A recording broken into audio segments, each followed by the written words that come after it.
There's no time, let's go home now. He'll had a lot of things to deal with. If it wasn't for meeting this guy who hadn't returned for a long time, he would have been running around to major newspapers to deal with things. Riddle's injury incident this time has become a bit big and needs to be suppressed in time. He can't rest anymore. As for whether she will agree, not within his consideration.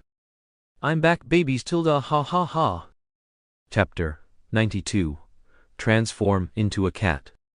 Lin-Na originally wanted to just send Abraxas Malfoy away like that, but he didn't seem willing to let her off. He even skipped the step of asking Dean of St. Mungo's for instructions, and directly dressed neatly, changed back into that handsome middle-aged man, and grabbed Lin-Na by the collar and left St. Mungo's. Lin-Na initially wanted to resist, but after thinking about it, if she wanted to find a way back, she could only rely on finding Riddle's diary to look for clues. He had to get close to Riddle, and the safest way to do that now was to get close to Abraxas. Looking at that guy's chest, which was a bit tight because too much ointment was smeared on it, Lin-Na impulsively poked it. Good heavens, the milky white ointment directly seeped out through his shirt, which was a bit embarrassing. Lin-Na quickly cleaned it up for him, acting as if nothing had happened. Abraxas also had his own plans. Of course, he couldn't directly take her to those newspaper offices, otherwise who knows what those gossiping reporters would make up. Now, looking at her well-behaved appearance, automatically helping him clean the stains on his clothes, Abraxas felt a slight ripple in his chest. He didn't plan to expose her now, so with a magic spell, he turned the little thing into a kitten, holding it in his palm and playing with it. Meow, meow, meow. Lin-Na was shocked, and grabbed Abraxas's wrist with her claws. She was very uncomfortable with the sudden shrinking, especially when she had a huge human face above her head. What was he going to do? He wasn't going to give her to Riddle as a pet, was he? That madman might twist her neck and skin her alive, right? But from Abraxas's perspective, the golden tabby kitten was exceptionally lively, staring at him with watery eyes as if acting spoiled misunderstanding. Abraxas felt that this little thing really knew how to please him. Be good. I'll buy you anything, Abraxas said sincerely, pinching her little face. Even if the kitten bit him, he acted as if nothing had happened, stuffing her into the pocket of his chest, covering her well, and continuing to apparate.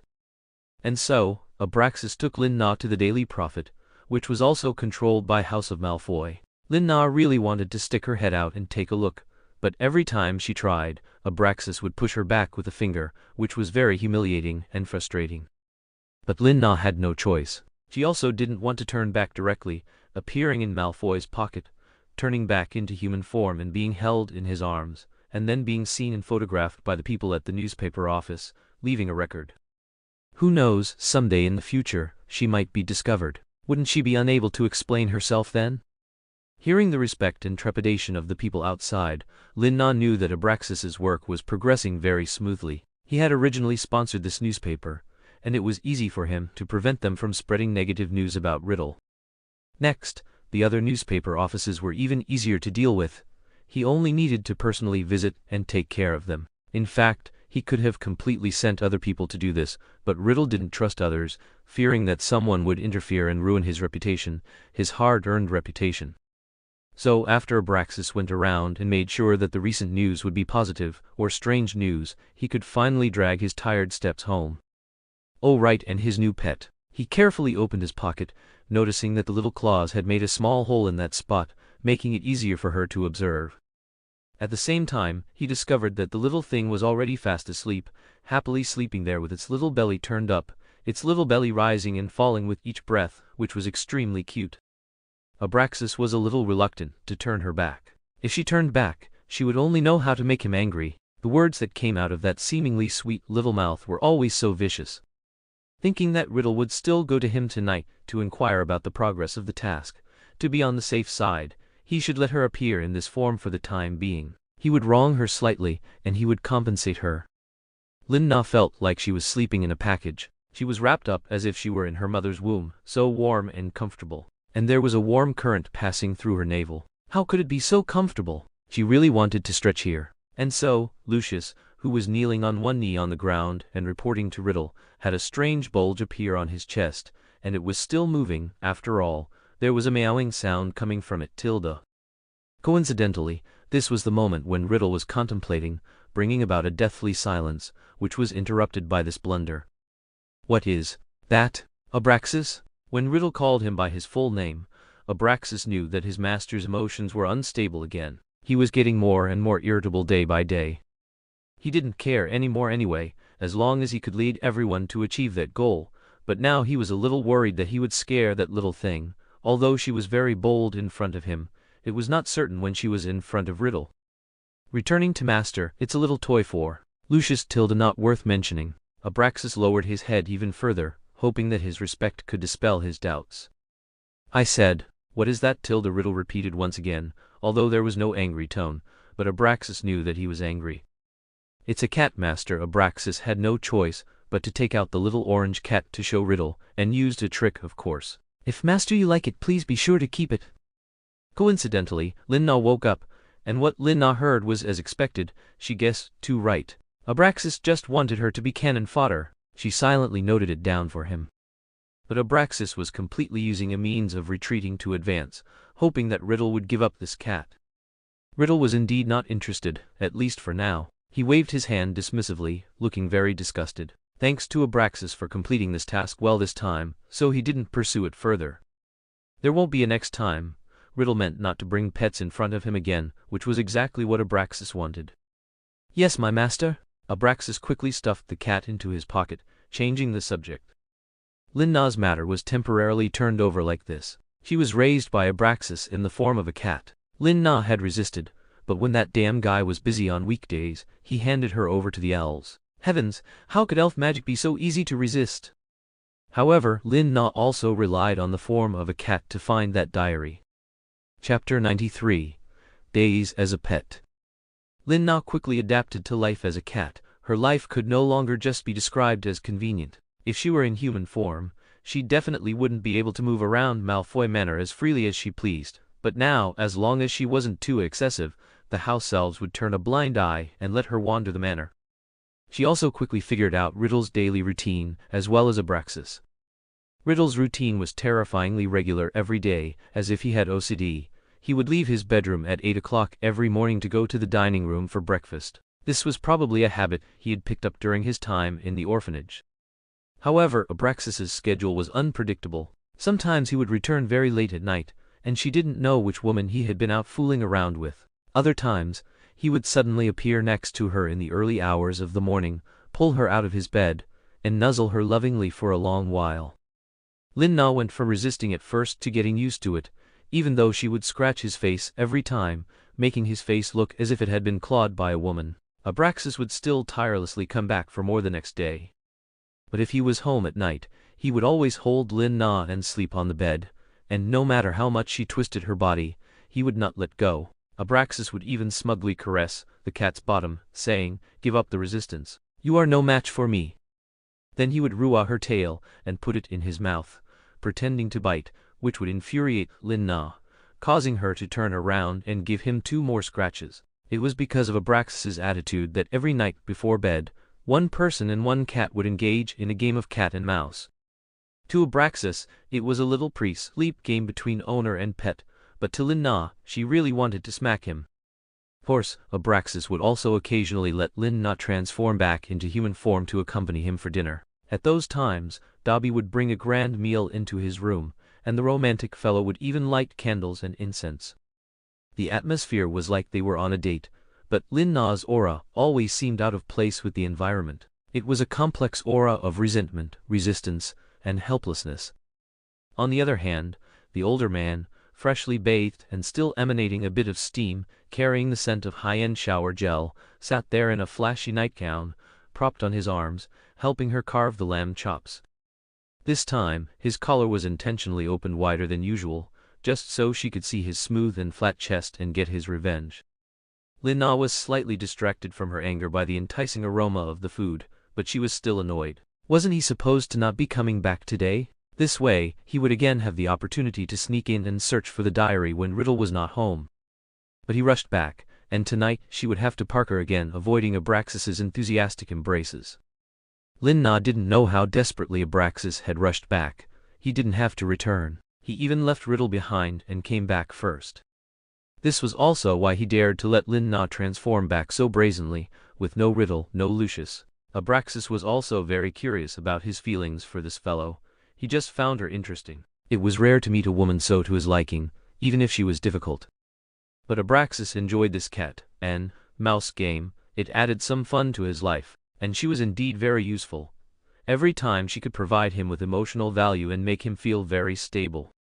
"I am not your toy, Mr. Malfoy." Lin-Na took the lamb chop Abraxas had personally cut, and began her first conversation of the evening. "You can call me Abraxas or Master Tilda. I think we shouldn't be so distant." Abraxas raised his wine glass and toasted her, winking at the same time, which made Lin-Na not want to speak again. This guy was always flirting. "We shouldn't be that familiar." "Not familiar? You are the woman who has slept in the head of the Malfoy family's bed the most times in history." Again ambiguous words. This truncated statement made Lin-Na roll her eyes. "First, it's your bed, and second, it's a cat sleeping in your bed." Cough, cough, cough. "It's all the same. Try this dish, you'll definitely like it." Abraxas once again brushed it off. Seeing the woman's face flush, his goal was achieved, and he poured her another glass of wine from a distance. He hoped the wine would let him see a different side of her Tilda. Just kidding, Lin-Na was a healer and a health enthusiast. How could she be swayed by his meager skill? In the men's hospital before, even if the dean personally urged her to drink, if she didn't want to, she wouldn't. So, when one's ability reaches a certain level, one can do that. What couldn't be achieved in a Chinese-style drinking banquet, let alone with Abraxas's little skill? The plan for the day was ruined again. Instead, Abraxas was a little tipsy and insisted on holding her to ballroom dance late at night. When Lin-Na refused him, he would turn Lin-Na into a cat, hold the cat, hum a tune, and dance gracefully. If it were anyone else, Lin-Na would definitely scream pervert, but now it was Abraxas, that charming middle-aged man like Zeus, circling with full allure, looking full of sexual tension no matter how you saw him. His smooth arm lines gently held Lin-Na's small cat paw, and his other hand supported her bottom, holding her fixed against his firm, full chest. As he danced gracefully, his gaze was as gentle as if he were looking at his beloved. Lin-Na closed her eyes, hardened her heart, and played dead. She was not a shallow person. Occasionally, Lin-Na would also run into Lucius while investigating information. It seemed that at that time he was already very interested in Narcissa. Lin-Na couldn't help but wonder, could this era's Narcissa be herself from previous missions? She was a bit worried, and to avoid exposing herself, she decided she absolutely could not meet Narcissa, lest a temporal anomaly occur. But that Lucius really seemed to like playing with her, even though the words that came out of his mouth weren't very pleasant. "Why is it you again? How dare you come out and compete with my peacocks? You know they are 10,000 times more beautiful than you, don't you?" Although his words were arrogant and mocking, the way he picked up Lin-Na was very gentle and professional. "Help! Who wants to compete with peacocks? Why doesn't he compare himself? Peacocks have feathers, do you? Just a little kid." Lin-Na, being very fair, gave Lucius a few scratches too. "You and your old bear of a father are exactly the same." "It's been snowing heavily recently, darlings. Please be sure to stay safe. Every day feels like ice skating, ha ha ha." Chapter 94. Brave, the Snake's Nest. However, compared to blasting Abraxas in the face, Lin-Na would still try to avoid Lucius's face. After all, he had taken care of her before, and in her heart, he had a little dumpling filter, so she gave him a slight preferential treatment, but it wasn't by much. Lucius, in pain, released his grip, clutching his wrist, gritting his teeth and vowing to catch her and throw her out of the house. Lucius had learned in recent days that his father had adopted a new kitten, and he was very unhappy about it, because his father's attention to that cat seemed to surpass his own. This made him extremely annoyed. His father barely spent any time with him, and now he was dividing his time with an animal. But when he actually saw the cat, his attitude changed. Such a soft, tiny thing, Narcissa would surely love it. Getting his hands on it would be a bit difficult, but not entirely impossible. He was his father's only child after all. Therefore, Lucius was always willing to test that fellow, to see if there was a chance to kidnap the kitten, and then present it to his father as a fait accompli. He figured the worst that could happen was being told a few words about neglecting one's proper duties for frivolous pursuits, and even being punished by copying family rules wouldn't matter. Lin-Na once again dodged Lucius's torment. This time, she finally had a chance to sneak into Riddle's room. This wasn't her first time here, but many details were blurry. She had run too fast that day and hadn't paid attention to the layout. Now, it seemed the layout here was terrifyingly orderly. For example, quills, ink bottles, pen holders and pen stands were all arranged in a straight line. The quilt was neatly spread without a single crease, not to mention the perfectly aligned black robes in the wardrobe. Lin-Na had realized that these guys were all obsessed with black. Except for a few members of the Malfoy family who might have a few colorful items, everyone else wore black all year round. Man, I didn't count, he wore whatever he wanted. Lin-Na began to search specifically for the diary, and then saw the globe directly opposite the desk. The location of the United States was marked with a harsh red X. What did that mean? Did he want to destroy the United States? Similarly, on the back wall, just like in a crime drama, many newspapers were displayed, connected by thin lines and a map. It was like searching for a murderer's hiding place, but when Lin-Na took a closer look, the murderer he was searching for was actually herself. Every piece of information that was suspected to be about her was crossed out. He was actually frantically searching for her. Could it be that Chinese letter transmigration was exposed? Impossible. If that were the case, Abraxas would have interrogated her long ago. Riddle's affairs were definitely handled by him, so he would surely know. Now that he said this, it must be because Riddle doesn't know her identity, and from the clues, he shouldn't know her origin, but also because she doesn't exist in this era. It might have been bothering him, making him want to catch her. In any case, Lin-Na had to focus on finding the diary. That day, she searched through half of the room, finding nothing but some documents, books, and Riddle's own dark arts research. But on her second infiltration, she found a medical record she had once written, which Riddle had collected. Good heavens, he even studied her handwriting just to catch her? On the third and fourth attempts, Lin-Na found Nagini's shed snakeskin, which was terrifying. Nagini was already a magnificent snake. Finally, on the fifth attempt, Lin-Na at last found the diary in a secret drawer. It was very popular at that time to design hidden drawers in desks. This time, she had to open 2 mechanisms to get the drawer open. Lin-Na thought and thought, then carried the diary to Riddle's bed and crawled underneath it herself. The diary felt the same as the first time she entered it, except it was newer, and the magic was stronger. As soon as she entered the diary, she saw a student hearer Riddle in the library researching immortality. He must have noticed her already, but he didn't move and continued to sit there quietly reading. In a secluded corner of Hogwarts, Riddle leaned by the window, his focused reading posture particularly memorable. His striking profile, slightly lowered full forehead, and thick, slightly curly hair were captivating. Excuse me, do you know if there's any magic in this diary that can travel through time and space? Lin-Na's anxious voice finally made the boy slowly raise his head. That gentle glance made Lin-Na couldn't help but exclaim, how could there be such a beautiful and delicate black-haired boy? Although Lucius and Draco were both handsome, their styles were quite different. Lucius was like a cunning little fox, always ready to scheme when he smiled, while Draco was still young, but behind his seemingly arrogant demeanor, he had his own way of thinking.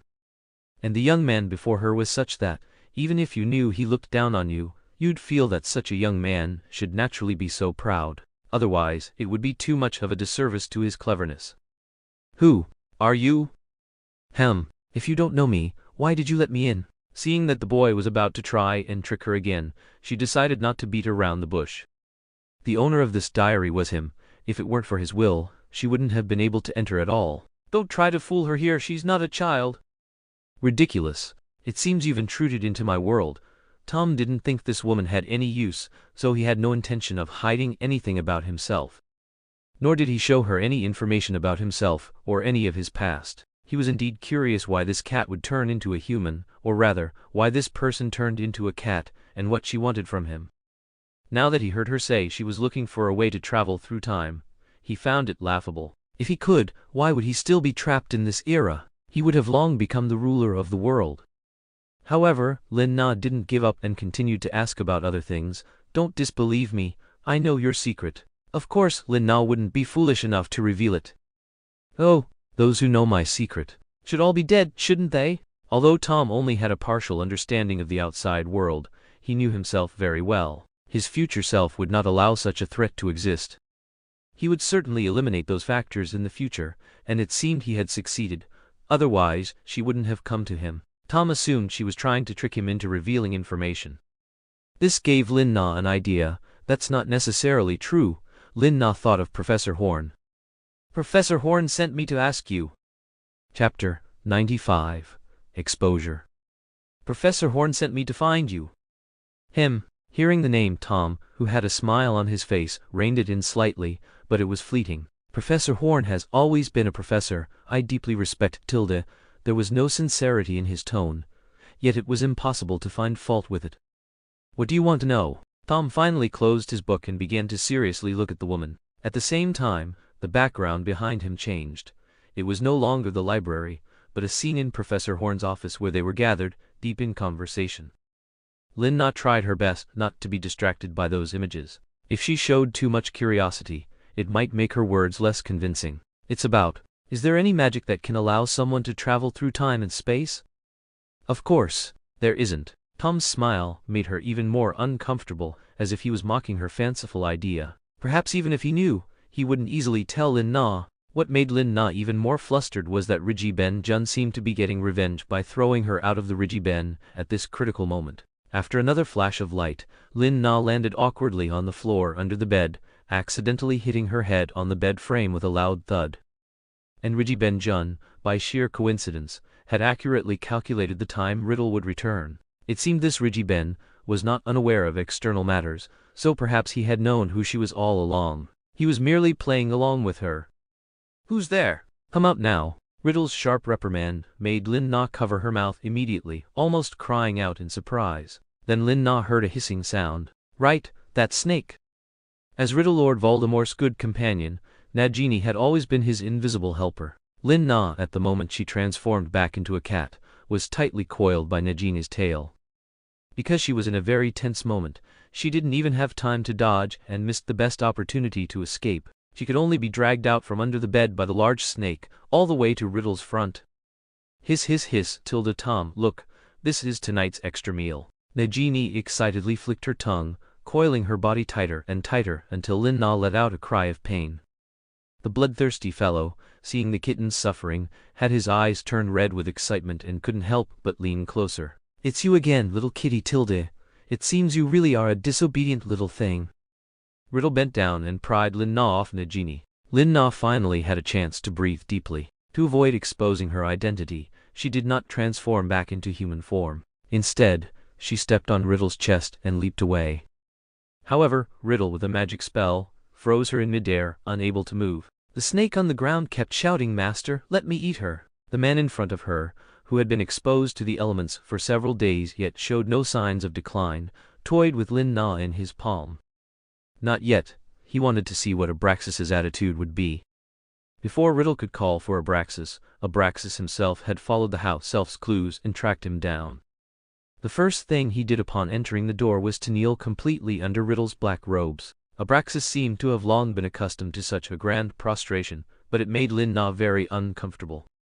She hadn't expected them to play such elaborate games in private. Pure master-servant play? Look at that. Abraxas no longer had the arrogant demeanor he used to show when facing the Weasley family.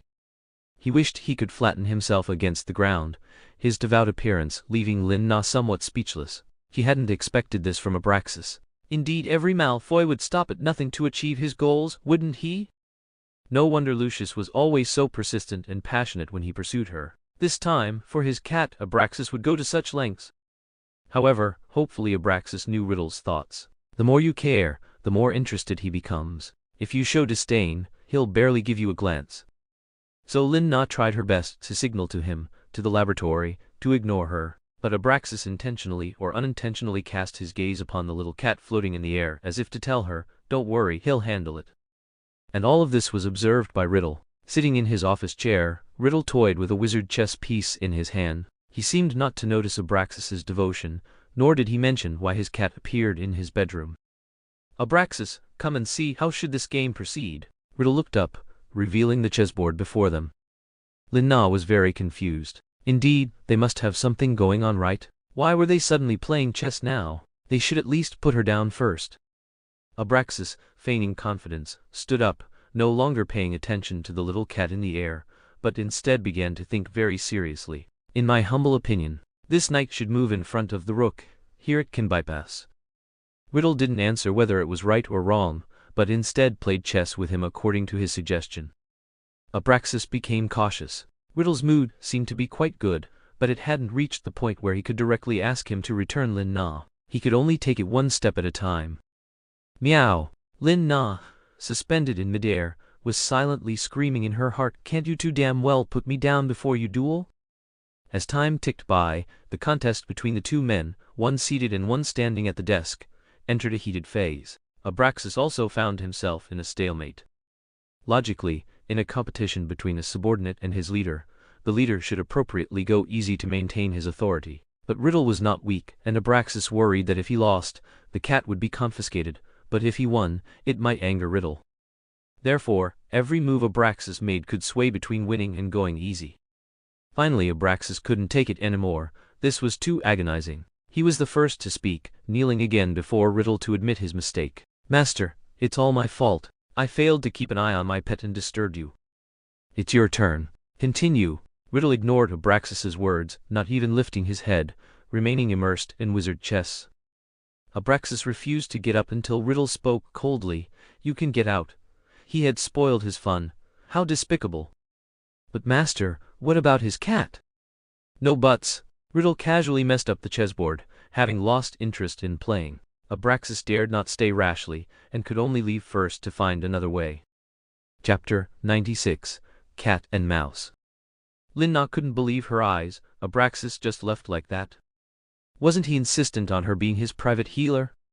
How could he become as obedient as a dog when he met his master? Indeed, the Malfoy family has always been known for their pragmatism. Only a wise man knows when to yield. Why would he offend his master for a small, time healer like her? He was probably eager to offer himself up. Then let's see, this disobedient fellow? With a single finite incantatum, Riddle not only lifted the petrification spell, but also her transfiguration spell. Thus, a slender-waisted girl with soft, fluffy hair tumbled from the air.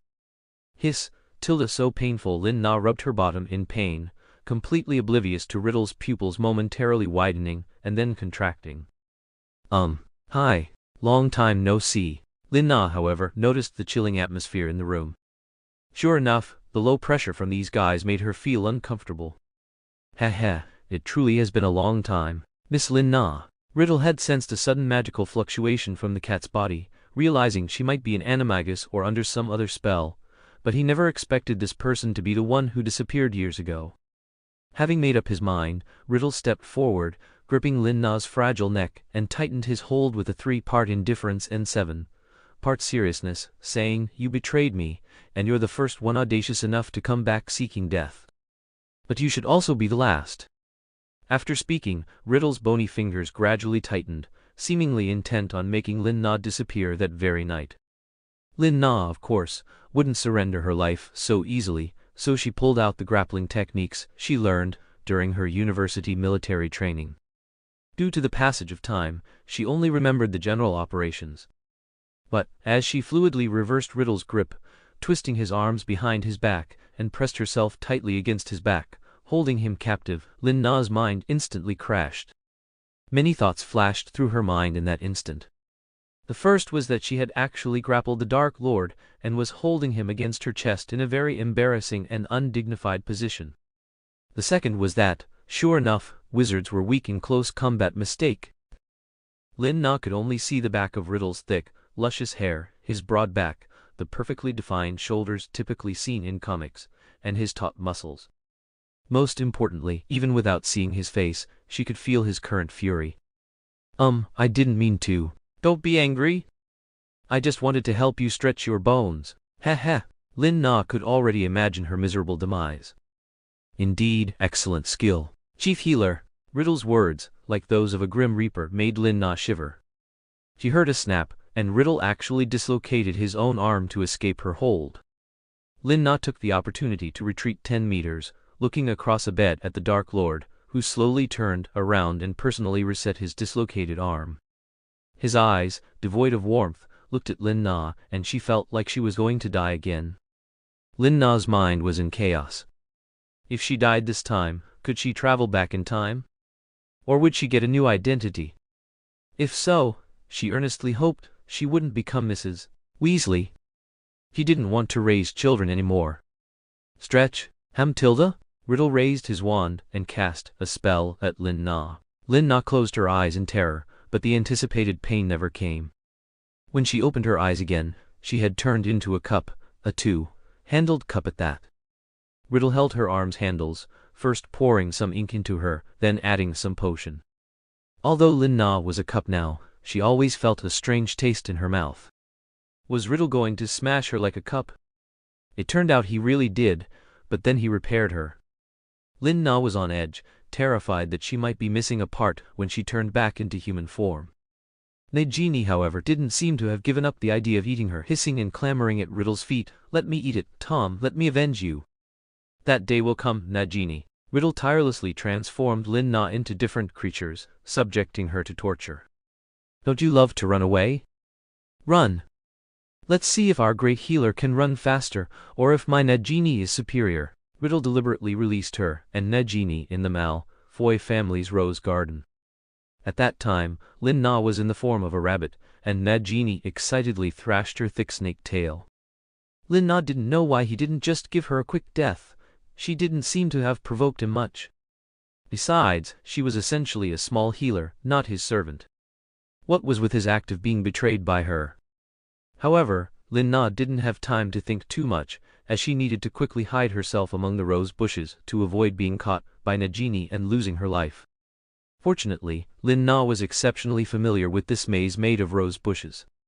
She used to walk her children here, then had dates here, and later hid from men here. She knew exactly where all the hiding spots were. So, leveraging this advantage, Lin Na quickly burrowed into an underground hole and hid. She didn't believe the snake's sense of smell was so keen that it could detect scents from underground. As expected, Nagini, having lost the rabbit, returned to Riddle in a fit of rage, seeking help. Unexpectedly, not only did Nagini not receive his comfort, but she was instead called useless by him. Truly useless. Riddle's good mood instantly vanished. That's right, seeing that fellow suffer miraculously made Riddle feel exceptionally pleased. Actually, Riddle's feelings for Lin Na were merely a little different, but for him, who was generally indifferent to various emotions, this slight difference was enough to create astonishing changes. Slowly, it became an obsession in his heart, tying him down, making him constantly search for Lin Na. Would one say he liked Lin Na? Of course not. In his view, it was a desire for control and possession. However, how he viewed her later is unclear, but for now he simply could not accept the news of Lin Na's disappearance again. So with a wave of his hand, someone set it on fire. He actually resorted to the insane method of using fire, hoping to force Lin Na out. That night, the Great Fire completely destroyed the Malfoy family's rose garden. No wonder Lucius later replanted a rose garden for her, just to restore the image from his childhood memories. Chapter 97. Salvation. Under the siege of the Great Fire, Lin Na naturally couldn't hide in the cave anymore. She quickly realized something was wrong. The ground temperature was clearly rising. At the same time, her slightly more sensitive sense of smell detected thick smoke outside. Heavens, that madman actually set a fire? Just to force her out? Lin Na was shocked and quickly crawled out of the cave. As expected, a sea of fire lay before her. Although she was no longer besieged by Nagini, the situation hadn't improved much. Even with common sense, Riddle wouldn't bear to let those appear in a sea of fire. Now, Lin Na could only transform into a bird to shuttle through this fiery maze. She didn't dare to fly high, because she knew Riddle must be waiting for her up there. So, unless absolutely necessary, she wouldn't reveal herself. The fire spread wider and wider, gradually turning the entire rose garden into a fiery red expanse. Lin Na's eyes were stinging from the thick smoke, almost unable to open, and she nearly crashed into a wall of fire. Accompanied by a sharp cry, she was caught by an unknown creature. The creature had sharp talons, but it clearly didn't intend to harm her, as she could feel its careful grip when it held her. Through the haze, she saw a majestic falcon with sharp eyes and huge wings that spread a meter wide. However, these wings also became an obstacle for it to shuttle through the flames. To keep Lin Na from being burned as much as possible, the falcon could only sacrifice its feathers. Soon, Lin Na smelled something burnt. Was this Abraxas's pet? No, this was him. For some reason, Lin Na was certain this was that man. She hadn't expected him to be an animagus as well. It made sense. Members of the Malfoy family would surely have a backup plan for themselves. Becoming a falcon actually suited Abraxas quite well. So, under the cover of thick smoke and flames, they flew to an attic in Malfoy Manor. It was precisely where the Malfoy family's owls were kept. It was surprisingly clean here, without any feather odor or droppings. The falcon dropped Lin Na and held her down with its talons. Like a woodpecker, it pecked at her head, seemingly punishing her for her disobedience. Lin Na didn't feel pain, only a slight humiliation. It wasn't her fault she was discovered, it was all Tom's fault. She silently made a note against Rigi Ben Jun. If she had the chance, she would personally soak that diary in formalin. But seeing the falcon with its New Orleans roasted wings, Lin Na understood that if it hadn't been for Abraxas today, she might have perished in the flames. So she transformed back into her human form, though her face was smudged with some soot from the fire. Her clear bright eyes were still as pure and captivating as ever. The falcon deliberately spread its wings, as if asking for praise or acting spoiled. Ah! It hopped in front of Lin Na. I know, thank you. I'll treat you now. Lin Na squatted down and cradled the large bird on her lap. The fellow was quite self-aware, directly lying down in her arms. Those once sharp bird eyes now looked smiling, with a sense of a scoundrel getting his way. Lin Na couldn't believe this was the head of the Malfoy family. How could he be so rascally? However, her hands didn't stop moving. She took out her bandages and ointment, applied them, and then bound his wings like a mummy. Finally, she stroked his bird head and then pinched his bird beak, punishing him for pecking her earlier. Abraxas greatly enjoyed the woman's care, just as he had always expected. In the past, seeing Lucius being gently cared for by her, he always felt she was a bit overly concerned. He was a boy, and would be the future heir, but now that it was happening to him, he found it very agreeable. However, happy times are always short-lived. He couldn't leave for too long. If Riddle couldn't find him, he would surely suspect him. Moreover, he now needed to find an identical rabbit as quickly as possible and throw it back into the fire to roast.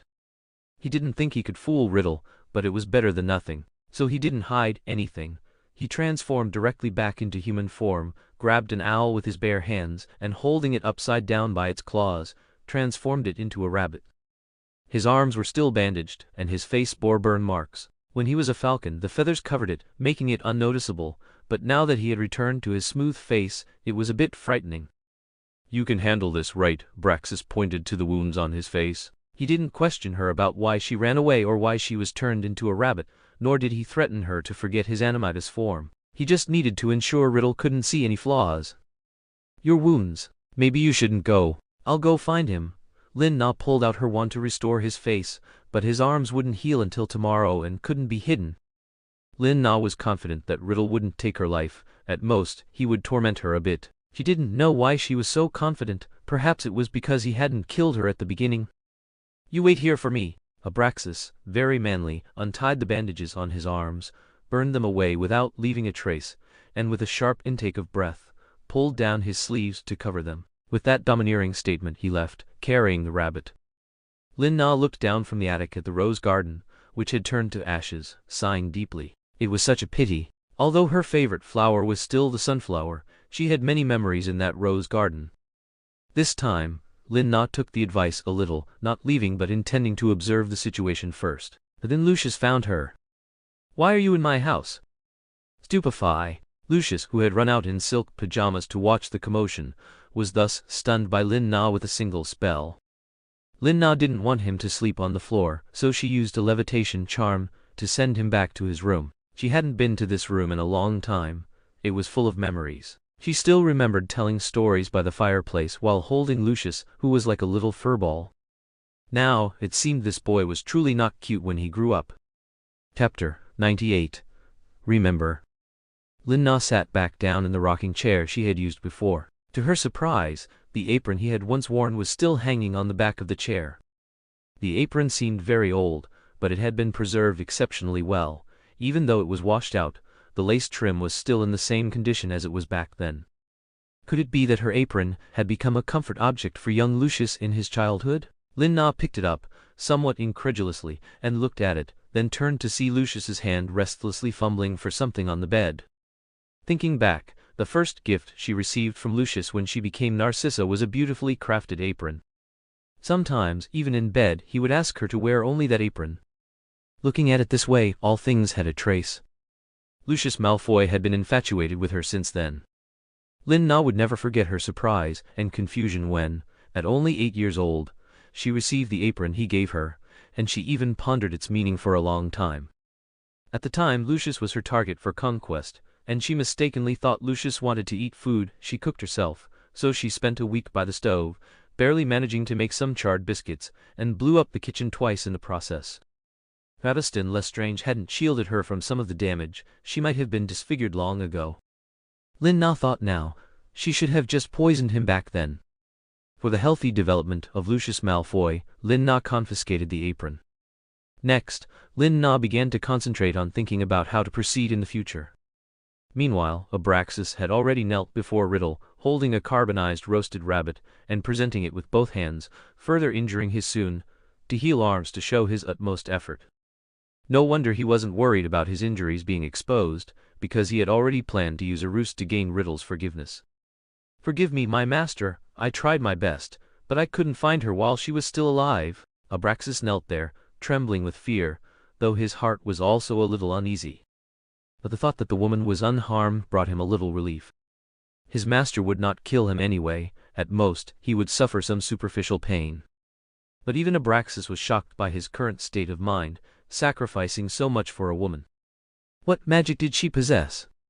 "You did well." Abraxas' Riddle did not sound as approving as his words suggested, reaching out to press Abraxas' shoulder, right on his wound, causing Abraxas to sink another 10 centimeters in pain, but he endured it. Riddle then took the carbonized rabbit, toyed with it for 3 seconds, crushed its head, and threw it beside Nagini. "This isn't her. Keep looking for her." The expressionless Riddle returned to his chambers. The night was too deep. But he couldn't get a good night's sleep, which was a pity. Nagini, left behind, ate the carbonized rabbit without a hint of disgust. She fantasized about biting off that fellow's head next time, and instead of returning to Riddle's chambers, she began to search for Lin Na under the moonlight. Abraxas finally breathed a sigh of relief. He quickly returned to his family's owlery, but found that the woman was gone again, and his original pain was completely overshadowed by the anger of being tested. That stupid woman, can't she just obey once? But soon Abraxas calmed down again, squatting on the ground to observe the footprints. There was a child's footprint, and traces of something having fallen to the ground. Abraxas quickly arrived at Lucius's chambers, and upon opening the door, he saw Lucius sleeping soundly on the large bed, and a young woman equally deeply asleep in the rocking chair by the bed. The young woman was not sleeping very peacefully. Her beautiful brows were furrowed, as if she was dreaming of something unpleasant, and there were beads of sweat on her sweet face, indicating the fireplace fire was too strong. Abraxas waved his hand, and the roaring fire in the hearth gradually died down. Gazing at this beautiful scene, such a picture had once appeared in his dreams. Abraxas suddenly felt that this family of 3 seemed quite nice. He was like a father and husband returning home after a hard day's work. That woman was like a wife who had been waiting for him to come home. Abraxas couldn't bear to wake Lin Na, so he gently held her in his arms. She was still so small, so young, but he seemed to have grown a little distant from her. Actually, his arms were still severely burned, but he paid no heed. A thought surfaced in his mind.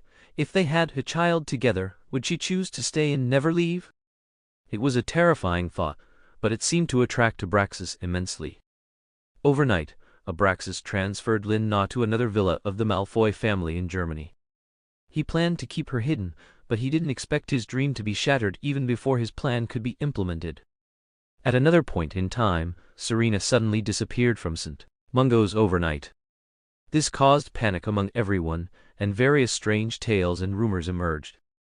Initially, it circulated only within the small confines of St. Mungo's. Serena had offended a Death Eater, was kidnapped by a Death Eater, and might even have been killed already. But this was quickly disproven. Who didn't know that Serena was the spokesperson for a Death Eater family?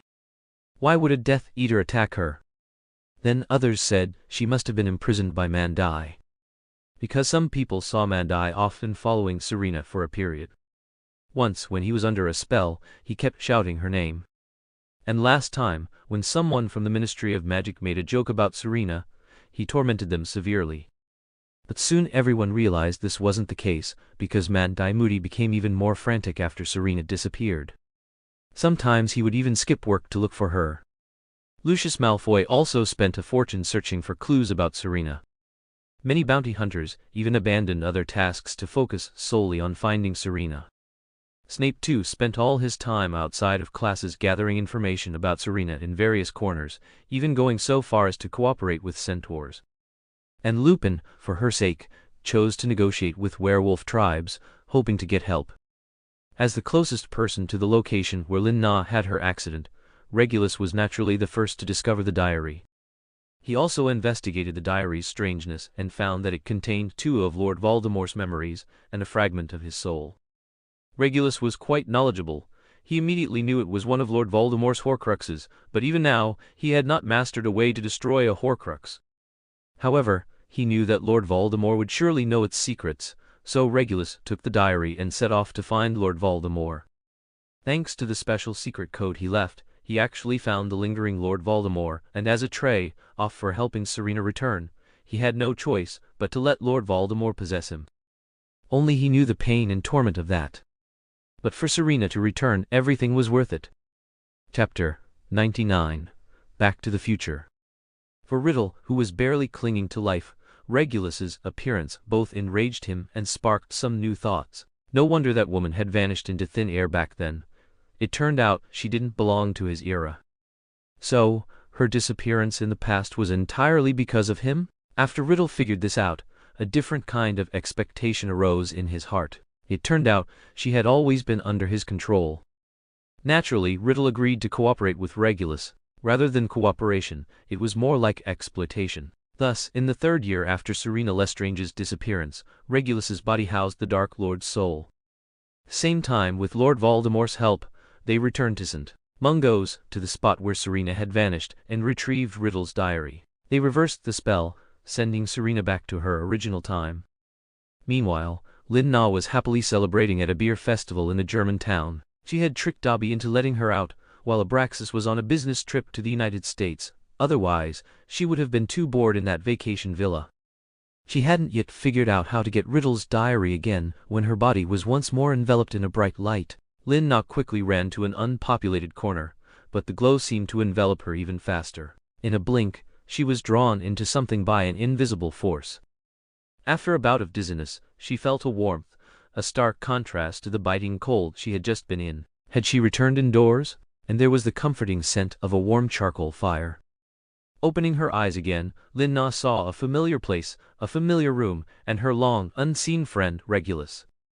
Regulus was lying on the ground, extremely weak, and she, by coincidence, was right on top of him, her hand on his chest, straddling his waist. Ah, she hadn't knocked him unconscious, had she?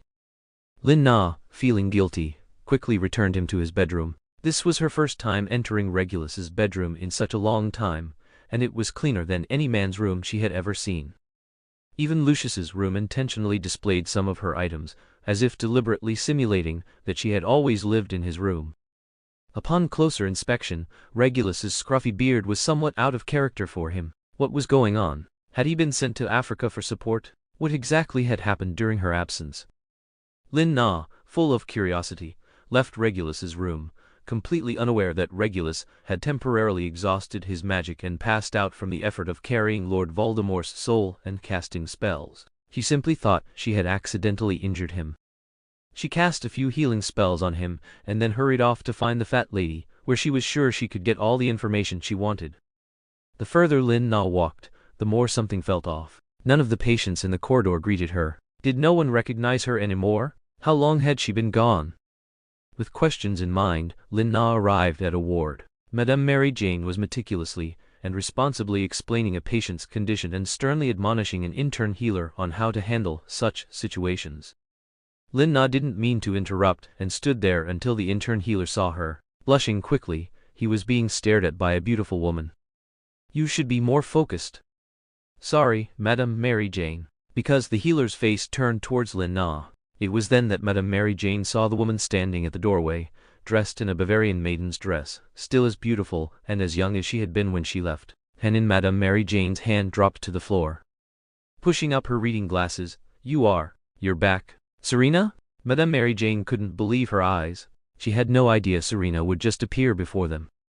She quickly left her intern and pulled Lin Na into her office, which was also the dean's office. Because with Selina Lestrange's sudden disappearance from St. Mungo's, the old director finally couldn't hold on any longer. Before Lucius Malfoy could pressure him, he voluntarily resigned.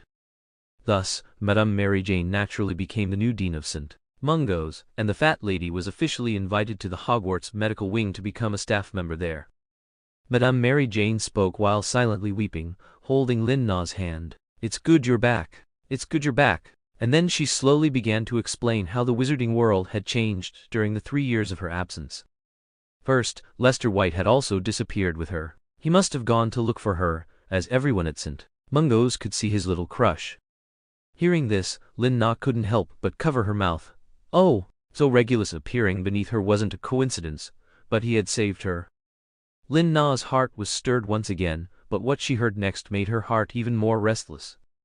What? There was a mass Azkaban breakout of Death Eaters. When she heard Madame Mary Jane say this, she couldn't control her volume, and she immediately clapped her hand over her mouth. "Sh walls have ears, Tilda," but then Madame Mary Jane, as if in self-mockery, released her. Right, a large part of the reason for their escape was Serena's disappearance, wasn't it? Why should Serena worry about Death Eater retaliation? Even if all of St. Mungo's was blown up by Death Eaters, she would be fine. So Madame Mary Jane continued, "Ever since news of your disappearance spread, Azkaban became restless. Every day, Death Eaters rebelled. Finally, one day, they all escaped." Who all escaped? At that moment, Lin Na didn't know if she hoped her cheap brothers had escaped or not. Although they were doing it for her, she still didn't know whether to support the Death Eaters or the side of justice. She just wanted to hide in St. Mungo's. Unfortunately, the Lestranges, Rabastan Lestrange, Barty Crouch Jr. and Sirius Black. Madame Mary Jane was unsure of Lin Na's current attitude towards Sirius, so she spoke of him cautiously. Lin Na's face indeed showed a complex expression. Wasn't this completely different from the original plot? Was he going to take Harry Potter home now? Or was he preparing to find Peter Pettigrew to get his revenge? As it turned out, the first thing Sirius did after being released was to look for her. "Ha ha ha, darlings, it's my birthday today. Thank you all for spending another year with me, Tilda. In this new year, I hope to write a super popular story. Ha ha ha ha. Although I try hard every year, I firmly believe it's coming soon. Ha ha, Tilda." Chapter 100, Moody's Kiss. Lin Na carefully processed the changes in this world. She couldn't imagine how chaotic it must be outside now. Oh, and Matt die? He must be swamped, or knowing him, he's probably already clashed with those guys countless times. What about Moody? So many prisoners escaped, is he alright? Matt I? Mary Jane thought. She was worried about Moody being implicated. Although so many Death Eaters escaped, it wasn't because of him. Lin Na couldn't immediately relax after hearing this. She should go to his house and check. Once this thought arose, it couldn't be easily erased from her mind. So she bid farewell to Mary Jane, and went to Moody's house. Having been there before, Lin Na easily found the old house, but she hadn't expected it to be much more dilapidated than in the past, as if no one had lived there for a long time. However, Lin Na observed carefully and realized that Moody still lived there, because the scarf she had given him was still hanging on the coat rack, although it was a bit frayed. But considering Mad Eye's habits, it was remarkably well preserved. Even the color was still somewhat bright. However, other things she had given him were gone. By the way, if Moody really lived here, wouldn't he get rhinitis? With so much dust, how could he bear to live like this? Lin Na lit the lights in the room with a few spells, and had the broom start cleaning. Because of the excessive dust, she had to hide in Moody's room, where the situation was slightly better, but the walls were covered with countless posters. There were posters of Rodolphus Lestrange, Rabastan Lestrange, Sirius, and so on. Some faces had an X drawn over them. It couldn't be what she was thinking, could it? Had they already been taken care of by Moody? Lin Na, somewhat flustered, began searching for clues among the newspapers, only to find numerous articles about her bounty. Lucius Malfoy had spent a fortune publishing his situation in different newspapers. Each time, the bounty amount increased, and her face was even on foreign newspapers. She hadn't expected that guy to be so willing to spend money on himself. Fortunately, those reports didn't expose any intimate relationship between them, At most, there were rumors of a scandal, so Lin Na didn't pay attention and continued to look for news about her brothers and Sirius. The result was that due to the Minister for Magic's major oversight, Death Eaters bribed Ministry of Magic members in Azkaban, leading to the mass breakout. Therefore that Minister for Magic was removed, and the newly appointed Minister for Magic was Barty Crouch Sar. This world was becoming increasingly insane, so different from what she remembered. Lin Na didn't notice Barty Crouch Sar's somewhat peculiar expression in the newspaper, his tongue quickly licking the corner of his lips. Just as Lin Na continued to search for clues, a gust of wind appeared behind her. The next second, she was seized from behind, her hands cuffed, and she was pressed against the wall, her cheek hitting the poster of Sirius on the wall. He truly was a persistent ghost. "Speak. Who sent you?" Mad Dai had just returned home, after 3 days and nights of investigation, and sensed someone had broken into his room. Now his wand was pressed against Lin Na's back of the neck. While frowning deeply, he couldn't help but greedily look at her a few more times. Even if this person was impersonating Serena, Moody felt a bit soft-hearted and reluctant. "Who else could have sent me?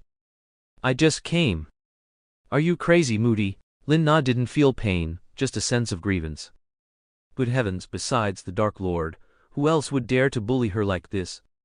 "Who exactly are you?" Moody vaguely felt something was amiss. This woman in front of him was acting too real, even the tone of her scolding him was so similar, but Moody couldn't believe that Serena would return so simply. Most importantly, she came back and sought him out first. This was impossible. "Who am I?" "I am Selina Lestrange, who else could I be?" Lin Na's words already carried a hint of grievance and a choked voice, which indeed had enough deterrent power to scare Moody into releasing his grip on her, though his wand still pointed at her. Lin Na massaged her sore arm. This old man really used force. She was truly angry. Why should she worry about him? If she wanted to know about Azkaban, she could consult the Weasley family. "If you don't welcome me, I'll leave." "But you have to return the things I gave you." As she spoke, Lin Na cast an incendio at the coat rack. "No." Moody was shocked and lunged over, limping, to save it, completely disregarding the burning flames. He managed to rescue his precious scarf in time. Then both he and Lin Na's gaze fell on his burned hand. Lin Na was silent. This fool actually tried to grab it with his hand? Why didn't he use an aguamenti? But the next second, Moody, realizing his mistake, dropped the scarf in his hand and rushed back. Serena! Only Serena knew that this scarf was knitted by her for him. It really was her who came back. She came to find him, and still wanted to find other men. Misunderstanding. Moody was completely unable to suppress his excited emotions. His calloused hands suddenly cupped Lin Na's face, pulling her passionately towards him, and placing a heavy kiss on Lin Na's forehead. This action made both of them freeze, as if they had been sealed. He kissed her forehead. Lin Na, at a loss, took a step back, covering her still warm forehead, and asked foolishly, "Are you really crazy?" Moody's old face flushed, and he was speechless for a long time. What had he done? Threatened Serena, mistaking her for a Death Eater, and then forcibly kissed her. Would she despise him now? Think he was a pervert? I was testing you. Moody could only explain it this way, although even he himself felt this explanation was very weak. Unconsciously, he couldn't meet Lin Na's gaze and retreated to sit on his bed. "Oh, I said Lin Na didn't believe it." So this old man had such thoughts about her. He never expected it. He didn't remember ever being ambiguous with him, did she? The best course of action now was to play dumb. He hadn't confessed, so could Lin Na directly refuse? If he said he didn't like her, then she would be the embarrassed one. "How have you been lately? Where have you been?" They both had countless questions, but Moody habitually deferred to her, beginning to report on the Death Eater breakout and the current situation. As Moody spoke, he secretly observed Lin Na, letting out a sigh of relief. Fortunately, she didn't seem to mind too much, but what was that strong sense of disappointment? "You old geezer, are you still fantasizing about her response? Don't dream." Moody's face, which had brightened, became somewhat depressed again. Chapter 101, The Truth. Lin Na and Moody both tacitly avoided mentioning what had just happened, but the atmosphere between them subtly shifted towards something more intimate. Moody was even so hot that he had unbuttoned his shirt, his face still flushed. It was truly remarkable how the fine wrinkles on his face seemed to have diminished considerably. Lin Na too deliberately maintained her distance from him. Even when he showed her his work journal, she kept at least half a meter away. Although Lin Na was certain that I wouldn't suddenly hug and kiss her again, she still felt awkward. Here, Moody explained some details to Lin Na about what exactly had transpired. First person to discover your disappearance was a new healer from St. Mungo's. Lester White. It was Regulus, as Lin Na had expected. That's right, that's the name. Moody, hearing Lin Na utter his name so familiarly, probably assumed they were quite close. He snorted and continued, not mentioning that the fellow had also disappeared. Then everyone thought you once again had some unspeakable secret with the head of the Malfoy family. At this point, Moody deliberately cleared his throat and emphasized his tone, hoping to reprimand Lin Na. However, seeing no unusual reaction from Lin Na, he felt a little pleased. She really had no relationship with Malfoy. And then? He and I didn't actually, they did, and they even had a child once. Lin Na, feeling guilty, didn't finish her sentence. Fortunately, Moody continued. Then the head of the Malfoy family went mad, offering a reward for you. I didn't even know you were worth that much money. Tilda Moody was actually mocking Malfoy, but Lin Na interpreted it as him ridiculing her. Excuse me, I am very valuable. Just kidding, as the future Lestrange heir, the only woman ever in the Malfoy family, and the only young lady raised on the Dark Lord's lap. He said she wasn't valuable? Lin Na was the first to disagree. Moody seemed to sense the girl's displeasure, pursed his lips and changed his statement. You're right. It's because of that idiot Malfoy's extensive publicity that your good brothers in Azkaban couldn't sit still and demanded an explanation from the Minister of Magic, and an explanation from St. Mungo's. From Moody's account, Lin Na learned that her two brothers absolutely could not accept her disappearance. So during a visit by a St. Mungo's healer for an inspection, the two killed the healer and escaped from Azkaban. During their escape, they released Bellatrix, Barty Crouch Jr., and Sirius, among others. To this day, Moody is still trying his best to track them down. If they released Bellatrix, Lin Na could understand. After all, one was Rodolphus Lestrange's wife, and Barty was a loyal fellow. Sirius was their sworn enemy, so why did they rescue him as well?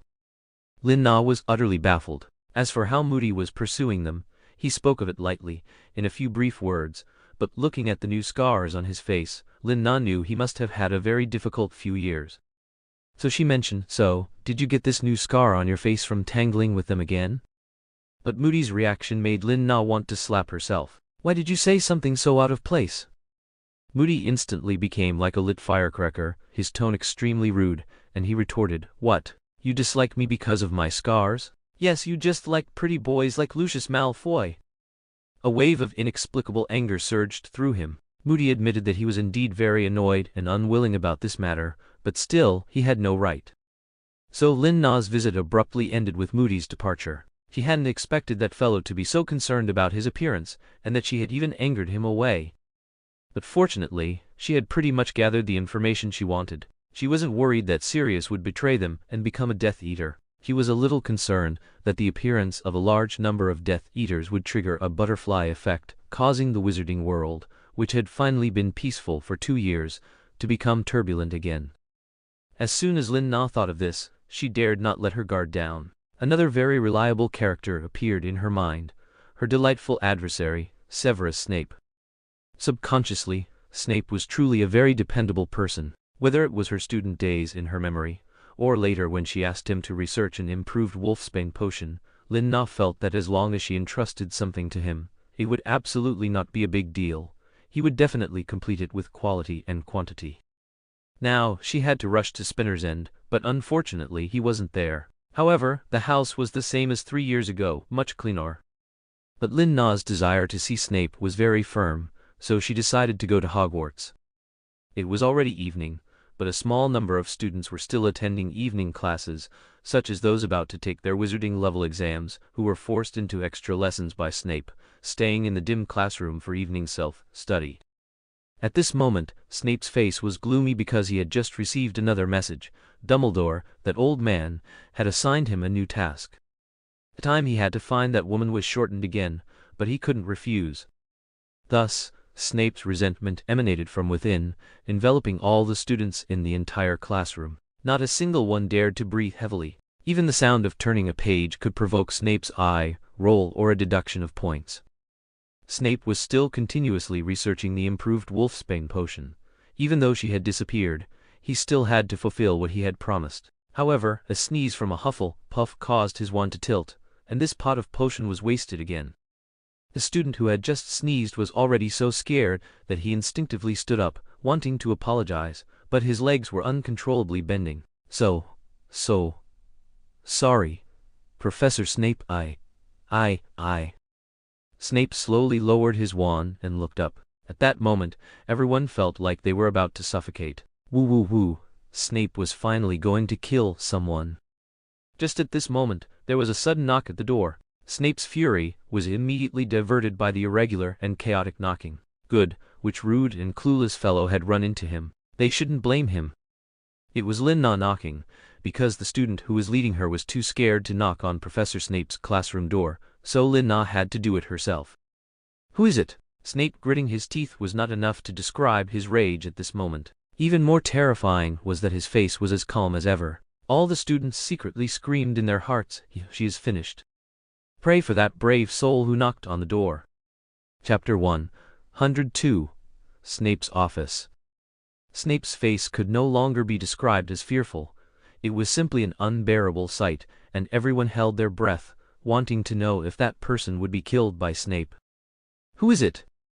Is Professor Snape's friend there? A pleasant female voice came from outside the door, making all the students present widen their eyes in shock, some even contorting their expressions. What? Had they misheard? They looked at each other. Professor Snape's friend? That guy had friends? And a young girl at that? At the same time, the door was pushed open by an impatient Lina, and a golden-haired beauty appeared in the doorway. Even though she was wearing the simplest wizard robes, revealing the white apron underneath St. Mungo's uniform, she stood there as the epitome of purity. Her clear, bright eyes were full of tears and deep affection as she looked at Snape. The moment she walked in, some male students began rubbing their eyes. Oh no, had he fallen asleep in Snape's class? Was he seeing an angel falling in love with the old bat? Snape's concentrated anger, upon reaching its peak, instantly dissipated. He scrutinized Lina from head to toe, as if to confirm that it was indeed her, and that she was perfectly fine and safe. Just like in the past, always loved to bother him. Snape's chest gave a jolt, a poignant pain that made him clutch his chest, pressing hard for a long time before he recovered. It was great, she was still alive. Why have you come? Why only now have you returned? Snape wanted to question her, but as soon as he spoke, his tone changed, becoming strangely intimate. And so, the students below were once again shocked. What? The old bat really had something going on with this beauty? They were already having an ambiguous conversation. I have something urgent to tell you, can we talk in private? Lina felt a chill from their stares. Why did she feel like she had done something outrageous again? Follow me. Snape turned and strode quickly, leading Lina to his office, leaving the students only with a command. All of you, study, no talking, and a greasy back of his head, which didn't appear again that night. Now rumors about Snape were spreading throughout Hogwarts. Professor Snape is in love, and with a peerless beauty at that. But there was one small group of people who refused to believe it. The Weasley family boys, who denied it vehemently, especially Bill Weasley. He knew that girl. She was indeed an angelic elven presence, but she was St. Mungo's angel, definitely not belonging to the old bat. Meanwhile, in Snape's office, the atmosphere between them was unusually intense. The moment Lina entered the office, Snape immediately cast a locking charm on the door, and then several silencing charms. Under Lina's puzzled gaze, Snape quickly explained, "You wouldn't want any students to hear what you're about to tell me, would you?" Snape turned away, finding for the first time that lying was somewhat difficult to articulate. Wasn't he a double agent? Why was he like this? Lina didn't think much of it, assuming he knew that what she was about to say was confidential, and also that he was worried she might be an animagus. So Lina sat down to rest on her own. I am Selina Lestrange. If you don't believe me, you can test me however you like. I also know that your favorite gift to give me was Felix Felicis. I even knitted you a scarf once. During Lin Na's somewhat lengthy speech, Snape gradually lost his patience. Of course he knew she was her. How could he not recognize the person who had been tormenting him since his student days? And she had said so many shameful things, how could Snape not interrupt her? He took a moment to calm his flustered heart before managing not to yell at her. You believe me? Lin Na was overjoyed. She hadn't expected such a good understanding between her and Snape. The girl's expression of such trust, her whole being radiant, made it impossible for Snape to look away. He could only suppress everything, slowly nodding, maintaining his usual self, his most familiar self. That's great. It's a long story, but I'm sure you'll understand me. I was sucked into a diary and brought back to the past, where you know, who still reigned, and then somehow, I came back. Lin Na truly trusted Snape. She knew Snape would never betray her. You mean, Lord Voldemort? Hearing that name, Snape's expression finally changed. All the complex emotions that had surged forth with Serena's appearance were suppressed by him. Snape of course knew about the Death Eater escapes, and even Bellatrix herself had come to him. He had always maintained an ambiguous attitude. Bellatrix had asked him to help find their master and rally the Death Eaters. Snape had put her off, saying he had already promised the Lestrange brothers to search for Serena. Snape still remembered how twisted Bellatrix's expression was when she heard Serena's name. She even had an emotional outburst and smashed one of his cauldrons. It's her again! Why is it always her? All of you value that stinking girl more than the master? Bella frantically grabbed Snape's collar. Snape's eyes lowered slightly, looking at her with a hint of pity. He used a clever maneuver to break free from her hand, then patted the dust off his chest, as if he had been defiled by something dirty. Too bad. I think if the master were here, he would also want to find that girl first. A beaker was predictably smashed near Snape's face. He knew she wouldn't dare, so when the beaker shattered by his ear, he didn't even blink.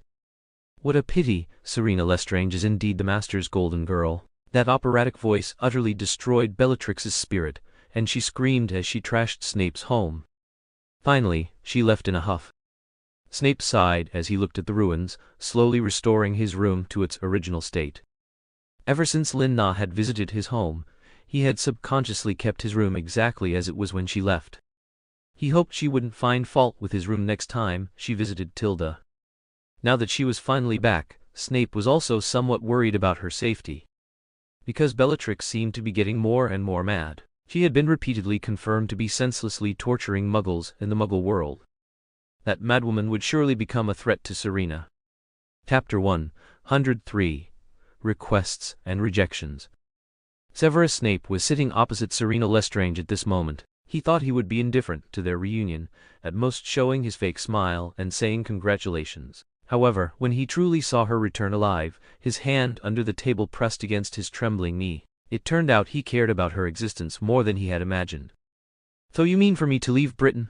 Lin Na never expected the topic to turn here. Severus Snape was actually suggesting she leave Britain. If you don't want to be avotted by that madwoman. Snape clenched his fist on his knee. Are you talking about Bellatrix? Lin Na took a nostalgic sip of Hogwarts special coffee. Why hadn't she thought of going back to Hogwarts in that era? She won't, my brothers won't let her succeed. She still had this much confidence. But Lin Na never thought there would come a day when her brothers would have a rift with Bellatrix because of her. Bellatrix believed they were all compromising their loyalty to Lord Voldemort because of a girl of unknown lineage. Even if their hearts weren't with her, they should have been with Lord Voldemort, yet they delayed searching for Lord Voldemort's whereabouts to follow in that girl's footsteps. Thus, Bellatrix developed a killing intent towards the girl she had watched grow up. Or rather, she should have done so long ago. Why could she, with that face, always stand on Riddle's right hand and always get the spot on Lord Voldemort's lap? So, to retaliate against Serena, Bellatrix also took Sirius Black with her when she escaped from Azkaban. Wasn't she deeply in love with her disappointing brother? Then she would destroy him, but she wanted her to destroy him with her own hands in front of her. At the same time, Bellatrix was also certain that the girl would appear before her for Sirius Black. Who would have thought that 3 years would pass since her disappearance, and Sirius had long escaped his confinement using his animagus form? Thus Bellatrix, empty-handed, without a man and without a hostage, went completely mad. She repeatedly launched indiscriminate attacks in the Muggle world, causing a large number of innocent Muggles to die tragically, leading to a severe shortage of staff at St. Mungo's. Hearing this, Lin-Na couldn't help but scorn Bellatrix. In her memory, from childhood, she had always disliked her, always glaring at her with malicious eyes, making fun of her dancing at balls, and tripping her when she walked past, only to then pretend to help her up. There were too many such incidents. Looking back, Serena only thought she wanted to attract her brother's attention. She didn't know if Bellatrix truly hated her to the point of gnashing her teeth. But then again, Serena had always been the princess among the Death Eaters, the kind who would be picked up and coaxed wherever she went. Even at the Death Eater Council's long table, she was the girl who could calmly sit on Riddle's lap and play with dolls. How could Bellatrix, who so yearned for and admired Lord Voldemort, not be jealous of her? And she had also stolen her husband. In Serena's memory, her sister's position in Rodolphus Lestrange's heart was far more important than her own. For example, if it was Serena's birthday, all families would be required to participate in a grand celebration, and Riddle would also attend. But if it was Bellatrix, at most the Black family and a few Death Eaters would participate. Since Narcissa was also Lin-Na's soul in her previous life, she was not on good terms with her, and the Malfoy family would not participate either. It would appear exceptionally desolate. Lin-Na snapped out of her memories and found Snape still staring at her. "I'm not Lily Evans, what are you looking at me for?" This single sentence immediately infuriated Snape. "Do you think you can compare to her?" Snape didn't know why she would think that, nor did he know why he kept staring at her. Angrily pushing his chair aside, he stood up, ready to send her away. Was he crazy to care if she would be killed by that madwoman? She was still mocking his past. This kind of persons, Snape didn't know what his psychological state was. He should have made her aware of his deep love for Lily, but in fact, he hadn't thought of Lily for a long time. This change frightened him. Lin-Na still had many things she wanted to understand, and she desperately needed Snape's help. She deeply regretted her attempt at a clever remark just now to ease the gradually warming atmosphere. So what if it was ambiguous? What else could happen? "Wait, I have one more favor to ask." Lin-Na, in her excitement, chased after him, grabbing his sleeve with one hand and shaking it. "Speak. If you have something to say, say it. Don't pull and tug." Snape lowered his gaze to look at the slender wrist she was holding. He could have easily pulled away, but he didn't. Lin-Na, emboldened by his gaze, didn't retract her hand, because she miraculously felt that by holding him, Snape's anger had subsided a little, and even his tone had softened. Was this the legendary effect of increased physical contact enhancing human relationships? Of course, she dared not fantasize that the esteemed potion master had any extra feelings for her. Being considered a friend was already extremely satisfying. "Then don't kick me out yet. Speak." This time his tone was even deeper and gentler. Lin-Na gradually gained courage in her heart. She wanted to find Sirius Black, help him escape, and then support Dumbledore's power to counterbalance Riddle. How to find Sirius? That would certainly be by going to Harry Potter's side. She believed Sirius would also be nearby. And so, "I want to ask you to accompany me to see Harry Potter." This sentence completely ignited Snape's temper. He finally shook off Lin-Na's arm. "Impossible. Aren't you curious if Lily's child resembles her?" Lin-Na knew that mentioning Sirius at this moment would not be effective, but would instead make Snape even more disgusted. Don't mention her. Snape was now even more consumed by guilt and dilemma. Her mention was like a reminder of his betrayal. He had betrayed Lily. His heart had an unusual inclination towards another woman. And she even wanted him to face reality. Snape was completely unable to control his emotions. If the joy of seeing Lin-Na return for the first time was real, then hearing her still agonizing over his love for Lily now made him extremely distressed. "Get out. I don't want to see any bloody Potter. If you want to, go see him yourself." Snape actually pushed Lin-Na directly out of his office door. Of course class was already over then, but there were still many students gathered outside, watching the excitement. Now the gossip became even stranger. The old bat actually rejected that beautiful goddess. Chapter 104. Meet Lupin again. Lin-Na wasn't too upset when she was pushed out. She had long prepared for Snape to reject her, but being watched by the students like that made her feel very embarrassed. Hogwarts, regrettably, didn't allow apparition, so she could only cover her face with her hands and hurry away. However, she didn't immediately return to St. Mungo's, because news of her return would quickly spread there, and then newspaper reporters and the like would find her. For now, she didn't want to reveal her location. She still had one trustworthy person, though she might feel a bit bad bothering him. Remus Lupin. Lin checked the calendar. Thankfully, it wasn't a full moon recently, which would lessen her guilt. She first went to the Owlery to write him a letter and almost ran into Dumbledore. He must have already seen her, and after they briefly made eye contact, she fled. It was a good thing she ran fast. If she had truly confronted Dumbledore, she might have revealed something, and that would have been disastrous. Lin entered the Forbidden Forest, unwilling to give up on the chance that Remus might be home.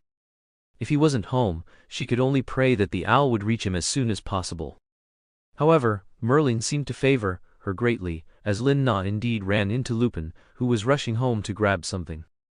At this moment, Lupin had just escaped a wandering werewolf connected to the Death Eaters. The reason was that he was at the Leaky Cauldron, drinking and trying to gather information about Lin when that wandering werewolf, drunk, let slip that the Death Eaters were about to make a comeback. So, Lupin quietly followed him and used Veritaserum on him. Although no useful information was revealed, he accidentally left a scent when he left and was pursued by the wandering werewolf. His wand was somewhat damaged, so he was injured in the fight, and his clothes were also ruined, forcing him to go home to find a needle and thread to mend them. Just by chance, he sensed a figure far away at his doorstep. Could it be an accomplice of that wandering werewolf catching up? Lupin's heart skipped a beat. He could have quickly fled to avoid this unequal, brutal fight. But that fellow was standing in the vegetable garden he had specially planted for Serena. If he wanted to cause damage, then no apologies, he would fight to the death. However, as he held his breath and gradually approached, he noticed something was amiss. This fellow was far too small for a wandering werewolf. It wouldn't be an exaggeration to call him a cub.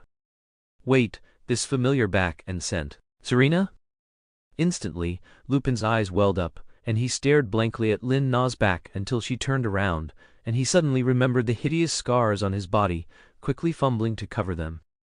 Lin-Na, holding a pile of cucumbers and green peppers, immediately saw his wound, and the items in her hands dropped to the ground. Remus, you're injured again? Serena Lupin was suddenly speechless, as if he had so much to say to him, but didn't know where to start, only able to helplessly repeat her name. The next second, the girl had already pounced in front of him, anxiously examining his wound. This was scratched by a werewolf. How could you be so careless? Lin-Na already had extensive experience treating his kind of wounds. I'm fine, Tilda, it's not like I'll get infected again. Lupin's tears still couldn't be controlled, sliding down, but he quickly wiped them away with his hand. Don't think like that. Being careful is always the right thing to do. Lin-Na was a bit angry that he was so careless with his body, but when she looked up and saw that he seemed to have been crying, she couldn't bear to say anything harsh. You cried? Lupin truly was a man of deep emotions. You're seeing me at my worst, Tilda. Lupin smiled, revealing a smile that was better than crying. He was so happy, but it hurt a little. They couldn't be together, she was still so young and beautiful. And him? Lupin unconsciously touched his weathered face, unshaven and neglected for a long time, with faint wrinkles at the corners of his eyes from smiling so much. He probably scared her with how he looked now. Lupin thought pessimistically, yet he didn't expect to be pulled back into the room by her, with her arm around his neck. All right, go take a quick shower and I'll whip up something to eat. I have to say, your vegetable garden is really good. The vegetables are especially fresh. Lin-Na's taste buds were stirring. It had been a long time since she had eaten authentic Chinese food, and she really missed it. Lin-Na turned and saw Lupin staring blankly at her, his face full of disbelief. She simply went all out and used the spell to remove clothes. Then I'll help you out, Tilda. Instantly the man's body was bare before her, but at that moment, the woman had already turned around to prepare to wash his clothes. His Tilda. Remus gasped, covering himself, and quickly ran into the bathroom, a shy and muffled voice coming from behind the door. I'll be quick. Next time, don't do that again, he's a man. Lupin was shy, yet also felt an indescribable sweetness. Serena was helping him wash his clothes and was going to cook for him. Merlin, was there anything happier than this?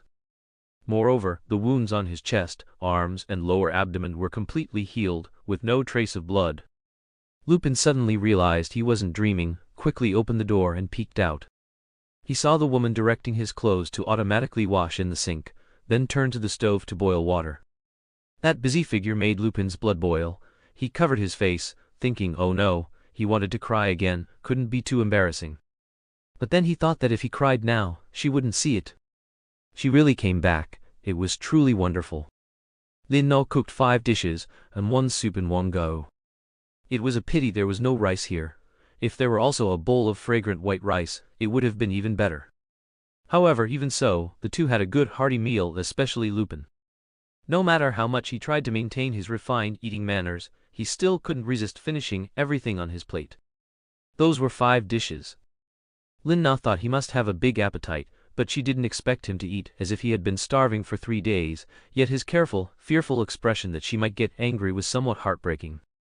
Sorry, Tilda. It's okay if you want to eat more, I'll make some. No need, I'm full. This time Lupin showed a satisfied smile. He really loved. After dinner, Lin Na inquired about his situation, and as expected, Lupin readily agreed to her request. They agreed to look for Harry Potter's whereabouts tomorrow, and Lin Na planned to stay at his place for the night, which made Lupin incredibly excited.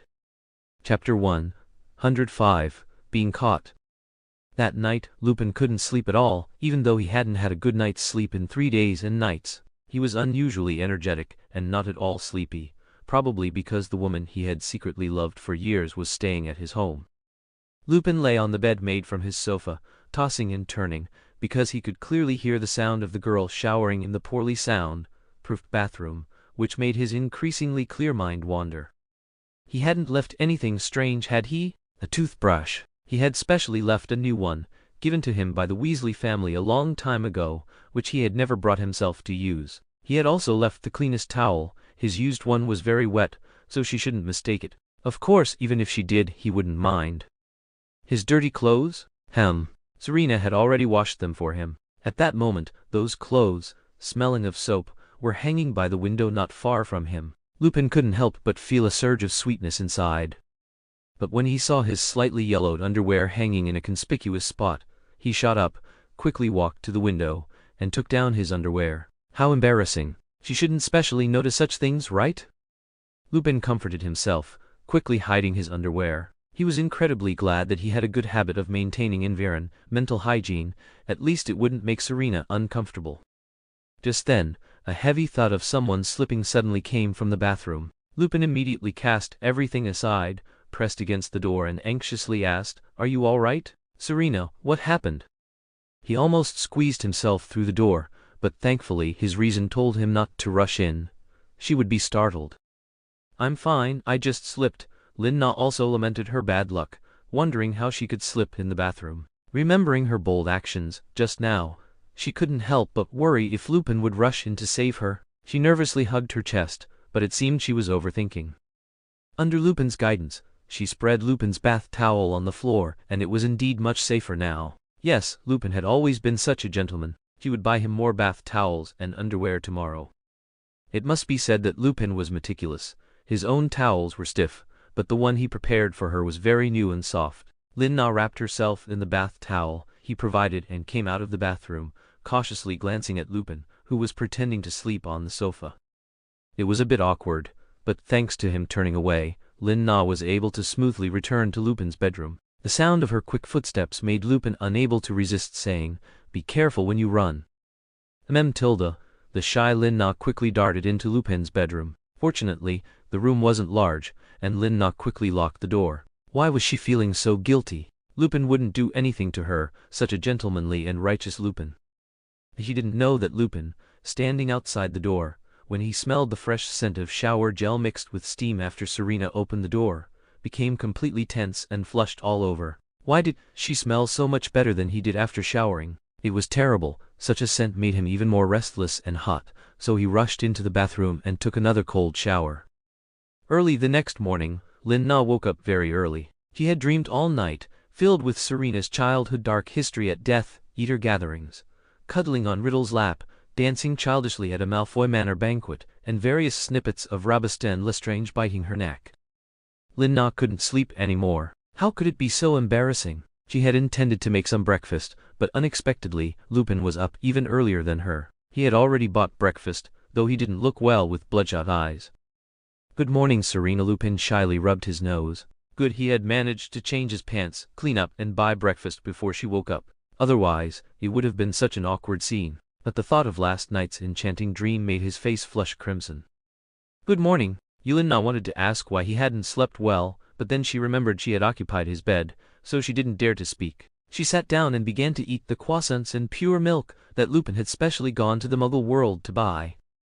Then they embarked on their journey to the Muggle world. Getting there from Lupin's place wasn't easy, because apparition was forbidden in the Forbidden Forest. Therefore they needed to cross the Forbidden Forest to Hogsmeade, then use Hogsmeade's flue network to the Leaky Cauldron, and from there, they could reach the Muggle world. Along the way, they chatted happily, talking about past events and future collaborations. Lin Na learned that Lupin had been looking for her quite a lot over the years. In fact, he had searched nearby countries, deliberately using the pretense of being a bounty hunter to hunt Death Eaters to find her. He actually did encounter the Lestrange brothers, but he didn't expose their location, because he found out they were also looking for Serena, and he felt a pang of sympathy, thinking Serena might go looking for them. However, when they encountered Barty Crouch Jr. they had a fierce fight, and Lupin almost lost an arm. That fellow was cunning, treacherous, and vicious. At this point Lin Na specifically looked, and indeed, when she pulled up his sleeve, there was a winding and hideous scar, extending from his shoulder to his elbow. If only I had been there, I wouldn't have let you get such an ugly scar. Tilda, this was true. With Serena's healing skills, she could have prevented these scars from proliferating. Haha, Tilda, it's fine. If you don't like it, I'll find some potion to remove it in a few days. Lupin comforted Lin Na, secretly thinking, good thing you weren't there, otherwise you would have been snatched by the Death Eaters. His hand also involuntarily reached out and touched Lin Na's head, feeling how soft it was. But Lupin didn't dare to show too much extra emotion, so he quickly withdrew his hand. Just as they were happily boarding a Muggle bus, they didn't notice a dark figure appearing at the entrance of the Leaky Cauldron. That was Snape, who had changed his mind and specially taken leave to find Serena. Ever since Lin Na left last night, a calm Snape had become uneasy. He believed she came to him for help because she trusted him, but he not only didn't lend a hand, but also scolded her. That fellow was so petty, wouldn't she go back and cry in secret? The more he thought about it, the more he felt he had been too harsh, and he also didn't know what she had been through all these years. But he wouldn't apologize. He would just silently appear by her side and give her a surprise. Only because he didn't want the wizarding world to lose a reliable healer, that's all. After all, Bellatrix could appear before her at any time and take her life. But when he used an owl to confirm her location, what did he see? That stupid wolf was stupidly smiling as he helped her onto a Muggle bus. So he wasn't her only option. Snape felt a sourness from the top of his head to the soles of his feet at this sight. Sure enough, he had worried too much. Miss Lestrange certainly didn't need protection from a small fry like him. There were plenty of suitors. Darlings, please give me thumbs up in comments, I beg you. Thank you for your support. Chapter 106, Bus Stop. Although Snape saw that she was already accompanied, he should have left quickly, leaving this troublesome matter to that stupid werewolf, but he couldn't move his feet, as if he was sealed by magic. Only he himself knew that he was still unwilling and uneasy to entrust that woman's safety to that stupid werewolf. He might not know whose side he would be on when he met Sirius Black. So Snape, with a cold face and an aura that warned people to keep their distance, stepped onto the same bus. He walked steadily inside, scaring the aunties who were chatting and laughing into hurriedly getting off the bus to wait for the next one. Their panicked eyes made it seem as if they had encountered a killer. Snape's gaze was fixed on the two at the back of the bus without blinking. Lupin, who had been about to help Lin Na adjust her scarf and hair, suddenly withdrew his hand, indeed feeling a little guilty under Snape's stare. The embarrassed Lupin rubbed his hands. Why are you here, Professor Snape? Lupin had grown to respect Snape more and more ever since he learned that Snape had been working hard to improve the Wolfsbane potion. Even though Snape was always cold and sarcastic towards him, Lupin didn't take it to heart. Why can't I come? Someone invited me. Snape casually glanced at Lin Na's expression, which was good, showing no signs of aversion. He flicked his robe and sat in the seat in front of Lin Na. Didn't you refuse? Lin Na, surprised, grabbed the armrest on the back of the seat and craned her neck to ask Snape. This time, she remembered to save his face and whispered into his ear. But such close proximity was almost as if Lin Na was leaning on Snape's back. The man instantly felt a prickle on his back, leaned forward, and uncomfortably moved his neck slightly, remaining silent, seemingly trying to diffuse the awkwardness with silence, but the sound of her breathing behind his ear was impossible for him to ignore. "Hey, Professor Snape!" Lin Na, not giving up, leaned even closer, but just then the driver in front slammed on the brakes. Lin Na, by inertia, stood up. As Snape turned and reached back to steady her, Lupin also extended his hand.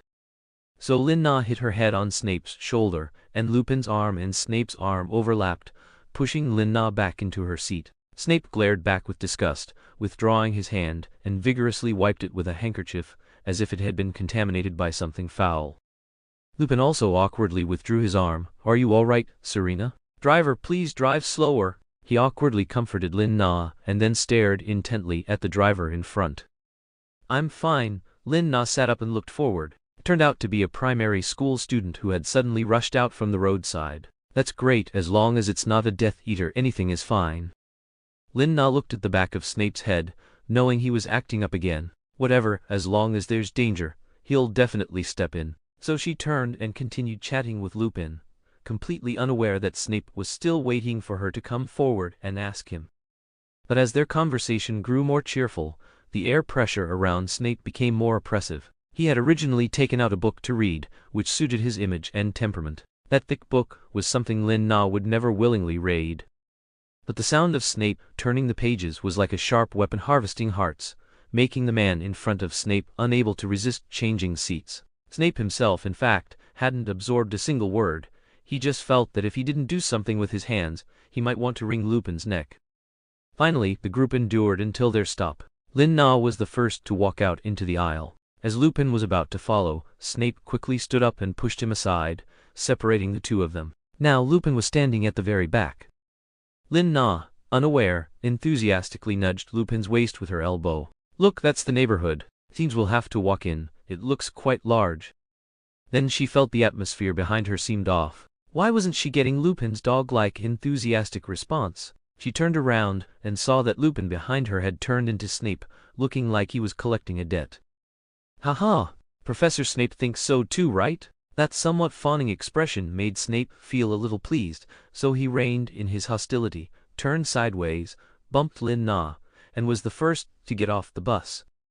As soon as he stepped off the bus, he felt a pang of regret. How did I give that stupid werewolf another chance to stick to her? Doesn't she know the danger of werewolves? Have all her admirers died off? Does she have to choose a tasteless werewolf? Looking in the bus's rear mirror, Snape saw Lin Na and Lupin huddled together again. Excellent. Snape clenched his fist again. I should have sent him to St. Mungo's earlier. Lin Na didn't pay much attention to Snape monitoring her. With her hand covering her mouth, she quietly explained what happened yesterday to Lupin. Although Lupin was a little disappointed that Lin Na didn't think of him first, he felt that he could be trusted, and his heart was comforted.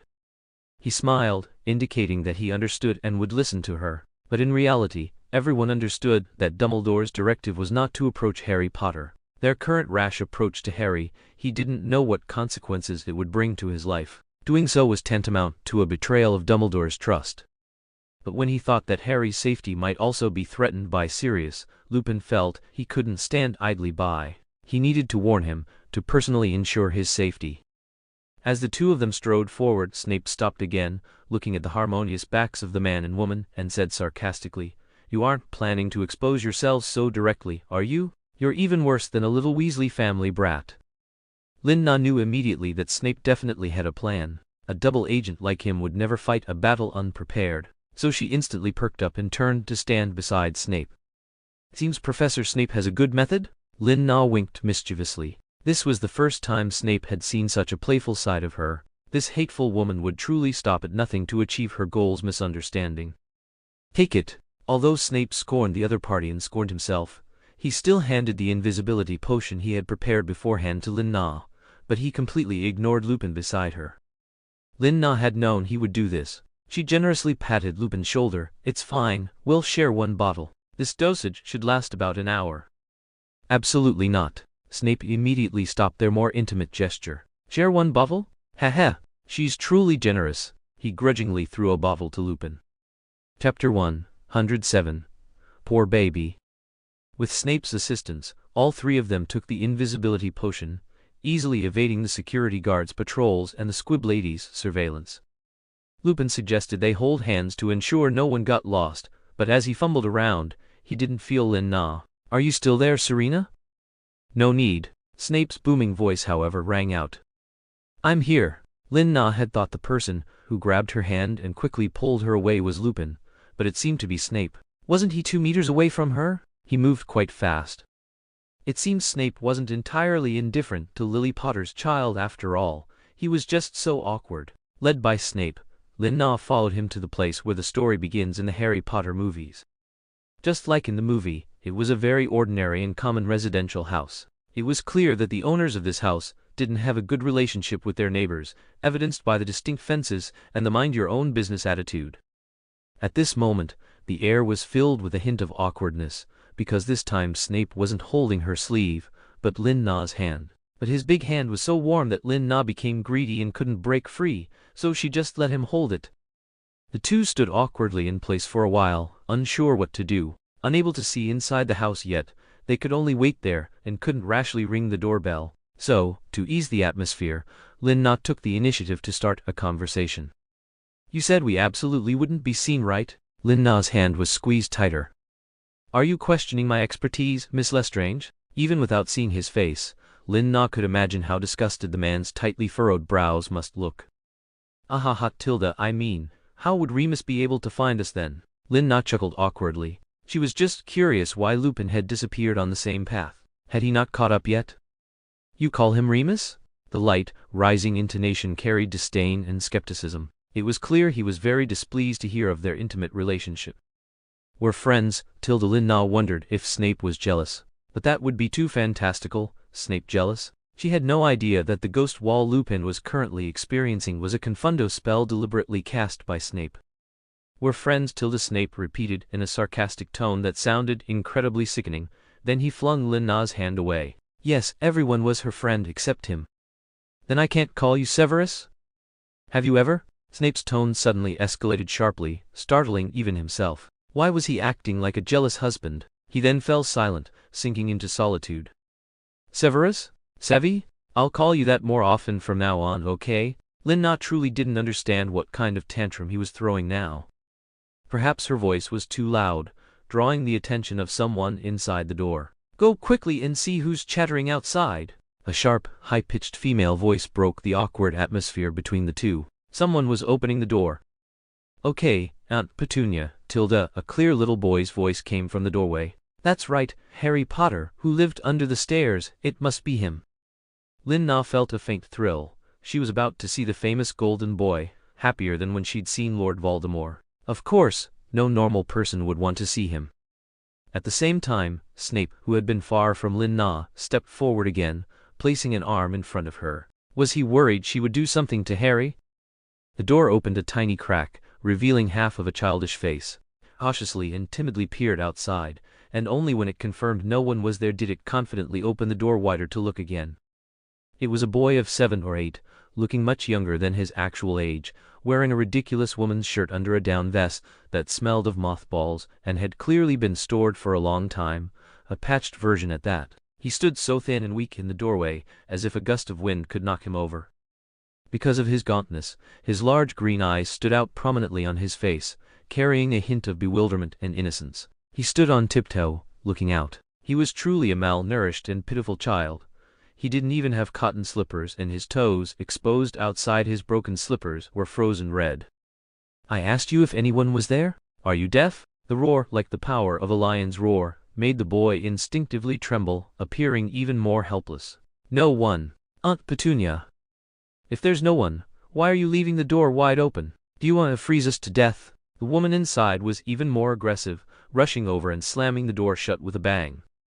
Seeing this, do you still hate him? Lin Na was practically heartbroken for the poor child. She couldn't see Snape's face, so she didn't know if he would feel a shred of sympathy for Harry Potter. She only heard him say coldly, "You'll have to ask Dumbledore about that," meaning that Potter's current miserable experience was all because of Dumbledore, and had nothing to do with him. Lin Na knew he would never bow down, but it didn't matter. She could find a way to help Harry herself. Through the glass, she saw that woman Petunia very rudely push little Harry to the sink, wanting him to wash dishes. Lin Na suddenly had an idea and used a spell to knock over a nearby trash can. Aunt Petunia then roared for Harry to take out the trash. Perfect. She finally had a chance to interact with Harry. But how could she talk to him without scaring him? That's right, she needed a snake. Severus. Can you help me conjure a snake? Preferably one I can control. Lina could actually do it herself, using a stick from the ground. But she couldn't control the snake with undivided attention while also focusing on coaxing information from Harry.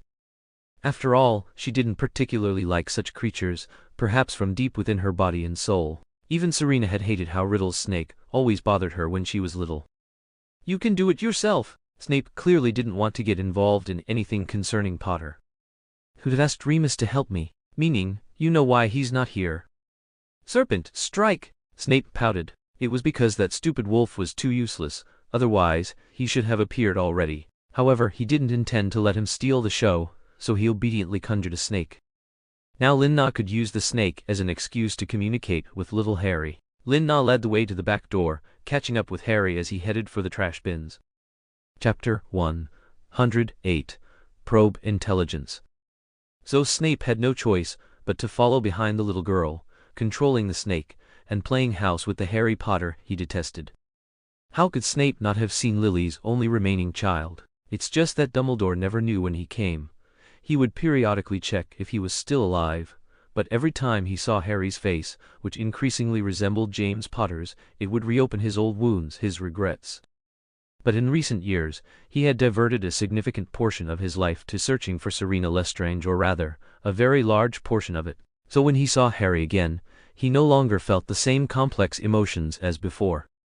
Especially when he thought of Lily upon seeing Harry Potter, he no longer felt such profound sorrow. His grief, which should have been overwhelming, had lessened considerably. Was he getting old? Now, seeing Harry again, he could only say that he was finally able to confront his own youth. Perhaps those things were all in the past. He had grown up. The woman's reappearance, on the contrary, reminded him that his feelings for Selina Lestrange were far too special. He shouldn't be indulging her and worrying about her so much. But as it seemed now, he couldn't help it. He was even willing to accompany her and break his own vow. I will never get involved in Harry Potter's life. What exactly are you trying to do? Snape gasped at his own change, but it was too late to storm off now. He could only face his special treatment. He instructed the small snake to follow her closely, making sure Harry Potter wouldn't notice.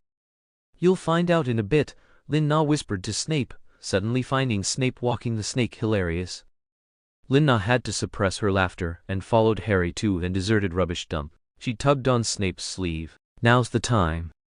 Snape, in perfect coordination, manipulated the small snake to dart out, startling young Harry. Ah, so it was you following me. No wonder I felt like someone was tracking me. Harry immediately accepted the small snake and squatted down. He had long known that he could communicate with snakes.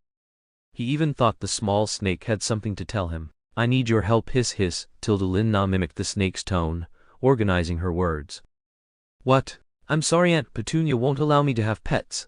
Young Harry showed a sad expression. He had once saved a very large black dog and secretly kept it in a pipe near the rubbish dump, saving his own food for it every day. Unfortunately, Aunt Petunia later discovered it, and his uncle almost shot it. He never saw any trace of it again, but he hoped it had survived. Seeing the boy's dejection, Lina felt a little guilty, but it wasn't the time. She needed to gather as much information as possible while the invisibility potion was still effective. No, I'm looking for my friend. Have you seen a large black dog? A very fierce one. Hearing this, Snape had a rough idea of who Lina was looking for. She was using him to find Sirius. Snape silently questioned the anxious Lina beside him. No wonder she said nothing. No wonder she wanted to find Harry Potter. Everything she did was for that idiotic dog. Snape stopped controlling the small snake, and it slithered towards Lina. Lina shrieked and jumped, thinking she was about to be bitten. What was Snape doing? He had scared Harry, who waved his hands repeatedly. Don't be angry. Don't be angry. I really can't keep you. In this urgent moment, she couldn't keep up the act. She sprang towards where Snape might be, dodging the small snake. Snape should have ignored her, but hearing her frantic footsteps in the snow, he instinctively opened his arms. Then, because they couldn't see each other, they collided heavily, or rather, Lina directly tackled Snape. Hearing the commotion, Harry stood up alertly, looking around in surprise. There was no one, and no heavy object had fallen. Why? He quickly told the small snake, "I once saved a big black dog that looked like a wolf, but I couldn't protect it, so it ran away and disappeared." Lin-Na wasn't surprised by this news. It seemed she couldn't contact Sirius through Harry, but now she and Snape were intertwined in an awkward position, and she wondered if that fellow Snape was already fuming. Only after Harry Potter left could she slowly get up from Snape, and Snape was already speechless from the girl's embrace. This embrace was completely different from what he had imagined. He thought he would be extremely resistant to her closeness, averse to physical contact with her, but now, it seemed he even wanted to wrap his arms around her and pull her into his embrace. Snape had never imagined a girl's embrace could be so soft, especially those two mounds, which burned his face and ears like fireballs. It wasn't until Lin-Na got up and pulled him that Snape realized he was being too abnormal again. Luckily, they couldn't see each other's faces at that moment, otherwise his panic and helplessness would have been discovered. Even though his emotional displays were very subtle, he still felt uncomfortable. "Sorry, Severus, I didn't crush you, did I?" "Humpies, Miss Lestrange, watch your step. Don't just pounce on any man you see." Snape didn't know what was wrong with him. Perhaps he was still lamenting her unfortunate relentless pursuit of Sirius. "Got it. Don't worry, next time I'll definitely pick a handsome one." Lin-Na deliberately provoked him, just because he was so venomous, but the result was that he ignored her again. But luckily, she had already gotten the information she wanted and didn't need to come to Harry Potter anymore. Next time, she would secretly send him some food and clothes. There shouldn't be any big problem. It wouldn't be bothering him, would it? It was all Muggle delivery methods and Muggle items, so no one should interfere. Just like that, the two gradually became visible, one after the other, along with Remus Lupin, who had been running around the tree. "Serena, I finally found you two few." "Remus, are you all right?" The two huddled together again, exchanging greetings. Snape paused, then disapparated without looking back. "What's wrong with Snape?" "I don't know, maybe he's on his period." Lin-Na ignored Snape's tantrum. Her goal had been achieved anyway. When she asked Lupin what had happened, it turned out he thought he had fallen into a trap Dumbledore had set to drive away wizards. He could have easily cleared it, but he was worried that if Dumbledore came, he wouldn't be able to explain, so he had been trying to find a way out. Lin-Na simply said, "Such an innocent werewolf, Tilda." Chapter 109, Sudden. After leaving Harry Potter's house, Remus insisted on personally escorting Lin-Na back. Lin-Na almost forgot that she was still a healer at St. Mungo's. Because Bellatrix had gone on another rampage in the Muggle world, Lin-Na and the others saw ambulance after ambulance rushing to rescue people. It was clear that those Muggles couldn't handle the injured and would only allow their compatriots' lives to be sacrificed in vain. It was expected that Ministry of Magic personnel would arrive soon, and Lin-Na also realized that she needed to go back and help, even if countless reporters and gossiping hearts were waiting for her there. Lin-Na rushed fearlessly into the running crowd, wanting to understand the situation. Remus caught up to her, saying, "I'll go with you." "You need to rest, Remus." Lin-Na was already feeling guilty enough, and now he wanted to focus on saving those Muggles for her sake, which she found a bit unbearable. Of course, it was obvious that Remus could not be easily persuaded by Lin-Na. Instead, he held her hand even tighter. "We can do this." Remus gently but firmly raised their intertwined hands, his gaze fixed only on her, a strength that even the loudest screams around them couldn't diminish. At that moment, Lin-Na was a little touched. Remus truly was a rare and wonderful partner. At least, she would never have to worry about being left behind. "Thank you, Remus." "Thank you for always supporting me." Lin-Na smiled very sincerely, but Remus was made quite embarrassed by Lin-Na's thanks, his lips curving upward uncontrollably, as if a tail was wagging behind him. "You never need to thank me, Nana." An emotional Remus almost blurted out "baby," then scratched the back of his head, a close call. But just then, an untimely voice appeared behind them, deep and somewhat authoritative. "This is not the place for you to be romancing." Lin-Na turned her head. It sounded like Snape, but Snape wouldn't appear again. It was Barty Crouch Asar. He had become Minister for Magic several years early and should have been basking in glory, so why did he look so utterly defeated now? "You are! Oh Tilde, it's an honor to meet you, Minister for Magic." Although the hard-won warmth between him and Lin-Na was broken, Remus remained calm and greeted Barty Crouch Asar very politely. "Ms. Selina Lestrange?" Barty Crouch Sar very rudely bypassed Remus, ignoring him, and focused his gaze intently on Lin Na's face. His eyes, like an old cat spotting a mouse, stared at her unblinkingly, bloodshot, with an aura that gave Lin Na no chance to escape. "It's me, we meet again, Tilda Minister." Lin Na didn't understand why he was looking at her like that. Could he be suspecting that his perverted son had come looking for her, and she had hidden him? "I'm very sorry about your son's matter." When Serena mentioned Barty Crouch Sr's eyes showed more scrutiny, and a hint of excitement. "It seems you care about him a lot." As he spoke, his body had already moved closer, to a very close social distance. Lin Na chose not to back away to avoid being impolite, although the smell of smoke on him already made her somewhat resistant. "I was just asking, we're not close, haha." Little did she know this was like poking a madman's sore spot. "I'm very sorry, I thought there was something between you two." "What a pity." As Barty Crouch Sr's eyes shifted, he seemed to be hinting at something, but it was too strange. She couldn't recall having the ability to be remembered by the Minister for Magic. She also realized belatedly that such a Muggle attack, while not huge, how did it come to the Minister for Magic personally resolving it on site? Did Bellatrix summon a Death Eater mark? Just then, Lin Na felt a strong arm encircle her waist, and leaning back with the force, she naturally rested in Remus's embrace. Remus, very manly, turned sideways to separate her and Barty Crouch Sr. "I think she's made it very clear she doesn't know your son's whereabouts." Remus's assertive reply made Lin Na even break a sweat for him. This guy is truly brave when he needs to be. He truly is her good brother. "That's right. He might be looking for you." Barty Crouch Sr dropped another strange remark, his cloudy eyes showing a hint of shrewdness, staring intently at Remus's hand around Lin Na's waist. He seemed very concerned about that point. He kept staring at Remus until other Ministry of Magic personnel came to find Barty Crouch Sr. The man whispered a few times in his ear, and Barty Crouch Sr nodded, giving Lin Na a deep look. "It's good to see you safe again, Miss Serena." Leaving the two looking at each other, he led the large group away. Lin Na and Remus were also stopped by them. "This is up to the Ministry of Magic now. All unauthorized personnel, please leave quickly." Lin Na and Remus had no choice but to rush back to St. Mungo's and join the rescue efforts. As expected, it was already full of patients and reporters were crowded in the hallway wanting to ask her questions. Remus shielded her from all of them, allowing her to slip into the treatment room.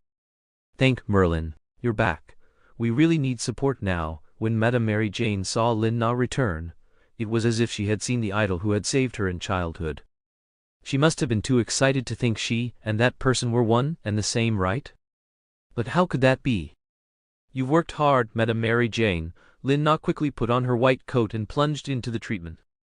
Her arrival seemed to be a strong stimulant, quickly bringing the somewhat chaotic treatment room into an orderly progression. Lin Na also saw the madness of Bellatrix. The victims varied in gender and age, but not even children were spared. One child, because of her dark hair, might have reminded Bellatrix of Serena, and she had even carved the words "Selina Lestrange" die onto the child's arm with a spell. This child was only about 10 years old. How could she be so cruel? Or was she forcing herself to show up? Lin Na cradled the child's arm, her heart aching. That fellow was indeed a lunatic. At this moment, Lin Na was in a mood to kill with a borrowed knife, carefully applying ointment to the child's arm. Lin Na was so angry that her face was expressionless. She really wanted to know what would happen if her dear brothers found out Bellatrix had harmed her. Would Rodolphus Lestrange side with Bellatrix, or would he avenge her? How would Rabastin Lestrange torment Bellatrix? Madame Mary Jane, please do me a small favor. Chapter 110. Lucius arrived. Mrs. Mary Jane, please do me a small favor. Of course. After Lin Na, covered in blood, forgot about the poor injured muggles with the help of Mrs. Mary Jane, she was wrapped in bandages from head to toe. To make it more realistic, she even smeared some extra blood on her bandages. Letting Mrs. Mary Jane and the intern push her past the reporters, Mrs. Mary Jane, with the imposing aura of a new dean, shouted, "Everyone, move aside. Bellatrix attacked Selina Lestrange. It's an emergency, I need to give her first aid." Mrs. Mary Jane's acting was incredibly realistic. Even Lin Na felt like she was on the verge of dying. However, the plan went smoothly. The reporters, who had originally wanted to dig for gossip, quickly changed direction, turning their focus to another victim, a Death Eater family member's plight. It should be known that Selina Lestrange's status among the Death Eaters was no less than any main force. Moreover, her current identity was an official healer at St. Mungo's. Even freely entering and exiting other countries' healing institutions, she should not have been threatened. Such a neutral place is inherently assumed to be peaceful. Attacking a healer is no different from attacking a Red Cross member on a battlefield. It is not recognized by any person, institution, or country. This was certainly big news. All the reporters were emotionally stirred, conducting maximum interviews and reports. They even interviewed patients passing through the corridor, as well as the intern healer.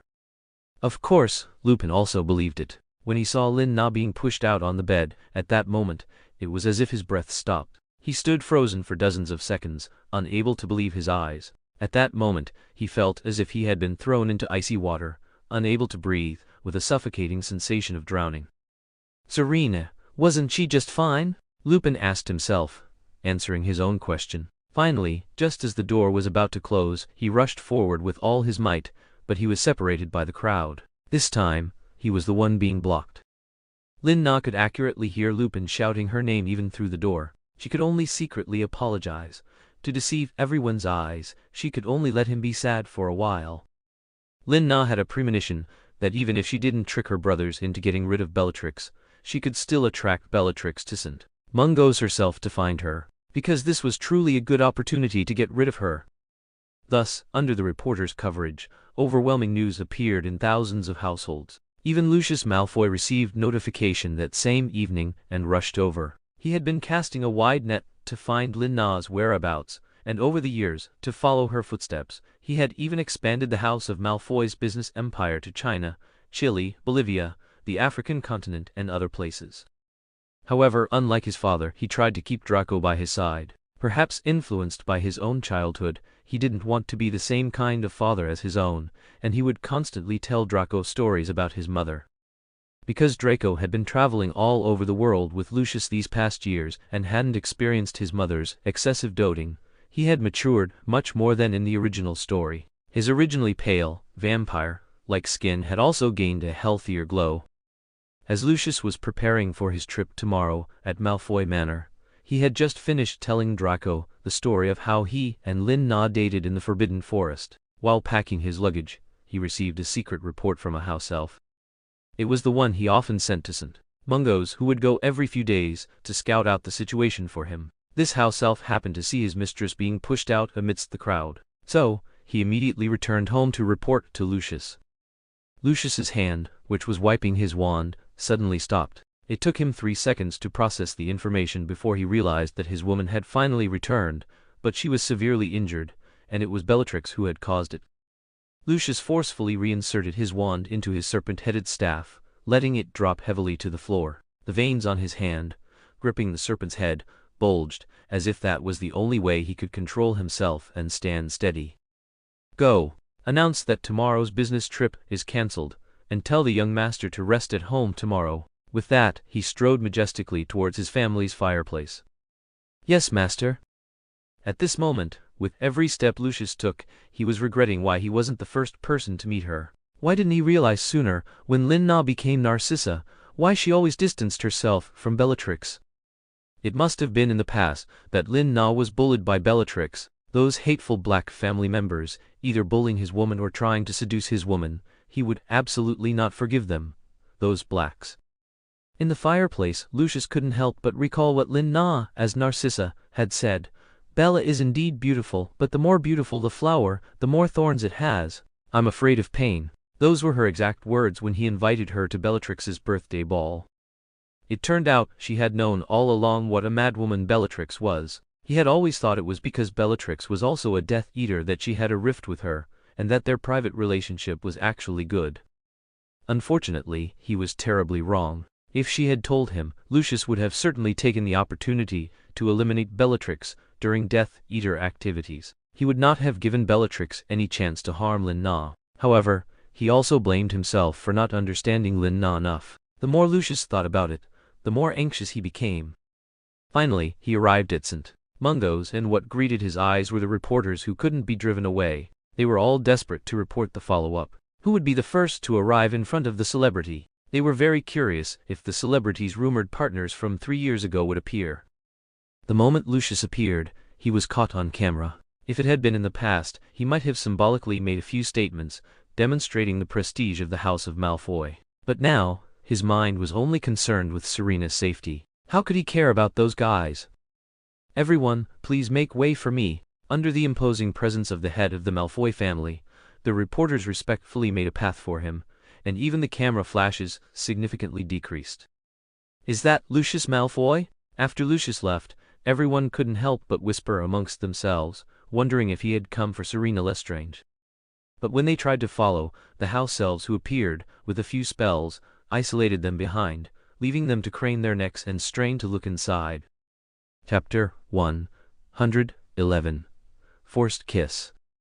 If you observe closely, you will notice that the head of the Malfoy family's hurried steps were a bit erratic, a kind of panic that even he himself did not detect. This was highly unusual, indicating a change in his state of mind. "Lin-Na, wait for me."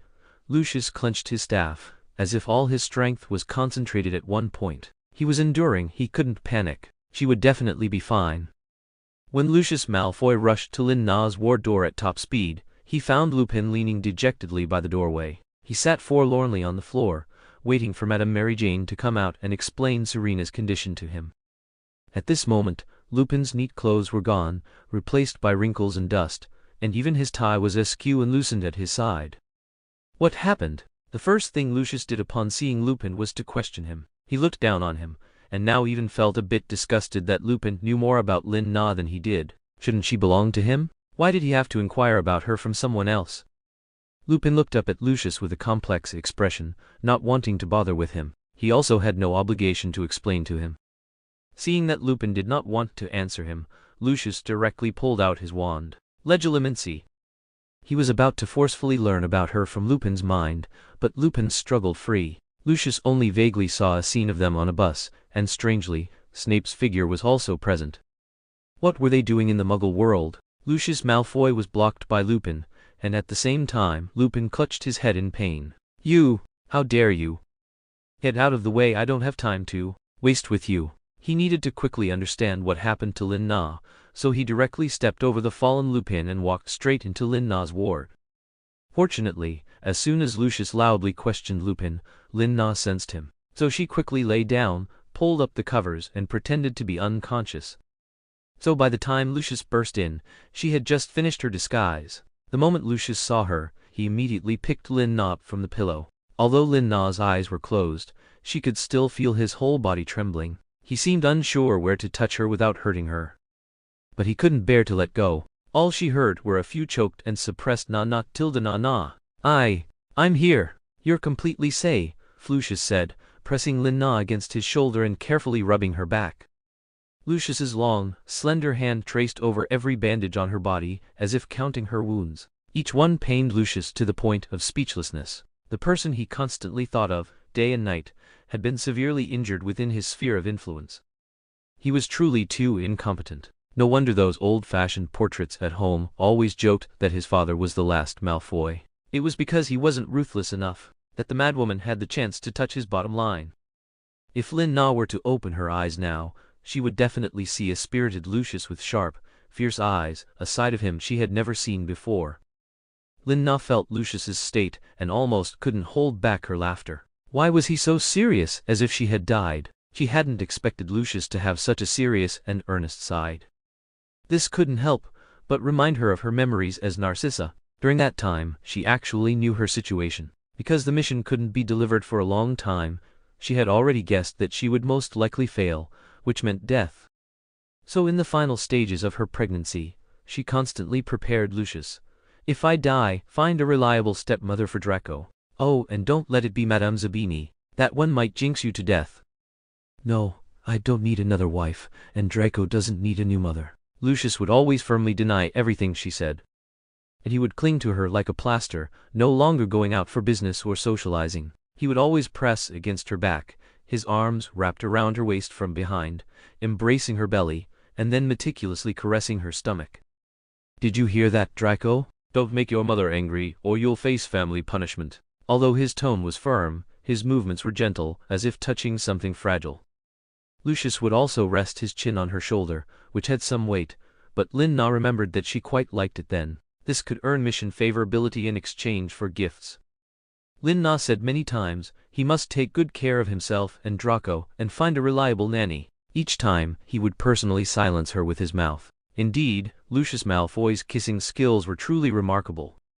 At least when she was Narcissa, she enjoyed it quite a bit. Perhaps because of this, when she thought she had failed and left, she felt quite regretful. But the mission was difficult, so she could only, in her dying moments, look at Lucius holding the newborn, still bluish Draco, crying a river of tears. Now when Lin Na recalled Lucius Malfoy's kiss, she couldn't help but blush. It was a kiss that was both gentle and domineering. He would sweep through her oral cavity like conquering a city, leaving her breathless, then quickly pull away to take a breath, and continue his kiss. It always left Lin Na's mind in a state of confusion. Wait, this kiss was too real. No, it wasn't a scene in her mind. It was Lucius actually holding her face and kissing her at this moment. What? Did he think he was a prince who could kiss her awake? Lin Na opened her eyes in shock. Fortunately, Lucius was very emotional at this moment, mixing all his longing and tenderness together. His eyes were closed in deep immersion, and he didn't notice the woman's startled open eyes. Even more terrified was Madame Mary Jane. He had just been passionately discussing with Lin Na how to improve St. Mungo's policies to keep reporters out, when Lin Na suddenly lay down unconscious, and then she suddenly saw the head of the Malfoy family unable to control his emotions. Did she know too much? Madame Mary Jane swallowed nervously as she cautiously backed out. Hopefully, Malfoy wouldn't remember she was also in the room, or she might face trouble later.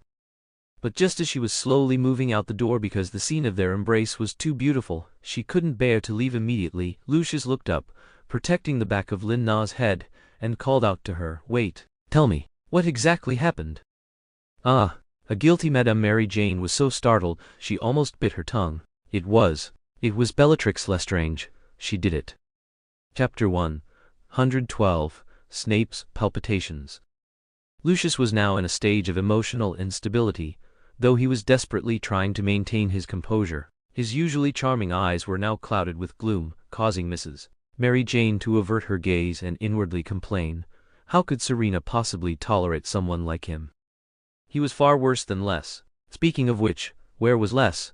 Ever since Serena disappeared, he vanished too, only to reappear when she returned. It could only mean he truly cared deeply for Serena. But he only showed his face once, and then disappeared again? He couldn't possibly have gone to avenge Lin Na, could he? Mrs. Mary Jane, having weathered many storms, was now even capable of daydreaming in front of Lucius. I said, "Tell me the details." Lucius waited impatiently for the old woman. He wanted to know everything. No one knows what that madwoman did to Serena. We can only wait for her to wake up. My poor child. Mrs. Mary Jane began to feign overwhelming grief, making Lucius feel annoyed. His woman was not for her to cry over. She was still alive. So Lucius used a spell to push her out of the ward, where she bumped right into Lupin, who was still guarding the door. Lupin had been waiting for the door to open. He saw the head of the Malfoy family holding Lin Na. How dare he touch Serena? Her injuries meant she couldn't be moved. So, the moment the door slammed shut, Lupin instinctively pushed Mrs. Mary Jane away and blocked the door with his hand. "Hey, let her go. This is none of your business, unless you want everyone to know your little secret." Lucius also realized that perhaps laying Lin Na flat would be better for her injuries, so he carefully placed Lin Na back on the bed. This time, he pushed Lupin aside, with a condescending attitude. "Don't disturb her rest." His arrogant demeanor made Lupin throw a punch, but Lucius dodged it by tilting his head, and then sneered, "What? Not even a full moon yet, and you're already itching to act like a beast? Do you dare to duel me? I want you to stay away from Serena." Lupin was blinded by rage, even wanting a death duel to keep Malfoy away from Serena. "Ha, Tilda, all I want is Lin Na." Lucius, standing at a vantage point with a secret only he knew, cast a sympathetic glance at the werewolf. How ridiculous, he didn't even know Lin Na's identity, and yet he wanted to contend with him for Lin Na. By what right? Lucius no longer paid attention to Lupin's unreasonable demands. Since he couldn't get information from the werewolf, he would go and meet Snape to find out what unsavory business the three of them had been up to in the Muggle world that had caused his woman to be so severely injured. Just as Lucius arrived at Hogwarts, Snape had just finished rushing 10 batches of potion. He had received a message from the Ministry of Magic, saying that St. Mungo's urgently needed potion and asked him to complete some and send them as soon as possible. Snape would not consider that he was working so tirelessly to complete these potions quickly because he wanted an early excuse to see that woman. Just as he was about to finish, a ghost, like Malfoy, suddenly appeared, standing silently in front of him, staring gloomily. He was completely different from his usual state. "What? Finally realized your son isn't yours?" Snape actually didn't make a joke. He rarely saw that fellow Malfoy so distraught. Finally, Malfoy slowly spoke, each word piercing Snape's heart like a needle. "Selina Lestrange is in trouble. It's preliminarily believed to be because of Bellatrix. So what did you all do in the Muggle world? Did you attract Bellatrix? You said, she's in trouble?" Snape's eyes went blank, and he finally connected the dots regarding the true purpose of these potions. Right, Bellatrix wreaking havoc in the Muggle world. And she just happened to be there. Was she injured? But Snape didn't wait for Lucius's reply. He was already beyond caring. He swiftly swept across his desk, snatching all the potions. At the fastest speed, he strode to the fireplace, using flue powder to go to St. Mungo's. At this moment, Snape's mind replayed their last unpleasant parting. More than that, he blamed himself for not personally seeing her back. Why did he trust that hateful werewolf? He couldn't even control himself, let alone protect her. Just thinking about the harm Selina might suffer, 100 ways to kill the werewolf brutally flashed through his mind. Oh right, first to be dealt with was Bellatrix. He had known for a long time that she couldn't be kept alive. Lucius instantly understood Snape's reaction. It turned out he also didn't know what exactly had happened. So, it seemed that to know the truth, he would have to find that madwoman. No matter, he had plenty of ways to catch her.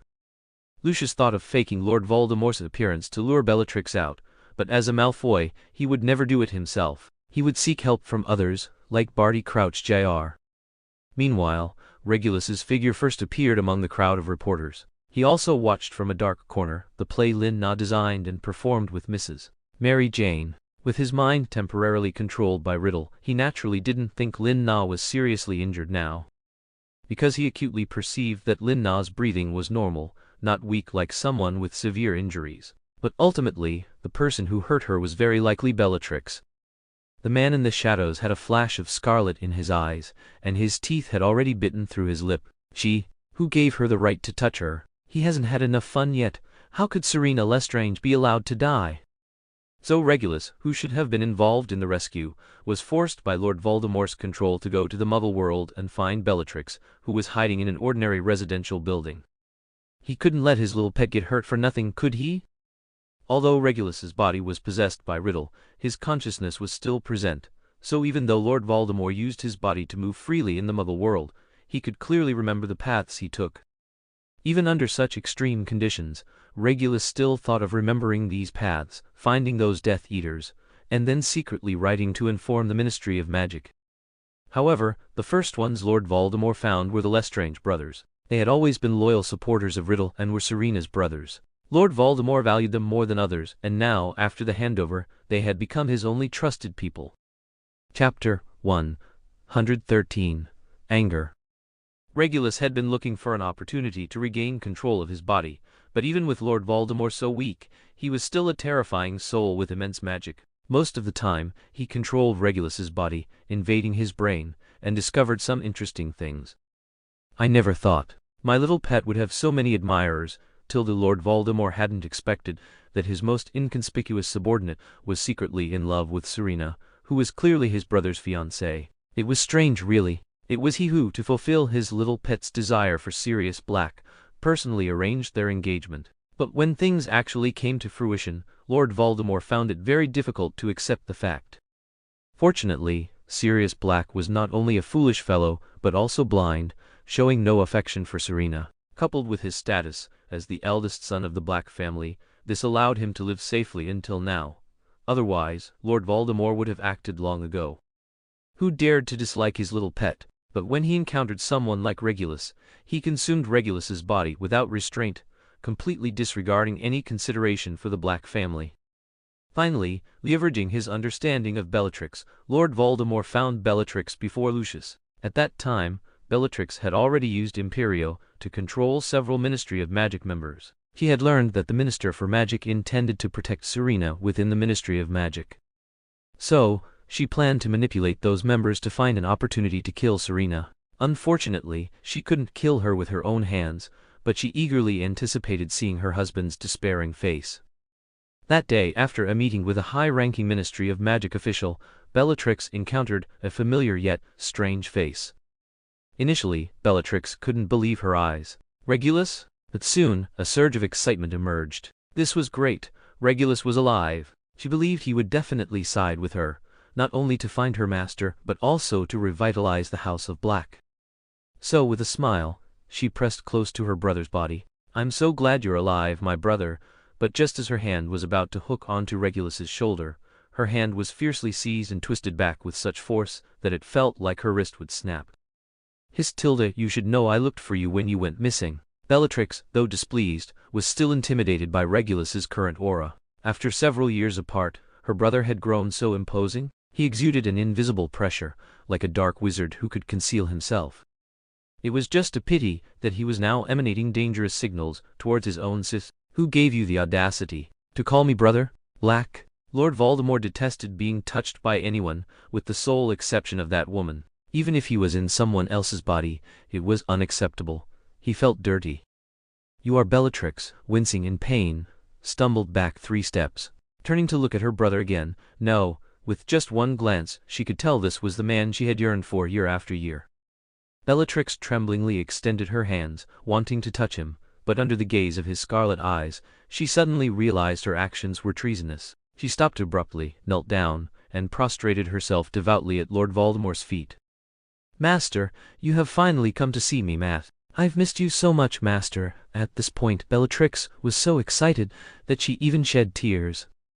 "Oh, your way of missing me is to plot against Selina Lestrange?" Riddle lifted his foot, pulling his trouser leg free from her grasp, and mercilessly kicked away the woman who was trying to kiss his shoe. "Me? I didn't, Master. Please believe me." A look of utter despair appeared on Bellatrix's originally beautiful face. Had her plans already been discovered by her master? This wasn't even what made her most despairing. What truly devastated her was that her master still favored Serena, just like everyone else around her. Even her mother was like this. If Selina Lestrange was to attend a dinner, she couldn't touch her cutlery if Serena wasn't present. It was laughable to think that a woman who didn't even belong to the Black family was considered more noble than she, a true Black. And she was even her sister-in-law. Recalling past events, how her cheap husband carefully boned fish for Serena and personally cut her steak, how her younger brother-in-law went mad attacking people for Serena, even her own brother was so enchanted by him that he lost his mind. The hatred in Bellatrix's eyes almost couldn't be hidden. Riddle initially didn't believe Serena had been harmed, as he trusted his own judgment, but Bellatrix's guilty behavior now made him suspicious of her schemes. Of course, Lord Voldemort didn't favor Bellatrix because of her loyalty. He simply performed legilimency, entering her mind. Then he saw Bellatrix's venomous resentment towards Selina Lestrange, and the things she had been plotting recently in the Ministry of Magic, including, but not limited to, instructing those people to secretly kill Serena. Lord Voldemort understood. It seemed he hadn't been mistaken after all. His capable subordinate viewed Serena in such a way. What a waste of such a useful dog. Lord Voldemort touched his nose, and, without hesitation, first subjected her to several cruciatous curses to avenge his little pet. But considering she was still somewhat useful, he temporarily spared her life. However, Bellatrix was tormented beyond recognition, letting out agonizing screams in the deserted alley of Nocturne Alley. "Master, why? What have I done wrong? You shouldn't have touched her." "Because she is mine." Lord Voldemort waved his wand, clearing Bellatrix's memories concerning Serena, ensuring she would no longer pose a threat to her. He then subtly altered her memories again. The reason she controlled the Ministry of Magic officials was to infiltrate the Ministry of Magic, take control of the new Minister for Magic, and the matter of Serena was cast aside from her mind. After doing all this, Lord Voldemort left Bellatrix, who lay collapsed on the ground, begging silently, and departed. He still had to go back and see how his little pet was doing, making sure she hadn't been targeted by other flies. And Bellatrix, upon learning of Lord Voldemort's return, felt an inexplicable pang of heartache while still eagerly completing her mission, awaiting Lord Voldemort's personal arrival once more, only to walk directly into Lucius Malfoy's trap. Merry Christmas Eve, my dears. Tilda, who did you spend Christmas with? Love you all. Chapter 114. Snape's Visit. In front of Lin Na's ward, Lupin was still guarding the door. By now, he had learned about Lin Na's basic condition from Madame Mary Jane. Because he had been severely injured by Lucius Malfoy, he couldn't stand up for half a day. When he tried to enter again, he was blocked by the Malfoy family's house elf. Although his magic level was not low, it was still difficult to go against a house elf with goblin magic. He could only continue to wait anxiously at the door, hoping Serena would wake up soon. Lupin didn't know how long he waited, but he was met with an enraged Snape. The potion is here? From a distance, Lupin saw Snape striding towards him and excitedly stood up. Great, Serena's potion is here. He didn't notice the murderous intent in Snape's eyes or his clenched fists at all. Before they could get close to Snape, he unleashed a powerful Sectum Sempra, knocking the unprepared Lupin flying. He hit the wall hard, and then slid down. You don't deserve to be her friend. Snape didn't spare Lupin a glance, but instead dropped this sentence, which pierced deeply into Lupin's heart like a dagger.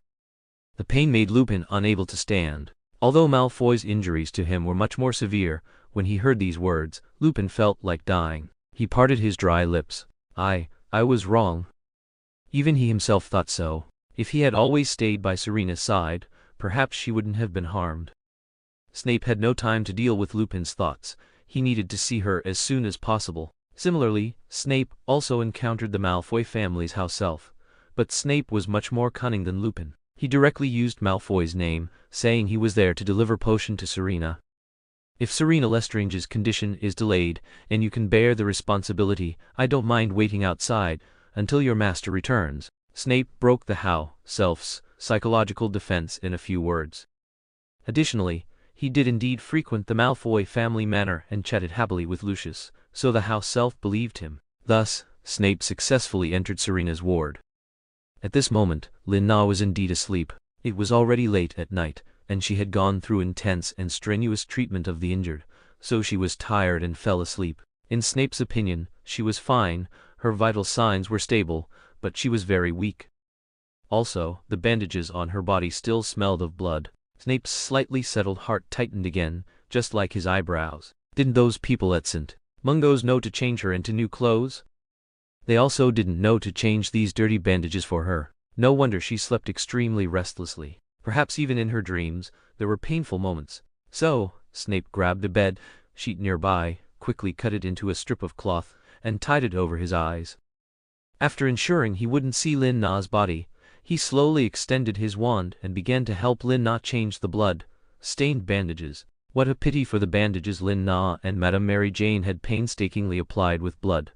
They were all thrown to the floor by Snape. Snape wrapped Lin Na's body by feel, and unknowingly, she was wrapped like a mummy, the bandages tied tightly and neatly. Although everything that should and shouldn't be covered was covered, Snape guaranteed that her wounds would not be exposed. It was just that when he tied a certain part of her body, one area felt very peculiar, extremely elastic, and even after tightening it several times, it seemed like he could wrap a few more turns. Later, he seemed to understand something, but it was already too late. He no longer had time to loosen her chest. Snape, embarrassed, avoided looking at the flattened area and directed the quilt to cover her up to her chin.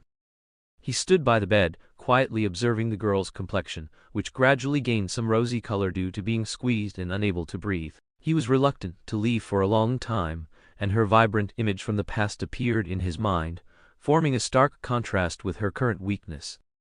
He was wrong. Perhaps he truly cared about her more than he imagined, and Lin Na, in her sleep, felt as if a large stone was pressing on her chest, her breathing becoming increasingly difficult, a feeling of suffocation. In her dream, she recalled playing games with Bellatrix as a child. Bellatrix suggested playing horseback riding, where they took turns being the horse. She wanted to refuse, but Bellatrix pushed her to the ground and directly pressed down on her. At that time, she felt the same suffocating pressure on her chest, as if she was about to be suffocated to death, and then her magic surged, blasting Bellatrix away. Later, people from the Ministry of Magic appeared and erased Bellatrix's memory, ensuring she had no lingering trauma, except for a glass scratch on her face. Serena knew that when she encountered this older sister, she should run as far as possible. This lunatic wasn't crazy later, but had always been so.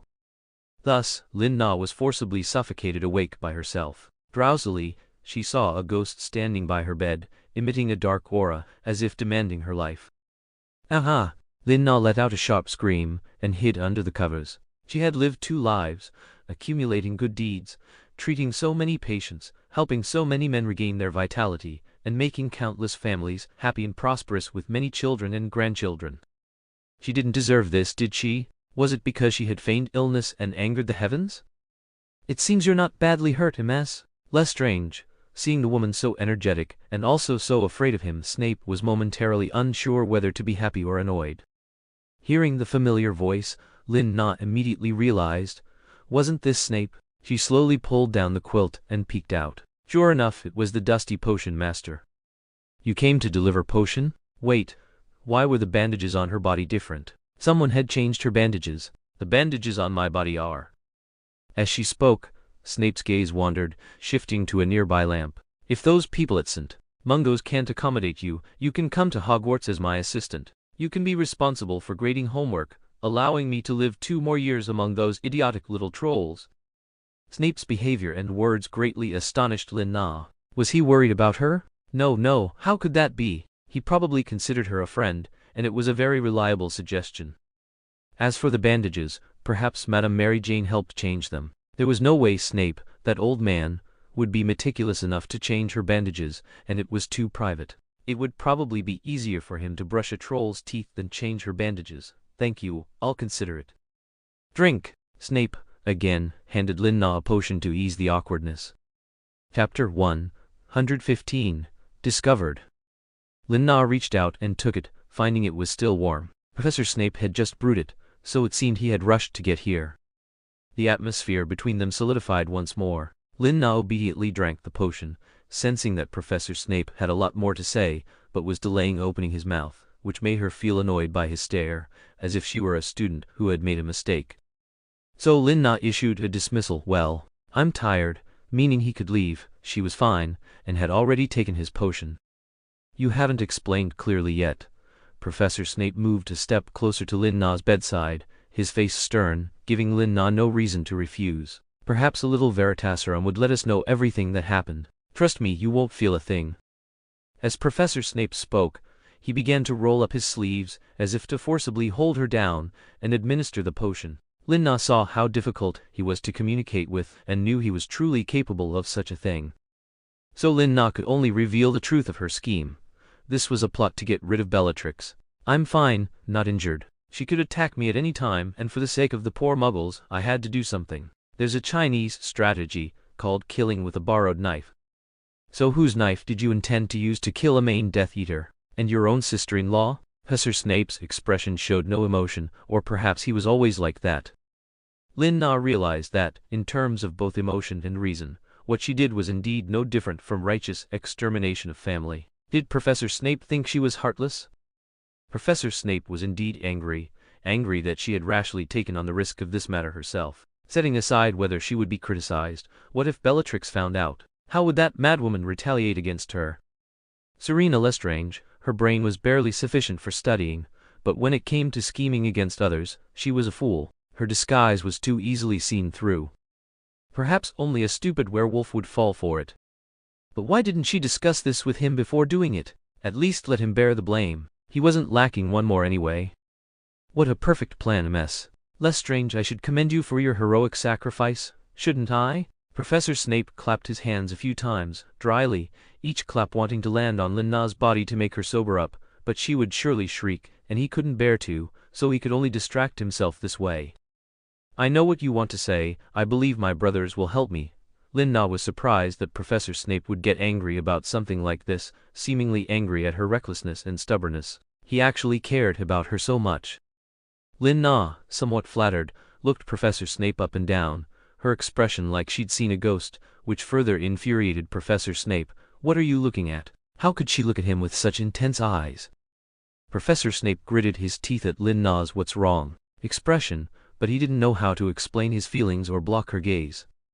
Just as Professor Snape was looking troubled and Lin Na was curiously anticipating his performance, a group of black, lad individuals suddenly burst into Lin Na's ward, quickly surrounding Lin Na on the bed. Excuse us for the interruption, but to ensure the safety of a mess, Selina Lestrange, the Ministry of Magic has decided to protect her separately. All unauthorized personnel, please evacuate immediately. A fellow who looked like Sherlock Holmes dramatically unfurled a parchment scroll. The parchment was densely covered with writing, which must have been the Minister for Magic's handwritten authorization. Wait, you cannot control my personal freedom. Lin Na resisted, grabbing her wand first, but someone was faster than her, stepping forward and grabbing her wrist. Professor Snape lifted Lin Na's body with one hand, directly hoisting her onto his shoulder, and quickly carried Lin Na away from St. Mungo's under the cover of a smoke bomb, leaving behind a group of Ministry of Magic members coughing and trying to wave away the smoke. These members couldn't believe that Professor Snape actually dared to take away the woman the minister definitely wanted right in front of them. And they wanted to track a great double agent? That was a bit too arrogant. Professor Snape, with Lin Na in tow, returned to his most familiar place as quickly as possible, Hogwarts. It was Lin Na's first time experiencing such masculine charm from Professor Snape, especially the moment she was thrown over his shoulder. Lin Na truly felt Professor Snape's handsomeness amidst the visual inversion. This guy was always unexpectedly reliable. Lin Na suppressed the urge to curl her lips into a smile, because she knew that if she laughed out loud, Professor Snape might get shy again and do something. Professor Snape, of course, couldn't apparate directly back to Hogwarts, so they still returned via the Flu network. During the flight, Professor Snape's hand continuously protected Lin Na's back of the head, pulling her closer to his body. Professor Snape silently shielded her from all the wind. Finally, they appeared in the corridors of Hogwarts. Professor Snape once again carried Lin Na on his shoulder, strolling through the Hogwarts corridors, even though he had wrapped Lin Na perfectly in his robes, making her look like a corpse. But Lin Na's scattered hair still caused the ghosts wandering Hogwarts castle to start spreading terrifying rumors. Did you all hear? Professor Snape, unable to find a woman, stole a corpse and brought it back. Who said that? He clearly killed a woman and is destroying the evidence. No, you're all wrong. I saw it. That girl's profile looked especially familiar. She must be Professor Snape's old flame. The rumors grew wilder and wilder. Lin Na even heard that she was Professor Snape's specimen bride. And our great Professor Snape, completely unaffected by these chaotic rumors, he spent every day, apart from teaching, in his office, making some progress with Lin Na in improving the Wolfsbane potion. This fulfilling life made him feel very content.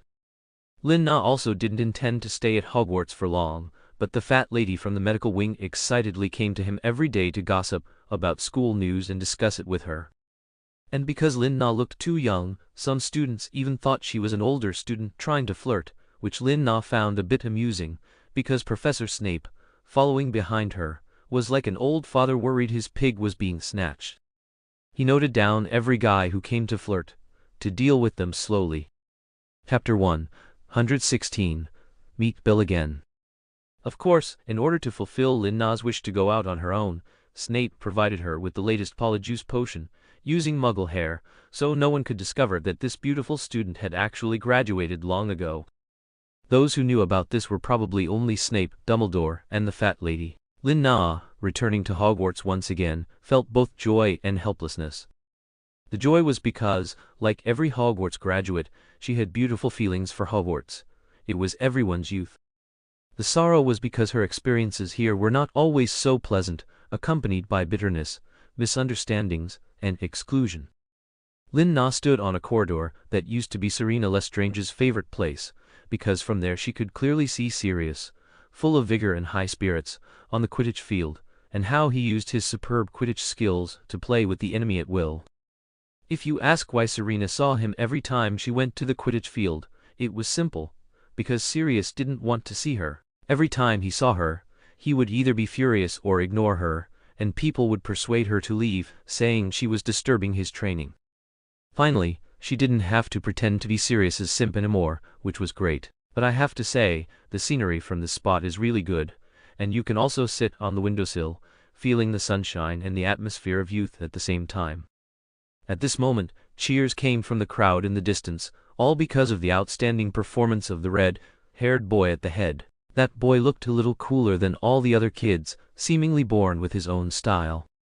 He wore a silver chain earring on one ear, and his smooth hair fluttered behind his head in the sharp breeze. His slender figure controlled a broom, sometimes appearing and sometimes disappearing. No matter what he did, it would cause the surrounding girls to scream in surprise. Lin Na could probably guess who it was when she saw the iconic red hair. Besides Bill Weasley, there would be no one else so cool. Unexpectedly, in the blink of an eye, he had grown so much. He looked at least 16 or 17, having completely shed the childishness of his childhood and become extraordinarily youthful. A promising, handsome young man. For some reason, Lin Na seemed to feel that she had made eye contact with him from afar. He kept looking in her direction. Thinking about it carefully, she shook her head in self-deprecation. How could it be possible? Although the view was good, there was still a considerable distance between them. How could he be looking at her? But the next second, it happened. He clamped the broom under his legs, made a sprint, and flew towards her. Have you seen a golden snitch? The boy sprinted at top speed but braked suddenly in front of her, greeting her cheerfully and asking about it. But his dashing posture looked like it was intentional, deliberately attracting the attention of girls. No, Lin Na secretly pinched her thigh. She couldn't be a fangirl here and reveal her identity. That's a pity, Bill said very easily, without the anxiety of losing the golden snitch. Before he left, Bill shouted to Lin Na from afar, "Welcome to the game to watch our game." It was as if he was saying, "Don't be shy, join us." It was clearly the words of a confident man, but Bill's words were sincere and a little playful and cute. Unfortunately, Lin Na was not a teenage girl. She nodded slowly to him and turned to leave. Who would want to run to such a hot place in the middle of summer to watch Quidditch training? She would get a tan. Thinking of this, Lin Na suddenly thought that she might be able to get Snape to research this kind of beauty potion, which would definitely make a lot of money. Because Snape had classes during the day, he allowed her to venture out for a stroll, but at night, Snape was really like an evil dark wizard. Every night, Snape strictly required Lin Na to become his assistant and work together to complete the improved version of the Wolfsbane potion. Whenever Lin Na wanted to suggest a rest, Snape would mock her, "Haha, who exactly wants to get the improved version of this Wolfsbane potion?" Tonight, Lin Na even proposed to Snape on a whim that she wanted a beauty potion. This directly caused our great potion master to drop a cauldron on the ground. "Who do you think you are? And who do you think I am? Ms. Lestrange, I am not the fountain in the wishing pool." Lin Na was already used to Snape's bitter face, and now she also knew Snape's weakness. So Lin Na took out more galleon and said in an almost coquettish tone, "I think you can use it yourself after you research it. Look at the fine lines on your face." As she spoke, Snape subconsciously touched his cheek, which was dry and peeling. Was SHE Chinese letter him for being old? Snape, who had been pretending to be angry on purpose, was really angry. He CTUALLY Chinese letter him for being old? He was better than that Mad Eye Moody. Speaking of Mad Eye Moody, he learned about Lin Na's matter the next day, and gave up on the Death Eater he was about to catch and returned to the Ministry of Magic. At the moment when Mad Eye was about to overturn the Ministry of Magic, old Barty Crouch appeared with a kind face and patted Moody on the shoulder. "I understand you. From now on, you will be responsible for tracking down Selina Lestrange. You need to bring her back as quickly as possible." Here, all the members were very surprised why the Minister for Magic was so concerned about Lestrange. Obviously, their two families never contacted each other, and this woman, Selina Lestrange, had more or less some connection with those escaped Death Eater. Could it be because the Minister thought that there would be escaped Death Eater contacting Selina Lestrange? This was very possible. Many people already knew during their student days that the two Lestrange brothers were definitely Sister Con, and no one could say a word against her in front of them. Some people were EVE in Chinese, letter, just for joking about her. Mad Eye's madness gradually stopped after hearing this appointment. Old Barty was right. Bellatrix, that crazy woman, was still at large and could threaten Selina's safety at any time. He had to find her as soon as possible and bring her to the safe Ministry of Magic. So the weary Mad Eye chased out again without stopping, waiting for him. "Selina. Thanks again to the recent HP darling for sending me THE Chinese letter reward. Love you. Chapter 117, Bella's Fate. Lin Na, with Dumbledore's tacit approval and Snape's protection, once again lived at Hogwarts, a place full of her memories. People from the Ministry of Magic were still searching for Selina Lestrange. To outsiders, they ostensibly wanted to protect Miss Lestrange from being harmed by the madwoman Bellatrix, but in reality, they were worried she might collude with her brothers, allowing them to catch them all in one fell swoop.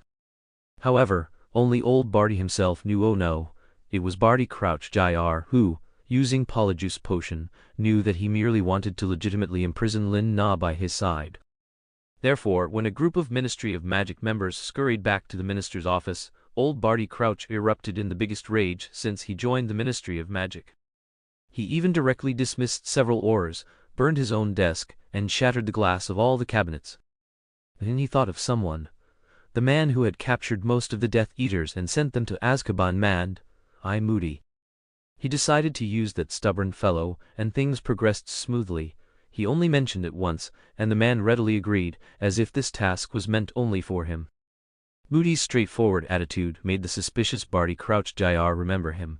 He must have some unrealistic ideas about his woman to be so caring towards Serena. Once he completed the mission, the first person he would eliminate would be him. On the other hand, because Hogwarts involved student matters and had the difficult Dumbledore assisting, it was still a bit hard for Barty Crouch Jr. to extend his influence into Hogwarts. It was perfect to send the troublesome Moody to handle it. He only needed to keep the people in the Ministry of Magic stable. At this time, he also encountered the puppet Bellatrix, who was under the Imperious curse.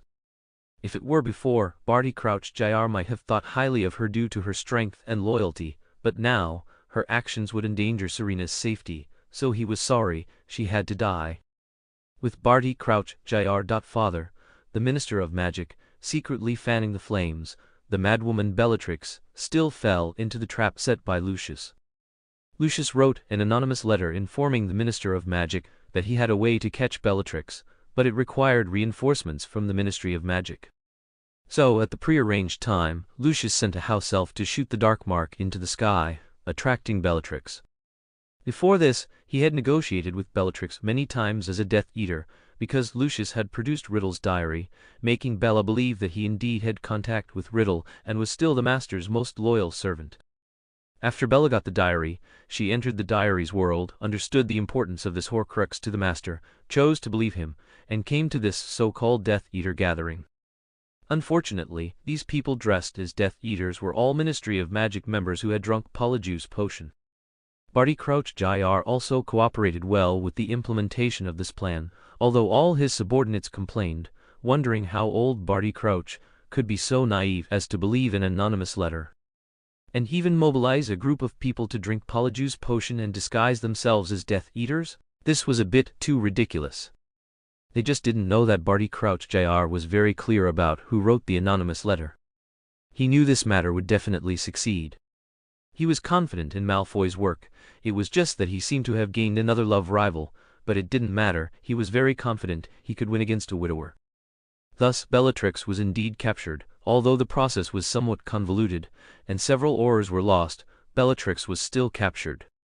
She wore a silver mask when she was caught, and beneath the mask was a hideous, scarred face. That's right, Lord Voldemort, to avenge Serena, used a curse that completely disfigured Bellatrix.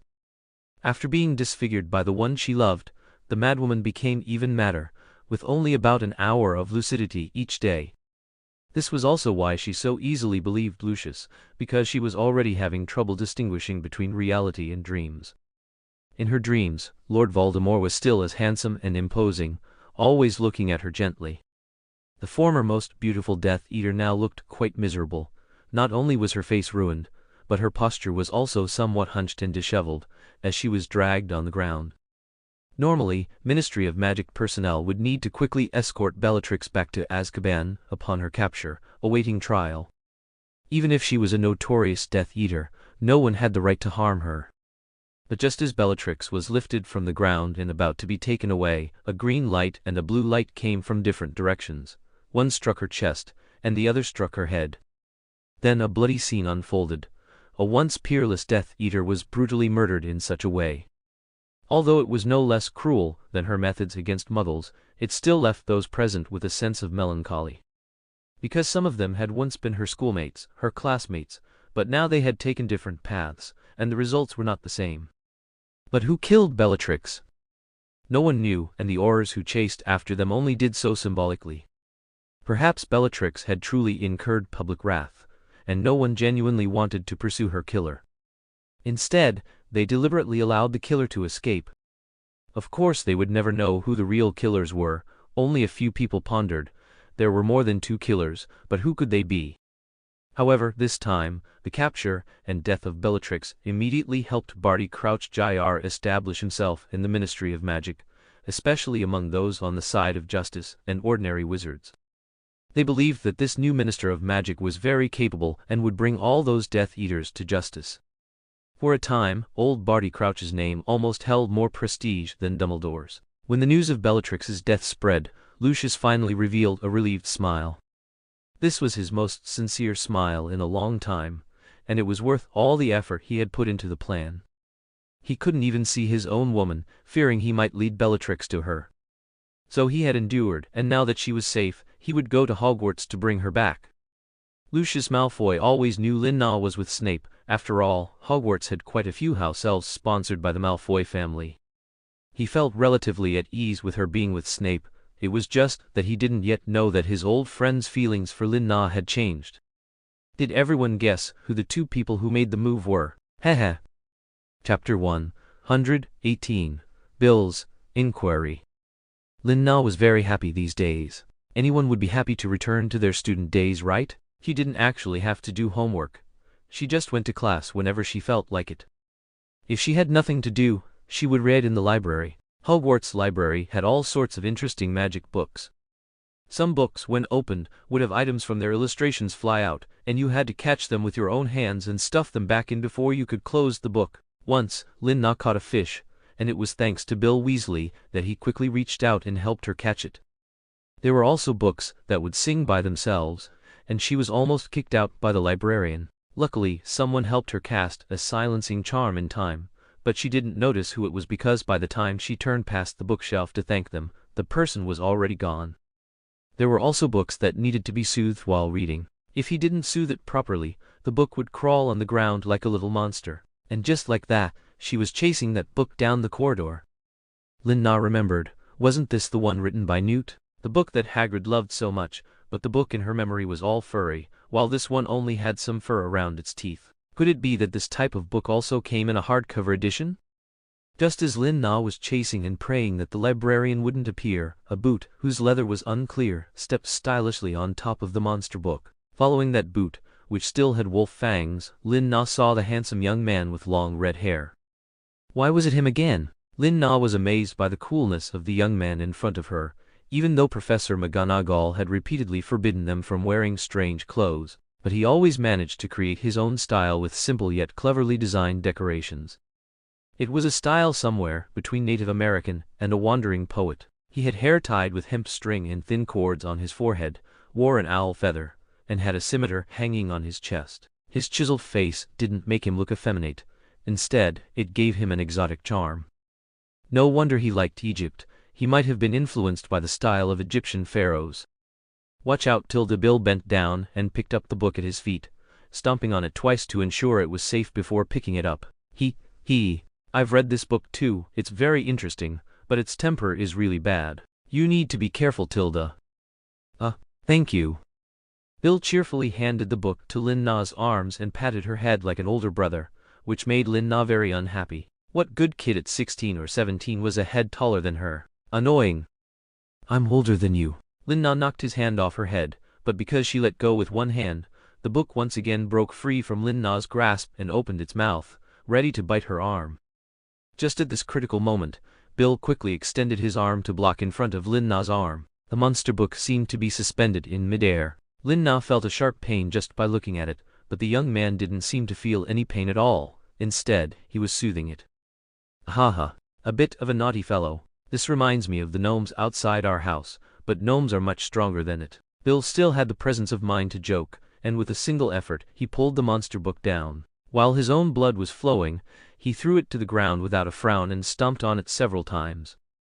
All right, it's behaved now. Bill once again held the now calm book in his arms. But, to be safe, I'll take it back. He coolly tucked the book under his elbow, ready to leave, deliberately hiding his injured arm. Wait, your injury. As a male doctor who saves lives and helps the wounded, Lin Na would never allow him to leave directly from here. She simply grabbed his sleeve. Seriously, what's with this little kid trying to act cool? It's nothing, just minor injuries. Bill Weasley didn't know why he had such a connection with this girl, even though he was initially curious about her, because everyone knew she was the only student Professor Snape personally brought to class. He might even be Professor Snape's favorite student in this lifetime.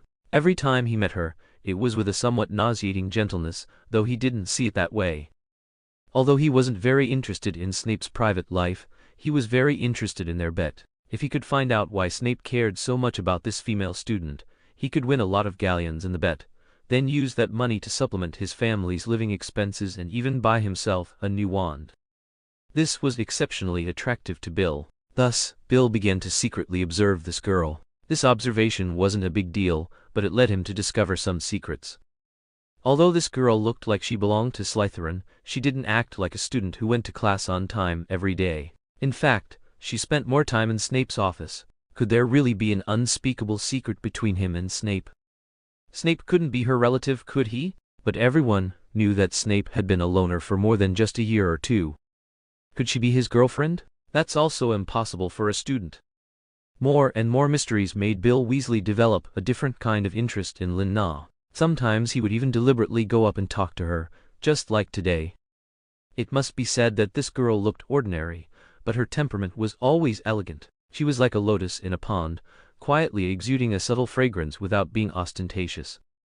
Now he didn't want to scare this girl. In his understanding, she would definitely be afraid. Anyway, he was used to these kinds of injuries, and he could get treatment quickly at the medical wing, even if Madame Pomfrey would scold him severely.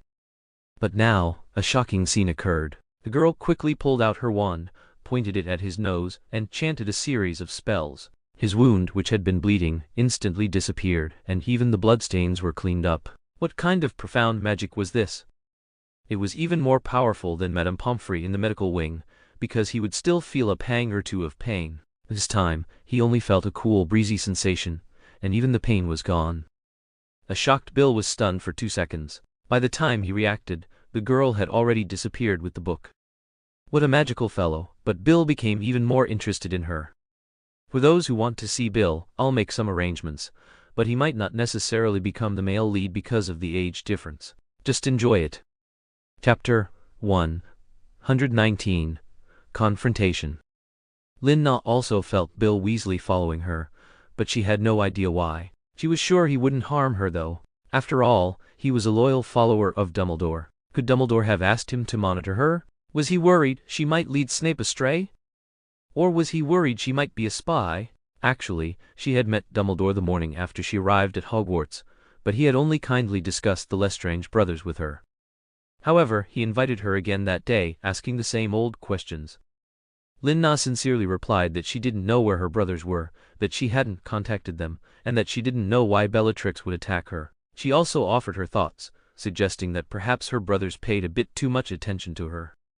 Dumbledore actually believed her. No Veritaserum, no legilimency, just an ambiguous smile and a restless pile of cockroaches. Lin Na was speechless. He hadn't even mocked him about his story with the goat, yet he was gossiping about her ambiguous relationship with her distant cousin. We're just siblings. Lin Na pretended to accidentally burn the crawling pile of cockroaches on the floor, showing a hint of anger.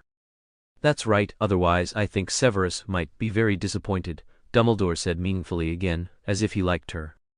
Lin Na was speechless. How could she have imagined Dumbledore was such a gossip? Just as she was about to explain, the door was slammed open, and a gem-encrusted serpent-headed scepter appeared before them. Before seeing the person, they heard Lucius Malfoy's somewhat authoritative voice. Excuse the interruption, but I think my personal healer's Hogwarts holiday can end now, can't it? Lin Na looked at Lucius's King's Return demeanor, yet couldn't hide his exhaustion. The dark circles under his eyes appeared even more tragic against his bloodless skin. But a beauty is beautiful no matter what. He just had a somewhat sickly charm. Now, Lin Na was rather grateful for Lucius's arrival. He truly saved her from difficult situations every time. Malfoy? The first time she called his name, her voice carried an eager tone. You should call me Master or Mr. Malfoy. I hope you still remember. Lucius hesitated and gave Lin Na a look, hoping his wife would understand that this was just a necessity, not his true feeling. Therefore, he spoke so lightly that Dumbledore almost didn't hear him. "No problem, Mr. Malfoy."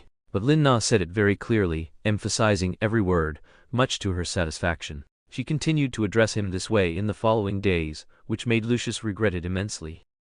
Now it was good. His wife wouldn't even call him by his name. He was Mr. Malfoy. Lucius's smile froze on his face. He really wanted to cast a spell on himself, but unfortunately, there's no going back in this world. He could only bite the bullet and continue to pretend. Then, "I'll take her and leave first." Tilde on the surface, Lucius's hand naturally rested on Lin-Na's shoulder. In reality, Lin-Na's nails had already dug into the inside of his waist. Lin-Na really admired his endurance. He walked stiffly, but still bid Dumbledore farewell without showing any flaws. "Wait." Just as they turned, Snape, with a gloomy old face, blocked the doorway. He had received news that Dumbledore was chatting with Selina Lestrange again, fearing she would be bullied by that old man. Of course, everyone knew Dumbledore wouldn't actually bully people, but he would make you feel uncomfortable and annoyed. So, he rushed over after class, not even having time to clean up the mess. The result was this scene. Lucius Malfoy with his arm around Selina Lestrange's shoulder, walking towards him. Malfoy's expression was natural. How could he be so natural? She wasn't Narcissa. And the girl in his arms had a subtle expression, a mix of annoyance and relief. What was going on? Did she think Malfoy was here to save her? For her safety, she can only stay here. Snape wouldn't allow Lucius to take her away. She could be taken at any moment.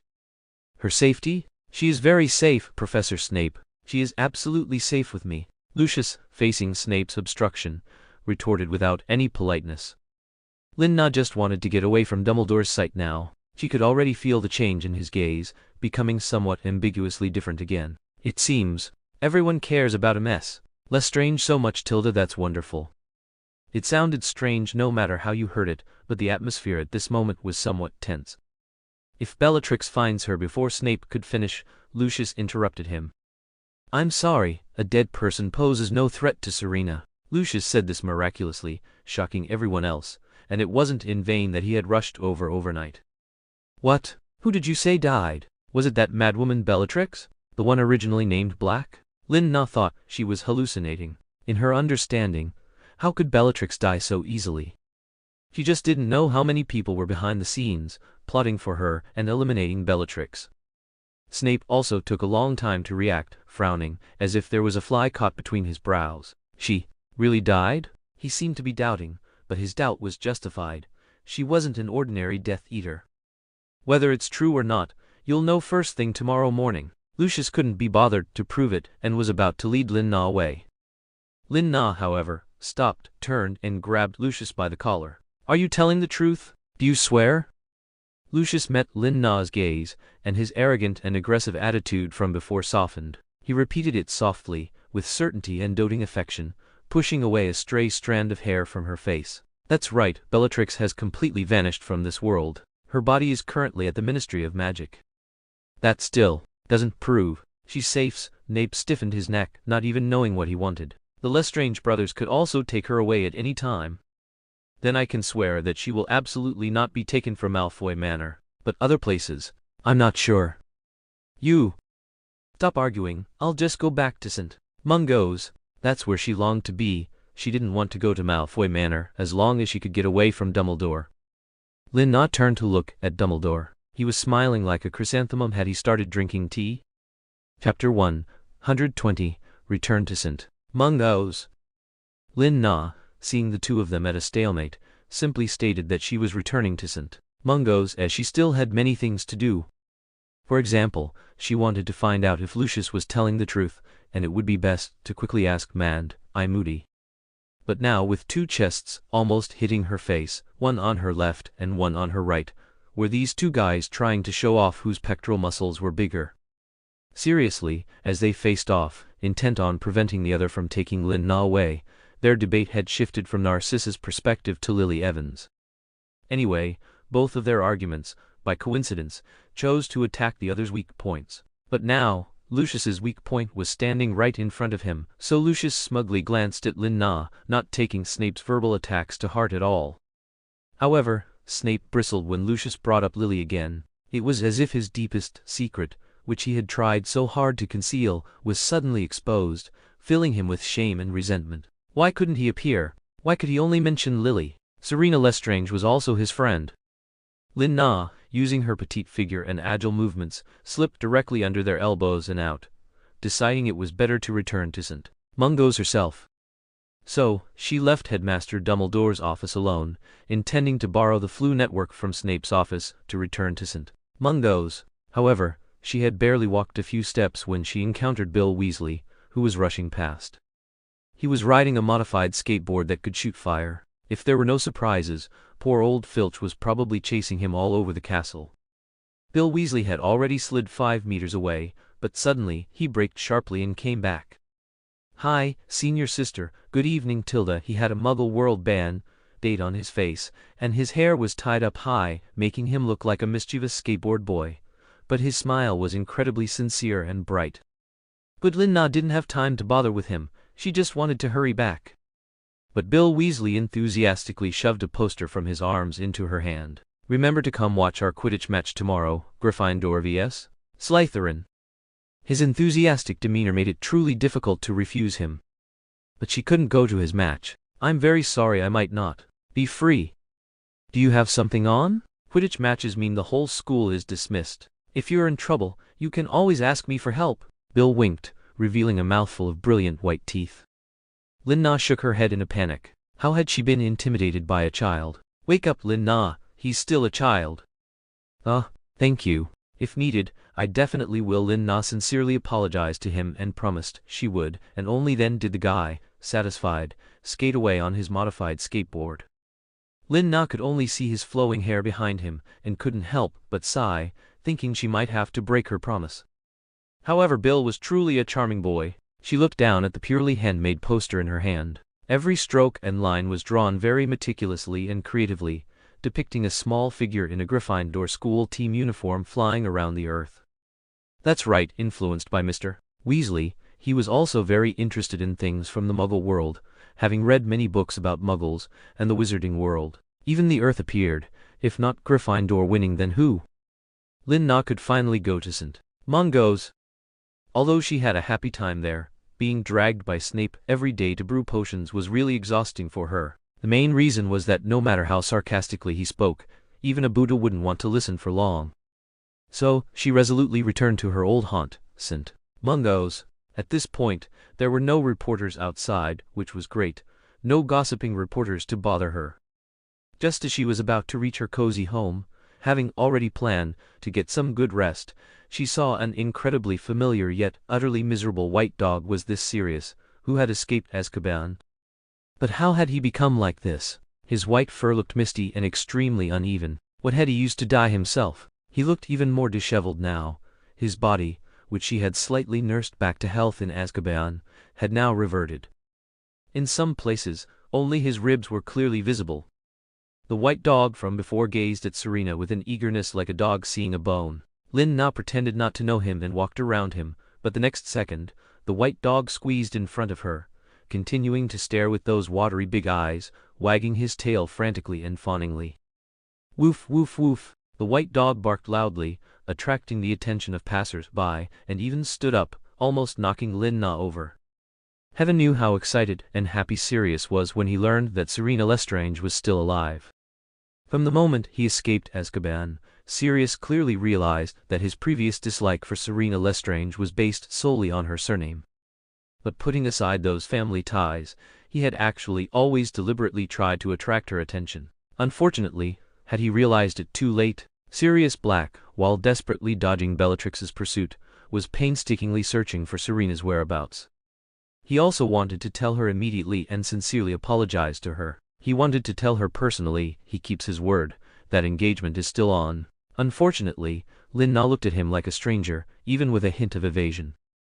The large dog, passionately and frantically trying to please Lin Na, even started circling, all to be adopted by her, to have a safe place to transform back into human form and apologize to her. Lin Na tried 4 or 5 times to deliberately shake off the white dog, but each time, the stupid dog clung to her even more intimately, completely disregarding Lin Na's rejection. Finally, with Mrs. Mary Jane's help, Sirius successfully managed to sneak into St. Mungo's as he wished. He had been rolling around on his back, belly up, to act cute. Mrs. Mary Jane happened to come out to throw away trash and saw the two of them at the back door. She felt great sympathy for the white dog's plight and decided to bring the dog in for treatment. Mrs. Mary Jane thought the dog was so thin that it must be sick. At this point, Lin-Na had no choice but to take Sirius in. She was very worried that Mrs. Mary Jane would be implicated because of her. So, leave him to me. I'll give the dog a bath. You go on with your work. Lin-Na had already planned to give Sirius a thorough cleaning with a steel wool scrubber. Don't be scared, okay? Chapter 121, Black Dog and Dark Lord. Lin-Na looked down at the overjoyed dog, who, upon hearing that she was taking him back, leaped into the air as if catching a frisbee, landed with a howl, and quickly wagged his tail, rubbing his nose against Lin-Na's pant leg. Not only did he kick up sand that got into Lin-Na's eyes, but he also covered her robes in dust. Lin-Na was speechless. She really was at odds with Sirius. The silly dog's energetic spirit showed no sign of weakness, and he purred as if trying to charm Lin-Na.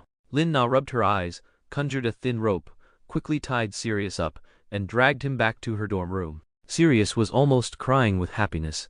They could finally communicate, and he could finally repent. Infinite hope shone in the big dog's eyes. This was his new goal. Besides revenge, he would pursue the girl he had hurt for so many years, make amends for everything he had done, and give her the most beautiful wedding. However, he was currently being dragged like a dead pig, his tail struggling free from its restraints and beginning to wag madly as if motor-driven. Mrs. Mary Jane had originally wanted to caution her to be careful not to hurt the poor dog, but now it seemed unnecessary. A dog and a young girl shared a strange, harmonious atmosphere. Lin-Na finally returned to her dorm room. She dared not simply let him loose. She could imagine with her eyes closed how he would rush around her sweet, smelling room like a headless fly, leaving his dirty paw prints on her bed sheets. So, Lin-Na decided to take a shower before he could wreak havoc in her bathroom. With a stern face, she warned him, "Don't move, or I'll castrate you," pretending he was just an ordinary dog. Sirius thought she was joking and scooted over to her feet, rubbing himself on the floor. He carefully licked her foot, and Lin-Na, disgusted, kicked his dog head askew. "Get away." She then turned and went to the bathroom. Sirius obediently lay on her fluffy rug to rest. He was at the end of his rope. After hearing that Lin-Na was coming back, he had rushed to St. Mungo's, going without food or water for 3 consecutive days, using his last bit of strength to act cute. So, Sirius fell into a deep sleep, and accompanied by the rushing water sounds from the bathroom, Sirius happily closed his eyes. At this moment, Lin-Na's door quietly opened, and a dark figure walked in. The figure was very thin, but tall. He said, "I saw the door was open, so I came in," as he pushed the door open, completely devoid of guilt or fear. It was Regulus, possessed by Riddle. He had no moral qualms about such things, and was even somewhat looking forward to the surprised expression on that woman's face when she saw him there. However, he saw something in her room that shouldn't be there, a male dog. And it was an incredibly ugly, huge, and snoring male dog. Why would there be such an ugly thing in her room? Riddle disdainfully stepped on the dog's head, startling the big dog awake from his sleep. He sat up grumbling, and upon opening his eyes, he froze. Regulus. Sirius couldn't believe his eyes. His long-lost brother was actually alive. But he felt a profound sense of unfamiliarity. Although their relationship had never been good in his memory, Regulus had always been polite and refined, never as arrogant and cold-blooded as he was now. Nor would he deliberately open a woman's door and enter and exit at will. Even towards an animal he had never met, he would offer some pity. Thus, Sirius keenly sensed that his brother was somewhat strange and strained his dog head, confronting him. The dog's eyes were full of vigilance and hostility, but Regulus across from him smiled, perhaps finding it amusing that this dog dared to defy him. Such overestimation of oneself and naivety were a provocation in his eyes. How could Riddle allow such a creature to exist, especially being so intimate with that woman in a place he didn't know about? Was it watching Serena with those dog eyes? It really shouldn't be kept then. Sirius began to growl, wanting to warn Lin-Na in the bathroom, because he was very worried that this might be Bellatrix in disguise. After all, who would disguise themselves as Regulus for no reason? He and Regulus were always inconspicuous fellows.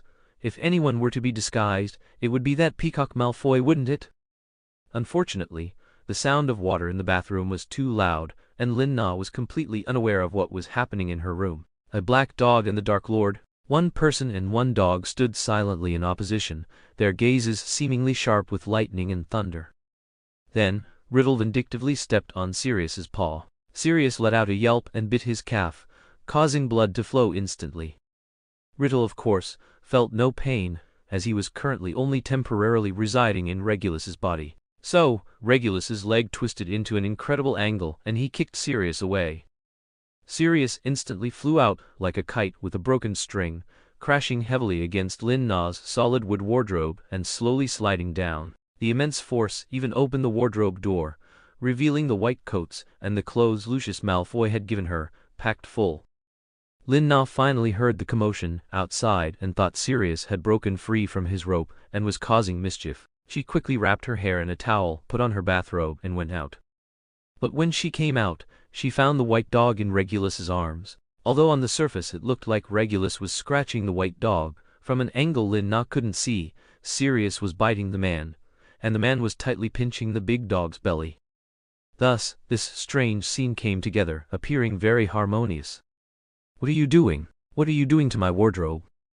"You're here, Tilda. Actually, I have something I want to discuss with you, Serena." Riddle finally released his hand, hid it behind his back, and vigorously wiped it over and over again, as if he had touched something filthy. The black dog immediately sprang up like a coiled spring, shielding Lin Na. Now he could be completely certain that this Regulus was definitely not his brother. Sirius frantically bit and tugged on Lin Na's robe corner, urging her to leave quickly, and began to let out low growls at Regulus. Chapter 122 World Championships for Therapists. "What's wrong, Les?" Lin Na only then noticed the bloodstains on him, and the bite marks that were clearly Sirius's handiwork. So why didn't Sirius attack him? Oh right, was it because his brother was a Death Eater that he attacked him? But then she turned to look at the white dog, which seemed to have lost a lot of fur, its already grayish white coat looking even more pathetic. He hadn't even gained the upper hand? He bit someone like that, but still lost.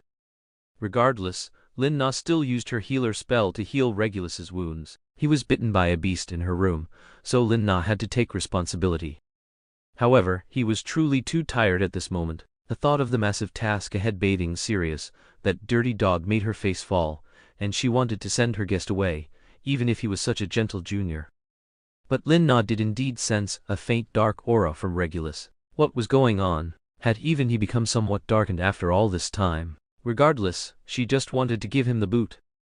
However, Riddle was well prepared. He unhurriedly pulled a parchment from H.I.S. Chinese letter, unfurled it, and handed it to Lin Na. "It's about the Healer World Championship." "The Healer World Championship?" "Exactly. The Healer World Championship is a long-standing traditional event that brings together excellent healers from all over the world to compete in different locations. It's held every 4 years, and this year's competition venue is in France. You and I will both be attending as representatives of Britain." Lord Voldemort spoke eloquently. He had known about these things for a long time, having had the good fortune to observe it once during his student days. It was just that this time, he would have the chance to be alone with her, and the thought still amused him. Although he seemed more skilled in offensive magic, the body he currently inhabited, Regulus Black, was very proficient and particularly diligent in studying healer magic. Go to France? Lin Na was quite tempted by the suggestion. She had lived for several lifetimes, but had never been to France. Moreover, this competition seemed like a way to assess her healer skills, so she would, of course, participate. But with him, Lin Na always felt it was a bit dubious. Why isn't Mary Jane participating? She can only stay here. Riddle had already said enough and didn't want to continue discussing why others couldn't participate. If she asked, it was because he had tampered with everyone who could potentially be a contestant. Either they were cursed, or something happened at home, or they were even intimidated by him into not daring to leave St. Mungo's. After explaining, Lord Voldemort left. Just as he was about to exit the door, he suddenly stopped and glared fiercely at Sirius, a look filled with murderous intent that Sirius saw clearly. That white dog barked frantically until Lord Voldemort left the room. Finally, the whole world quieted down. Sirius was about to transform back into his human form to dissuade Lin Na from going, because he had already seen the anticipation in her eyes, but it was too dangerous, as he couldn't be sure how this Regulus had come to be. But the next second, he was dragged into the bathroom by Lin Na and thrown into a bathtub full of bubbles. At this point he felt as if he was frozen again. Was this Selina Lestrange's bathwater? This was far too intimate. Was she trying to seduce him? Sirius, who had initially intended to transform, truly didn't know how to face Selina. He could only let the bubbles submerge his head, leaving only his nostrils to gurgle bubbles on the water's surface. He felt as if he was about to be boiled alive. Why was it so hot? Lin Na had already prepared for that stupid dog to splash water everywhere, but now he seemed so well behaved. Had Regulus played him silly? Lin Na had no idea that the dog was actually just lost in his own wild fantasies. Lin Na, true to her word, conjured a large brush, similar to a steel wool scrubber, and vigorously scrubbed him. Needless to say, the white foam instantly turned coffee-colored. She thought this was his limit. But Lin Na had underestimated him again. He seemed to feel no pain at all, even exposing his belly to her. Only 2 bright red streaks appeared beneath his nose. Was he getting a nosebleed from the bath? Such a strong internal fire? Lin Na quickly pulled him out. At this point, the white dog turned into a black dog, because all his fur was wet, making him look like a pitiful drowned rat, no longer resembling the majestic, wolf-like big black dog. A cold gust of wind blew, and he curled up, trembling. Lin Na was almost dying of laughter. How could he be so cowardly? Lin Na changed the water again, allowing Sirius to wash thoroughly, and after 2 hours of struggle, Lin Na could finally lie down on the bed. It was much earlier than she had expected, which was great. After finally warning Sirius not to get on her bed, she could finally fall into a deep sleep. But when she woke up, the black dog was pawing at the side of the bed, his gaze growing softer. Suddenly, a person's shadow appeared on the opposite wall. He had a frighteningly resolute chin, ragged clothes, and wore a long scarf that was out of season. The fellow cautiously observed Lin Na sleeping peacefully on the bed. After quietly admiring her for 10 minutes, he couldn't resist reaching out to gently brush her hair from her face. He carefully tucked it into his pocket, then quickly transformed back into the black dog, leaping onto the bed to Lin Na's feet. He selflessly offered his belly to warm her feet. Finally, he fell asleep contentedly, hugging her feet. As for Lin Na, she kept feeling as if her feet were stuck with bubblegum, unable to shake it off. It clung to her wherever she went, which was truly annoying. Yes, when Lin Na opened her eyes the next morning, she found an enormous dog head beside her. Its sudden appearance gave her a huge fright, and she screamed. Ah, ah, ah, ah. Lin Na pushed the dog's head, pushing him off the bed. It was then that she finally realized her legs were firmly pinned down by the dog's legs. So without another word, Lin Na got up, wrapped Sirius up like a gift, even tying a bow on him, and threw him at Mary Jane's door first thing in the morning. Whoever wants him can have him. She certainly didn't want him anymore. Sirius's aggrieved tears were almost falling. Woof woof woof, woo woo woo. Thanks again to Kinkshin of Guanian, Fang Rabbit, Eli Shah Jilin Duo, and at you for sending me props and rewards, my darlings. Chapter 123. Confirm. Lin Na quickly confirmed the authenticity of the Healer World Championship, because when Madame Mary Jane opened the door, annoyed by Sirius, she immediately stepped over the dog's head, took Lin Na's hand, and explained everything to her. Selina, I have good news for you. You will represent St. Mungo's in France for a very grand and important competition. Of course you won't be alone. I've also chosen Lester White, right? Lin Na felt a bit despairing. If that strange guy went with her, she definitely wouldn't be able to fully enjoy the competition and the romantic streets of Paris. Moreover, if nothing unexpected happened, the only sponsor for such a large-scale competition would be the Malfoy family. Lucius Malfoy would very likely appear with Draco Malfoy, which would make her competition even more arduous. Lin Na felt a bit annoyed, but thankfully Madame Mary Jane didn't reject Sirius. Of course, I'll help you look after it during the competition. It looks very friendly, doesn't it? Madame Mary Jane happily stroked Sirius's dog head. Of course, this was only for the moment. She would soon experience Sirius's demolition abilities. Lin Na couldn't help but cast a sympathetic glance, kindly reminding Madame Mary Jane, you'd best not have too much hope for him. He might just be pretending, and don't untie his leash. Woof woof woof fa woo ow woo woof Sirius.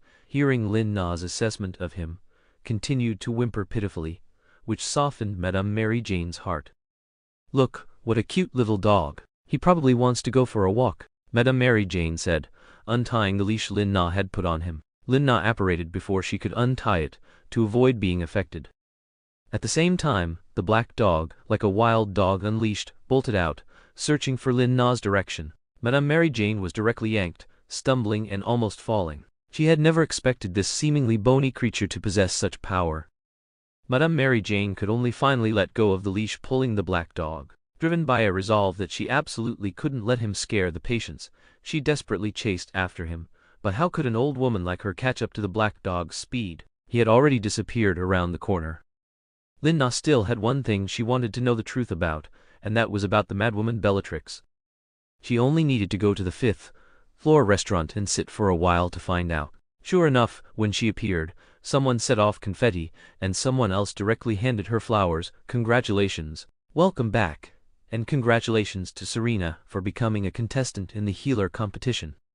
She was a bit stunned. How did everyone know, and she was the last to find out? Lin Na vaguely accepted the flowers, which also had a card saying "Wishing you success." Speaking of which, Regulus should be here too. So Lin Na looked around, and then she saw Regulus in the very corner, his smile a bit stiff, surrounded by healers who were constantly imparting their experience to him. But he didn't seem angry, just a subtle, almost imperceptible irritation. Lin Na was ushered to a table, everyone more excited than ever. This was a quadrennial major competition, concerning the level of healing they represented for St. Mungo's, and even all of Britain. At the same time, everyone was also celebrating another thing, the death of Bellatrix. Reports of her death were all over the major newspapers. Some people even bought multiple copies to collect them. Lin Na could finally confirm that she was temporarily safe. She took a newspaper and glanced at it. Sure enough, there were no images of Bellatrix being arrested and imprisoned, only Barty Crouch's scowling face, still looking like an angry youth even after accomplishing something major. Was it because he should have captured her alive, and now couldn't show off his prowess? However, Barty Crouch's standing next to the spokesperson looked very strange. He didn't speak personally but found an agent to speak on his behalf. Other pages featured old photos of Bellatrix's past arrest. She was still standing, looking into the distance, with a serious and wistful Rodolphus Lestrange. Lin Na remembered she was there too, and he was looking at her. Closing the newspaper, Lin Na's previously happy mood became complicated again upon seeing her brother's photo. Although Bellatrix's death was cause for celebration, would Rodolphus Lestrange, as her husband, be sad? Lin Na's stance wavered again. Essentially, she didn't want to be swayed by the past thoughts of Selina Lestrange, but she still couldn't help but lean towards her brothers. So Lin Na strenuously admonished herself deep down that it was enough to remain neutral. No one at St. Mungo's would force her to take sides. She just needed to be herself and ensure they were still alive, even if they still lived in Azkaban. She would be content with life as it was in the past. Regulus, sitting in the corner, saw her settled and also got up, intending to sit next to her. Lin Na keenly noticed this, quickly got up and stood. "Then I'll go prepare for a bit." She turned and left the restaurant before Regulus could approach, leaving all the cheers, music, and inspiring people behind. But she hadn't gone far when she encountered Lucius Malfoy, who had changed into another high-fashion formal robe, appearing with a little tail behind him. Draco was about 7 or 8 years old at this time, wearing an equally expensive formal robe. He was practically a miniature Lucius, just with shorter hair. His slicked, back hair, piled up with magic hair gel, made him look somewhat prematurely mature. However, he was only a bit more astute than the current Harry Potter, looking a little sly, but he hid it well. Lin Na saw all of the child's cunning and disdain clearly, realizing that he didn't welcome her at all. Then why did he come? But Lin Na probably guessed Lucius Malfoy's purpose for being here. It seemed he was definitely the sponsor. "Good morning, Mr. Malfoy." Lin Na maintained the standard he had requested at the time. Lucius's good mood upon seeing her, his perfect smile, instantly stiffened for a second. How did she still remember that? But the next second, he composed himself. "Did you sleep well last night, Na?" He absolutely had to pull that distant relationship back on his own. Oh, and he had a trump card. So Lucius nudged Draco behind him. "Draco, where are your manners?" gesturing for Lin Na to look at their child. Unfortunately, Draco was not impressed, and even said somewhat reluctantly, "Good morning, Madame Lestrange." Babies, it's holiday time, but the traffic is getting less and less, there's not much hope, ah ha ha ha ha. Waiting to start a new pit and fight again. Going to play now, wah. Chapter 124. Flying Carriage. Good morning, Mrs. Lestrange. Draco Malfoy's stern little face suddenly felt as if he had truly inherited Snape's teachings. Could Snape have become the spiritual mentor of Malfoy Manor for Draco Malfoy by now? Hello, Draco. Although the little brat looked stubborn, Lin-Na still had a baby filter for him, so she didn't mind his disrespect. After all, in her memory, she had died for him once. When Draco saw that hypocritical woman's hypocritical smile, which was even more fake than his own father's in the business world, he couldn't help but reveal a childish side in front of her. This was rare, as he had always considered himself an adult, though he didn't realize it himself. Draco, what did I tell you before we came? Lucius rested his snake-headed cane on Draco's shoulder, showing signs of anger, as Draco genuinely felt the pain on his shoulder. His father was angry at him again because of this woman. Draco felt extremely wronged. Was he not even as important as a strange woman? Father, the small boy threw a tantrum, stubbornly turning his body to present Lin-Na with a full back of his head. Not to mention, Draco's head was indeed very round. Lin-Na found herself staring at it in a daze. When did such a cute little fellow grow into such a difficult child? How exactly did Lucius Malfoy raise his child? Lin-Na wasn't paying attention, and by the time she reacted, she had already slapped the back of his head. Draco, shocked, covered the back of his head and slowly turned around, his face filled with disbelief at being offended by a country bumpkin. His beautiful eyes were filled with disbelief, as if his entire worldview was collapsing. Lin-Na also looked at her palm with great regret. She was not Narcissa Malfoy now. Why did she act so quickly to discipline Draco for her? Her face also showed a very rich and varied expression. Ahem, well done. Lucius cleared his throat, breaking the awkward and silent atmosphere, and then sternly admonished Draco. Draco, remember, you can look down on anyone in this world, but not her. Lucius's solemn expression and tone were a first in Draco's memory, and he was truly intimidated. He already felt some apprehension, but he still couldn't help but retort, why? She's not my mother. Draco's shouted words caused both other people to fall silent. Lucius wished he could tell him right now that the person standing in front of him was his mother, but he couldn't, because such a thing as borrowing a corpse to return a soul would not be allowed to happen. Perhaps it existed in ancient China, but it was unheard of in Britain. So he could only say dryly, you don't understand yet. You'll know when you grow up. Time will tell you everything. What is that? I'm grown up now. Draco's eyes were full of tears, and only by clenching his fists would the tears not fall. In his memory, his mother was only the one in the portrait at Malfoy Manor, the one his father deeply loved. How could some random wild woman replace her? But Draco could indeed feel something different from this woman. It was unlike the feeling any other woman gave him. Yet, she was not his mother. It's all right. This is not his fault at all. Although she gave birth to him, Lin-Na felt very guilty towards Draco for not really taking care of him. Therefore, even if he was so rebellious now and said harsh words, she wouldn't take it to heart at all. No wonder Narcissa Malfoy spoiled Draco so much in the original story. Even she was like this. I will teach him well. Lucius looked at Lin-Na with great remorse. It was his insufficient teaching when he came that caused Lin-Na to have such a bad experience. So, are you ready, Nana? We're leaving now. Leaving? Where to? Paris, of course. Lucius naturally put his arm around Lin-Na's shoulder, just as he had countless times before. That's right, Lucius Malfoy was now preparing to take Lin-Na to Paris to participate in the Healer World Championship. What about the others? Here, Lin-Na was referring to Regulus and her patients.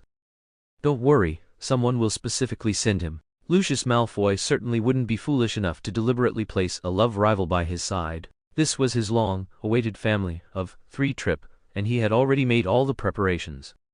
So Lin-Na still wanted to go back and pack, but Lucius directly held her back. In his words, everything was already arranged, so there was no need to worry. Sure enough, Lin-Na, in a daze, followed him into the carriage from Malfoy Manor. It was another luxurious carriage driven by 8 winged horses, a carriage that was essentially a villa expanded with space magic. The room Lucius Malfoy had specially prepared for her even had an entire walk-in closet, full of various jewelry as well as formal robes and gowns. She found it hard to imagine how Lucius had directed the house elves to make this place exactly like her room at Malfoy Manor. Of course, that fellow also unceremoniously placed his own bedding in her room. However, his robes seemed rather pitifully few compared to hers. There was even a life-size dressing mirror that could converse with people to help with the day's outfit choices. Through the window of this room, one could see the scenery in the sky, the large floor-to-ceiling window, the birds flying outside, and the dense white clouds. Looking out from inside, it even felt like being on a balcony. The window also had flower beds full of Lin Na's favorite sunflowers. It was clear that Lucius had designed it very thoughtfully. Lin Na couldn't help but praise him. It's really good. If only his things could be in her room. There was also a small door in her room, through which one could reach Draco's room. She opened it and saw a blue-themed room with a hammock, clearly a boy's bedroom, with a magic broom and some Wizarding World magazines on the floor. Upon seeing them, Draco quickly picked up his belongings from the floor, hid them in the closet, and closed the door. Of course, he didn't dare to lock it.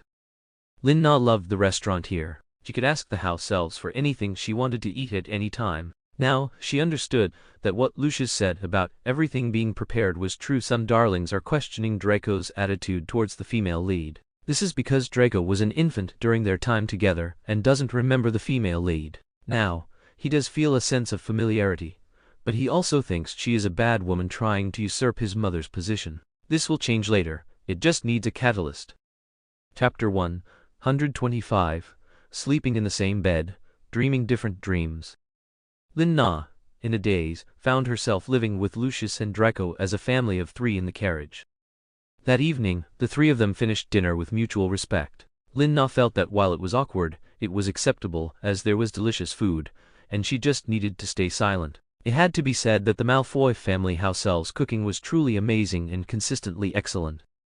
As for how Lucius Malfoy thought of caring for her, peeling shrimp for her or cutting her steak, she pretended not to see, simply eating with her head down, which made Lucius look at her with both happiness and helplessness. There was no other way, he just loved her so much.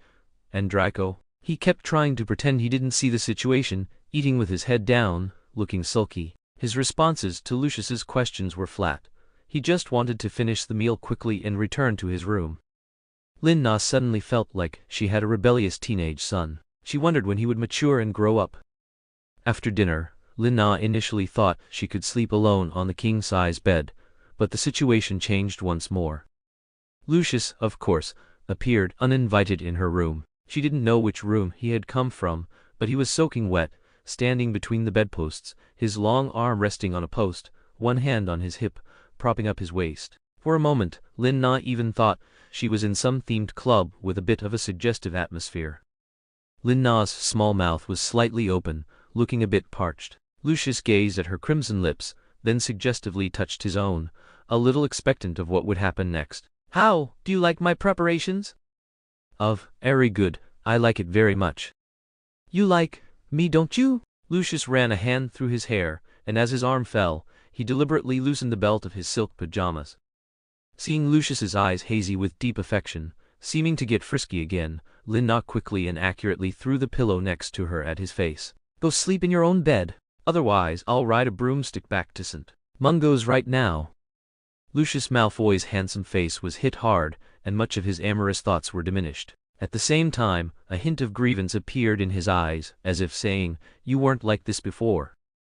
Lin Na felt as if she were the heartless Chen Shime, under his gaze, but for her innocence and a perfect night's sleep, she hardened her heart and repeated firmly, "I'll say it again, go sleep in your own bed. Otherwise, I'll ride a broomstick back to St. Mungo's right now." After Lin Na's firm stance with Lucius, he sheepishly took his pillow and blanket, and went to the sofa, choosing the lesser of two evils to sleep in the same room as her. At least when he woke up, she would be the first thing he saw, but just then, there was a sudden knock at the door. Lin Na was very curious who would be knocking at his door at this hour. Besides them, wasn't it just Draco and the house elves? But Draco knocking on his own door? Impossible, right? Had he finally decided to kill himself?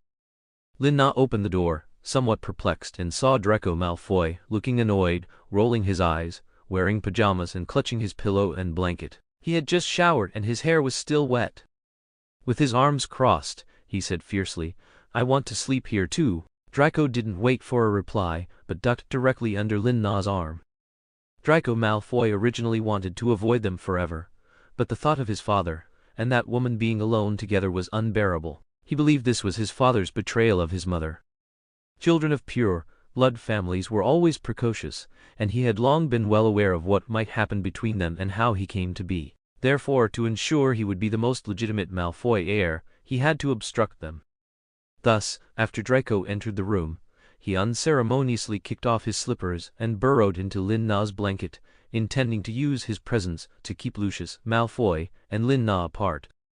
Unfortunately, he had no idea that he was actually fanning the flames and increasing their intimacy. Lin Na looked at the little brat, fearless and righteous, and felt a surge of anger. She wanted to call him foolish, but she couldn't. She could only use provocation to try and make him leave. What? Is the great young master of the Malfoy family afraid of the dark when he sleeps alone? Her teasing tone indeed made Draco fall for it. You're the coward. I'm not afraid of the dark. I'm how old now? Although Draco was angry, he didn't take the bait, pulling his head back into the covers. Lucius was now so moved he was almost in tears. A sun raised for 1,000 days is used for a moment. Lucius secretly cheered in his heart. Good son, father didn't dote on you for nothing. So Lucius quickly picked up his blanket and pillow and stuffed them back into Lin Na's covers, his eyes filled with eagerness and delight. Before Lin Na could speak, "Don't make the child sad," he lay down without further ado. Propping himself up, he lay on his side, looking at his wife and son, a scene straight out of his dreams. This is truly wonderful, his murmuring surprised even Draco. His father actually showed such an expression? It was a tangible manifestation of gazing at happiness, and he could clearly read tenderness on his face. Draco had only ever seen his father show such tenderness when looking at his mother's portrait, never even towards himself. So why was his father like this with this woman? Draco pondered and thought of a reason. That hateful woman had used a love potion on his father. It must be it. Draco once again fell into silent fury, turning over wanting to glare at her fiercely. But when he turned, he found that the woman's gaze towards him was also so loving and tender. Why? How dare she look at him with such eyes? Draco suddenly didn't want to glare at this woman anymore. He was like a deflated ball, losing all momentum, and simply decided to retreat into the covers and feign sleep. Lin Na saw that Draco seemed very eager to experience the family of 3 life mistakenly, so she didn't kick Lucius out. Instead, she lay down herself, gently patting Draco's body. Be careful not to suffocate. He's fine, Lucius, who was already overjoyed, answered instinctively. He would absolutely not let Lin Na's topic drop, responding to every word all right. Lin Na didn't want to argue with him. She also lay down, ready to turn off the light and sleep, but Lucius sat up again. Wait, I haven't told Draco a bedtime story yet. What bedtime story? Draco was bewildered. How many years had it been since he heard a bedtime story? What was his father talking about? I'll go get a book. How could Lucius miss this rare opportunity? It would be such a waste to just go to sleep like this. He dashed off to the study in the carriage, leaving Lin Na and Draco staring at each other. Humpies, don't think I'll ever acknowledge you as the head of the Malfoy family's wife. Before Draco could finish, Lin Na turned off the light and went to sleep on her own accord. Darlings, I need your ratings and comments. Boo hoo hoo hoo. Chapter 126. A Chaotic Bedtime. Draco remained in his position in the darkness, not reacting for a moment. He actually just turned off the light? Didn't she hear what he said, and didn't she give his father face? This was truly a provocation to the dignity of the Malfoy family. So, Draco shot out of the covers like a fish, intending to turn on the light, but because it was too dark, he tripped over Sirius, who had secretly snuck back in, and was on the floor. Poor Sirius, his paw was brutally stepped on by Draco, and instinctively, he bit Draco's smooth ankle. Sirius had used all his strength to escape from the cage that Mrs. Mary Jane had designed for him. And when Lucius and Draco appeared, he quietly slipped into this carriage. Although he had been in Azkaban for many years, he was still very familiar with the Malfoy family crest. He successfully snuck into the carriage, waiting silently to sneak into Lin Na's bedroom and rescue her. Of course, he didn't know that Mrs. Mary Jane had deliberately let him go after he had trashed the house, but now he thought that the weird guy impersonating Regulus must have also secretly followed along, completely unaware of what a huge mess he had gotten himself into. Of course, he knew it in the next second. This person was not an impersonator of Regulus, because the guy he bit cried out loud directly, with a tender and sharp voice. It was a child. Why would there be a child here? Lin Na instantly sobered up, all sleepiness gone. She opened her eyes and waved her hand, lighting up the lamp. She then saw a scene that made her blood boil. 2 rows of bloody marks on Draco's ankle, still oozing blood. Sirius, who should have been at St. Mungo's with Mrs. Mary Jane, had suddenly appeared on this flying carriage to Paris, and had bitten Draco. Now, he was looking at her with an innocent yet regretful doggy face. "How are you here? When did you?" Lin Na was truly speechless, but the most urgent task now was to quickly appease Draco, preferably before Lucius returned, otherwise Sirius might be thrown out, or even made into a specimen, to be displayed forever in Malfoy Manor. Lin Na quickly picked up Draco. Draco's cries instantly became more tragic, accompanied by violent struggles. "You dare to let a dog bite me, you despicable woman, attacking me by surprise. I'm going to tell my father to throw you all out."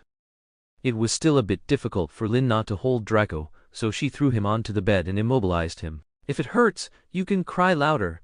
Just don't say bad things about her again, otherwise, if Lucius heard it, she might not be the one who ends up in trouble." Draco heard that she was indifferent to his threats and even mocking him. He forced himself to stop crying, stubbornly glaring at Lin Na, showing his last resistance. Draco originally thought that the woman would continue to let the dog bite him, but the next scene made him particularly uncomfortable. She actually knelt down by his feet and carefully began to treat his wound. Fortunately, Lin Na always carried that spatial bag with her, which was always stocked with healing potions. Now, she was even more skilled at treating animal bites, effortlessly treating Draco's wound, and then bandaging it. Lin Na patted Draco's head. "Don't worry, it will be as good as new by tomorrow morning, absolutely no trace will be left." Lin Na's gentleness made Draco particularly uncomfortable. She didn't seem so hypocritical. It was as if she genuinely cared for him. If she was faking it, her disguise was too real, because eyes are very difficult to deceive. From Lin Na's eyes, he could indeed feel warmth and concern.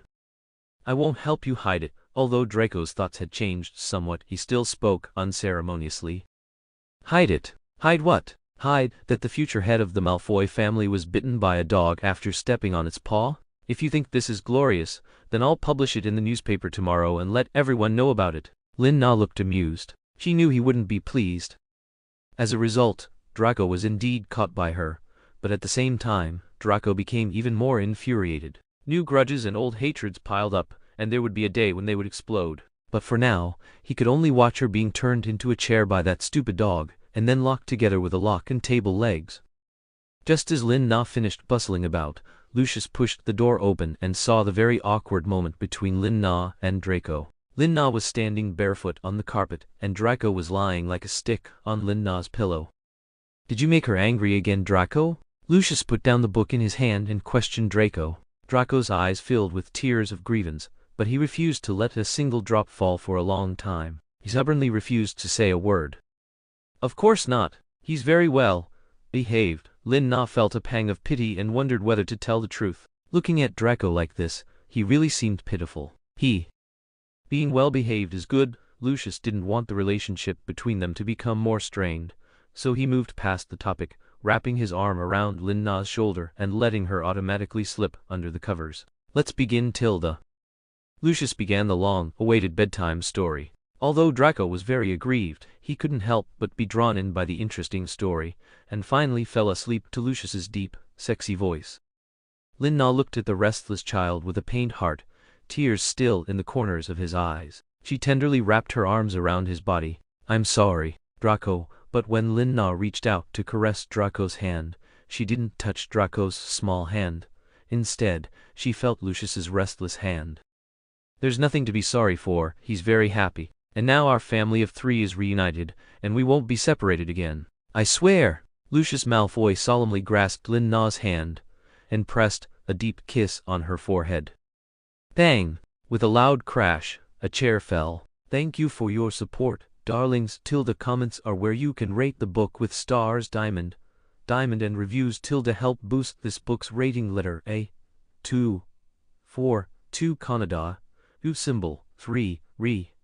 4 symbol. 3, 5, 2 letter A, 1 F, 4 symbol, 3 re, 4 symbol, 3, 5, 2 towards the pinnacle of scholarly success.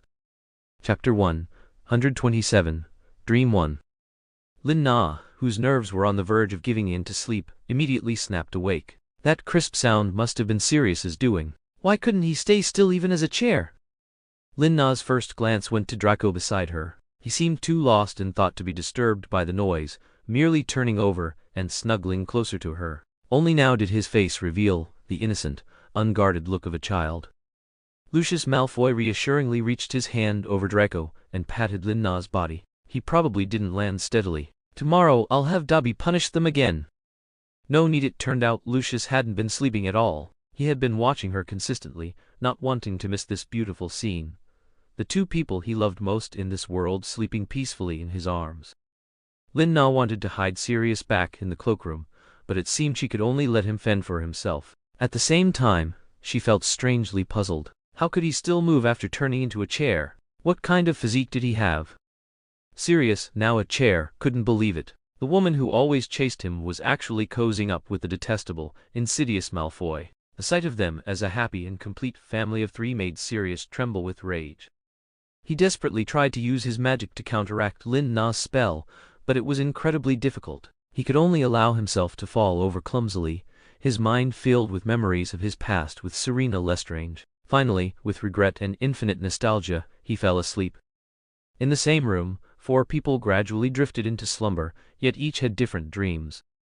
Sirius once again dreamed of his student days, a period he yearned for and remembered as his prime. The dream was so real that he thought it was the truth, and that the betrayals, deaths and partings were merely a nightmare. In the dream, Sirius was following James, Lupin and others. They were wearing their Quidditch team uniforms, heading to a Quidditch match. He didn't know how many matches they had played, but he clearly knew they would win this one too. Everyone still looked as young as they did in his memories. Suddenly, James, who had been walking arm-in-arm with Lupin, stopped and turned back with a mischievous grin. He, Sirius, guess who I saw again? Your stalker. His fluffy, perpetually messy hair bounced a few times in the air. Sirius walked forward quickly, startled, and indeed, around the corner ahead, he saw the girl hiding in the shadows, tiptoeing. Do you need me to chase her away for you? Lupin seemed eager to go after her. In the past, Sirius would have thought he was helping him solve a problem, but now Sirius only saw concern and worry in Lupin's eyes. Was Lupin actually worried that he would hurt Serena? Not anymore. No need, Remus. Sirius then, without looking back, told James, don't call her that name anymore. Her name is Serena. With that, Sirius hurried after her. This was the first time he had ever approached Selina Lestrange so proactively. Sure enough, he saw her somewhat reserved and embarrassed little face, hidden within her hood, making it appear even smaller than the palm of his hand. Her thick, long black curly hair made her look gentle and feminine. This didn't quite match the girl in Sirius's memory. Was she always so insecure before? Had he hurt Serena so badly that it completely changed her personality? With this realization, Sirius felt a dull ache in his heart again. You'll come to watch our match, right? Sirius slowly extended his invitation, trying to soften his tone as much as possible. As expected, he saw surprise in the eyes of the little rabbit-like girl. She truly loved him terribly. At least at this moment, she did. So Sirius suppressed his inner anxiety and said, you can come with us, and you can even sit in the seat next to me. Really, Mr. Black? From now on, just call me Sirius. Asterisk cough cough asterisk. Sirius didn't dare to look at the girl's face, afraid she would see his shyness. The truth was, even just hearing her clear laughter, Sirius's lips couldn't help but betray him. Thank you, Black. Sirius. Tilda, let's go. Sirius casually put his hands in his pockets and walked back to his group, but after a few steps, he realized the girl hadn't followed. So, he decisively turned around and grabbed Serena's hand. Keep up. Even though his other brothers' mouths were wide enough to fit a duck egg, Sirius showed no desire to back down. Instead, he tightened his grip on her wrist and waved to his brothers, you guys hurry up and follow. In the ensuing dream, Sirius seemed unable to feel the joy Quidditch brought him, or even the joy of playing Quidditch with his brothers. He could only feel the girl's gaze consistently following him, and the warm, delicate touch when their fingers intertwined. and her panting as she followed closely behind him. Sirius hoped it was all real, but just as he won the match and became champion, he turned to search for Selina Lestrange in the crowd. Found she was gone. She was like an elegant lady, with an elaborate updo and wearing a magnificent gown his mother had never even owned, intimately linked arm-in-arm with Lucius Malfoy. Her stomach was visibly swollen, clearly the appearance of Mrs. Malfoy. Lucius looked at her, as if she were a precious treasure, whispering endearments and occasionally bending down to kiss her cheek and forehead, carefully caressing her belly. This scene deeply pained Sirius. In that moment he couldn't even stand steady. No! Sirius felt as if he had fallen into an abyss of suffering. No, this was just a dream. Sirius forced himself to wake from the dream. He was now back in his black dog form, and was somewhat relieved that it wasn't real, with no regret about not staying in his student days. He quickly accepted the truth and carefully crawled under Serena's bed. Meanwhile, the others on the bed also had different dreams. For example, Lucius Malfoy dreamed the dream he had most frequently over the years.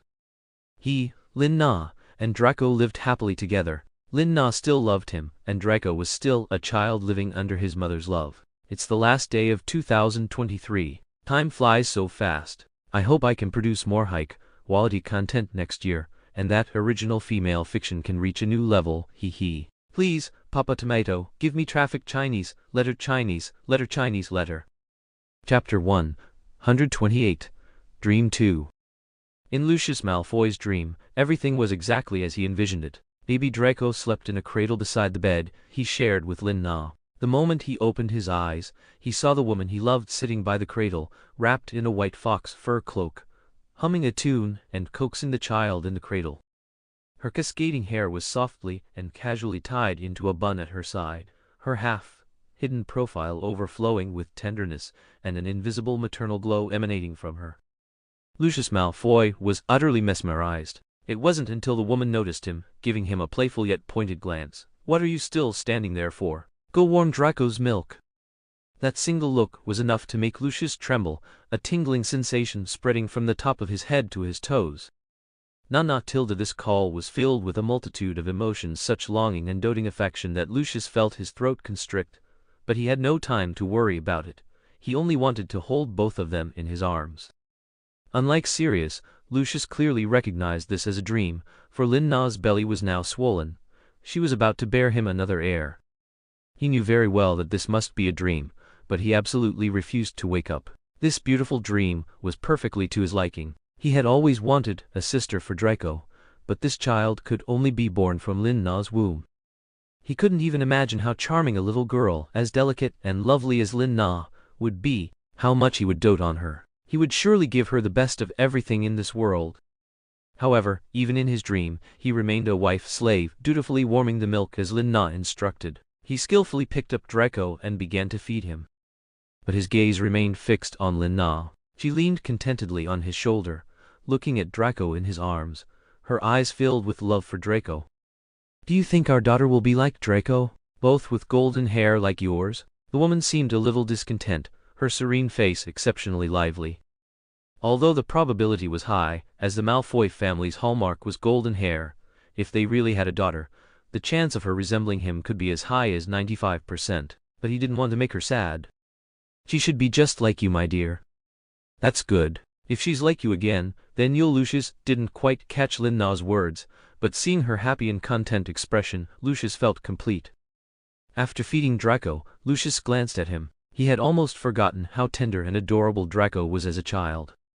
It seemed that all these years he had been so focused on finding Lin-Na that he had neglected to record Draco's growth. It felt as if, in the blink of an eye, he had grown into a young boy, just like his younger self, unforthcoming and aloof.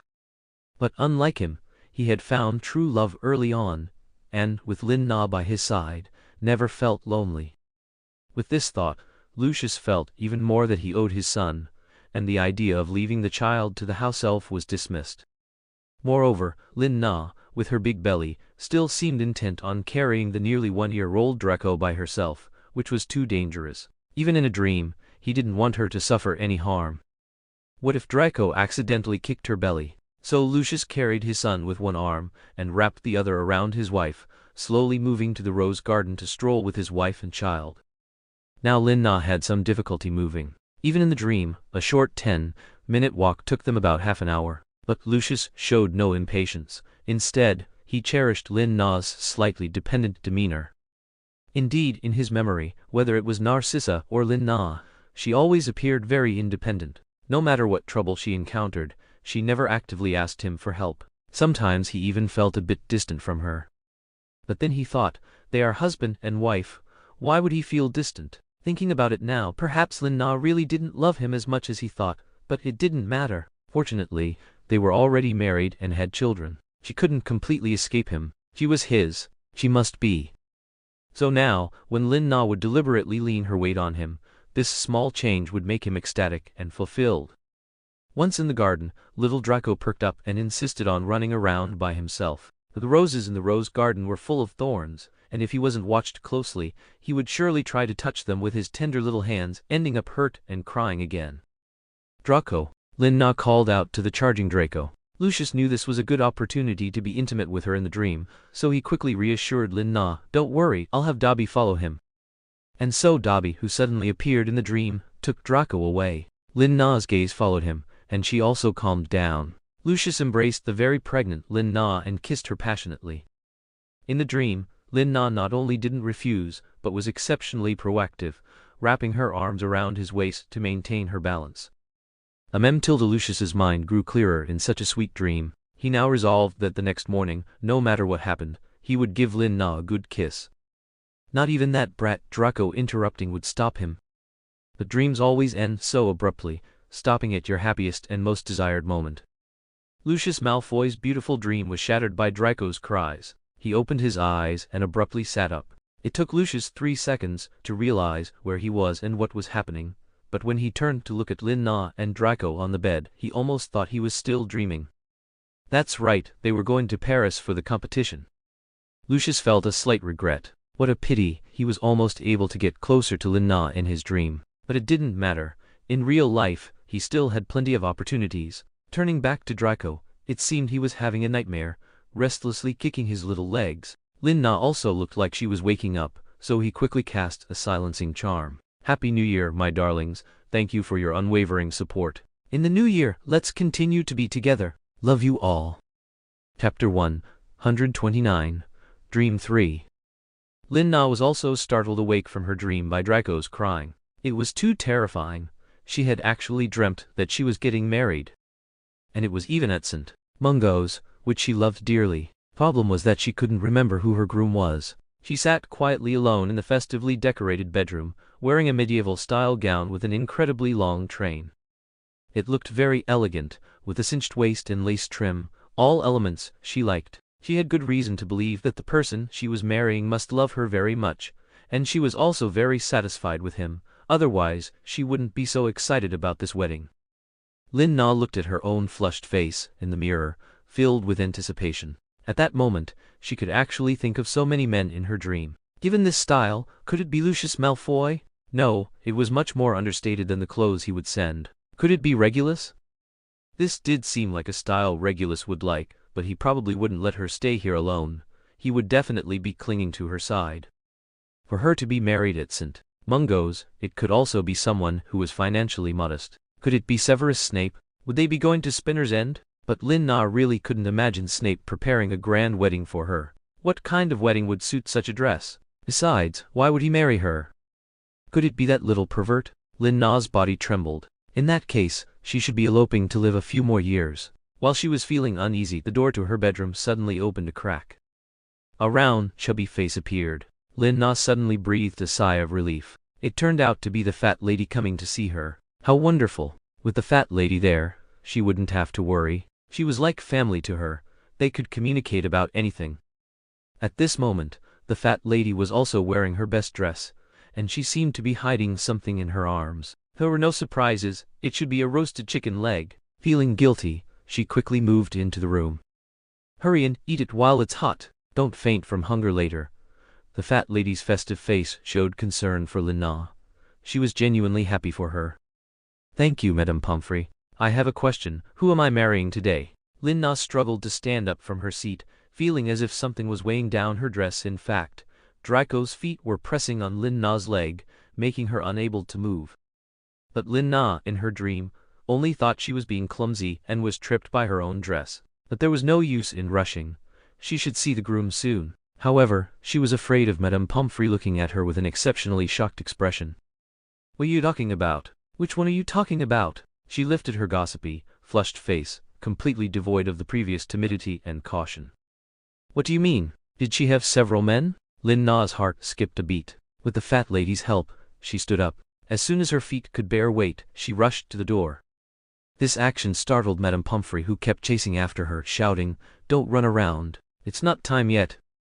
But Lin Na couldn't wait another moment. Even if the wedding hadn't started, she could at least take a look at the decorations, right? Pushing open her door revealed a balloon arch, with flower vines connecting the gaps between the balloons, and an unprecedented red carpet appeared beneath her feet. Slowly walking forward along the red carpet, both sides were adorned with bouquets of sunflowers and balloon-decorated pillars. It looked like a lot of effort had gone into the decorations. She continued along the flower-lined red carpet towards the wedding venue. Following the direction the red carpet extended, she roughly understood that the wedding would be held in that open-air small garden, the one with the wishing well. As more and more people offered their blessings to her along the way, Lin Na's heart beat more and more intensely, until she saw a man wearing a white evening gown, a tailcoat style, with a perfectly cinched waist that highlighted his astonishing waist-to-hip ratio. His golden hair was tied back with a jeweled hairband. Was this a Malfoy? That moment, Lin Na began to pray, "Please, please don't let it be Draco Malfoy, please don't let it be the youngest one." She couldn't bear the shame. But the fellow who had just been pontificating finally turned around slowly after hearing the commotion. A hint of infatuation showed in his eyes.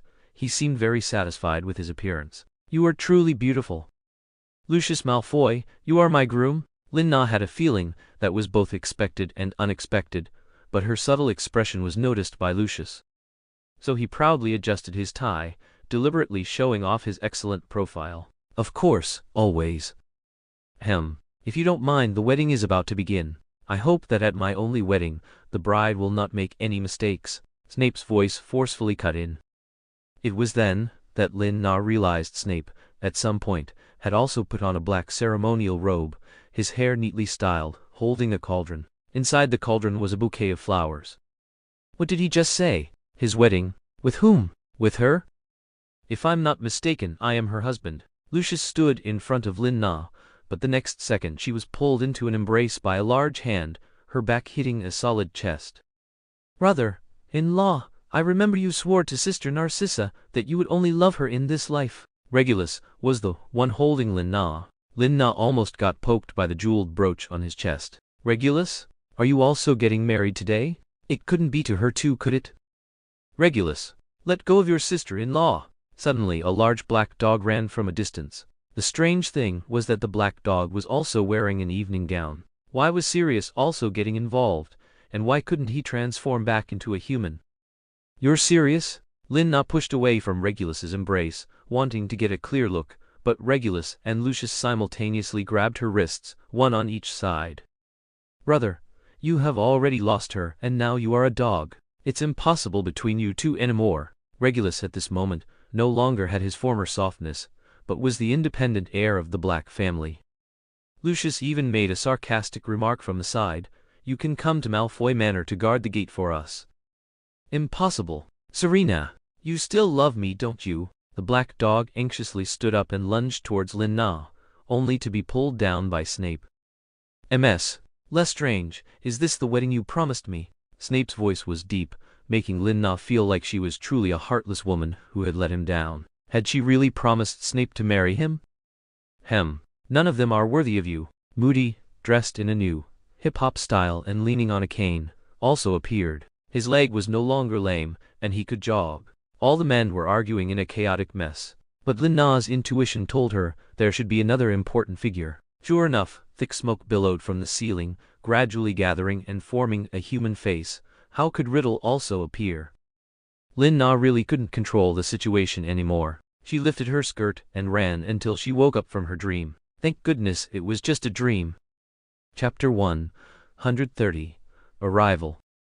Lin Na woke up from her sleep and immediately saw Draco clinging to her, realizing that he seemed to be crying and fussing because of a nightmare. But she couldn't hear any sound at all. Had Lucius done something? She turned to look at him and, sure enough, saw Lucius Malfoy's reassuring gaze. Even without words, his eyes told her, "Don't worry, he's got everything handled." Lin-Na couldn't stand his affectionate gaze and averted her eyes. Suddenly, she remembered that Sirius was still lying on the ground. She got up first, pretending to go to the bathroom to check on Sirius.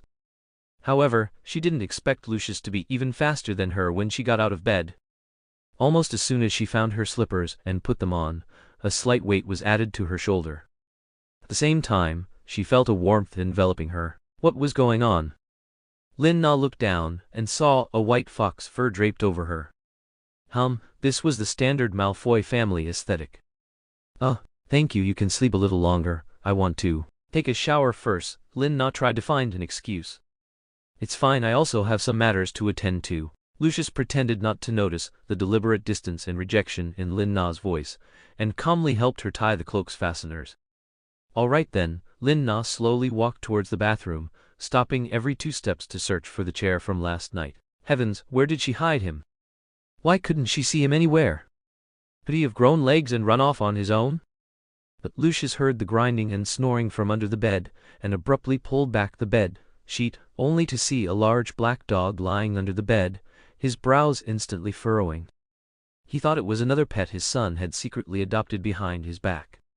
He had told him many times that they weren't going to play this time and couldn't bring such things, let alone a pet so out of line with the Malfoy family's aesthetic.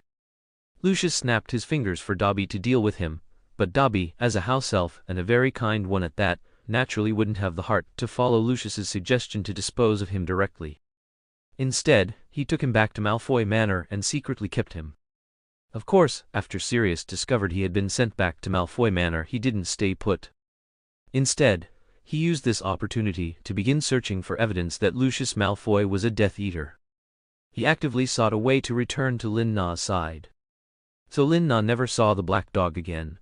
She even thought that Sirius's appearance that day was just a dream. Otherwise, how could he have disappeared without a trace right under her nose, especially in an enclosed space? Could he have grown wings and flown away? It wasn't until Dobby voluntarily informed her that Sirius was safe that Lin-Na finally relaxed. With Draco's obstruction in the middle, Lin-Na indeed created some distance from Lucius. Of course, this was Lin-Na's unilateral assessment. Lucius didn't see it that way. Lucius even felt that Draco had become more cheerful in front of Lin-Na, with the vigor of a child. Because Draco seemed to have become enthusiastic about competing with Lin-Na to prove that she was not as good as his mother, Narcissa Malfoy, for example, in wizard chess, knowledge of herbs, understanding of history of magic, and even potion making, among other things. It made Lin-Na somewhat exasperated. She actually had to compete with him over who was better, and also constantly had to guard against Draco having a mental breakdown, which was quite a headache for her. And ever since Draco slept between her and Lucius that night, he couldn't stop. He realized that sleeping there could successfully disrupt their flirting, and he seemed to enjoy her care for him. Although it was shameful, he craved it. In his dreams, someone was stroking his hair, covering him with a blanket, waking him gently every morning, bringing him a warm coat, and speaking to him patiently in soft whispers even after he had treated her that way. Draco, in his awkward way, tangled himself around Lin-Na, which greatly annoyed Lucius. He enjoyed the harmonious atmosphere of a family of 3, but he also wanted to enjoy the sweetness of a world for 2. Now with such a big light-bulb third wheel, when would his precious daughter be born? Lucius would always act as a human standee when the mother and son were having their happy battles, strongly trying to assert his presence. For example, when Draco wanted to cheat, he would step forward as a referee, telling him to be more of a man, take responsibility, or to be more understanding and gentlemanly, and to yield to the lady. This made Lin-Na feel sorry for him. Draco felt even more aggrieved and behaved more erratically, and Lucius punished him more severely. They spent 3 days living like this, and soon they arrived in Paris, the legendary city of romance. Their carriage landed on the square lawn beneath the Eiffel Tower, and miraculously, the Muggles there did not notice strange flying cars and brooms constantly landing and gradually disappearing into a void portal. Lin Na leaned by the window, unable to stop admiring the Eiffel Tower and the ancient Parisian architecture, as well as the competition staff below waving flags to direct landings, waiting for carriages to line up and enter the invisible passage for muggles. Meanwhile, in the river nearby, some boats gradually emerged from underwater, docking at the port under guidance, compressed like crackers and squeezed in among the muggle boats. Lin Na was amazed, while Draco beside her frequently pouted, "Tisk, how uncultured," Tilda. Then Lucius tapped him on the back of the head with his snake head cane. So, Lin Na slowly descended from the carriage with Lucius's support. They passed through the invisible tunnel and entered the magical shopping street from Paris, which was a bit wider than Diagon Alley and bustling with activity due to the competition. Lucius put one arm around Lin Na and held his staff in the other, leaning in to whisper in her ear, "If you like it here, we can occasionally move into a house here for a short stay in the future. You'll be able to see that tower anytime." Draco, following behind them, rolled his eyes. Who exactly was the heir of the Malfoy family? "Thank you, darlings, for your prop rewards and 5-star reviews. Diamond suit comments equals. Symbol 3 2 B equals. Chapter 131 Market. Lin Na curiously surveyed the streets around them. Everything was so novel. Diagon Alley was filled with shop windows and countless small stalls, but here, the air itself seemed to exude a romantic scent. Every short distance, they would encounter a fountain, and these were truly capable of granting wishes. Lin Na thought so because long queues had already formed in front of the vendors there. Lucius, with his arm around Lin Na's shoulder, seemed to have noticed the longing in her eyes and led her directly past the crowd to the vendor. "Good morning, Mr. Malfoy." Madame Tilda, the small vendor, far from blaming them for cutting in line, respectfully removed his hat and bowed to Lucius, then pulled out a handful of wishing gold coins. Lin Na felt so scrutinized by the eyes of the people in line that she almost buried her head in Lucius's chest. Lin Na even thought his business had expanded so much that he had even taken over the wishing wells of Paris. "Good morning, Tilda. One is enough." Lucius, delighted that Lin Na had been mistaken for his wife, casually took a coin, personally wiped it clean with a handkerchief, and placed it in Lin Na's hand. "This fountain won't make your dreams come true, but it will let you see what you yearn for, Tilda." Lucius certainly wouldn't tell Lin Na that he had such influence on the street because he spent a lot every time he came just to see her image in the fountain, right? Following Lucius, Lin Na dropped the coin into the water. As the coin sank, ripples spread, and as light gathered, 2 exhausted faces appeared on the water's surface. Lin Na could actually see the faces of the Lestrange brothers. They seemed to be in a primeval forest, living in a cave and subsisting by fishing. It looked like their lives were not bad, although they were disheveled. There was no life, threatening danger. "Is this real?" Lin Na turned to Lucius, wanting a definitive answer, but as she turned, she saw that he was trying to steal a kiss on her cheek. So Lin Na raised her hand and scooped a handful of water, making him sober up. "Ah ha ha," Tilda. Lucius wasn't angry. With a stern face, he took out his handkerchief and wiped the water droplets from his face. His perfect demeanor left Lin Na stunned. How did he suddenly have a delicate, husband-like air? His pale complexion seemed to have a touch of redness. Was that liquid so embarrassing? It was just water. "That can only be a dream you had. What a bumpkin." Draco couldn't help but interject, but the latter half of the sentence he only dared to mumble to himself, not daring to say it aloud. He also pulled a few coins from his pocket. Was he also a regular here?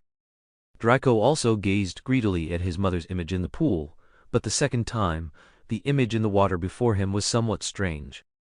It should have been Narcissa Malfoy, but it had turned into someone a bit similar to that detestable woman. It was too strange. He wanted to desperately recall his mother's appearance, but Narcissa's image seemed to have suddenly faded from his mind. How could this be? Wasn't that his beloved mother? While Draco was in a daze, Lucius was admiring the beautiful scene of his wife and son in a single frame, and he instructed Dobby, who was holding a camera, "Take pictures of all of it for me." "Yes, master, I guarantee the mission will be completed." Dobby, clutching the camera around his neck, clicked away incessantly, causing Lin Na's eyes to suddenly feel very painful.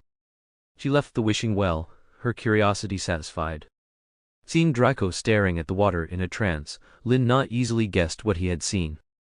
Looking at Lucius, he also had an understanding look, knowing that Lin Na was worried about Draco, but found it inconvenient to remind him. He walked forward and placed his hand on Draco's shoulder. "We should go, Draco." Draco came to his senses as if waking from a dream, quickly hid his previous annoyance, and lowered his head, deliberately stepping on Lin Na's foot as he passed her to vent his anger. It was all this woman who had disturbed his memory of his mother. Lin Na looked down at her foot, which now bore a shoe print, and wondered if she had been too kind to him. But she still silently followed, cleaning her own shoe, just unwilling to walk abreast with the father and son, gradually widening the distance. Lucius, walking ahead, noticed his wife hadn't caught up and frequently looked back to find her, only to discover she had an even more distant expression. His beating heart truly felt cold. "Nana, come here." Lucius wanted to pull Lin Na into his arms, but Draco, like a mother hen protecting her chick, desperately clung to Lucius's embrace. "Papa, that woman is glaring at me." That frightened look made Lin Na laugh. The dignified young master of the Malfoy family, for just a glance, was acting like a kitten, even wanting to scratch her. Lin Na smiled silently, watching the little brat court disaster. "Stop it, Draco." Lucius pulled Draco off him. "Stand properly. How did I teach you?" He then gentlemanly extended his hand to Lin Na, wanting to hold hers. "It's all right, there are many people here. You'd best look after your child, Mr. Malfoy."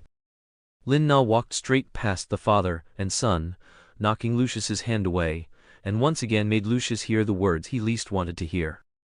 "Call me Lucius, Nana." Lucius, who was henpecked, could only take Draco's hand and chase after them, wanting to continue closing the distance with Lin Na. Lin Na strode ahead, encountering one or two very charming French handsome men who wanted to invite her for a coffee. It had to be said that there were many cafes on the magical streets of Paris, and each cafe had a very charming ambience. Some even featured Villa ballet performances. This made Lucius incredibly anxious.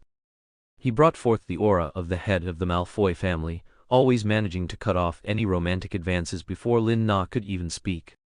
"Ahem, I'm very sorry, sir. She already has a companion. She's waiting for me. I apologize for the misunderstanding." "You can ask me. Her male companion is me."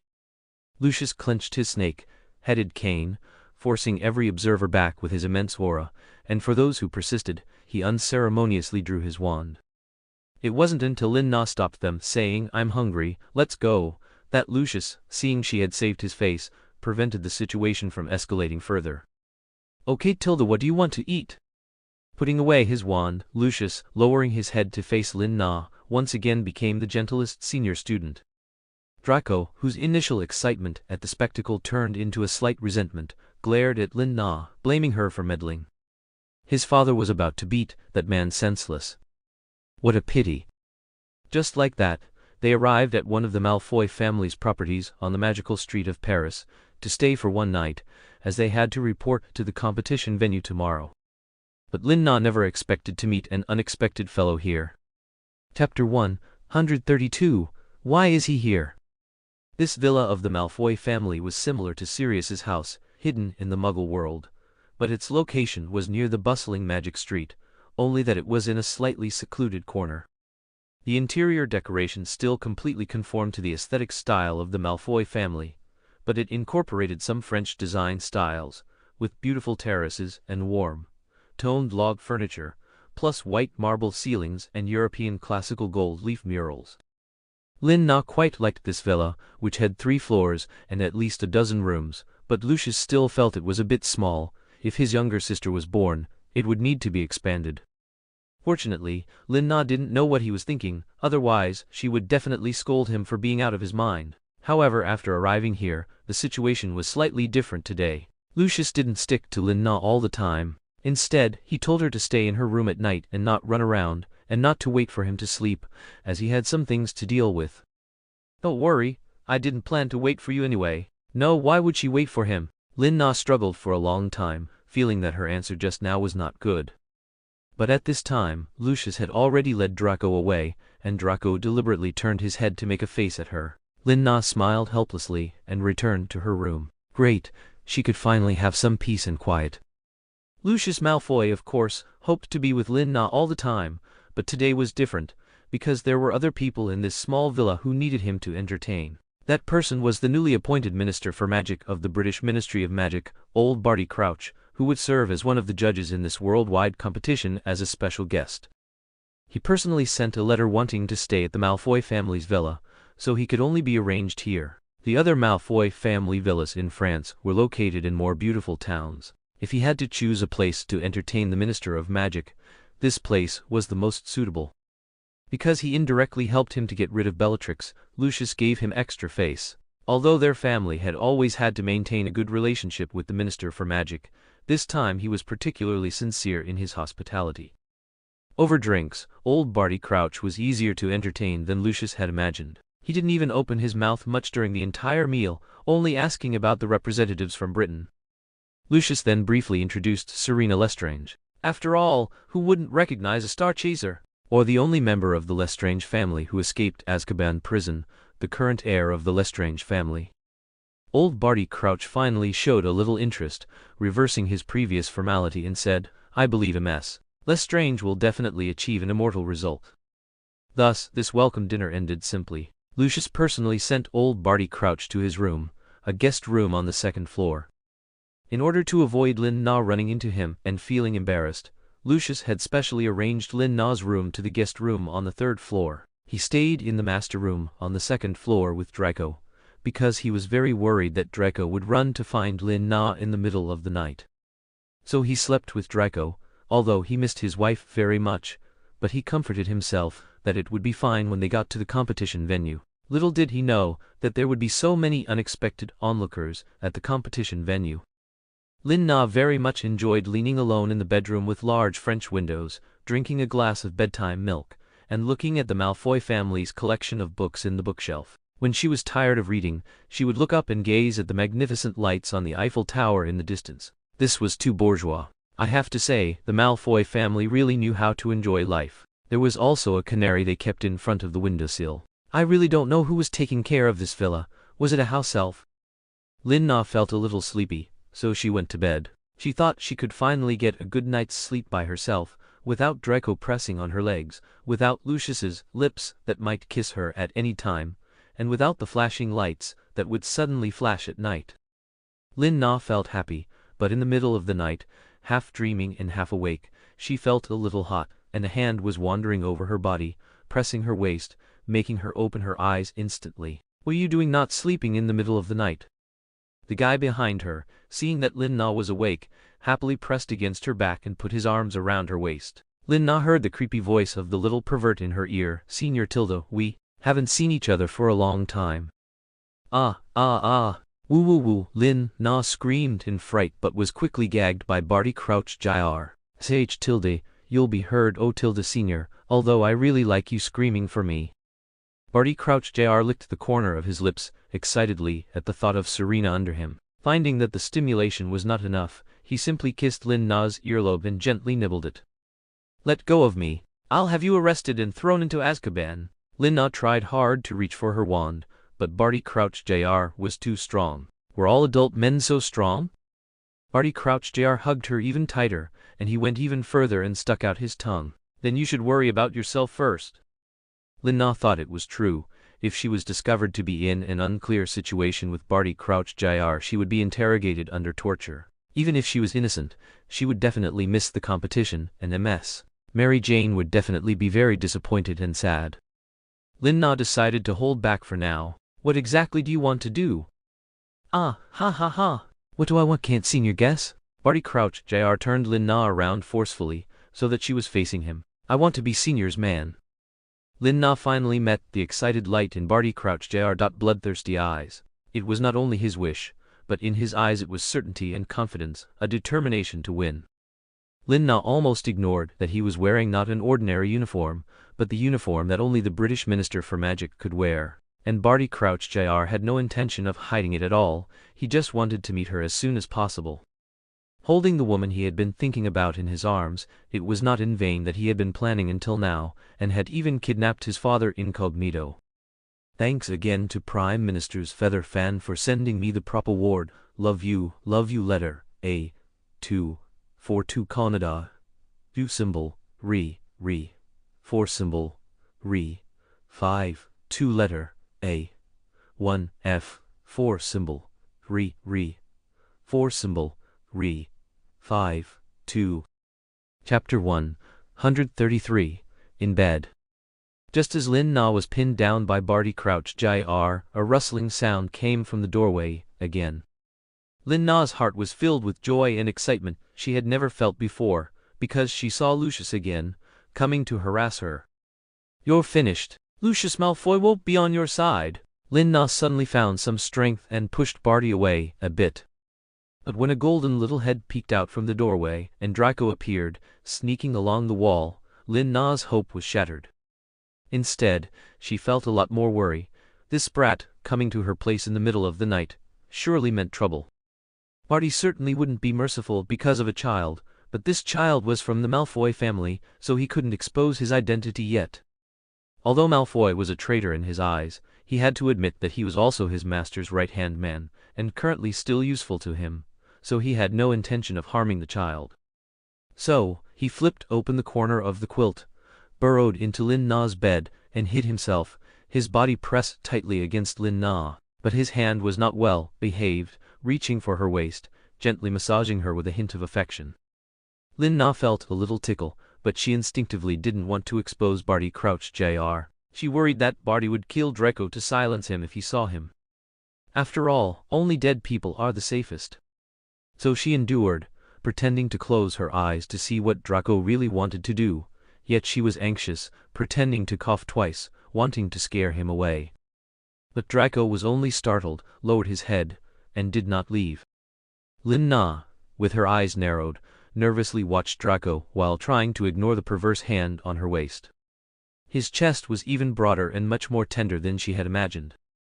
Draco didn't have any new ideas, he just wanted Selina Lestrange to see that she was only favored because of her face.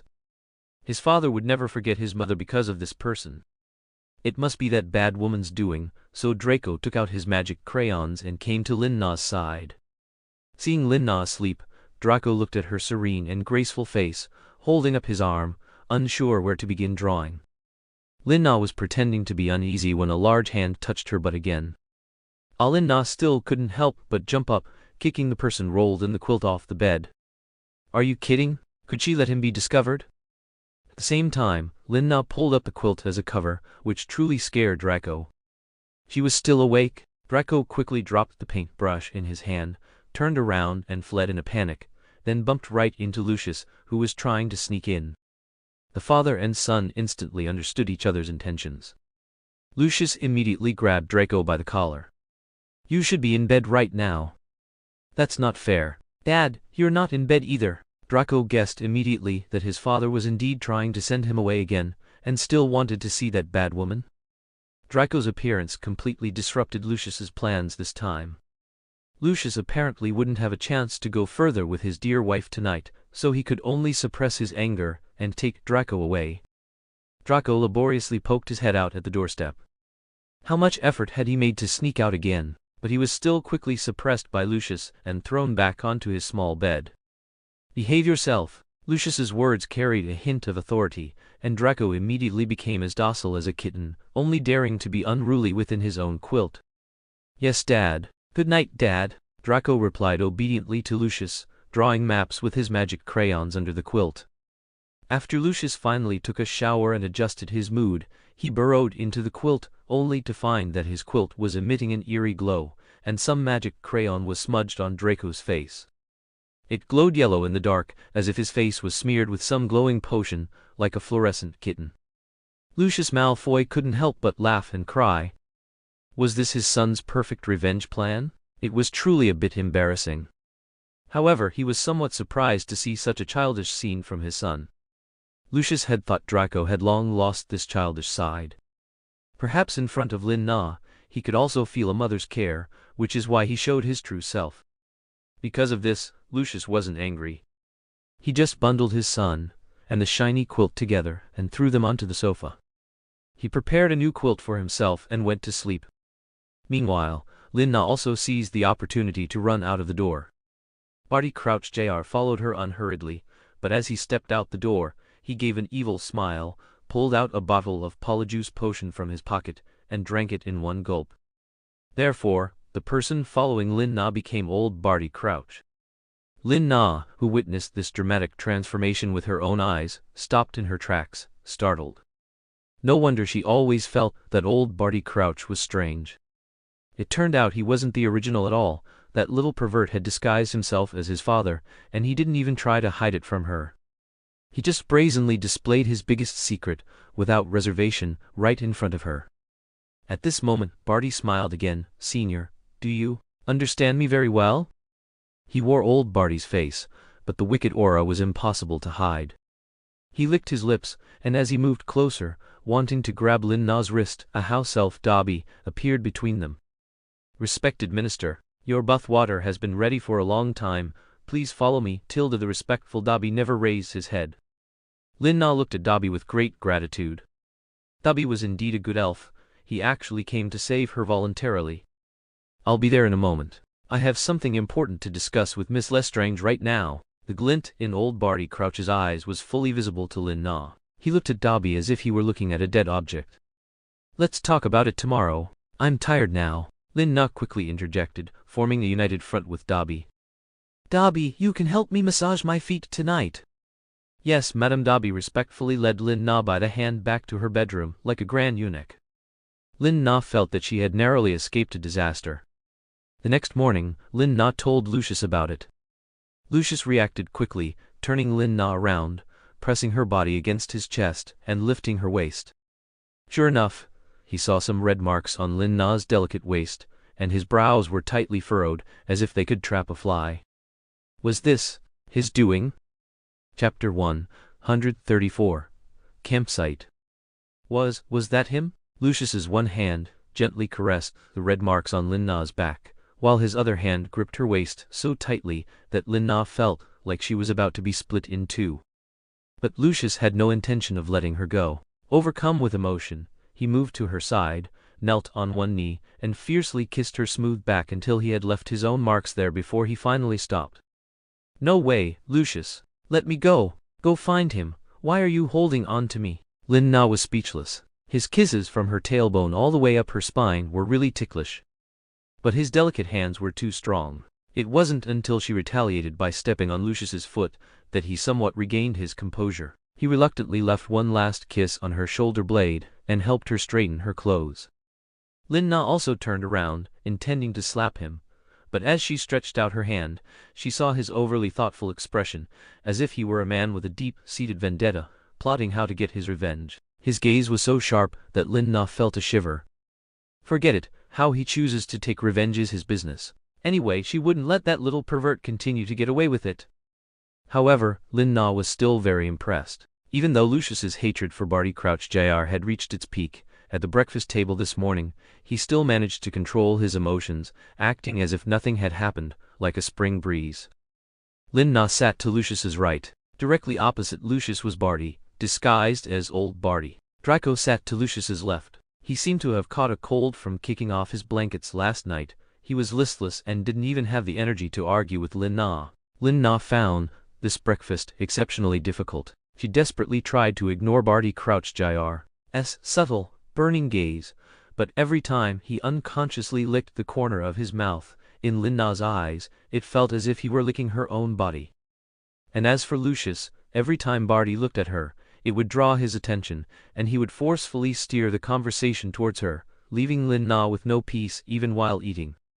Fortunately, after breakfast, Barty was picked up by people sent by the French Ministry of Magic. He still needed to meet with the organizing committee, although if it weren't for Serena, he wouldn't have come to this place at all.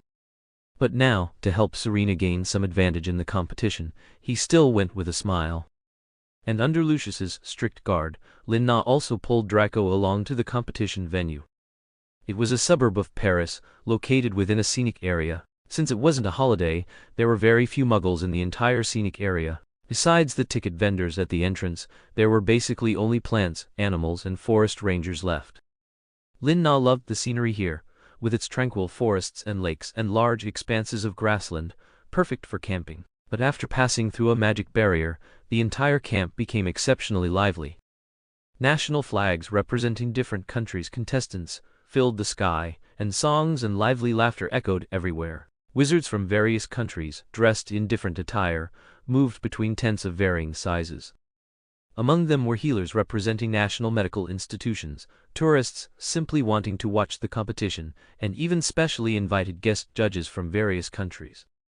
Lin Na walked easily through the crowd and found the Malfoy family's tent on an open hillside. It was easy to spot because, besides its large size and distinctive style, there were also 2 peacocks tethered at the entrance.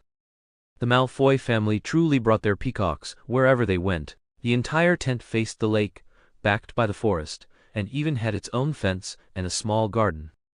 Lin Na was thoroughly convinced. To avoid becoming the focus of the world's gossip reporters, she decided she would rather stay in the contestants' tent she was assigned.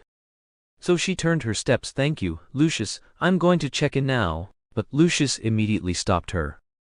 "No rush, have some tea first." An arm blocked Lin Na's path. Lin Na tried to go around, but was blocked by his other arm. "What do you mean?" Lin Na was a little tired. "Exactly what it means." Lucius stopped explaining and simply called Dobby to bring the staff from the contestant registration desk over.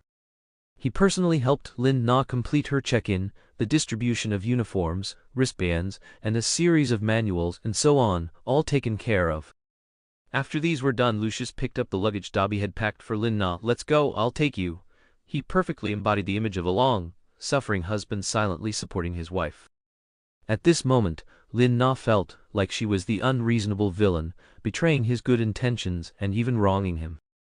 I'm okay, thank you." Lin Na could no longer bring herself to refuse, and could only obediently follow behind Lucius. But they arrived after only 2 steps. Logically, the contestants' tents were all on the other, more secluded side of the lake, but the tent with her name on it was uniquely located near the Malfoy family's tent. Specifically, from the Malfoy family's tent entrance, one could see Lin Na's tent window. Similarly, from her own window, Lin Na could see Draco playing with the peacocks in the garden. Why is it so special?" "Nothing, it was just a little bit of magic, making sure his wife was safer under his watchful eye, so the money spent was truly worth it." Lucius personally placed Lin Na's suitcase in the bedroom of her tent. What was extravagant was that she was the only one living there, yet it had 2 bedrooms and a dining kitchen. And when Lin Na asked why there was another room here, Lucius shrugged. "You have to leave a room for our son, don't you?" What did he mean? Were they planning to sneak in and squeeze in with her tonight? Seeing Lin Na's adorable expression, Lucius dropped his suitcase and temporarily slipped away. Lin Na looked at the packed suitcase. Did he prepare all this for her? Damn, how could he even prepare her underwear? He really was a good man. Lin Na's cheeks grew even redder. Really, he didn't leave her any room for refusal. But this was fine for now. At least Barty probably wouldn't just barge in anymore. However, Lin Na forgot that her partner this time was quite unusual. In the bustling crowd in front of a stall not far from the Malfoy family's tent, a handsome but gloomy-looking man appeared. He slowly crushed a small glass cup on the stall. "That Malfoy fellow, he's a bit of an icer, Tilda. Thanks again to you for the prop reward, my dear. Letter A 2 4 2 symbol 3 re 4 symbol 3 5 2 letter A 1 F 4 symbol 3 re 4 symbol 3 5 2." Chapter 135 Opening Ceremony. Finally, with Lucius by her side, Lin Na and Draco appeared together at the competition venue, which was set up in a large tent by the lake. Outwardly, it looked like a circus tent, with at least 8 entrances and exits to manage the flow of all visitors and contestants. One of these entrances was reserved exclusively for contestants, giving Lin Na a bit of time to herself, although Lucius insisted on escorting her in, even giving the other contestants a warning look. At the same time, Lin Na finally met her partner, who was dressed in a dark blue healer's robe, resembling a medieval style. His face showed no emotion, and he didn't seem angry about Lin Na's unannounced departure. His gaze sharpened briefly when it met Lucius's, showing a hint of edge, but it quickly softened as he saw Lin Na, and his usual humble smile returned to his lips. "You're finally here, Serena?" Lin Na nodded, persuading Lucius to leave, though he did so very reluctantly, still whispering urgently in her ear, "You need to be careful of this fellow next to you, he's very strange. Don't trust him completely." Lin-Na agreed with this point. At least in her memory, Regulus rarely called her Serena so formally. If he hadn't given up on her, then this Regulus might be an imposter. However, given the current situation, she couldn't find another partner, so she could only observe cautiously for now. Regulus shot a disdainful glance at the departing Lucius, then handed Lin-Na a handkerchief, watching her wipe clean the hand Lucius had just touched. Only then did his brilliant smile reappear. "Hurry and change. Lady Mary Jane herself designed these for us." It was then that Lin-Na noticed he also held a set of women's clothing, identical to what Regulus was wearing. Lin-Na turned her head again. She remembered there was an opening ceremony later, so all contestants from one unit wore matching outfits. She even saw healer teams in outfits resembling Republic of China student uniforms, animal skin and bird feather ensembles from Africa, and French lace, trimmed healer robes. Looking at it this way, their medieval costumes weren't that outlandish amidst the Middle Eastern white robes. So Lin-Na quickly went to change. When she came out, she saw why did they look a bit like couples' outfits. "They suit you perfectly, Tilda," that was what Regulus actually thought in his mind, but Lord Voldemort didn't stop him from saying it, which surprised Lin-Na. Who exactly was this guy? And why was he trying to please her? Just then, someone from the organizing committee came to announce that everyone should prepare to enter. Everyone quickly lined up, but Lin-Na was still confused. What order? Had anyone been notified? But Regulus had already naturally taken her sleeve and pulled her to the front of the line. With an air of proud entitlement, they instantly became the focus of everyone's attention again. Lin-Na nervously tugged at Regulus's long sleeve. "Isn't it better if we stand at the back?" She didn't like being stared at. But Lord Voldemort pulled her closer, standing calmly in place. "This is our position, don't worry." No one would dare to make them leave. Lin-Na waited nervously for a while and noticed that everyone's gazes were a mix of jealousy, curiosity, and admiration, but none showed suspicion. She gradually relaxed and stood there. Lin-Na later discovered that during registration the day before, numbers had already been assigned. They were indeed number 001, and with the help of the biggest sponsor, Lucius Malfoy, it was difficult for Lin-Na's group to keep a low profile.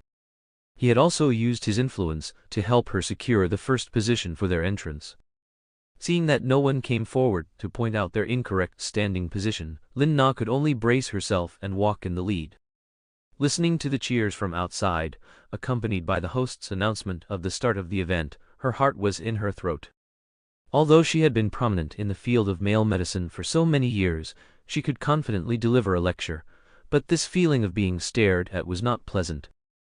At this moment, she was somewhat grateful that Regulus was standing by her side. His tall figure next to Lin-Na helped block half of the stairs. Lin-Na looked gratefully at this fake Regulus, only to find that he was also watching her from the corner of his eye. When she noticed him, he didn't avert his gaze. Instead, he completely turned his head to face her directly. Nervous Serena. Lord Voldemort enjoyed the sight of her forehead glistening with fine sweat. He wondered if she would show such an expression if she knew his true identity. It was truly something to look forward to, but if she really did show such an expression, he might not be able to resist making her cry. "No, Tilda," Lin-Na mumbled, trying to sound tough, but her voice was drowned out by the cheering from outside. "Let's go." Lord Voldemort took Lin-Na's sleeve and strode out, thoroughly enjoying the spotlights and the amazed gazes of the people. It had to be said that although the Black family members were useless, their looks certainly upheld the honor of a pure-blood family. "Next, let's welcome our esteemed healer team from ancient and modern Britain, elites from the banks of the Thames, shining new stars from the capital of fog." Representing St. Mungo's are two team members, Selina Lestrange and Lester White. "Let's give the warmest applause to our first competing team." The moment Lin-Na appeared in the competition venue, she almost blinded herself. The lights inside were as bright as day, with countless flashlights, as if all the world's reporters had converged there. That fellow again gentlemanly shielded her until she adjusted to the light and opened her eyes. "Wave, Serena." Such a normal phrase, yet in his mouth, it carried a commanding rhythm. Lin-Na glanced at him again. Goodness, he definitely wasn't Regulus. Under such strong lights, he didn't even blink, and he maintained impeccable poise, smiling and interacting with the entire audience. Had he undergone idol training in Korea? Little did she know, in Lord Voldemort's most glorious years, he had seen such occasions countless times, and he had even participated in this competition himself, though that was many years ago. Lin Na gradually observed the appearance of the competition venue. It was similar to a stadium, but the floor seemed to consist of movable sections. They were walking in sequence, like an Olympic opening ceremony procession, passing the main stage and then circling halfway back to their respective positions in the center. On the main stage, Lin Na also saw familiar faces. Besides the host, an old healer sat in the very center, with Lucius Malfoy next to him. Also on the same platform were Barty Crouch Jr., whom she had just parted ways with today, and Dumbledore. Chapter 136, First Game. Dumbledore was kindly waving at them, and Lord Voldemort stopped in front of the rostrum, gazing at him silently with a hint of disdain at the corner of his mouth. Then, without looking back, he led his team directly to their designated spots, ignoring the signs to circle half the arena. He watched all the commotion as if it had nothing to do with him. Lin Na was mortified, having lost the mobile human-shaped shield that could hide her. Lin Na felt as if she was directly exposed under the spotlight. She had already seen Lucius waving at her, which even attracted Dumbledore's benevolent gaze. Lin Na fled, ignoring everything and catching up to Regulus, hiding behind him.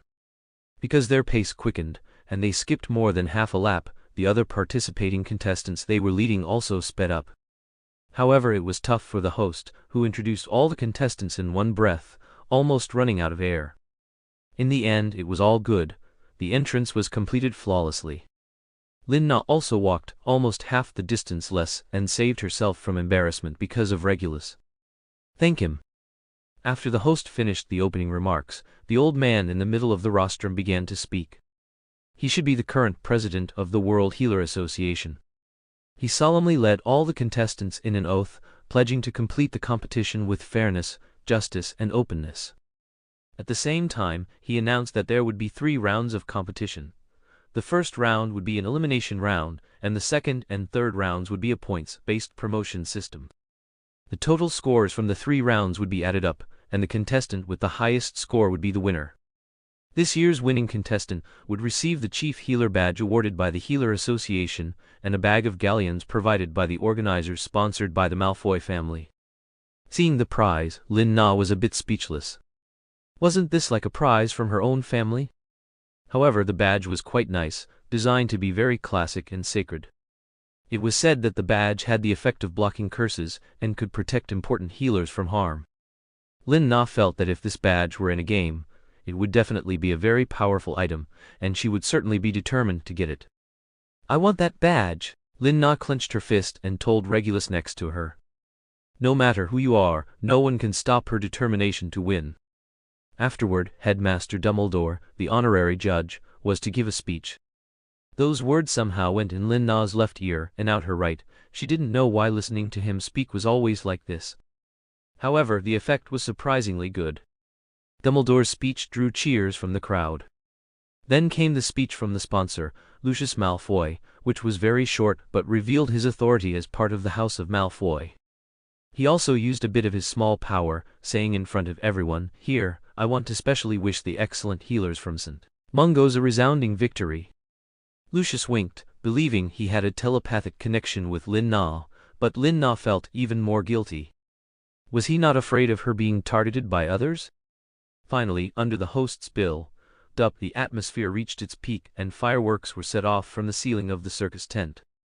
Just then, a wounded person lying on a stretcher appeared in front of them.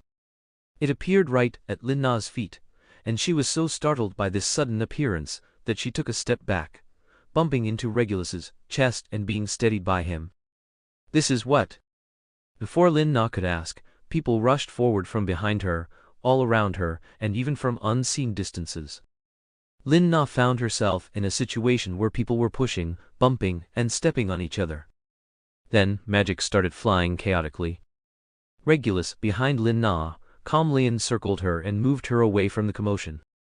Lin Na then saw people fighting fiercely over the stretcher, even resorting to fisticuffs, forgetting they were wizards. Then, other contestants snatched it away, lifted it and ran. It was then that Lin Na noticed a 100-meter sprint, like finish line in the distance. What were they doing? This is an Easter egg, a tradition that has been passed down for a long time. A random task will appear, and the successful team will receive a reward, Lord Voldemort explained to Lin Na in an understated manner, very familiar with the activity. What reward? Not money, is it? Then she wouldn't care. Money was the least of her worries now. It's usually a promotion privilege for one of the rounds. What? Lin Na looked at his 36-degree mouth. How could he say such a cold remark?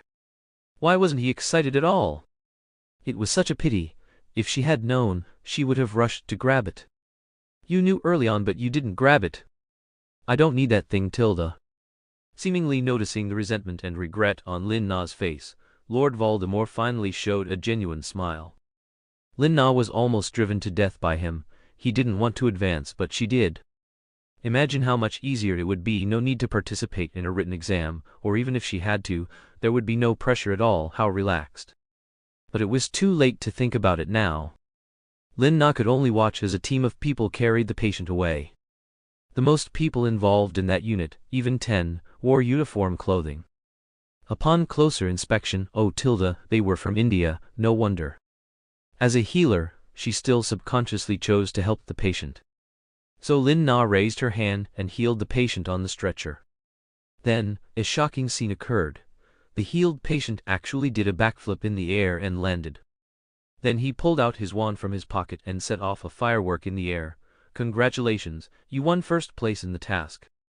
And these words were directed precisely at Lin Na, leaving the two Indian men carrying the stretcher somewhat bewildered. What's going on? Even Lin Na was out of the loop. It turned out that the theme of this Easter egg was to help the patient safely reach the designated location, and since the patient had recovered, he could safely reach the designated destination himself. Therefore, strictly speaking, the person who won was Lin Na. Of course, this rule might also have been changed by Lucius Malfoy himself after seeing Lin Na's indifference. But all in all, Lin Na had obtained the exemption for this promotion.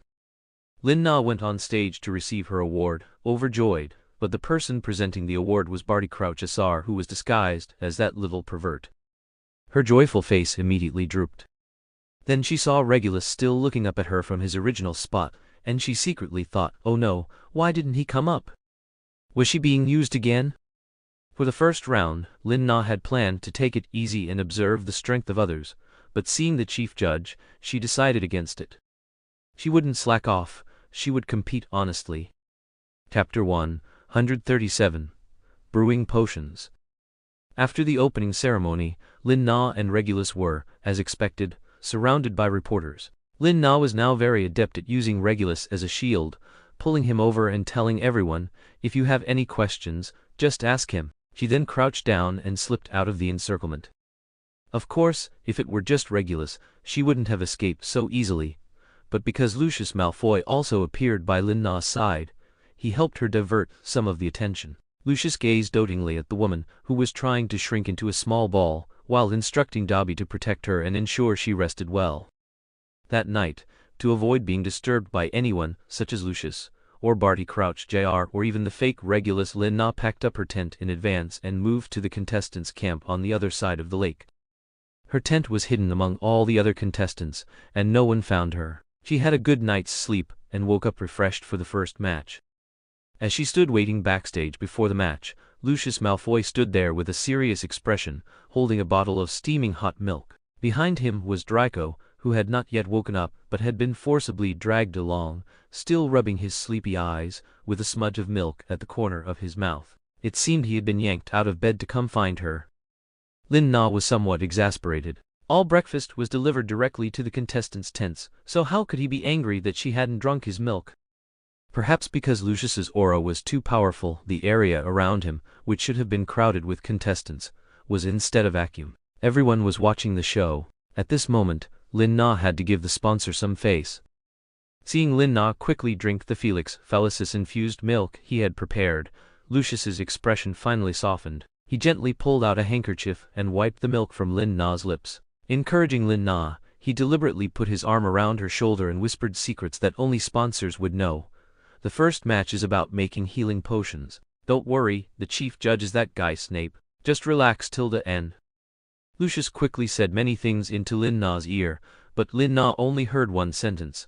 Snape is the chief judge for the first match. He was here too, but thinking about it, that guy certainly had enough qualifications for such a role, but the problem was that with his personality, he would never like to participate in such activities. But he came. Was it because of Lucius, or Dumbledore, or the Death Eaters? It couldn't be because of herself, could it? While thinking, Lin Na queued up again, drew a number and entered the competition venue. The venue now looked very different from what she had seen at the opening ceremony yesterday. The white partitions on the ground had been replaced by staggered compartments, divided into 3 levels, upper, middle, and lower. Their staggered positions allowed everyone in the venue to see clearly. Each compartment had a table fully equipped with potion, brewing apparatus. This was not unfamiliar to Lin Na at all, as she had used them frequently when dealing with Snape, especially when she accompanied him in that abandoned classroom, practicing step by step. And when he promised to improve the Wolfsbane potion, the condition was for her to be his assistant.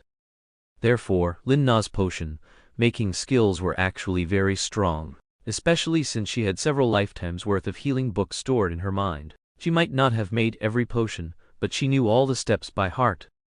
So Lin Na still had some confidence. Besides, she had the privilege of advancement, so she could just do it casually. Lin Na, who had originally planned to take it easy, involuntarily straightened her back when her eyes met Snape's calm gaze. How strange, why did she feel like she was meeting her homeroom teacher? He was at most a mentor and friend in her potion studies, not a homeroom teacher. Recalling Snape's strict demands on her in the past, Lin Na always felt a pang of bitterness. To meet Snape's requirement of having all ingredients the same size, her hands almost broke from cutting. No wonder her past self always secretly snuck away. Who would want that?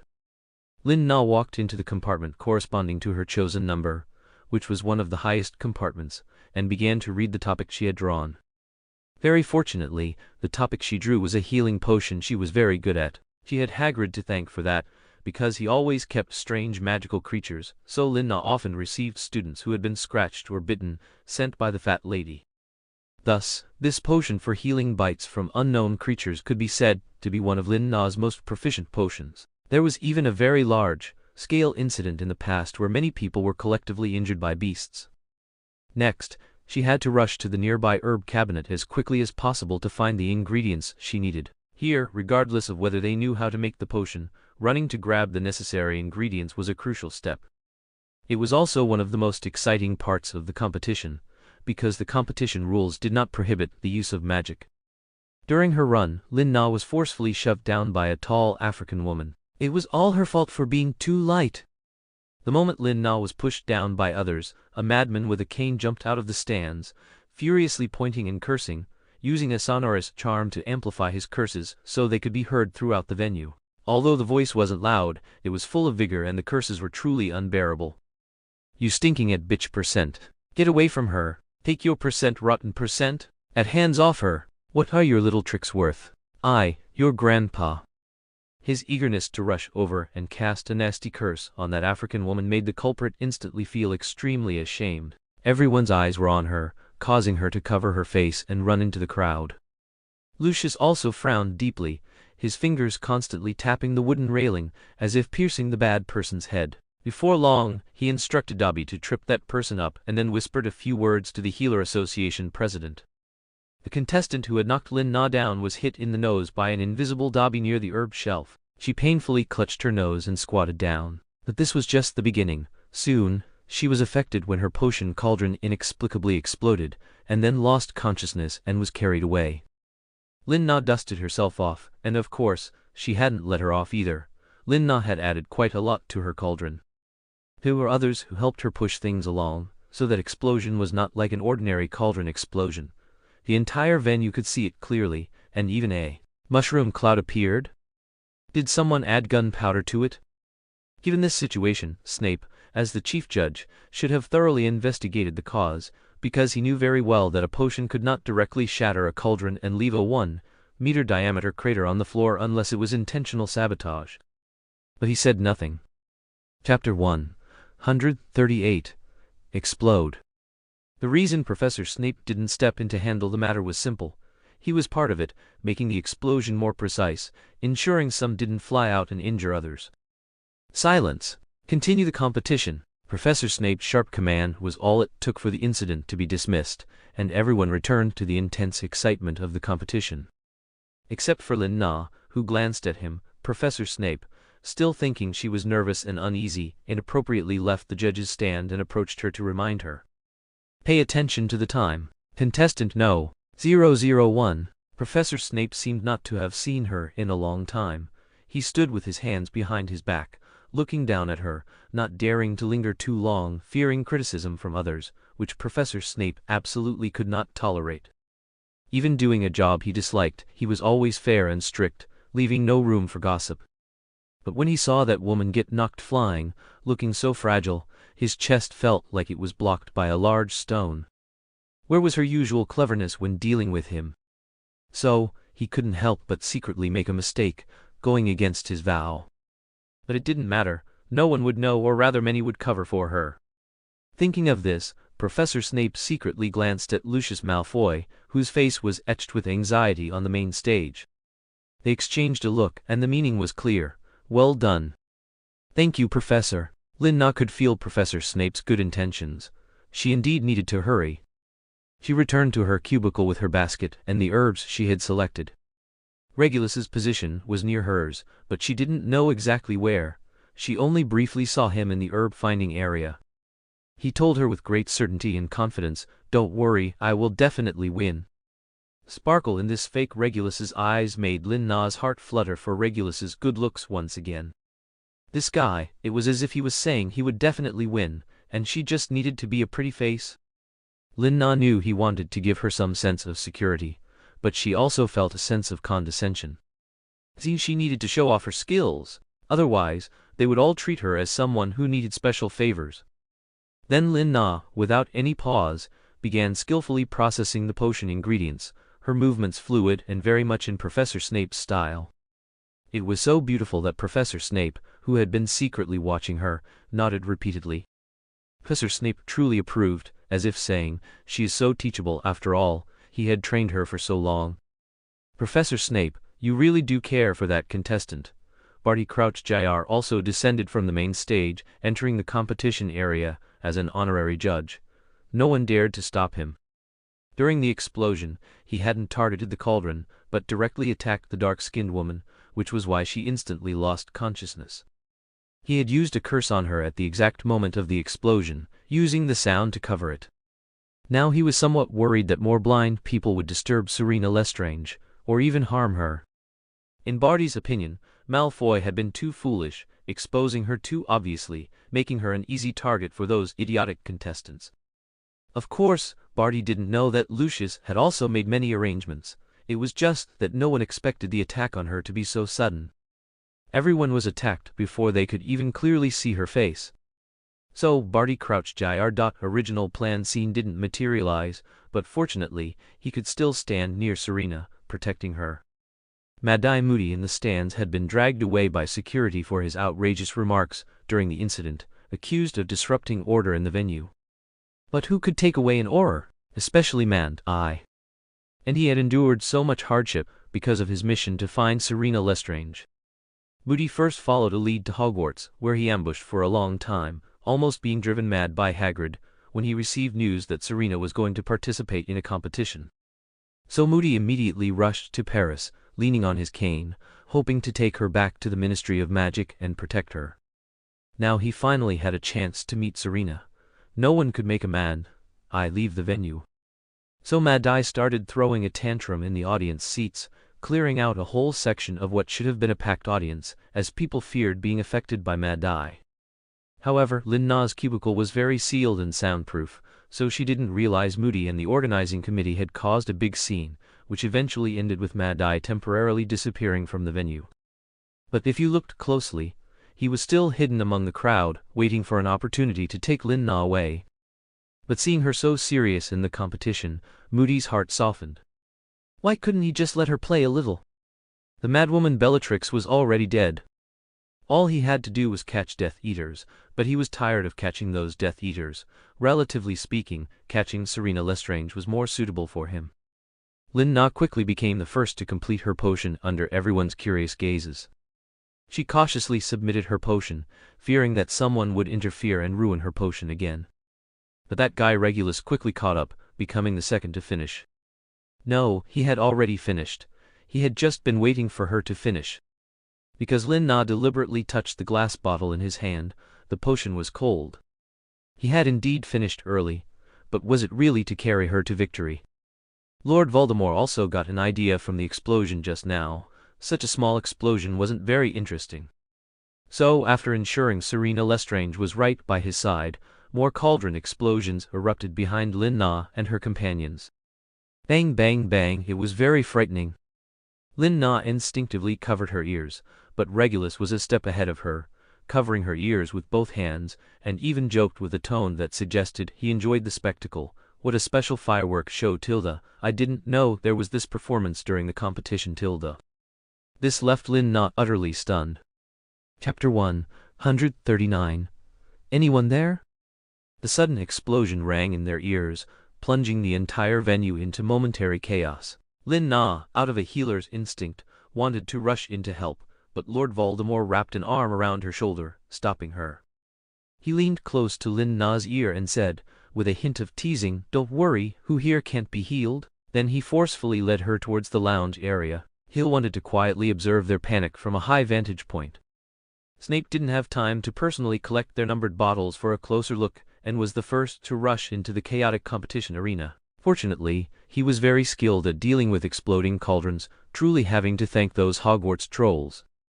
However, he still spared a glance for Lin Na, and only continued into the arena after seeing that she was unharmed. It was the man's hand on her shoulder that lingered in his mind for a long time. How could he be so intimate with that woman?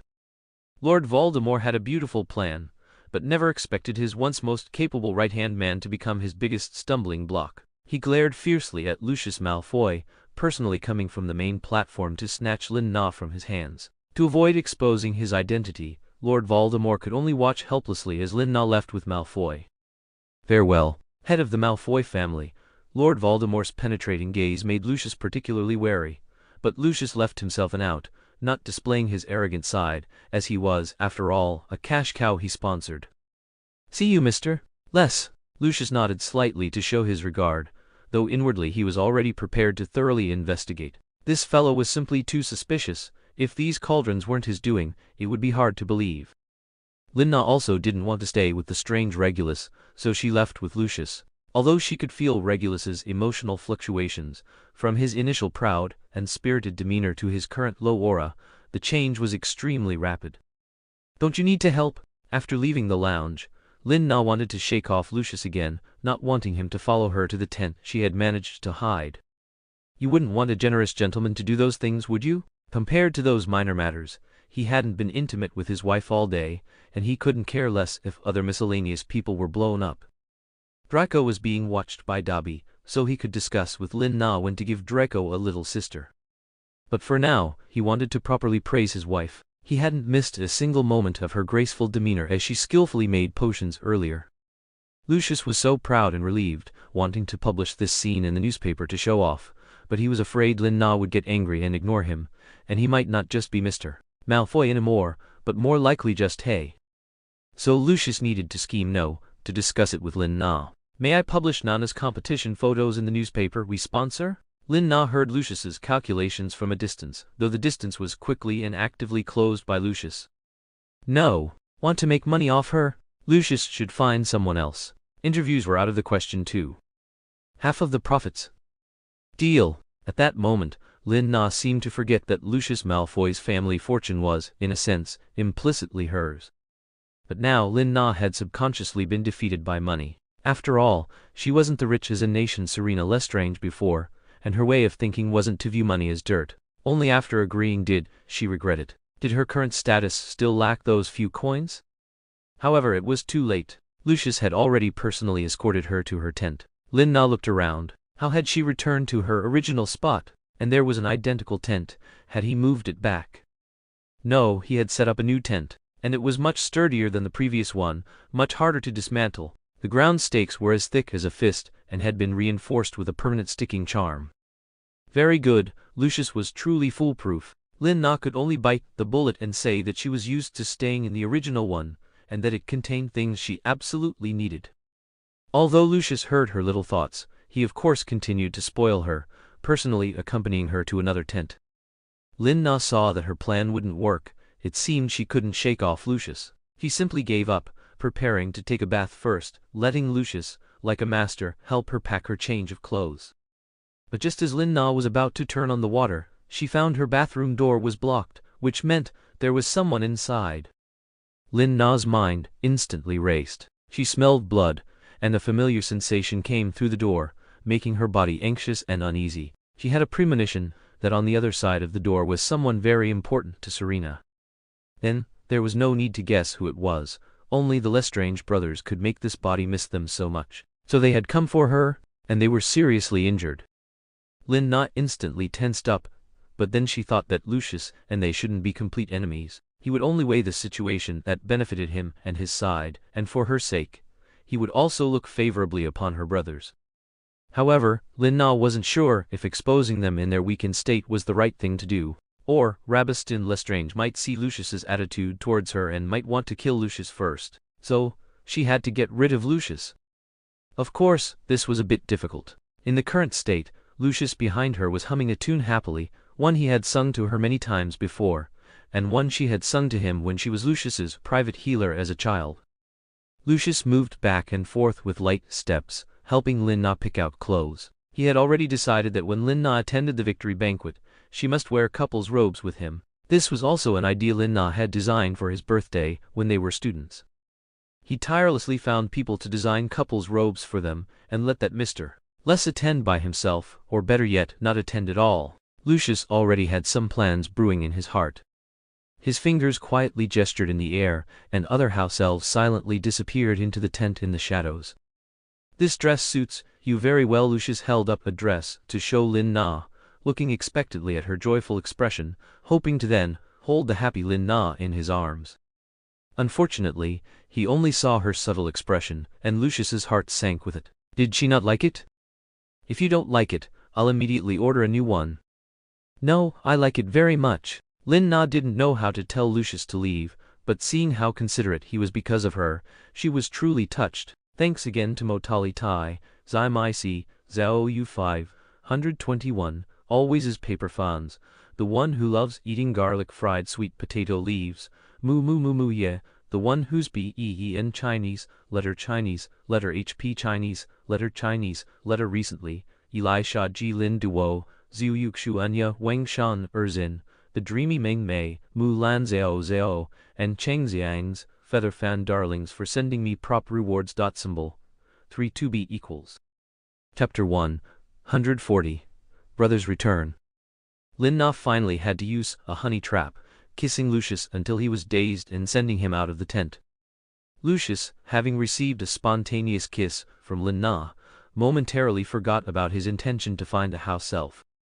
Clutching his chest, he was obediently coaxed out of the tent by Lin Na's rather flimsy excuse. "Good night, Lucius Tilda." "Good night." Lin Na quickly turned and locked the tent flaps, then rushed to her bathroom door and knocked. She held her breath, waiting for the door to open, and nervously gripped her wand, breathing lightly. "It's me." Lin Na's words were drowned out by the sound of the door opening. Before she could even see the situation inside, she was embraced by a wet, blood-scented man, and at the same time, another gaunt man quickly rushed out from behind him.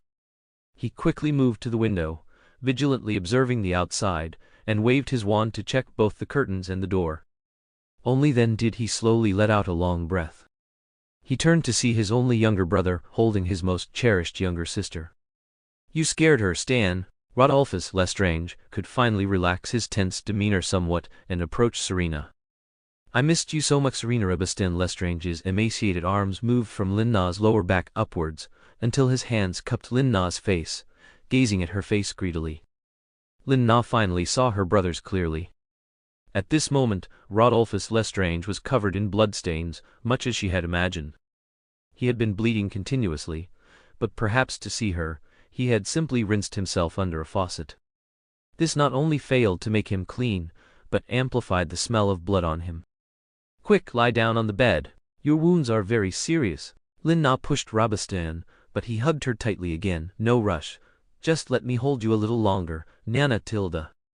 Rabastan was having trouble standing steadily, but he still forced himself not to fall and crush Lin Na. Rodolphus Lestrange then took a swift stride and dragged him away. Although a head shorter than his brother, he was sturdier and directly made him collapse onto the sofa. "When I tell you to lie down, lie down." At this moment, the older brother's authority certainly worked. Rabastan Lestrange settled down, but his eyes never left Lin Na. "Nana, come Tilda."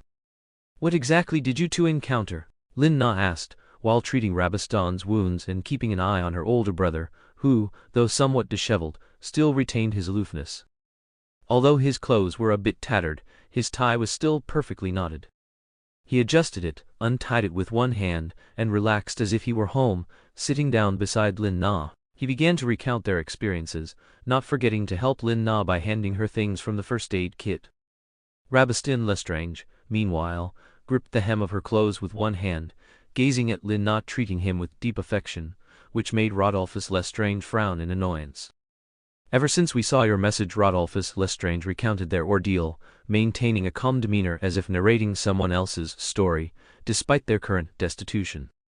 "Under Bellatrix's leadership, we all successfully escaped Azkaban. I don't know why she also took Sirius Black with her. Then she demanded that we leave with her to find the Master, but we refused, feeling that we should find you first." At this point, Rodolphus hesitated, as he should have unhesitatingly gone to find the Master, but he had indulged himself and his brother in searching for Serena instead. "I'm so sorry about Bellatrix."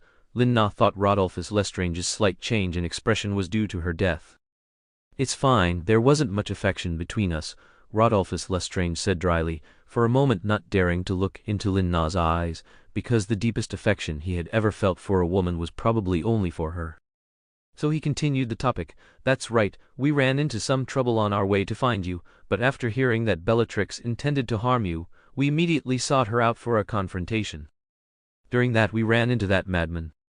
"Madman? Mad-Eye Moody?" Lin Na finally remembered that he had also appeared at the competition venue. So, he knew the whereabouts of the Lestrange brothers and came to catch them? Lin Na unconsciously pressed harder with her hands, and Rabastan Lestrange grunted, "Hissed Tilda." Sorry." Lin Na quickly withdrew her hand. The wound showed signs of bleeding again, and she continued to use a spell to stop the bleeding, but he seemed to be completely unresponsive. "Nana Tilda, I'm fine." Rabastan Lestrange wanted to struggle up and hug her, but Rodolphus pushed him back down. "Behave." He motioned for Lin Na to continue treating him. "That's right, that old man certainly has some tricks up his sleeve. We went to the Forbidden Forest to find you, but before we even got close to Hogwarts, we were discovered by Mad-Eye Moody, who was ambushed there. He must have been there for a long time." As Rodolphus Lestrange recalled the man's ruthlessness, he respected him as a tough man. Mad-Eye could have wounded him too, but at a critical moment, Rabastan shouted to him, "Big brother, hurry and go, find Serena for me." After that sentence, Moody's face finally showed some different emotions. Taking advantage of his moment, Chinese letter, they both escaped, but Rodolphus Lestrange always felt that Moody had intentionally let them go. This was why they weren't caught. Later they received news that Serena would represent St. Mungo's of Britain in the competition, and they rushed back without delay. Thankfully, she was truly fine. By the time the story was finished, Rabastan was already fast asleep, clutching Lin Na's arm. Rodolphus brought a pillow and threw it to him, replacing Lin Na's arm. Lin Na also covered him with a blanket. They must have had a very difficult time recently. "You should go to bed and rest." Rodolphus Lestrange, as in the past, always strictly controlled his sister's bedtime. He could also take this opportunity to investigate his suspicion, but Lin Na held him back, pressing him down onto the nearby sofa. Rodolphus instantly seemed to be sealed, his Adam's apple trembling. What? His previous sternness could no longer be maintained, and his gaze no longer held its former firmness. "What's the rush? Big brother's injuries haven't been treated yet." Lin Na, without any romantic feelings, touched Rodolphus's face. It was dry to the point of flaking, and there were small cuts from being scraped by branches during their escape. Lin Na felt a pang of heartache. Chapter 141 Hide. When Lin Na held Rodolphus Lestrange's face and caressed it, he unconsciously held her waist, gazed at her for a moment in a daze, then withdrew his hand, and that inappropriate gaze. "I'm fine. They're just minor injuries, nothing to worry about." Rodolphus Lestrange took Lin Na's hand, pulled it from his face, but couldn't bear to let go, drawing it to his chest. "You should go rest. You still have a competition tomorrow." Tomorrow is the scoring phase, no competition. Lin Na knew he didn't care about those minor injuries, but as a healer, how could she let him be like this? So Lin Na withdrew her hand and brought out her doctor's authority. "If you don't cooperate, it means you don't acknowledge my healing abilities." Lin Na, with her hands on her hips, made Rodolphus Lestrange sigh silently.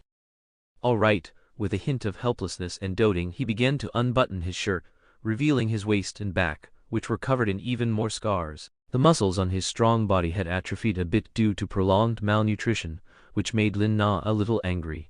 She had worked so hard to feed him. "What are you planning to do next?" Lin Na continued her movements, but her heart remained heavy. Rodolphus Lestrange didn't know whether to tell Serena that he had sensed the Dark Lord nearby. He sat up straight, answering Lin Na with silence, and his silence made Lin Na intentionally hurt him. His Tildanana Rodolphus's gaze finally returned to her eyes. Looking at her firm gaze, he helplessly patted her head. His little girl had truly grown up. She had reached an age where she could share things with him. But Rodolphus Lestrange still didn't intend to let her get involved. She only needed to live happily and safely at St. Mungo's. "We don't have any other plans yet. For now, we just want to protect you through the competition. Other matters can wait." Rodolphus Lestrange's palm patted Lin Na's shoulder, neither too lightly nor too heavily. Lin Na always felt as if he was delivering his last will, so she quickly interrupted him and handed him a bath towel. "Go take a shower first." "Okay." Adolphus Lestrange's words also came to an abrupt halt. This was good, he indeed needed to clean himself. That night, both brothers slept on the sofa. Fortunately, the sofa was large enough. Lin Na always felt they were hiding something from her, but if they didn't volunteer the information, she couldn't use legitimacy on them. Thus, she fell into a deep sleep, and again dreamt of the past, when she was the child Selina Lestrange, how Rodolphus Lestrange protected her, and how Rabastien Lestrange doted on her. It was a pity that those happy days would never return. Lin Na, in her sleep, felt the corners of her eyes dampen. She unconsciously shed tears, wiping her face with her hand. It was morning. "Oh right, brothers, if Malfoy comes, they'll be exposed." "Big brother, second brother?" Lin Na sat up and saw only neatly folded blankets on the sofa. There was no sign of those two guys. Where did they go? Lin Na chased after them, her mind in a jumble, but the cold morning air cleared her head. She shook her head. How could this be? "Have you been infected by those idiots? Get inside quickly." "No coat?" Moody suddenly appeared in front of Lin Na, catching her off guard. "Huh?" By the time she reacted, he had already pushed her back into the tent. Ever since Moody took on Barty's task, he had made it his mission to find Selina Lestrange. His investigative skills were indeed formidable. He even tracked her all the way to Hogwarts. Unfortunately, just as he was ambushed in the Forbidden Forest, pondering how to secretly enter Hogwarts and take her away. Who knew that Lin Na had already left? But he unexpectedly caught the Lestrange brothers, who had been on the run. He had originally intended to capture them directly, thinking it would be much simpler to injure them first. However, when he heard Serena's name, he realized they were that woman's brothers. In that moment of hesitation, they escaped. He simply refused to admit that he had gone easy on them because of her. Now, he had found his way here with his excellent abilities, and was the first to arrive at her tent. He just wanted to ask her where she had gone. Lin Na was startled, afraid there might be traces of her brothers left in the room. She frantically scanned the room. Fortunately, she didn't see anything suspicious. She quickly wrapped the blanket from the sofa around herself, making it seem less suspicious. Moody hobbled into the room with his cane, casually stoked the fire in the fireplace, and then plopped down on the sofa next to her, looking out of breath. Was he angry? Then he began to unwrap the scarf from his neck, layer by layer. It looked familiar. It was the one she had knitted for him back then. It had faded a bit now, but he still wore it around his neck. Was he an Auror so poor? Couldn't he afford a new one? Oh no, he liked the beggar style. But Moody, with an arrogant air, held the scarf out to Lin Na. "Look at the good deed your brothers did." Lin Na was confused about what it had to do with her brothers, but upon closer inspection, she saw a large hole burned in the scarf. So his angry expression was because of this? "You need to take responsibility." Moody's fake eye spun incessantly, his real eye fixed on her face, but his fake eye could brazenly scrutinize her expression. "You came here just for this? And where have you been?" Moody seized the opportunity to speak, but Lin Na deliberately avoided the topic. "I'll mend it for you."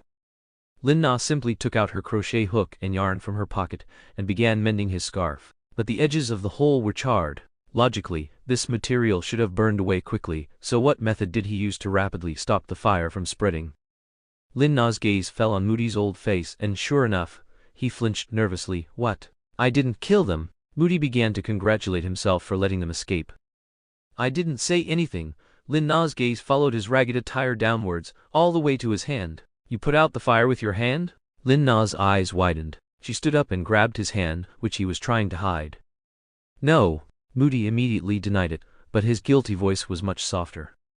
"Liar!" Lin Na flipped open his palm, and sure enough, there were burn marks. So he had slapped out the fire with his bare hands. He didn't seem to take it seriously, just casually sprinkled some ash on it. Now the wound was dirty, which really infuriated Lin Na. How could anyone be so careless about themselves? Thanks again to all the darlings who went to post about my book Drought for me. I love you all. Japanese, letter, FF8, 9 Sigma. Chapter 142, Dating. Under Lin Na's angry gaze, Moody felt as if he was sitting on pins and needles and quickly pulled his hand back, wanting to retrieve his scarf and leave. He didn't know how to face her clear concern. "I told you I'm fine." Moody stood up forcefully, but his movements were too wide, directly tearing a thread from his fragile scarf. For a moment, the breathing of both parties froze. Lin Na thought, "Oh no, he treasures that old scarf so much. Now that I've ruined it, will he cry? Ha ha, of course not, but he should be angry." So Lin Na took the initiative. "I'll knit you a new one." "Good." Moody was just looking for a legitimate reason to stay by her side. He had already planned to take her back to the Ministry of Magic for handover after her competition, to protect her. Although that madwoman was already dead, Sirius Black was still at large, and she was in danger. Thus, Lin Na couldn't figure out why, with a rare opportunity to stroll the streets of Paris, she was being watched by Mad Eye, sitting in front of a fireplace knitting a scarf. Even going out to a party would be better now, because many people would be eliminated after the first competition. So everyone was at their happiest, with all sorts of performances, stalls, and parades, all extremely lively. But now, she could only knit a scarf while chatting with Moody intermittently, and she had to concentrate highly not to let him find any flaws. She didn't want to explain why she suddenly disappeared and reappeared. That would be too much trouble. Fortunately, Lucius Malfoy also came with Draco. After quickly completing a few necessary interviews, he brought reporters, hoping to seize the opportunity to get a photo of their family of 3. He had tacitly approved the interview. Draco had also just gone through an interview, and, being the center of attention, was in a great mood, so he obediently followed Lucius to find that woman. He had actually suffered insomnia last night thinking about that guy. It was terrifying. But when they all entered, they saw this awkward yet warm scene. Mad Eye was looking at Selina Lestrange with a threatening mistaken gaze, forcing her to knit a scarf. Lucius immediately went into protective husband mode, ushering all the flashlights out the door, and by the way, throwing Draco out as well. "You stay outside, don't get in the way." After getting his son, who might be used by Moody to threaten him, out of the way, Lucius entered battle mode, drawing his wand and pointing it at Moody on the sofa. "Lin Na, get behind me. No one can threaten a Malfoy." Lucius spread his arms, ready to shield Lin Na. Lin Na didn't know whether to be happy that this suffocating activity was finally over, or to be angry that Lucius had created another big scene. "He didn't do anything to me, he's my friend. Lucius, put down your wands." Lin Na simultaneously gave Moody a look, signaling him to apparate away quickly. But that guy blocked her in front. "What business do you have here, Malfoy? I don't recall your name being written here." Moody not only didn't put away his wand, but also entered battle mode. Lucius raised an eyebrow. "What? It sounds like I can't even come to see my fiancé." "Fiancé? Fiancé?" Lin Na and Moody both exclaimed the same question, but Lin Na reacted faster. She stepped out from behind Moody and leaned towards Lucius. "How come I don't know I'm your fiancé?" "You better not talk nonsense, Mr. Malfoy." Lin Na secretly stepped on Lucius's shoe, which somewhat dampened Lucius's arrogance. He put his wand back into his snake head cane. "It will be soon. You'll see it at your victory press conference." Lucius couldn't wait any longer. Every second, he wanted Lin Na to be completely branded with the name of Lucius Malfoy's fiancé. She could only be his. His gaze towards Lin Na was so intense that Moody snorted disdainfully. "It seems this is all your own delusion." Moody also put down his wand, but he grabbed Lin Na's arm and apparated. Lin Na, who instantly disappeared, was encircled by Moody's arm. "Where are you taking me?" "Don't speak, mind your tongue." Moody's words suddenly seemed to soften in the wind. Lin Na could only swallow her doubts and thought that Lucius must be furious.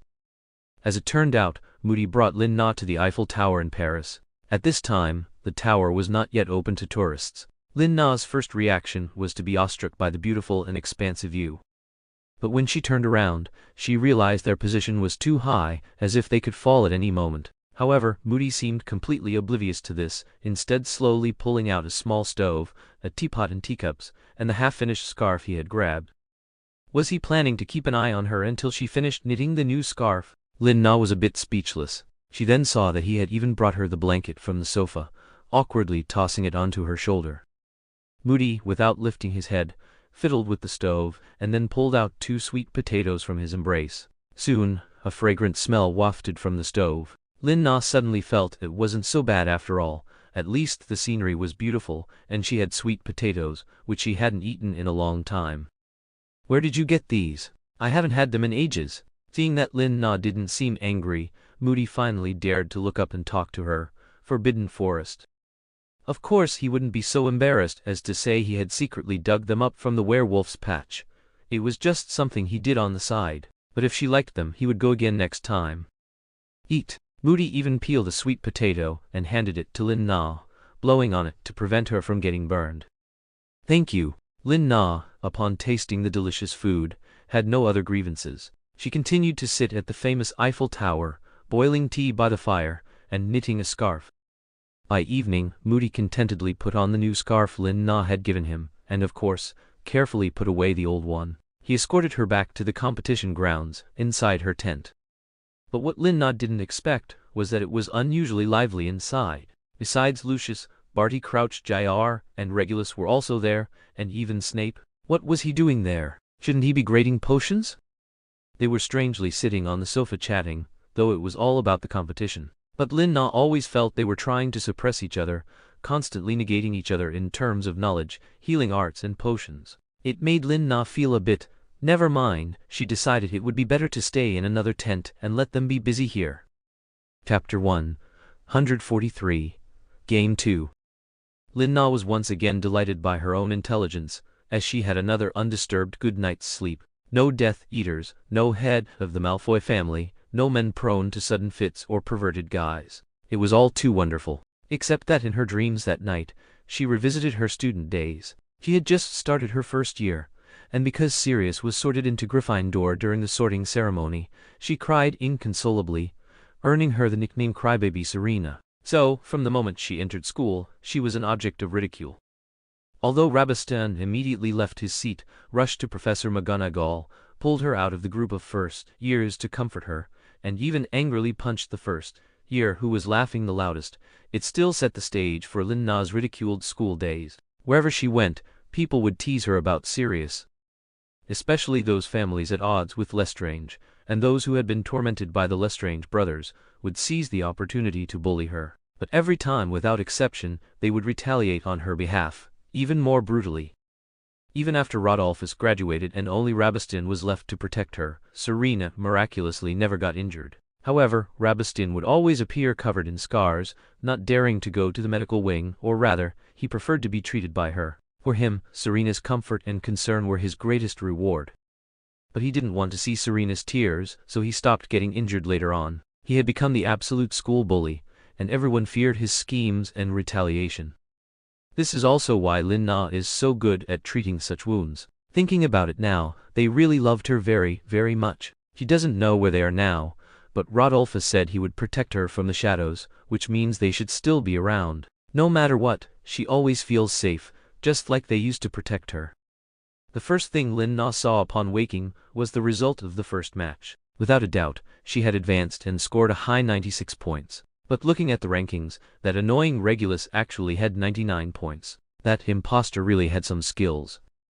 Lin Na left her tent ready to participate in the second match. On the way, she clearly noticed that there were significantly fewer participants, but many people still appeared in the audience seats. It seemed this competition was still lively. Of course, as expected, Lucius still appeared at the entrance of the backstage area. At the same time, Regulus stood beside him, but their conditions were starkly different. Lucius looked pale with dark circles under his eyes, clearly having not slept well all night.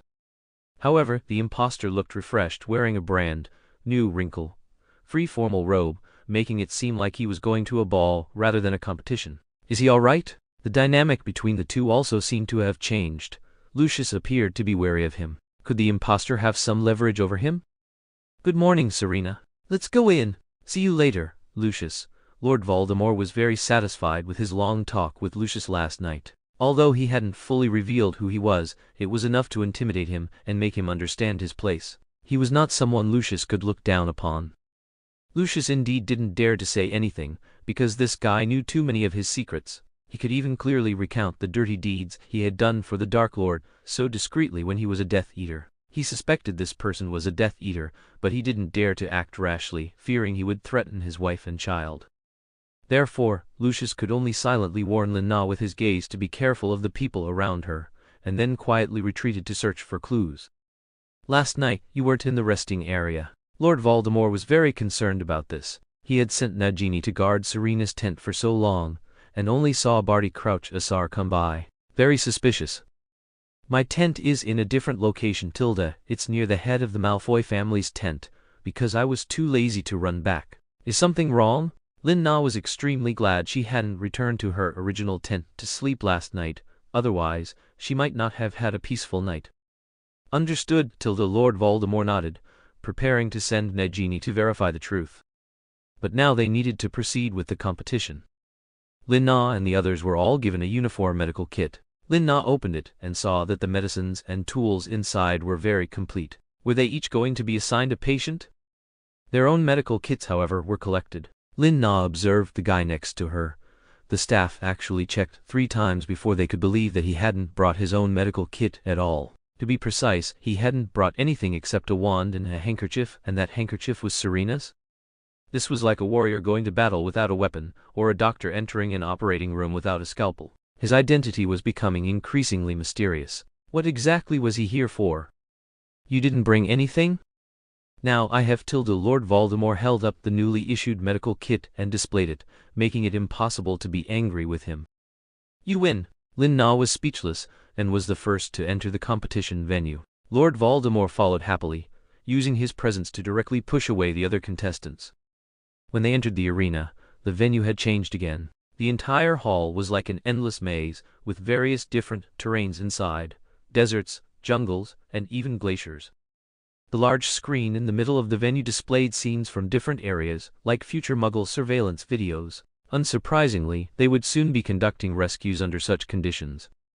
After they entered the misty maze, only the team that treated the most injured would receive the highest score. They would face very severe conditions, including finding their teammates and performing treatment in harsh environments.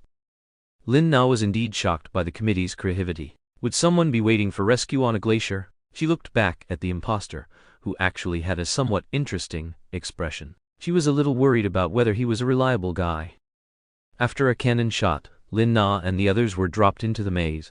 According to the competition rules, people in the same group would be dropped into different locations on the same map, and they would find each other through signals. But what Lin Na didn't expect was that Regulus, who should have been dropped elsewhere, appeared by her side. She had only just entered the maze 3 minutes ago, and he had already found her, or had Lucius secretly gone easy on him again? Chapter 144 Strategy. Lin Na was currently standing deep in a dense jungle. Tall trees blocked out the sun, making her feel a bit oppressed, but thankfully the air was fresh. This reminded her of the Forbidden Forest, a place where she had tracked Sirius and his friends many times, and also where she had gone on many dates with Lucius. She was not unfamiliar with it at all. Therefore, even when she heard the calls of some unknown creatures, Lin Na wasn't really scared. After all, she had peeped at werewolves many times and fought trolls on numerous occasions. To help Snape with his potions, she had also mercilessly destroyed flowers many times, tormenting numerous fierce plants. But the guy who suddenly appeared beside her now was what truly frightened her. What powerful magic it was, able to support him in chasing after her the moment she apparated, forcibly twisting his own teleportation. At this moment, he even looked down at the mud on his feet, with a hint of disdain, probably a germaphobe. Lord Voldemort had already made his decision, completely unconcerned by her surprised expression. He walked first into the depths of the jungle, with no intention of consulting Lin Na. "This way, keep up." "What? How do you know? And how did you get here?" Lin Na struggled to keep up with Regulus, but after a few steps, she realized that he was like a pioneer. As he passed, the surrounding weeds and branches automatically receded or were burned to ashes by black flames. "Watch your step," Lord Voldemort didn't bother with Lin Na's many questions, walking on his own. He even perfectly supported her where there were roots on the ground. At this moment, Lin Na knew that if he wasn't an elf prince, he was a hell demon. But a prince was out of the question for that demeanor. She thought of one person, the Dark Lord. Thinking this way, everything made sense. Lin Na felt as if she had been electrocuted, a million ways to be killed flashing through her mind. Looking at that tall figure, she was already somewhat certain, but the best way now was not to stir up trouble, because she believed Lord Voldemort definitely wouldn't want his identity exposed. But why would he be so good to her? It had even been this way since Serena's childhood. Lin Na didn't dare to think too deeply, only trying her best to keep up with his pace, pretending she didn't know his identity. The more she spoke, the more mistakes she'd make, so it was best to remain silent for now. Soon they indeed encountered a casualty. A centaur, wounded by an unknown creature, lying on the ground, gasping for breath. Its stomach had a large gash from sharp claws, and its internal organs were partially visible. This made Lin Na feel a pang of pity, and she immediately wanted to go forward and treat it. Even if this was likely an illusion, and what she saw might be fake, she still had to treat it as quickly as possible. But Lord Voldemort, who was in front of her, extended his arm to stop her. What was this? What did he mean? Lin Na, of course, shook off his arm, but the next second, she felt the world spin. Her vision became much wider, but at the same time, she was almost unable to move. "What's going on?" Lin Na found that she could only make rustling sounds. It turned out she had been turned into a tree. Damn it. No rush now. The man, acting with foresight, hid himself, and after a short while, killed a healer who arrived. Of course, he merely disappeared from their sight. He wasn't necessarily killed by him, but attacking other contestants to ensure a greater chance for oneself. Was this really a healer competition? However, when applied to the Dark Lord, everything suddenly seemed perfectly reasonable. After dealing with two people in the same manner, Lin Na was changed back. Lord Voldemort wiped his wand and motioned to Lin Na. "You can go now." Although Lin Na treated the scent, or and earned 20 points, her mood remained heavy. There was no sense of accomplishment from saving lives. But how could she discuss justice and rules with the Dark Lord? Lord Voldemort seemed to have seen through Lin Na's little thoughts. He walked in front of her, and his cold fingers slowly wiped away the bloodstains on Lin Na's cheek, explaining somewhat seriously, "The competition rules don't say not to deliberately attack opponents, and they're not dead yet." After speaking, Lord Voldemort turned and walked deeper into the jungle. After a few steps, he noticed Serena hadn't followed, so he slightly turned his body. "You'd best stick close to me till their companions might come back for revenge." He waited mockingly for Lin Na to run towards him like a little rabbit, but he was to be disappointed. But it didn't matter. He would just turn her into a rabbit. Picking up Lin Na by her ears and tucking her into his embrace, Lord Voldemort continued to harvest candidates in the same way. Even if their healing scores weren't the highest now, most of the contestants had already lost their eligibility to continue the competition. However, this pattern changed when they arrived at the desert map. At this point, they encountered a tough opponent, the group of big brothers from Africa, whom Lin Na had met at the venue. They were numerous, all wearing animal skin skirts and looked like they belonged to a tribe. Perhaps because they had their own magic for transmitting messages, and their race was united, they quickly took it upon themselves to avenge their disappeared brothers, chasing Lin Na and him into the desert. Because it was a desert, Lin Na and Lord Voldemort had nowhere to hide. Lin Na was in Lord Voldemort's chest, unable to see the outside situation, but because of her rabbit's excellent hearing, she heard at least 8 people surrounding them. And at this critical juncture, Regulus actually regained control of his body, or rather, Lord Voldemort had overestimated his own mental strength and had to switch with Regulus to rest. "What are you going to do?" Regulus had already prepared for the worst, which was to sacrifice himself to cover Lin Na's escape. But those African witch doctors didn't seem to understand English. "You might be mistaken. That was someone else controlling my body." Regulus finally got a bit more used to his body, using one hand to shield Lin Na and clenching his wand in the other, ready to send Lin Na out of the encirclement at any moment. The witch doctors, of course, would not easily harm the people who had harmed their family. They all pulled out their bone wands and strange magical artifacts, preparing to teach Regulus a lesson. Just at this critical moment, 2 bloodied figures suddenly appeared from behind a sand dune in the desert. "Someone wants to see the Lestrange brothers, so I'll add a bit of their story. Tilda, tell me quickly who else you want to see, and I'll arrange their roles. Ha ha ha, there are too many people and I might not be able to fit them all in." Chapter 145, Volunteer. Lin Na again keenly smelled blood. Could Regulus be injured? Yes, she clearly recognized that the person he was now was Regulus, because if it were Lord Voldemort, he would have rushed over and started fighting by now, and she wouldn't have worried about him being at a disadvantage at all. But this big boy now, still honestly explaining the truth of the matter, was simply adorable, and his voice was clear and a little gentle, quite different from Lord Voldemort's subtly scheming methods. Now, Lin Na's heart was in her throat. She really wanted to rush out to help, but Regulus was holding her very tightly. Just as she was struggling and kicking her legs, those 2 guys who should have been patients appeared. Both of these guys had fresh bloodstains on them. Their role was magic merchants who had unfortunately encountered sandworms while crossing the desert and were attacked. They should have been lying near the oasis waiting for someone to rescue them, but they had been lying there for a long time without encountering Serena, so they dragged their ragged bodies to find Serena. Of course, on the way, they encountered a few contestants who wanted to snatch their points from Serena, and they were all sent back home. Yes, they were the missing Lestrange brothers. They were just about to leave the desert when they encountered Serena and her companions. They immediately forgot their imposter identities and rushed over, knocking away those savages.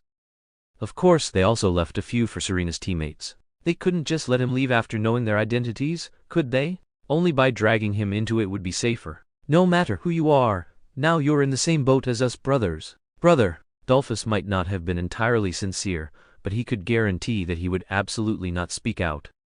And all the situations that occurred here were hidden by someone with ulterior motives, or more precisely, all the real footage related to Lin Na was hidden and only targeted footage of her was released. Therefore no one discovered the chaos in the arena. It was just that many people inexplicably withdrew from the competition. Lucius watched all of Lin Na's real footage throughout. He had wanted to share it with Barty Crouch Asar. They had grown a little closer after sharing a common secret, at least on the surface. But when Les appeared with that dangerous competition method, Lucius immediately decided to cover for him and hide all the real footage. He subconsciously felt that he should not be an enemy of such a man, and of course, this indeed saved his life. Lin Na was very confused, wondering if she had been rescued by 2 bloody patients. No, on closer inspection, weren't these her missing brothers? How did they become volunteers now? She was changed back by Rabastan. It was hard to imagine how they found this desert shelter, just under a protruding boulder, forming a very good sanctuary with the angle to the ground. After changing Lin Na back, Dolphus Lestrange lay back on the ground, healed his own wounds with Lin Na's wand, and helped her earn points. Rabastan wasn't like that. He wouldn't miss this good opportunity to get close to his sister. He simply lay down beside Lin Na and reached out his arm to pull Lin Na's arm. "I'm ready, Tilda." Lin Na became even more confused about these 2 brothers. What kind of cosplay was this? Oh here. Were they just going to keep protecting her like this?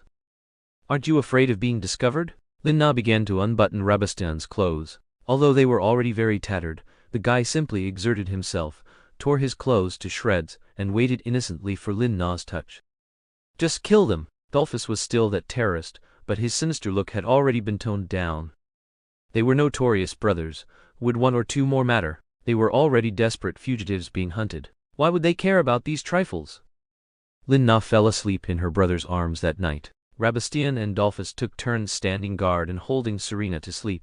Of course, when it was Dolphus's turn, he would deliberately let his brother sleep a little longer, as he always understood his brother's little thoughts. He never hid his possessiveness towards Serena. Although he strongly disagreed that this feeling would turn sour, who could he persuade? He could barely convince himself. Dolphus puffed on a pipe he had taken from some guy, not remembering who, while quietly admiring Serena's sleeping face. She still liked to hug something when she slept, just like when she was little. It used to be the dolls they gave her, or their pillows. Now it was Rabastin's arm. Perhaps the desert temperature was too cold at night. Lin-Na hugged Rabastin's arm tightly. He could only press closer to her body to hold Serena in his arms. In her sleep, Serena unconsciously babbled, which caused Rabastin, still in his dreams, to wake up from time to time, then hug the girl in his arms tighter, bring his face close to hers, carefully kiss her a few times, then look at his brother, and after confirming everything was normal, fall into a deep sleep. Dolphus got up, took off his cloak and covered them with it. He also sat down, getting as close as possible to Lin-Na's body to shield her from the wind from the other side. He didn't know why, but as soon as he got close to his sister and smelled her familiar scent, Dolphus's troubled heart instantly became calm.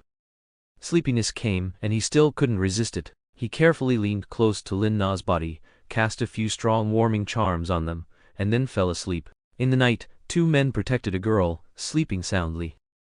After Regulus got rid of those Africa witch doctors, he searched for Lin-Na while competing. Because the contestants on this map were basically all taken by the Africa witch doctors, Regulus kept encountering many patients.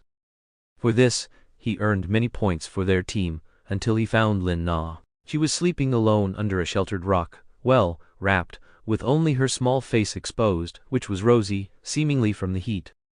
Serena? Regulus saw Lin-Na completely unharmed. Although he was curious about where her clothes came from, he was relieved that she was fine. She hadn't been bullied by those two strange patients. Seeing her sleeping soundly at this moment, he couldn't bear to wake her. Anyway, they had the right to advance, and they didn't need to be too disheveled. Now, seeing Lin-Na sleeping in such a place, he felt very distressed. He simply decided to pick up Lin-Na and end this round of the competition. And after he carried Lin-Na away, a tall and a short figure emerged in the distance. Chapter 146, Plot. When Lin-Na woke up, she found that the second competition had already ended. She was lying in Lucius's arms snatched back from Regulus, and he had covered her entire body with his robe, minding her image, afraid she would be angry if embarrassing photos of her made the news. "You're awake, just a little longer, it'll be over soon." Tilda Lucius's voice came through the robe, a little indistinct, and his tone carried a sense of post-disaster tranquility. Is competition over? Did he also know about Lord Voldemort's return? Lin-Na didn't dare to ask out loud.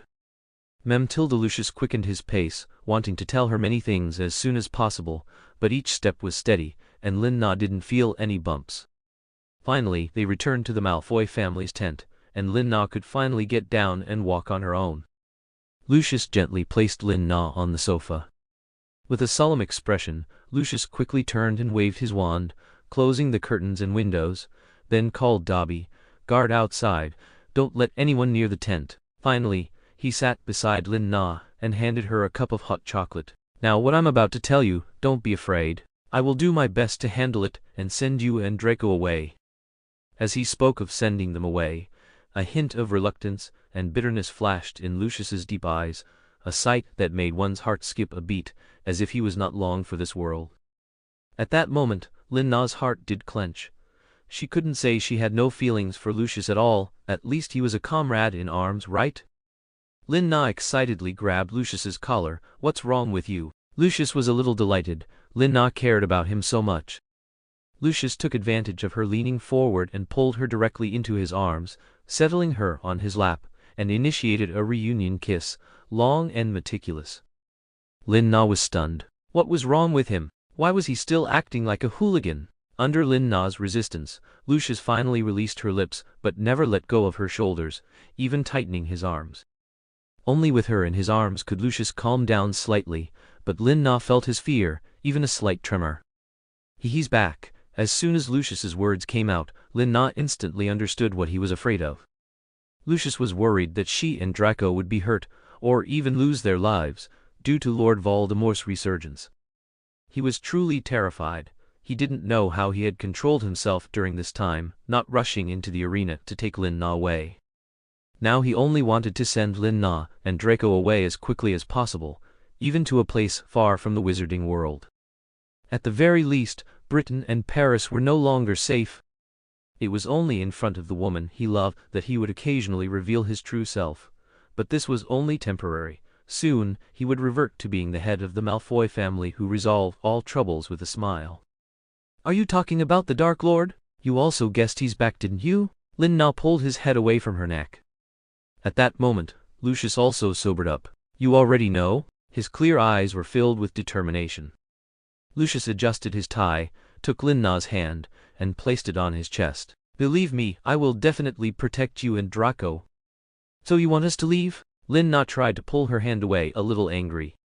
Was she the kind of person who would desert in battle? Although her original intention was indeed to stay in St. Mungo's, minding her own business.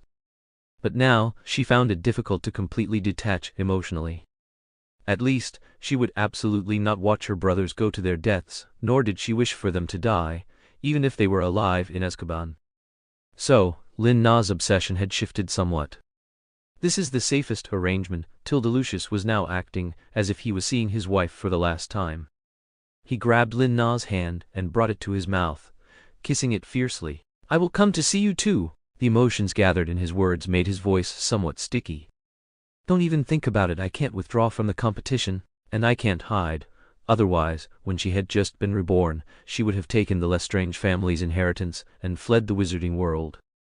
Why would she get involved in this mess? He won't do anything to me. I am now Selina Lestrange. If he wanted to harm me, he could have done so during the competition just now, and he has been protecting me all along." Anyway, Lin Na had never seen Lord Voldemort threaten Serena. Lucius recalled it carefully, and it was true. Who among the Death Eaters didn't know how favored Selina Lestrange was? She was even more valued by the Dark Lord than her two brothers. When was she not sitting on the Dark Lord's lap? But he was still uneasy. He never did anything he wasn't confident about, and even if he was confident now, he wasn't willing to let Lin Na take risks. "There are no buts. He will find me no matter what he wants to do. It's better to plan now and seize the initiative." Lucius's eyes lit up as if he understood something, but then he thought it wasn't quite right and asked uncertainly, "Nana, do you wish for me to side with Dumbledore?" Before Lucius could finish, Lin Na covered his mouth. "Absolutely not. It wasn't time to choose sides yet." How could she persuade a Malfoy to join the Order of the Phoenix, even though she knew that if she asked, Lucius would definitely satisfy her? "Let's wait and see. Don't do anything foolish." "Okay, I'll listen to you." Lucius kissed Lin Na's palm again, making her feel a tickle, and pull her hand away. Damn it, this playboy image was truly captivating, especially on the sexy and charming Lucius Malfoy. It didn't seem greasy but genuinely carried a magnificent beauty. "I hope so." Lin Na didn't dare to believe his words. Perhaps that very night she would be kidnapped and sent by him to a villa in some unknown country. For this, she even specifically made him swear. Only then did Lin Na return to her own tent. Of course, Lucius personally escorted her. He repeatedly asked to stay with Lin Na, because he was worried that the Dark Lord would ambush her in the middle of the night. "That's great. Tonight, you'd best go and guard in front of him. He definitely won't act rashly." Nana Lucius finally accepted this heavy blow with disappointment. She didn't want to sleep in the same bed as him, but then he thought that he indeed had many things unfinished and more matters to deploy, so Lucius accepted it calmly. "Well, good night, my lady." Lucius stood upright and gave Lin Na a standard bow, then reluctantly left. Lin Na felt that more severe things awaited her tomorrow. Chapter 147. See Through. After a good night's sleep, Lin Na received the results from the previous day. To her surprise, their team was once again in first place. What was unexpected was that the effective score list only had about a dozen participants, while all other participants' names were followed by the word invalid. How is this possible? She clearly remembered only saving the Cent, or and the Lestrange brothers, which would be a maximum of 80 points. Where did this score of 320 come from? Could it be that Lucius had extended his reach so far that he could casually change the results of an international competition? Lin Na remained confused until Regulus appeared in her room. He had, once again, appeared silently behind Lin Na like a ghost. "Good morning, Ms. Lestrange." He had reverted to that detached smile. It seemed Regulus's body was once again possessed. Good morning. You already know? Lin Na was referring to their cheating to get first place. The ball? Of course, that's why I came to find you. Lord Voldemort sat comfortably on Lin Na's bed, subtly checking it. Indeed, there were only traces of her having slept there, but he still found a strand of hair that wasn't hers on the silk sheets, silently tucking it into his robe. A ball? What ball? Lin Na quickly got up and organized all her changed clothes into the closet. The moment she opened the closet, some flashy and eye-catching men's clothes that Lucius had deliberately left inside were revealed, causing Lord Voldemort to touch his nose again. Ms. Lestrange's tastes are certainly a bit different. He immediately thought of someone, and silently made a mental note against him. No, they're my brothers. I don't know how they ended up here. Lin Na quickly slammed the closet door shut, too guilty to look at him. This lay was too obvious. The two Lestrange fellows would never wear such flamboyant designs. So Lord Voldemort's smile grew even brighter. I'm sure they'll be fine, won't they? Lin Na didn't want to discuss her brother's matters with him, and even less did she want to bring up Lucius. That fellow was truly deeply harmful. Now Lin Na could only continue the topic of the ball, though she hated balls and even more hated attending them. What ball? A ball for all participants, to celebrate and also to communicate. Yes, of course, to communicate. Lord Voldemort stood up and extended his hand to Lin Na. So, let's practice in advance. Lord Voldemort remembered her dancing with Abraxas before, but never with him. In the past, he only used dancing to achieve his goals, but now, he should dance with her more. After all, she had deceived him for so long. Lord Voldemort had always thought Serena was the child of that woman from the past, which was why he had taken such good care of young Serena. No one resembled the woman in his memories more than she did. But when he truly saw Serena grow up, he realized with annoyance that Selina Lestrange was her. She was the woman who had once appeared by his side. He had searched for her for so long without realizing she was right beside him. Now he could finally stand by her side openly. Do I have to dance? Before Lin Na could refuse, Lord Voldemort had already taken Lin Na's hand, even wrapped his arm around her waist, and pressed their bodies close. I still prefer you with black hair, the same hair color as him. I quite like this hair color. Lin Na was once again led astray by him. By the time she realized it, she was already dancing under Lord Voldemort's lead.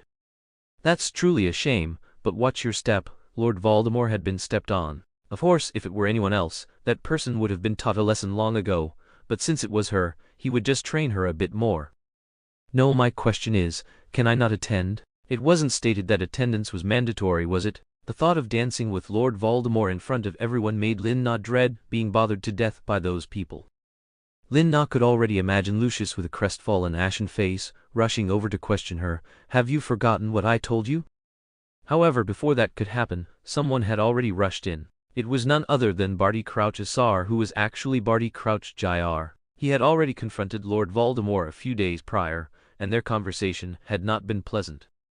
He wanted to use his position as Minister for Magic to let Les know that he'd best not oppose him, but that fellow seemed not to take him seriously at all, even somewhat carelessly provoking him.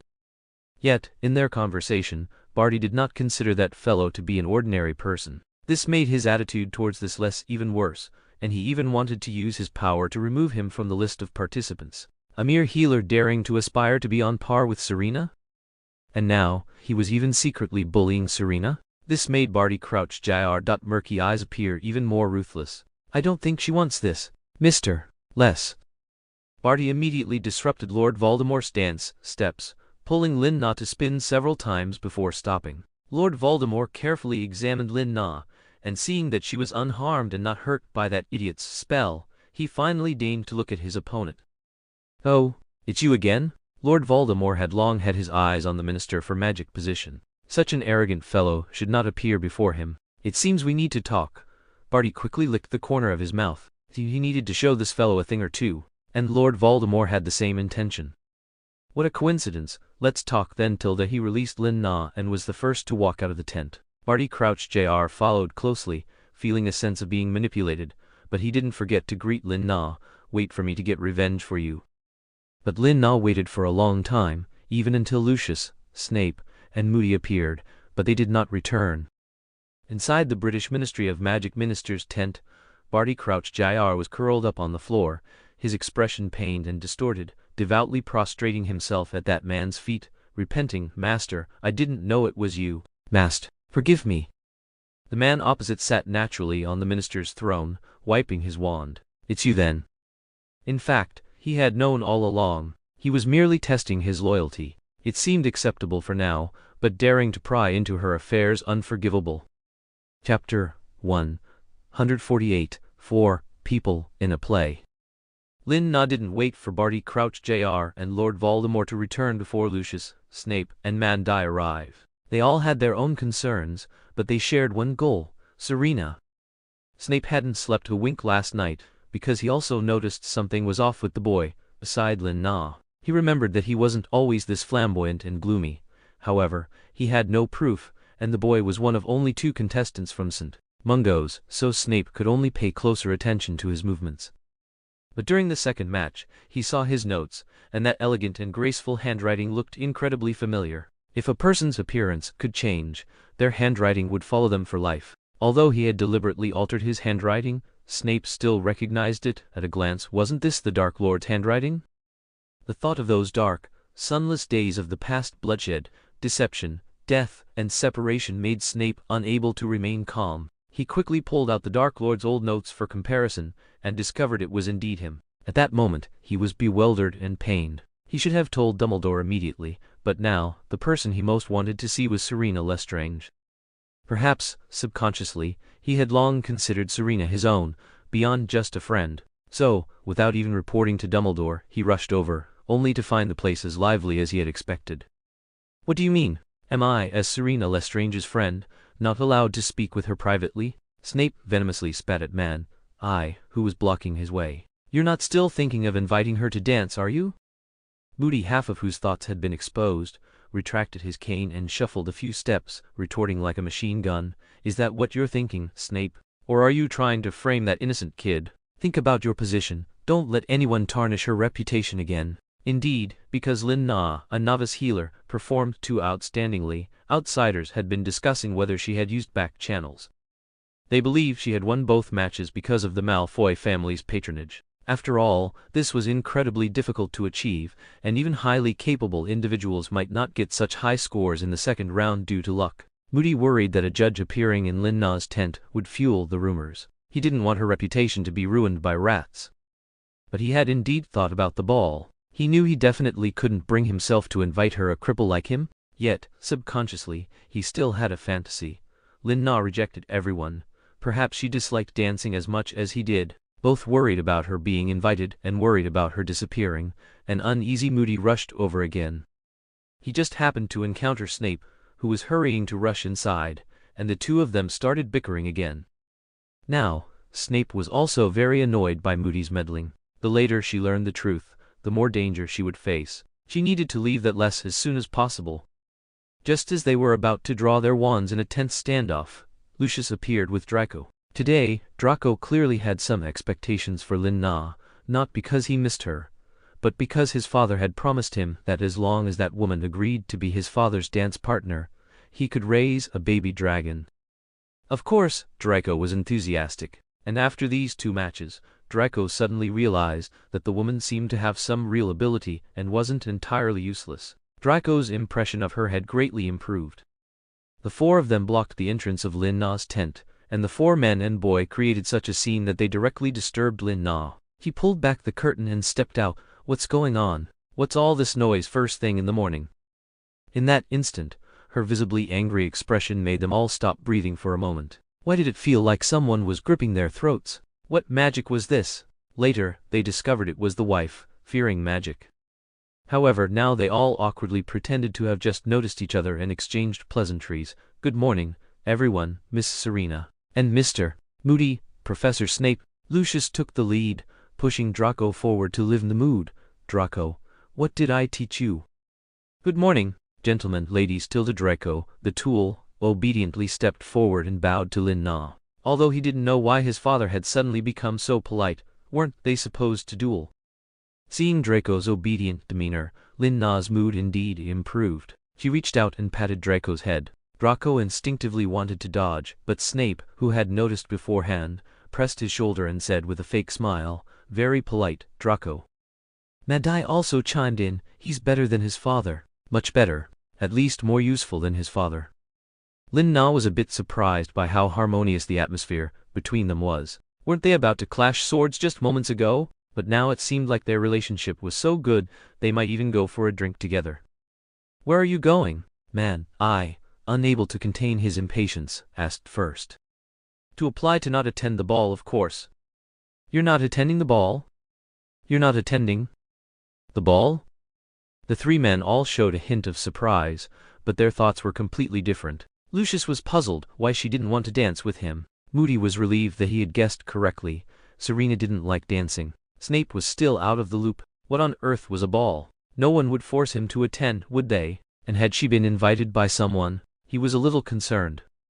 "That's right, I'm not feeling well, so I won't be attending till the..." Although Lin-Na, as a healer, had no credibility saying this, surely no one would force her to attend the ball, right? Lucius, of course, came prepared. He pretended to clear his throat, and Draco instantly got his meaning, pouncing in front of Lin-Na and grabbing her sleeve. "You must attend." His abruptness made even his own father's eyelid twitch. Under Lucius's death glare, Draco had no choice but to speak in a high-pitched voice, "For the sake of his baby dragon, because I want to dance with you." This time, even Lucius was a bit confused, wondering if he had given birth to a foolish son. Although Lin-Na found it strange that Draco was suddenly so affectionate towards her and wondered what he was up to, she was still willing to grant his request because, subconsciously, she felt indebted to him. She had brought him into this world, but her failed mission had caused him to lose his mother forever. Chapter 149, At the Dance. Thus, under Draco's Cabora, Lin-Na became Draco Malfoy's dance partner. This left Lucius with a bitter taste he couldn't express, only able to follow behind them, constantly reining in Draco to prevent any mishaps. He also had to run around for the two, big and small, preparing their clothes and shoes. Although he enjoyed it, he still looked forward to having the chance to dance with her himself. Snape, on the other hand, had no opportunity to interact with Lin-Na alone. Mad-Eye constantly suspected his motives were impure, always feeling he had an intricate connection to the Death Eater's prison break. So, Snape wouldn't be foolish enough to reveal those things in front of so many people. And while Moody didn't get the result he wanted, dancing with a child was still better than her prancing around with those wild men. However, at the ball, these guys weren't as magnanimous as he had imagined. The ball was, of course, still held within the competition venue, but the venue had long since been transformed into a banquet hall with a touch of gypsy style. Blue tents formed the base, with linen-style wooden furnishings and various high and low rope braided decorations hanging from the ceiling. Warm yellow lights shone on flags with strange totems, creating a sense of mystery. In the center of the two-tiered venue was a symphony orchestra playing cheerful tunes. On the second floor, there were stylish-looking sofas and tables and chairs where one could rest. The moment Lin-Na entered, she had already decided on her goal for later: just sit in that corner.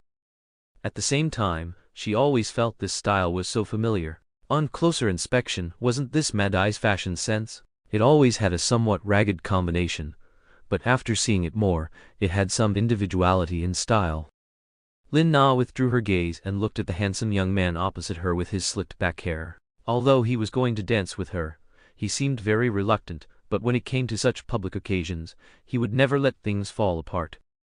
However, compared to others who more or less incorporated the gypsy theme, his and Lucius's performance remained very consistent. Their luxurious and flamboyant formal robes stood out like a crane among chickens amidst the rustic and mysterious outfits. It was like the leader of a theatrical troupe accidentally stumbled into a beggars' gathering, wanting to show off but realizing he couldn't win fairly. There was a feeling of frustration, like punching cotton. For a moment, Lucius even thought Lin-Na was right not to want to attend. And because Lin-Na was dressed by Lucius Malfoy, she looked very harmonious standing with the Malfoy family, but it made her feel a bit mortified. Only she had done some research beforehand. Now every time she moved, she worried that the jewels on her body would snag the next person's linen robe. Where did they dig out these antiques? As the first place winner of both competitions, Lin-Na naturally became the lead dancer. But when she stood in the middle of the hall with Draco, it looked quite comical. Firstly, the two of them looked like siblings, the kind that were dazzling without a care for anyone else. Secondly, Their height difference was quite significant. Draco's straight posture was still more than a head shorter. People nearby were still chattering, even saying that Draco was actually her biological son, which made Draco look like he might explode at any moment. Lucius quickly caught up and whispered a few words to Draco to calm him down. Lin Na was pleased to have danced one dance safely with Draco, but many people were still standing around them, watching with hawk-like intensity. For example, Lucius Malfoy, Barty Crouch Jr., and Snape and Mandai. Although they stood in different positions, at different distances, their eyes never left Lin Na's twirling waist and the hostile men. However, someone even more openly snatched Lin Na away after their dance ended, pushing Draco aside. The person who arrived was Lord Voldemort, who had taken over Regulus's body. He strode with steady steps, coldly replying to those who greeted him warmly from last year, nodding to acknowledge he had seen them. He directly pushed Draco aside with his body. "All right, playtime is over." If that child wasn't a Malfoy, Lord Voldemort wouldn't have given him that much face and would have snatched Lin Na away long ago. But since the child was a Malfoy, his future subordinate, he could leave a slightly good impression on him. What? Lin Na didn't even know which direction Lord Voldemort had inserted himself from. He had seamlessly timed his entry with the music. He tightly clasped her hands, put his arm around her waist and began to dance. "How did you get here?" Lin Na tried to push Lord Voldemort away, but he had already firmly controlled her. "I walked over," Lord Voldemort replied elegantly, pulling her waist and twirling her.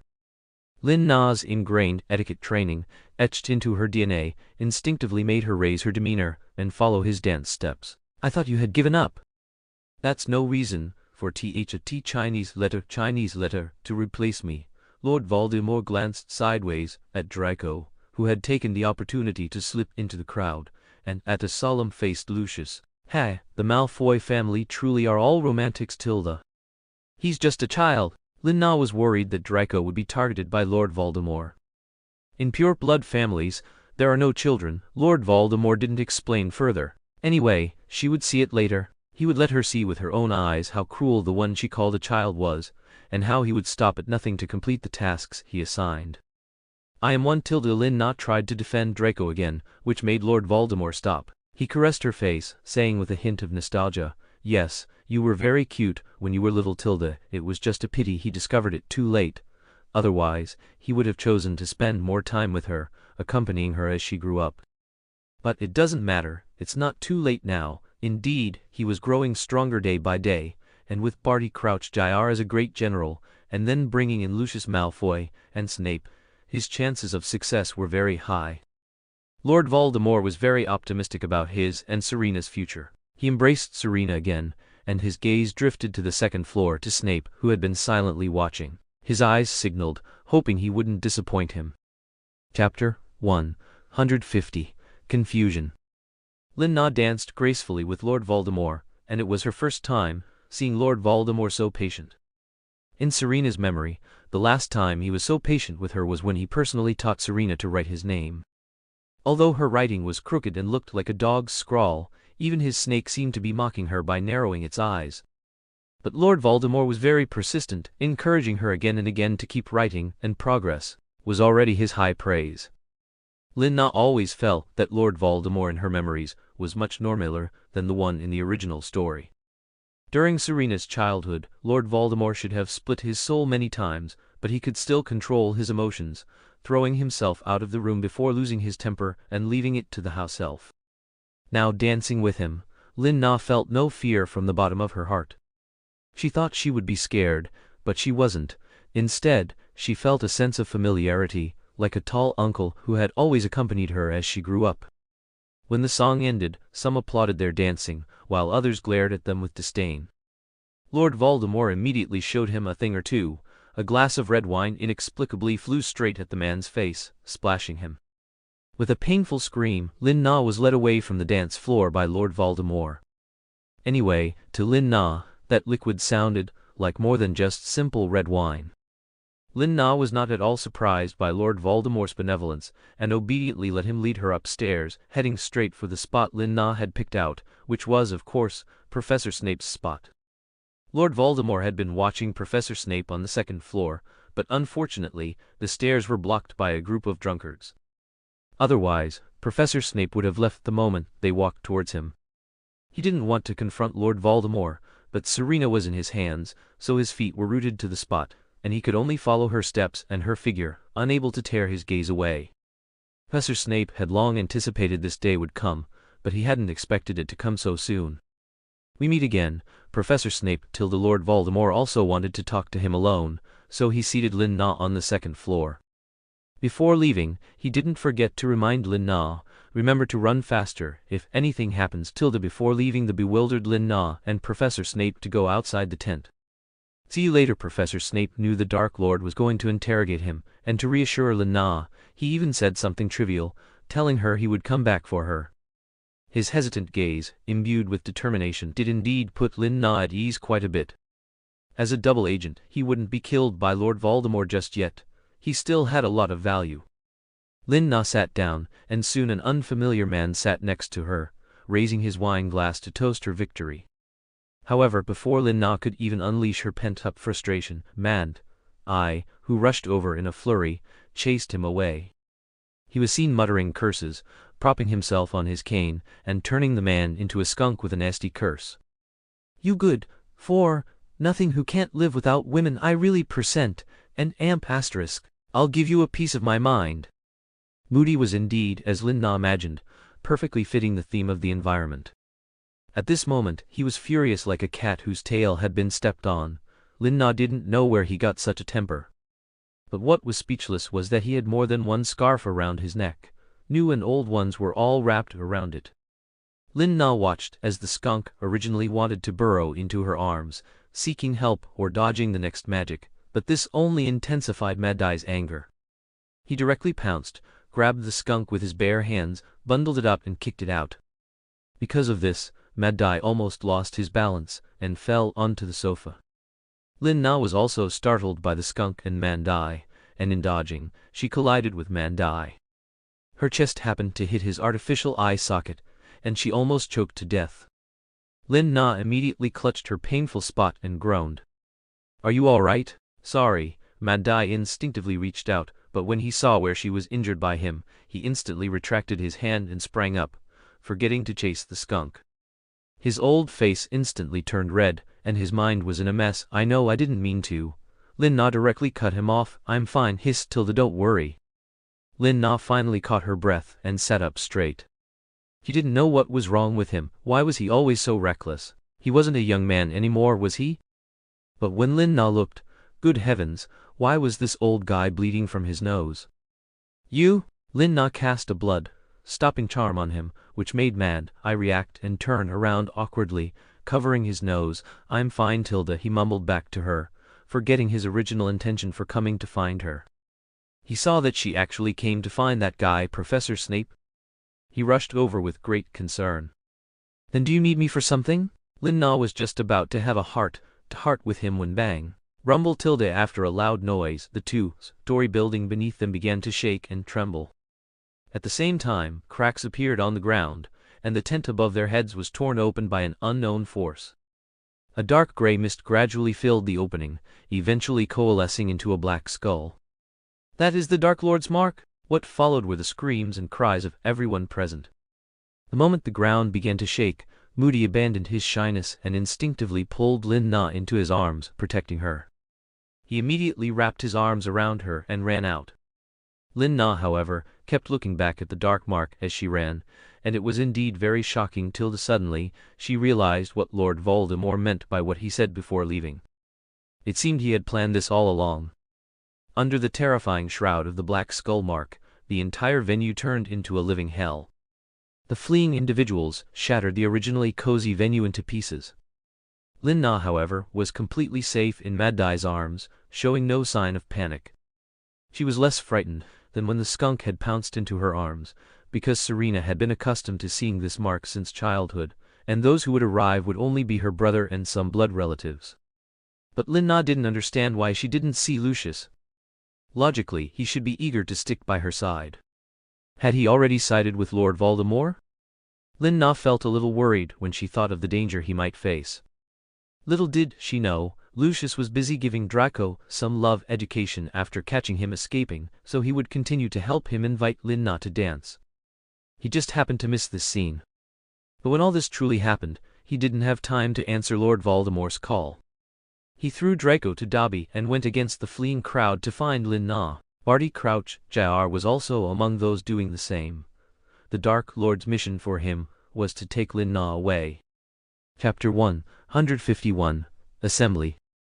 Amidst the chaos, some people were trampled, some lost their children, and others were accidentally injured by defensive magic, leading to unavoidable fights. To prevent cheating in the competition, apparition throughout the entire venue was blocked, so everyone could only run on foot. However, Lin Na didn't expect them to run so fast, especially Man-I, who, despite having one less leg than others, ran without even a gasp for breath. And he was doing it while half carrying, half hugging her. Later, he even complained that her movements were too slow and simply hoisted her onto his shoulder, sprinting like a bandit who had kidnapped a chieftain's wife and was entering the city. Lin Na, tired from running, and always having poor stamina, simply gave up and played dead on Man-I's broad shoulders. And he really did have a lot of brute strength. On the other side, Snape watched Lord Voldemort opposite him with an expressionless face, witnessing the entire process of him casting the dark mark. He understood that this was Lord Voldemort testing his loyalty. "Long time no see, Snape." Lord Voldemort smiled sinisterly. "Yes, my lord." Snape knelt on one knee, finally revealing some feigned regret. "It was my foolishness not to discover your identity sooner." "No, you did very well." Lord Voldemort also hypocritically helped Snape up, but clapped him heavily on the shoulder, making him almost lose his footing. "This way my whereabouts wouldn't be exposed, and you took very good care of Serena Tilda." The latter half of that sentence had a deeper meaning. "It's what I should do." Snape's heart was filled with bitterness. He didn't care for Serena because of others, they were friends. "No, now, there are more important things you need to do." No sooner had Lord Voldemort finished speaking than the figures of French Ministry of Magic personnel appeared from the distant bushes. They rushed over, asking Snape, "Did you see who cast the dark mark? Don't move, I need to inspect your wands." Snape naturally took Lord Voldemort's wand. He was very certain that if this wand was inspected, it would definitely be discovered. So, in order to feign loyalty to Lord Voldemort and innocence in front of everyone, Snape voluntarily handed over Regulus's wand. His own had gone to Lord Voldemort. "What's wrong with your wand? Arrest him." The French whores instantly surrounded Snape, but seeing his composure, they began to doubt their own investigative skills. "I'm not sure either. Someone stole my wand. If you don't believe me, you can look into my mind." Snape, calm in the face of danger, did not betray Lord Voldemort, who stood by with completely different treatment. Snape could only silently close off his mind. Not only did he not betray Lord Voldemort, he even took the blame for him. Snape began to ponder Lord Voldemort's satisfaction with him. Regardless, he was taken away. "I believe he is innocent," Lord Voldemort said with feigned concern from behind, then retreated to a higher position, continuing to admire the Death Eater mark and await the return of his loyal servants. What Lord Voldemort didn't expect was that the first to arrive were the Lestrange brothers. They prostrated themselves at his feet as devoutly as in the past, loyally calling out, "Welcome back, Master."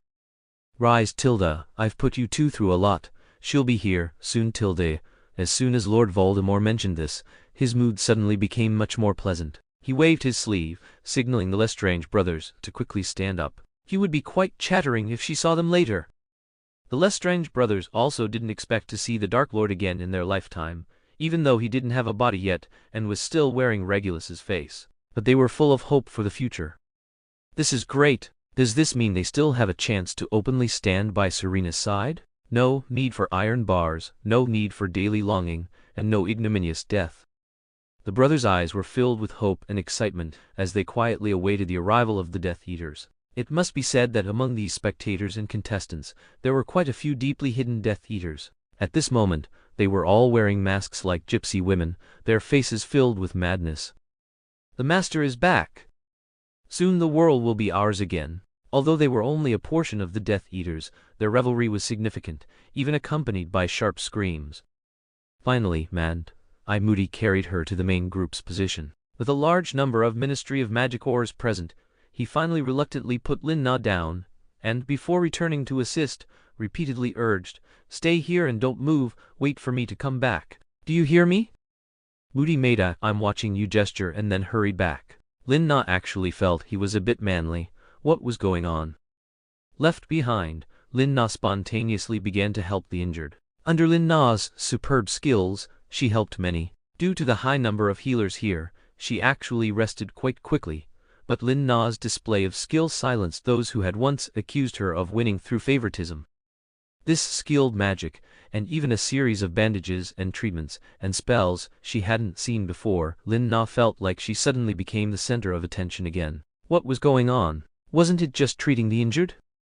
However, Lin Na forgot everything once she got busy, until she was pulled by the sleeve by old Barty Crouch. Don't mind those guys, hurry and come with me.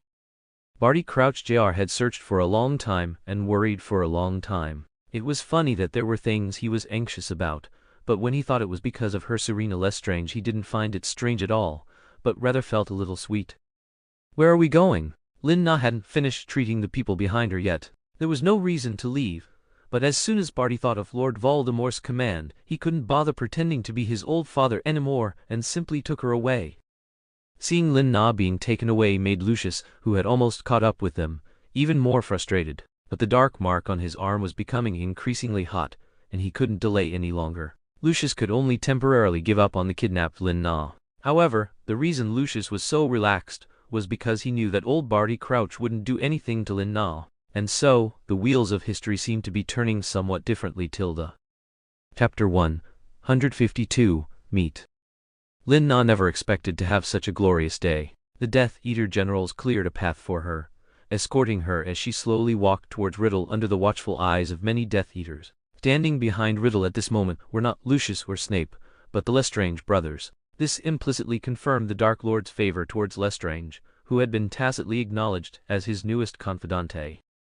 Barty was also a meticulous person, thoughtfully placing his mask on Lin Na. He himself stood boldly by her side, protecting her. Lin Na didn't know how he could be so daring, reverting to his original appearance, brazenly pulling her along, kicking away or blasting with magic those who stood in their way or near them.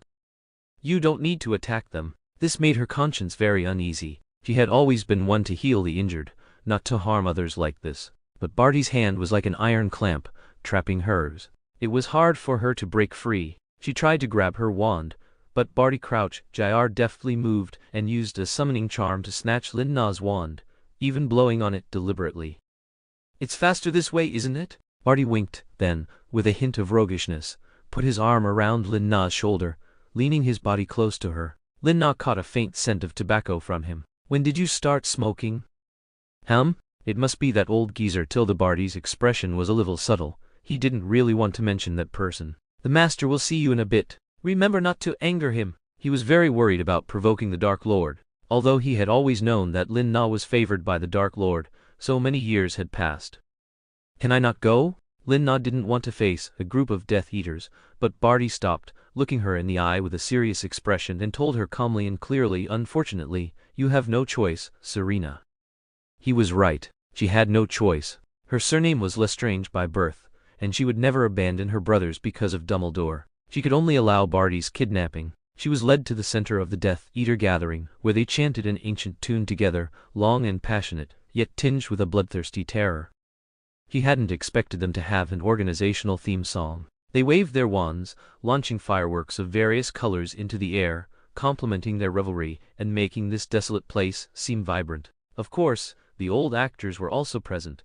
A poor muggle was passed around like a ball, his agonizing screams insignificant compared to the cheers of everyone below.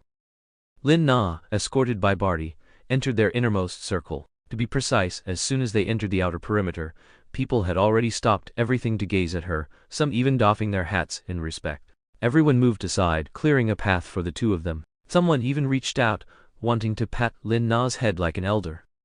But Barty, like a wild dog guarding its food, swatted him away, growling unhappily, "Get lost! Don't touch her!" His aggressive manner caused the man to lose face completely. He spat, cursing under his breath as he retreated back into the crowd.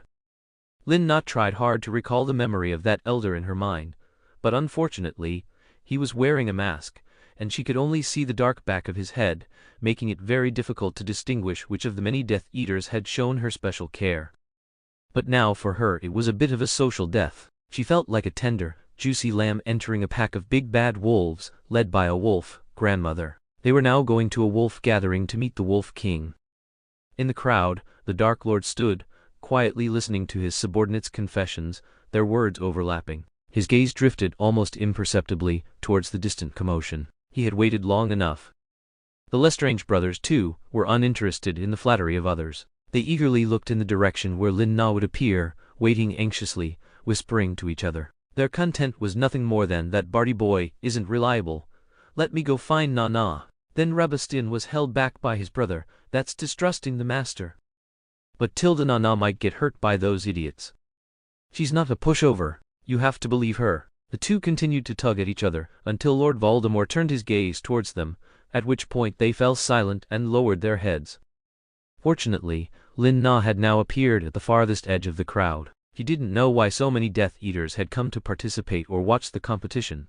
She had walked this path for a very long time. Finally, she and Lord Voldemort, in Regulus's skin, met each other's gaze once again from among the crowd. In a daze, she also saw her brothers behind him, looking at her with eager anticipation, yet also with deep worry. Lin Na had a premonition at that moment.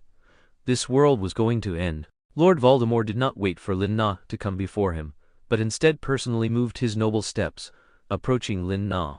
Barty was somewhat worried about what Lord Voldemort might do to her, good or bad. So he took a few steps forward, blocking Lin Na. Master, I have brought her. Do you need me to take her to the Ministry of Magic now? Lord Voldemort completely ignored Barty, using a nonverbal spell to push him away. Barty clutched his chest as if he had suffered internal injuries, flying backward. He put his arm around Lin Na's shoulder, lifted her chin, and in the breathless gaze of everyone, moved it from side to side, checking her injuries. He found her looking at him spiritedly, especially without any fear in her eyes, just as he had seen her when she was very small for the first time. No, the first time they met, it should have been when he was very small. I'm glad you listened to my advice. Not Tilda. Lord Voldemort's voice was a bit cold, but it was clear he was in a good mood. He directly apparated with her, as if the people he had gathered were just to show off his continued strength. He didn't even spare a glance for the still observing followers, leaving directly. This left the Death Eaters looking at each other in confusion. The main figure had left, departing without giving any instructions. They didn't know what to do next. They would have preferred the Dark Lord to erupt in anger, but his current silence filled them with even greater dread. Chapter 153, Being Kidnapped. Lin Na, led by Lord Voldemort, arrived at an unknown mansion. Upon closer inspection of the family crest, she realized she had seen it before. It belonged to Barty Crouch. She remembered that Barty Crouch Jr. crest had that exact shape. So this was Barty Crouch's secondary residence, nestled in a quiet grove in Paris. Although its scale was considerably smaller than the Malfoy family's, it still showed the family's deep historical roots, at least several hundred years old. Thinking about it, Barty actually had a place to stay, but back then he insisted on crowding in with them, with his target being her. Lin Na's guess was correct. Soon, Barty Crouch Jr. appeared before them like a butler. Lin Na was seated at the head of the dining table, in the position of the lady of the house, with Lord Voldemort in the center. They seemed to be preparing to dine. Lord Voldemort sat there, waiting for Barty to explain what they would be eating, his fingers interlaced, resting his chin, nonchalantly remarking, "Don't forget to bring the lady some dessert." Lady, this address felt like a feather tickling Lin Na's ear, making her restless and giving her goosebumps. What the hell? Why was he calling her that name? She was not his lady. If this got out, wouldn't she become a new prominent member of Azkaban? It would be great if Riddle could grow and prosper in the future, but what if he fell again, like he was defeated by Harry Potter in the original story? What would she do then? Was she, a good wizard of the new century, destined to drift with Dementors for the rest of her life? Lin Na's face was a mask of refusal, but she couldn't bring herself to say it. She could only sit there, her toes curling, waiting for an opportunity to reclaim her wand and leave this place. Barty Crouch Jr. approached Lin Na, trembling with apprehension, helping her arrange the cutlery and plates on the table. At the same time, he subtly dropped a crumpled piece of paper into Lin Na's pocket, using a bit of skill and magic, of course. He deliberately brought up the topic of the Lestrange brothers, drawing Lord Voldemort's attention. He actually succeeded, and Lin Na didn't dare to betray him for a while, as he was indeed very useful right now. In Lin Na's mind, Barty could indeed do something crazy for her. "Eat more, you're too thin," Lord Voldemort said, elegantly cutting his steak, while informing Barty that the Lestrange brothers must be arranged to enter the Ministry of Magic, no matter what method he used. He wanted them to operate within it. Lin Na guessed this was very likely because of her. If it were according to Lord Voldemort's previous temper, one to exact revenge immediately and never delay until the next day, there were surprisingly no casualties, except for that muggle. Lord Voldemort hadn't even used an unforgivable curse, which was baffling. In the past, even if Lord Voldemort worried about Serena seeing bloodshed, he would still use the Cruciatus curse on the Lestrange brothers, even when they were only teenagers. But now he hadn't even used a single dark curse. The worst was probably the spell that knocked Barty Crouch Jr. flying. "I can do it myself." Lin Na felt like she was being fed by the Dark Lord. Although as a child, Serena was often held and fed by Riddle, she had been an adult for so many years now, and this feeling was somehow strange. But how could Lord Voldemort be someone who could be easily influenced? Instead, he swapped the steak he had cut on his plate with the one Serena was eating, completely denying her the right to refuse. Seeing this, Lin Na knew there was no point in saying anything more. She could only bury her head and eat the steak the Dark Lord had personally cut for her, trying to ignore his intense gaze. Lin Na still couldn't understand when his feelings for her had changed. In the past, hadn't he always treated Serena like a small pet? He would call her over to tease her for a while when he was happy, and throw her to the house elf when he was unhappy. While it was true that compared to others, Lin Na had done many unique things, it still wouldn't make the Dark Lord so obsessed with her. Lin Na even started to wonder if he was under a curse, or if his entire mind was muddled after the soul splitting, causing him to have some delusion about her. Just as Lin Na was contemplating whether to talk to him, a familiar person appeared in the mansion, Lucius Malfoy. As Lucius Malfoy searched for Lin Na among the crowd, he encountered people from the Ministry of Magic. From their conversation, he pieced together the truth of the matter. Perhaps all this chaos was a scheme of the Dark Lord. And Lin Na was merely a cog in his scheme, completely insignificant, and naturally, not in any danger. Damn it, he had made a huge mistake. Lucius was filled with remorse. He should have appeared at the Death Eater gathering immediately. Only then could he prove his absolute loyalty to the Dark Lord, and that he had no designs on Lin Na. This was his safest disguise, so he rushed back desperately, only to encounter the few remaining Death Eaters. From their words, Lucius learned of Lord Voldemort's latest movements. He had taken Lin Na, but Lucius could confidently guess that there weren't many places they could go now. It certainly wasn't the French Ministry of Magic, nor could they immediately return to Britain. Then it could only be Barty Crouch Jr. A quick search of the Crouch family's mansion in Paris was easy to find, so Lucius immediately rushed there without delay, fearing that if he was even a step late, Lin Na might disappear from his world forever again. Lucius swore he would never let such a thing happen. He would protect her safety with his life. Thus, he somewhat rashly burst into their cozy yet awkward dining environment. The moment Lucius rushed in, Lin Na dropped her fork, both angry and worried. What was he doing here? Coming to die? Lord Voldemort's eyebrow twitched slightly. He slowly stopped cutting and slowly raised his head. "You have come, Lucius." The words had barely left his mouth when Lucius was already on one knee, taking off his hat, covering his chest with his hand, and expressing his sincere remorse with a tearful voice. "I am late, my dear master. My eyes were blinded searching for my son. I am deeply sorry. I should have rushed to your side immediately to protect your safety." "Shut up!" Lord Voldemort, whose meal was interrupted, was naturally no longer polite, and with a flick of his hand he sent a Cruciatus curse at Lucius. Lucius seemed to have been mentally prepared, slowly collapsing to the ground, twitching. I accept your punishment." His already pale face was now even more ghastly, as if he might faint at any moment. Yet, even in his pain, his eyes found Lin Na, bringing him a glimmer of strength. He, of course, did not forget to continue his words of repentance. "I was wrong. Forgive me, Chapter 154. Withdrawal. After Lord Voldemort's torture, Lucius was dragged out by Barty Crouch Jr. Suddenly, only Lin Na and he were left in the vast dining room, which made her very uncomfortable. After a long internal struggle, she nervously asked the question she most wanted to ask that, oh no, as soon as she spoke, she forgot what she used to call Lord Voldemort. Was it uncle? Or brother? No, it was more like pretty brother. Ugh, What was she thinking at the time, calling Lord Voldemort such an embarrassing name? But come to think of it, in Serena's memory, Riddle had always been well-dressed and exceptionally handsome, even when he started to go mad and kill indiscriminately at the very end. But shouldn't he have been disfigured by that stage? It was at this moment that Lina discovered the bug. Lord Voldemort here was not disfigured.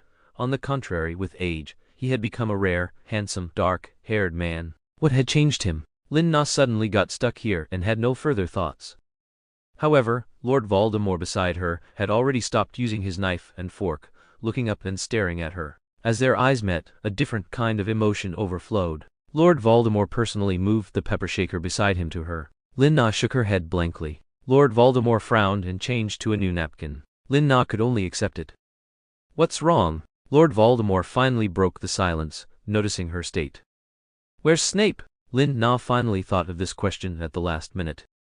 He has other tasks that require him." Lord Voldemort's anger gradually rose upon hearing this from her. He thought she would care about how he had spent these past years, but the first person she cared about was never himself. Therefore, Lina instantly felt the change in Lord Voldemort's state, from relaxed to tense then to suppressed. Just when Lina thought he was about to flip the table, he actually stood up and turned to leave, leaving only one sentence: "Someone will take you back." Lina stared at his resolute back, bewildered, not knowing how she had stepped on his tail. However, she could finally breathe a sigh of relief and quickly got up to find Lucius. She wondered if he was all right. As it turned out, she got lost in the mansion due to her terrible sense of direction. Finally, she heard some groans in her room. Her heart rejoiced, and she quickly pushed the door open, but she didn't see Lucius curled up. She only saw Barty Crouch Jr. sitting shirtless by the window, applying medicine. His body, which rarely saw sunlight, had many bloodstains flowing down his chiseled muscles. She hadn't expected him to be so well built. His furrowed brows made him look somewhat pitiable, but it seemed that this wasn't due to pain. He appeared to be recalling something, lost in worry, yet it made Lina unable to take her eyes off him. His lean arm casually grabbed his tie, wiping blood from his chest muscles, inadvertently revealing a certain sexual tension. The entire room was suddenly filled with an unknown mix of blood and hormones. However, this scene bathed in sunlight was soon interrupted. Barty immediately grabbed the magic wand beside him, his eyes turning fierce and gloomy, but upon seeing that it was Lina, the uncontrollable surprise was impossible to hide. "Nah, you came to find me." Barty leaped up from the table in an instant, jumping directly in front of Lina, clutching his chest, and looking at Lina with the most fervent and primal passion of his life.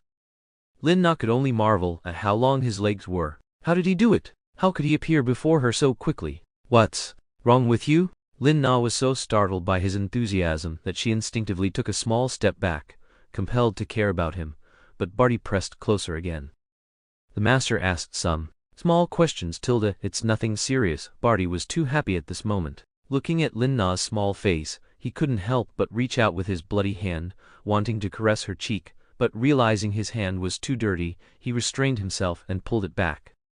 Barty Crouch Jr. would never tell Serena that Lord Voldemort had used legilimency on him. To prevent him from seeing his private feelings for Serena, he strenuously resisted Lord Voldemort's invasion of his mind. To do so, he had no choice but to stab himself with the candlestick beside him to focus his attention.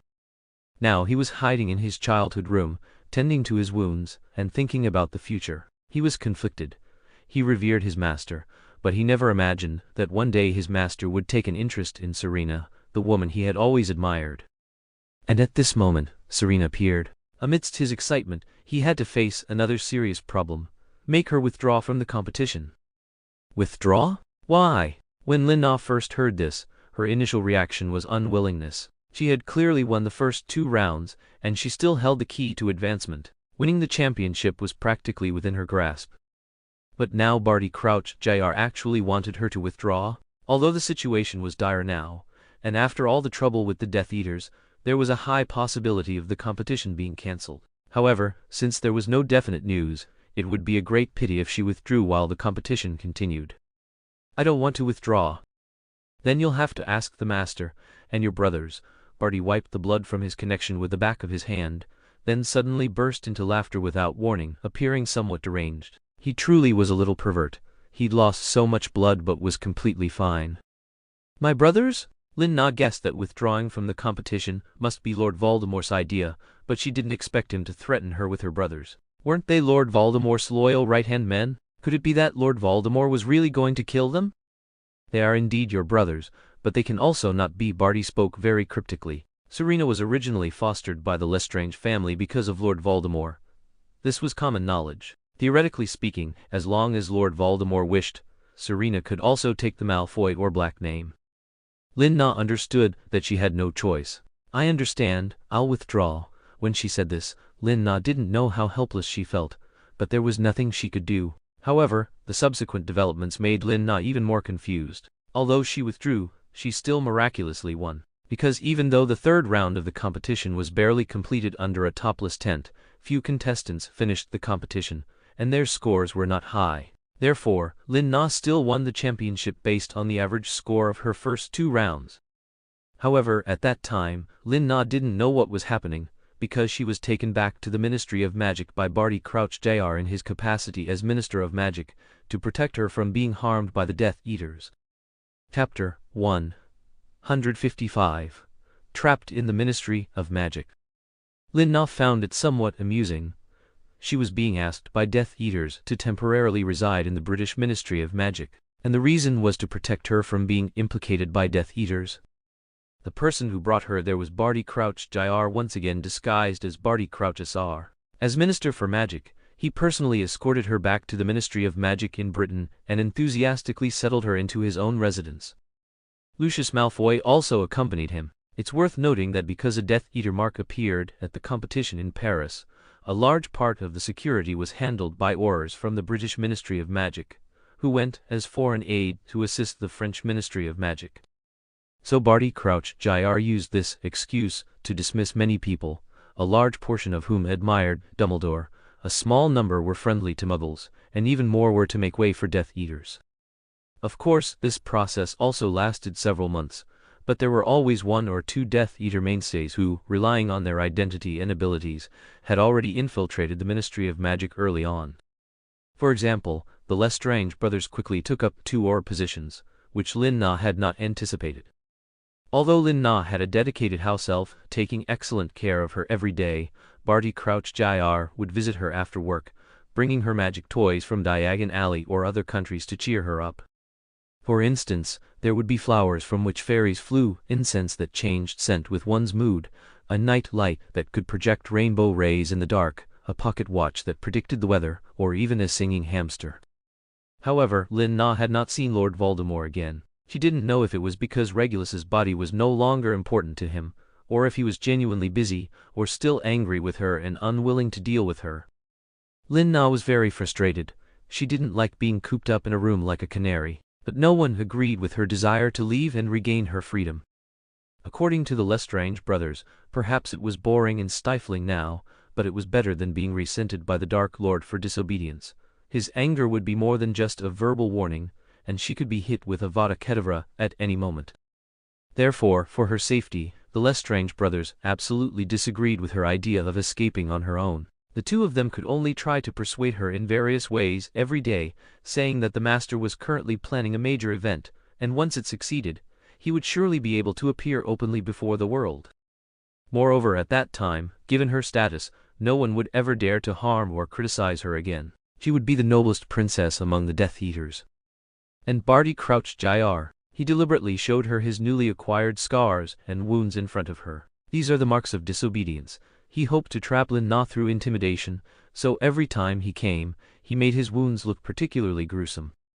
Lin Na could only brace herself and help him heal those wounds, which were not serious originally, but had become so now. Even when Lin Na deliberately made him feel pain to make him remember "Don't be foolish," the guy would lie brazenly on her lap, swearing resolutely, "This is the last time, I promise." But the next time, he would make the same mistake. Others flaunted wealth, flaunted achievements. He, on the other hand, flaunted his wounds to her. Then again, in his eyes, flaunting his wounds to her was equivalent to flaunting achievements. Lin Na felt like every day dragged on endlessly. Her only consolation was the occasional letters she received from Snape. She didn't know how Lucius was doing, or why he had suddenly started colluding with Snape again. Every time Snape's letters were personally delivered by Lucius. But that made sense. Presumably, only his letters could still be delivered to her. In Snape's letters, Lin Na received no news about Lord Voldemort. He was like the concise yet massive news reports a daily news announcer would deliver. For example, because she won the Healer World Championship, she should have prize money, which he was temporarily holding for her, and she should remember to ask him for it. Another example was his warning to stay away from Barty Crouch Jr. as he was a madman. Yet another was that they knew Sirius was wrongly accused, and were now rushing to gather evidence to prepare for court. Or he would instruct her not to act rashly, not to admit any connection with those hidden Death Eaters, and certainly not to reveal where or who her brothers were. Most importantly, he told Lin Na, "Don't run around, I will find a way to get you out as soon as possible." Beyond that, Snape did not mention anything about what he himself had endured, including being forced to take the blame, being framed, testifying in court, working to clear his name, being wrongly accused by students, and a series of other events. Mad-Eye Moody, ever since he learned that she was being imprisoned in the Ministry of Magic, stopped going to work and stopped catching Death Eaters. Every day, he would arrive promptly at her door, yelling and demanding to break in, but he would be removed by house elves or Barty's people. Mad-Eye knew full well that this was a Death Eater conspiracy. Therefore, he actively sought Dumbledore's help, and united with Snape to help Lin Na escape. However, Dumbledore had too many things to deal with now. Besides school matters, he also needed to clear Snape's name, and now he had to clear Sirius's name as well. Their trials would even take place around the same time. With both hands full, he found it difficult to spare extra time for Lin Na's affairs. So even Lupin was called in to help gather evidence, but he was genuinely worried about Lin Na and his brother, and his state was always poor. Lin Na really wanted to see Lord Voldemort and have a good talk with him. Now she would rather choose to stand by him than be trapped. Only he could promise that her brothers would not be implicated and her friends would remain alive, and she would be willing to follow any of his arrangements. Just as Lin Na was feeling despair from being trapped, one day she suddenly found a time turner in a drawer in her room, more precisely, in Barty Crouch's drawer. That's right, in this era, time turners had not yet been forbidden. Perhaps she could use this to go back in time and change history. As long as she didn't attend the ball, and didn't agree to Draco's request, wouldn't things turn out very differently? Chapter 156, Return to St. Mungo's. After Lin Na received the time turner, she didn't know how to use it. Her mind only recalled some descriptions from books, and then the memories of her, Hermione and Harry using it in the original story. After much thought, she decided to ask Lucius. The unfortunate Lucius, receiving a reply from Lin Na for the first time, was overjoyed. He eagerly and thoroughly explained how to use the time turner to Lin Na, even including detailed diagrams. Fearing Lin Na wouldn't understand, he personally annotated each step. Looking at the structural diagram, she could even try to make one herself if the conditions allowed. Lucius had no idea what mistake he had made that caused Lin Na to disappear from this time period again. If he had known, he would have personally rushed to the Ministry of Magic to snatch the time turner from her hands. Lin Na, of course, couldn't wait and used it according to the instructions. Amidst a flash of lightning and thunder, she seemed to stand at the center of a storm, with all things and people around her rapidly moving backward, and her body slowly rising within the torrent of time. The scenery, drifting like smoke before her eyes, was indeed rewinding as Lin Na had expected, but the speed seemed much faster than she had anticipated. So Lin Na was a bit anxious. When she saw what looked like the ancient ward of St. Mungo's, she desperately jumped over. Looking at the white, faded bed sheets, Lin Na felt that it must be correct, just like the ward on the 3rd floor. However, she overlooked one thing. The time turner she had seen before only worked in place. She should have appeared in the Ministry of Magic in the past, but now she had clearly left the Ministry of Magic and returned to St. Mungo's in the past. Lin Na stumbled and fell onto the cold floor of St. Mungo's, completely unaware that she had strayed far from her desired location. She cautiously stood up and surveyed the room, wondering why this ward only had 2 beds. But before she could investigate further, she noticed a black-haired little boy, covered in wounds, lying on a bed, glaring at her with hostility. Those large, bright eyes even glowed red under the light, and that haughty yet stubborn expression made Lin Na feel a bit familiar. But weren't the black-haired youths she remembered just those 2 guys from the Black family? However, she was too familiar with the appearances of the Black brothers. Sirius was the type of mischievous, active little boy who looked rebellious at first glance, while Regulus was a well-behaved little darling. But this darling in front of her was as quiet as a doll. He looked a bit dangerous. "Who are you?" The boy, propped against the wall on the bed, finally spoke in a hoarse voice, but his gaze remained sharp, revealing a maturity and keenness beyond his age. "A healer," Lin-Na said nonchalantly, thinking he was a child who had just been admitted to St. Mungo's. She raised her hand and pulled out her wand, healing his wounds with a spell, completely oblivious to anything amiss. "This is you can do it too?" The black-haired boy finally withdrew his righteous indignation gaze, replaced by an expression of incredible amazement. His eyes were astonishingly bright, like the morning star in the sky. "It's very simple." Lin-Na didn't know why this child looked so shocked. Was he a muggle? No. If he were a muggle, how would he say you can do it too? Oh right, maybe he was muggle-born. Perhaps he didn't even know he was a wizard yet. Lin-Na's heart was instantly filled with a bit of pity, especially after seeing him finally show some childlike expression, and he was also a rare little darling. Lin-Na simply sat down on his bed. The child opposite her seemed very introverted and shy, instinctively retreating to the inner side of the bed, pressing against the wall. That wary look appeared again. "Don't worry, there are still some small wounds." Lin-Na was also very surprised. Logically speaking, with her experience and ability, these wounds should have been easily removed instantly with her usual spells. But now most of his wounds had healed, leaving only some red marks, but there were still some unhealed wounds on his face, collarbone, and the inside of his arm. This indicated that they were not ordinary external injuries, but rather effects caused by some minor curses. Although they looked like ordinary wounds on the surface, they were extremely difficult to heal and required ointments. "You got those wounds yourself, didn't you?" Lin-Na's single sentence coincidentally guessed the boy's secret. Her original intention was that this boy must have accidentally injured himself due to a magic outburst, and was sent to St. Mungo's. But in fact, the boy wanted to deliberately embarrass those adults. He was not some child who was carefully looked after, so that the newspapers could expose their hypocrisy. The boy did not expect the woman opposite him to be so insightful, seeing through his trick at once. More importantly, they were of the same kind. The boy fell silent, but he seemed much more cooperative, temporarily acknowledging Lin-Na, which allowed Lin-Na to touch the boy's slender, pale arm. "Name." The boy's voice finally became a little clearer. "Me? Just call me Sister Nana." Lin-Na always felt that letting a child call her by her first name seemed to mess up the generational hierarchy. She suddenly thought this title was quite good and friendly. Unfortunately, that guy didn't seem satisfied. His brows furrowed again, clearly not wanting to utter such an intimate address. "Ah, ha ha ha. You rest well first, I'll go find your parents." Lin-Na was about to leave, but at the moment she opened the door, she heard words that made her freeze. "I don't have parents. There are no parents in this orphanage." Orphanage? Only then did Lin-Na realize that outside the door was not the familiar third-floor corridor, nor the familiar large stained glass windows, nor the St. Mungo's flag that always fluttered without wind all year round. What did he just say? Orphanage? A small room, white bedsheets. A lone black-haired little boy, stubborn yet remarkably refined. The name in Lin-Na's mind was on the tip of her tongue. Tom Riddle? She slowly turned back in disbelief. The boy looked even more puzzled. That's right. Why wouldn't she know his name? Did that old woman not tell her? How could that be? That old woman would have loved to tell even the ants that he was the devil's son, to make them stay away from him, but now this guy was actually confused about his identity? The young Dark Lord was still the Dark Lord, even in mid-aversion, but his gaze towards Lin-Na showed no less power. Chapter 157. Envy.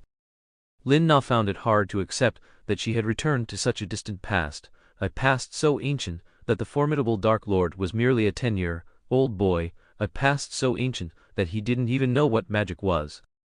The best solution would be to deal with the sleeping snake's egg while it was still an egg, before it even woke up, but Lin-Na couldn't bring herself to calmly eliminate the little black-haired boy. Their eyes met, and Tom was the first to break the silence. His mind was filled with thoughts of healers and whether he could become one too. "Can I become one? A healer?" "You want to become a healer? You want to save lives and heal injuries?" Lin-Na felt as if she had heard the biggest joke of the century. The Dark Lord wanted to save people? It would be good enough if he didn't kill anyone. It took Lin-Na a long time to realize what Tom Riddle meant. He probably didn't understand the wizarding world well. Not everyone who could use magic was a healer. You're asking if you'll become a wizard? Of course you will be, but someone will come to inform you in the future. For your safety and mine, it's best not to tell anyone that we are wizards, otherwise. Lin-Na subconsciously treated him like a child and tried to scare him. You'll be caught and tied to a stake by muggles and burned to death. But Tom wasn't easily scared and immediately found a loophole. It's not the Middle Ages anymore. He gave Lin-Na a disdainful glance, but then calmly added, so people who can't use magic are muggles? This realization made Tom Riddle eager, wanting to catch a muggle right now to see if there were other differences from wizards. Yes, Lin-Na could only sigh, thinking that he truly was the Dark Lord, catching such a detail. Seeing his desire to continue conversing and tricking her, Lin-Na quickly retreated. It was only when she left the room that she noticed a sign on the door that read detention room, which was exactly as she had guessed. The Dark Lord's life in the orphanage was miserable because his uncontrollable abilities always drew attention to him, leading to minor dangers. He spent most of his time alone in this detention room. Lin-Na felt a bit suffocated by the oppressive atmosphere after only a short while, wondering how this child endured it. Even if he was born evil, he was truly a little pitiful. However, the immediate priority now was to secure an identity for herself, and then contact people in the wizarding world as soon as possible to find a way to send herself back. Even if she couldn't find anyone from the Ministry of Magic, she could repair the broken time Turner using the blueprint Lucius had given her.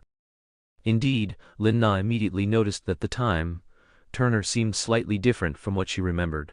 The hourglass didn't contain sand but rather tiny, carved crystals. Because the craftsmanship was so intricate, from a distance, it looked like white, translucent sand. What a refined product of alchemy!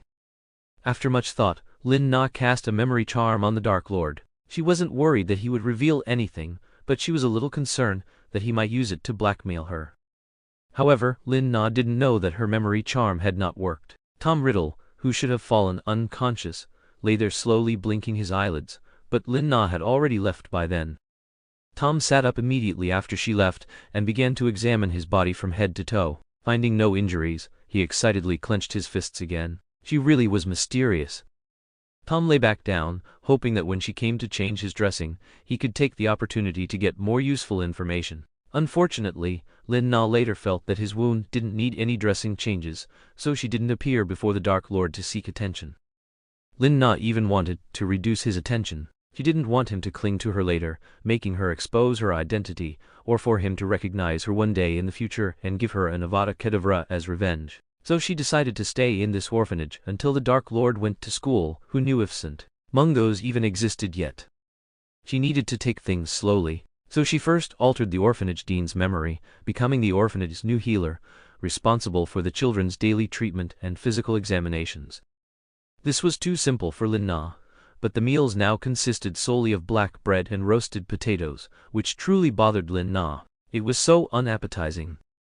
She wanted roasted meat, hamburgers, fries, and pizza. However, spending every day with those little kids was quite enjoyable. She particularly liked a little girl named Kathy, who had small freckles on her face, 2 pigtails, and a small scarf on her head, exuding the rustic beauty of a village girl at the foot of the Alps.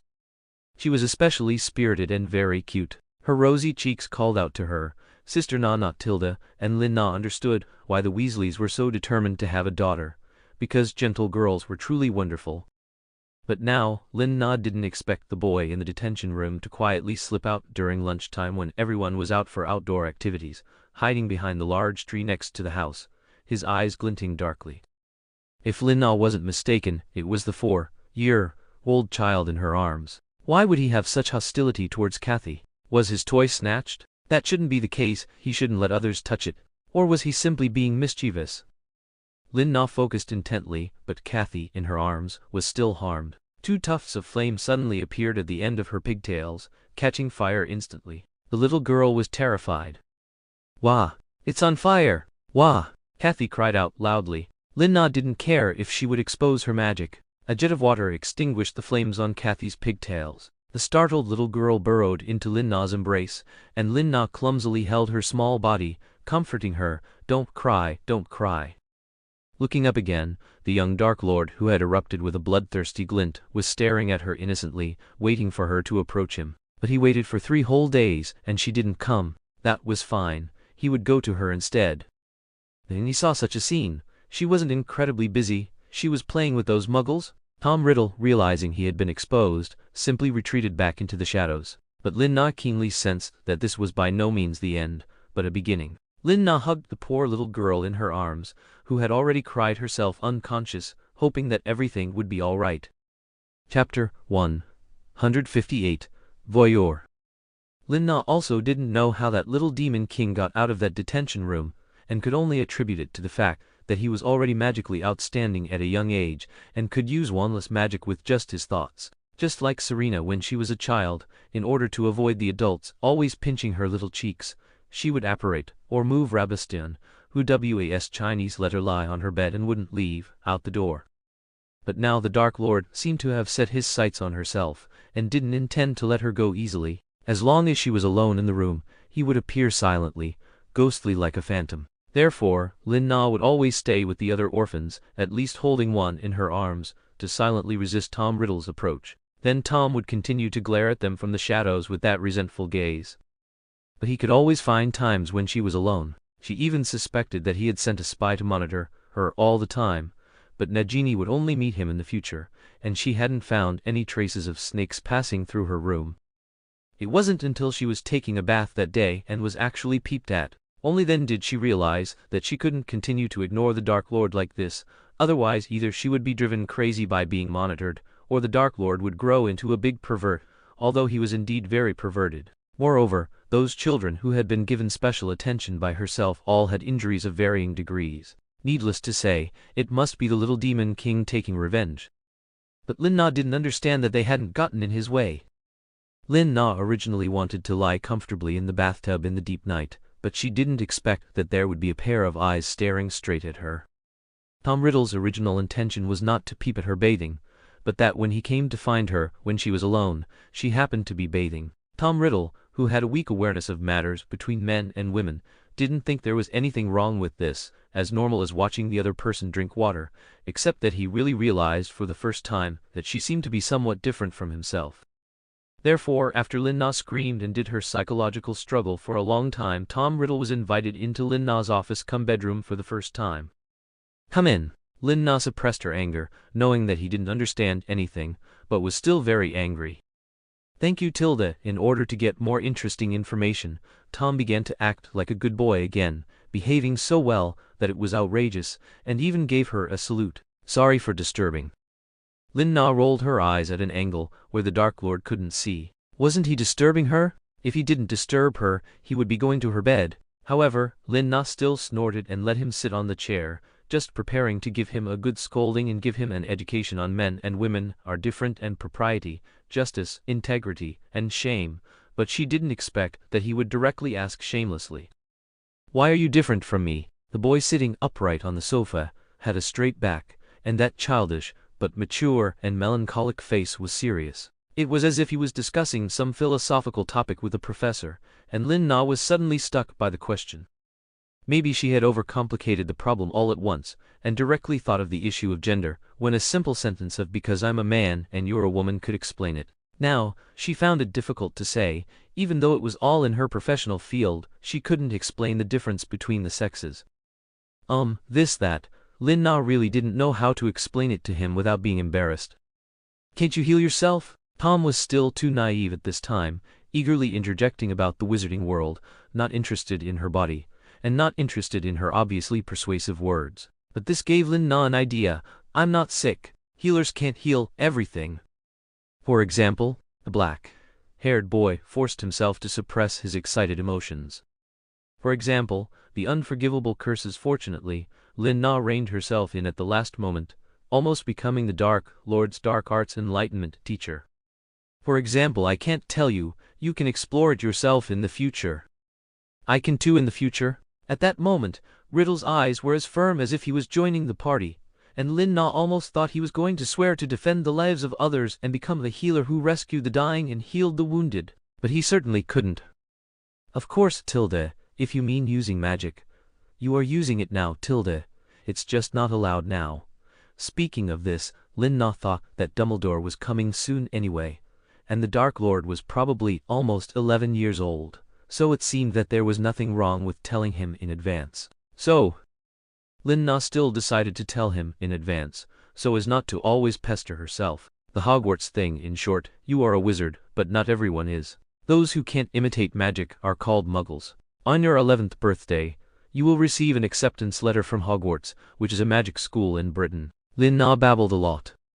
The boy opposite her went from shock to excitement to calmness, and finally put on a very humble and respectful look, smiling and agreeing with her. At that moment, Lin Na even felt that the person sitting opposite her was not a child, but an adult with rich social experience. So, you don't need to worry about anything, and you don't need to follow me all the time. Sooner or later, you will learn all of this, Lin Na said, feeling parched and finally summarizing everything in one sentence. She picked up her cup and took a big gulp of water, thinking that the Dark Lord would continue to ask her about the Ministry of Magic, but he just filled her cup with water. Then what about you? Why are you in the Muggle world? Seemingly casually, he suddenly slapped Lin Na on the beach. She couldn't possibly tell him that she had messed up the time period and lost the time. Turner, right? This is a secret of the Ministry of Magic. You don't need to know. Ministry of Magic? Tom put his hands in his pockets and sat on the armrest of the sofa next to her. Is the Ministry of Magic something you can talk about too? He raised an eyebrow, seemingly teasing. But on closer inspection it wasn't. His eyes were only sincere. Yes. The Ministry of Magic is similar to the government in the Muggle world. Oh, then you guys are quite capable, unlike Muggles. Speaking of this, Tom paused, seeming to think it wasn't good to say that and even worried that the walls had ears, hesitantly looking around and saying nothing more. You know that's good, now you can leave? Don't disturb my rest, otherwise I'll write a letter to Hogwarts and not let you go to school. Lin Na didn't know if this had any deterrent effect on the young Dark Lord, but that guy did leave with a somewhat energetic look. Lin Na didn't dare to take a bath now, for fear that the little kid would come back again. She might have a nervous breakdown. Hopefully he wouldn't pester her anymore. Unfortunately, the facts showed that the little Demon King seemed to be even more enthusiastic about Lin Na. Chapter 159, Receiving Gifts. While Tom Riddle awaited his acceptance letter from the legendary School of Magic, Lin Na was similarly waiting for Dumbledore's arrival. Her current research was at a bottleneck. Many materials simply couldn't be found in the Muggle world during this time period. If she wanted to return to her own era, she could only rely on Dumbledore. Thus, Lin Na became even more leisurely, diligently accompanying these poor children, especially those who had been bullied by Riddle. But the Dark Lord didn't seem to intend to stay away from her. Instead, he approached her with even more enthusiasm. He even sent her gifts. However, the gifts in Riddle's mind were quite bizarre to Lin Na. For example, one day, she received a rabbit with obvious bite marks, looking as if it had just been caught and was about to breathe its last. Lin Na felt a pang of pity. Although she missed the spicy rabbit heads from before, without the Sichuan peppercorns and spices from China, it wouldn't taste good anyway, so she gave up on the idea. She didn't expect Tom Riddle's thoughts to be so perfectly aligned with hers. Hiding in the shadows, Riddle noticed that Lin Na hadn't eaten the rabbit and had even healed it, and his gaze towards the rabbit was quite off, seeming to contain resentment and jealousy. Yes, it was jealousy. Why would he, a human, be jealous of a rabbit? Before Lin Na could call him over to clarify, he had already apparated himself over.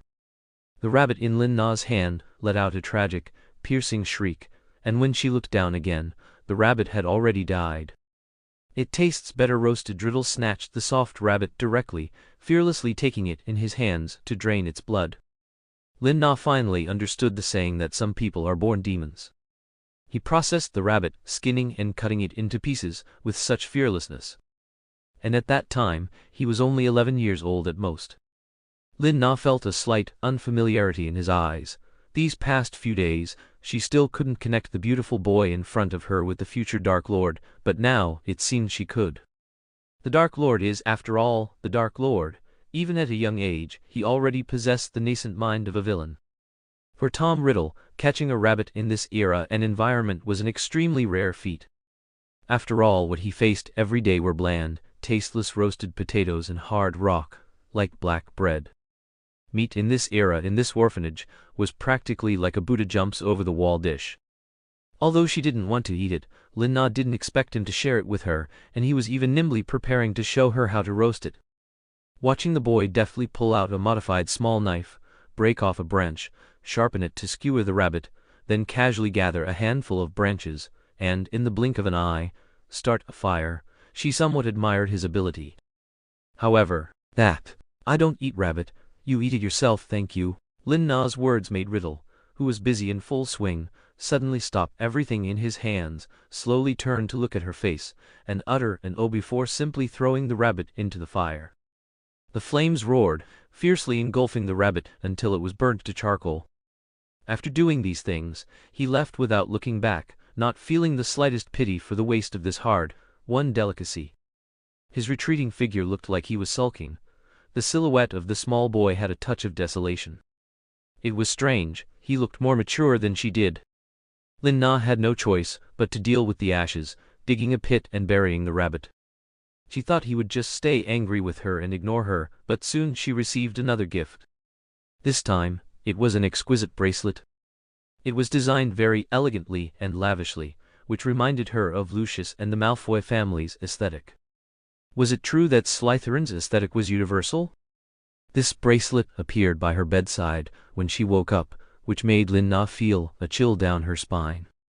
Did he send some kind of small snake or similar creature to deliver it, or did he personally break in? Lin Na pondered it and decided she had to return this valuable item, which clearly came from an unknown source, to him and warn him not to enter her room without permission.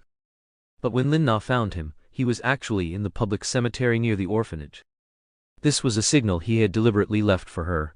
A small green snake had guided her there. At that time, he was lying on a flat tombstone, feigning sleep with his arm under his head, looking very dashing. Under the sunlight, his nearly transparent white skin finally showed a hint of human vitality. "Why did you call me here?" Lin Na wasn't afraid of these scattered graves, but she didn't want to be seen with Riddle. It might make her already meager dinner even more shoddy.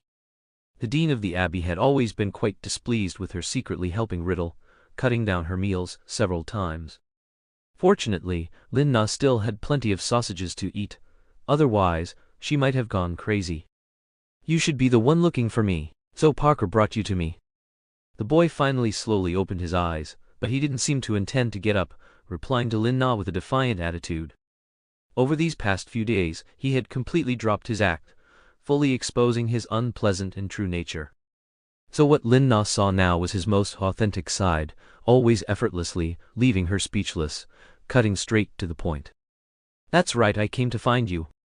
Here, take this back, put it back where you got it from." Lin Na threw the bracelet at him. Before it could land on Riddle's stomach, the bracelet bounced off on its own and fell into the grass. "That's yours." Tom slowly turned over, his tone again tinged with annoyance, leaving Lin Na with the back of his head. She had rejected him again. "Then I'll just consider it lost. You also remember to quickly return to your room." Lin Na turned to leave, but the black-haired boy, as if possessed, quickly scrambled up, picked up the bracelet, and threw it back, hitting just by Lin Na's foot.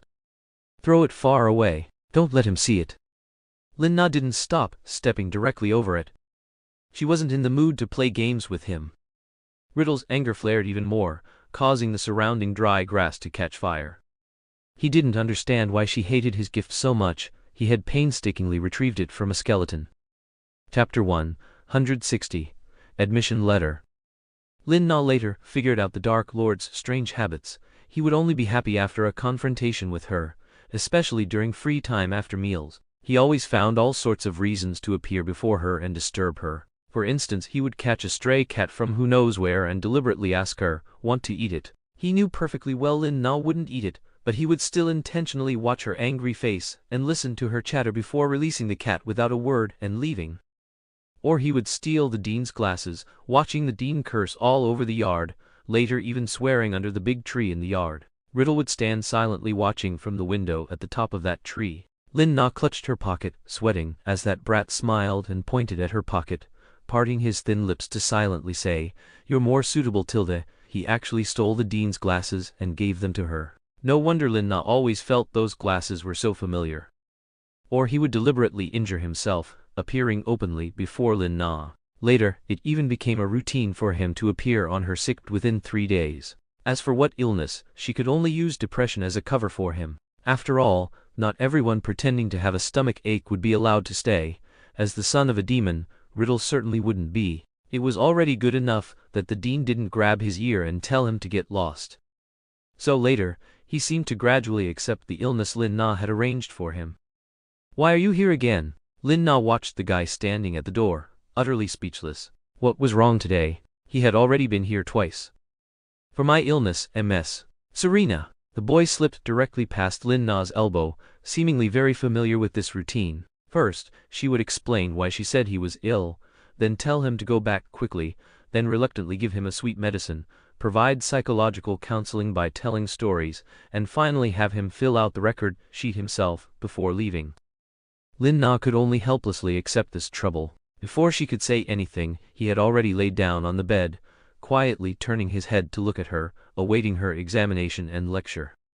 But today was destined to be an extraordinary day, because a refined gentleman had arrived at the orphanage. He wore a brightly colored tie and a robe that reached his feet, very handsome and gentle. Even the dean's perpetually stern old face seemed to brighten a little.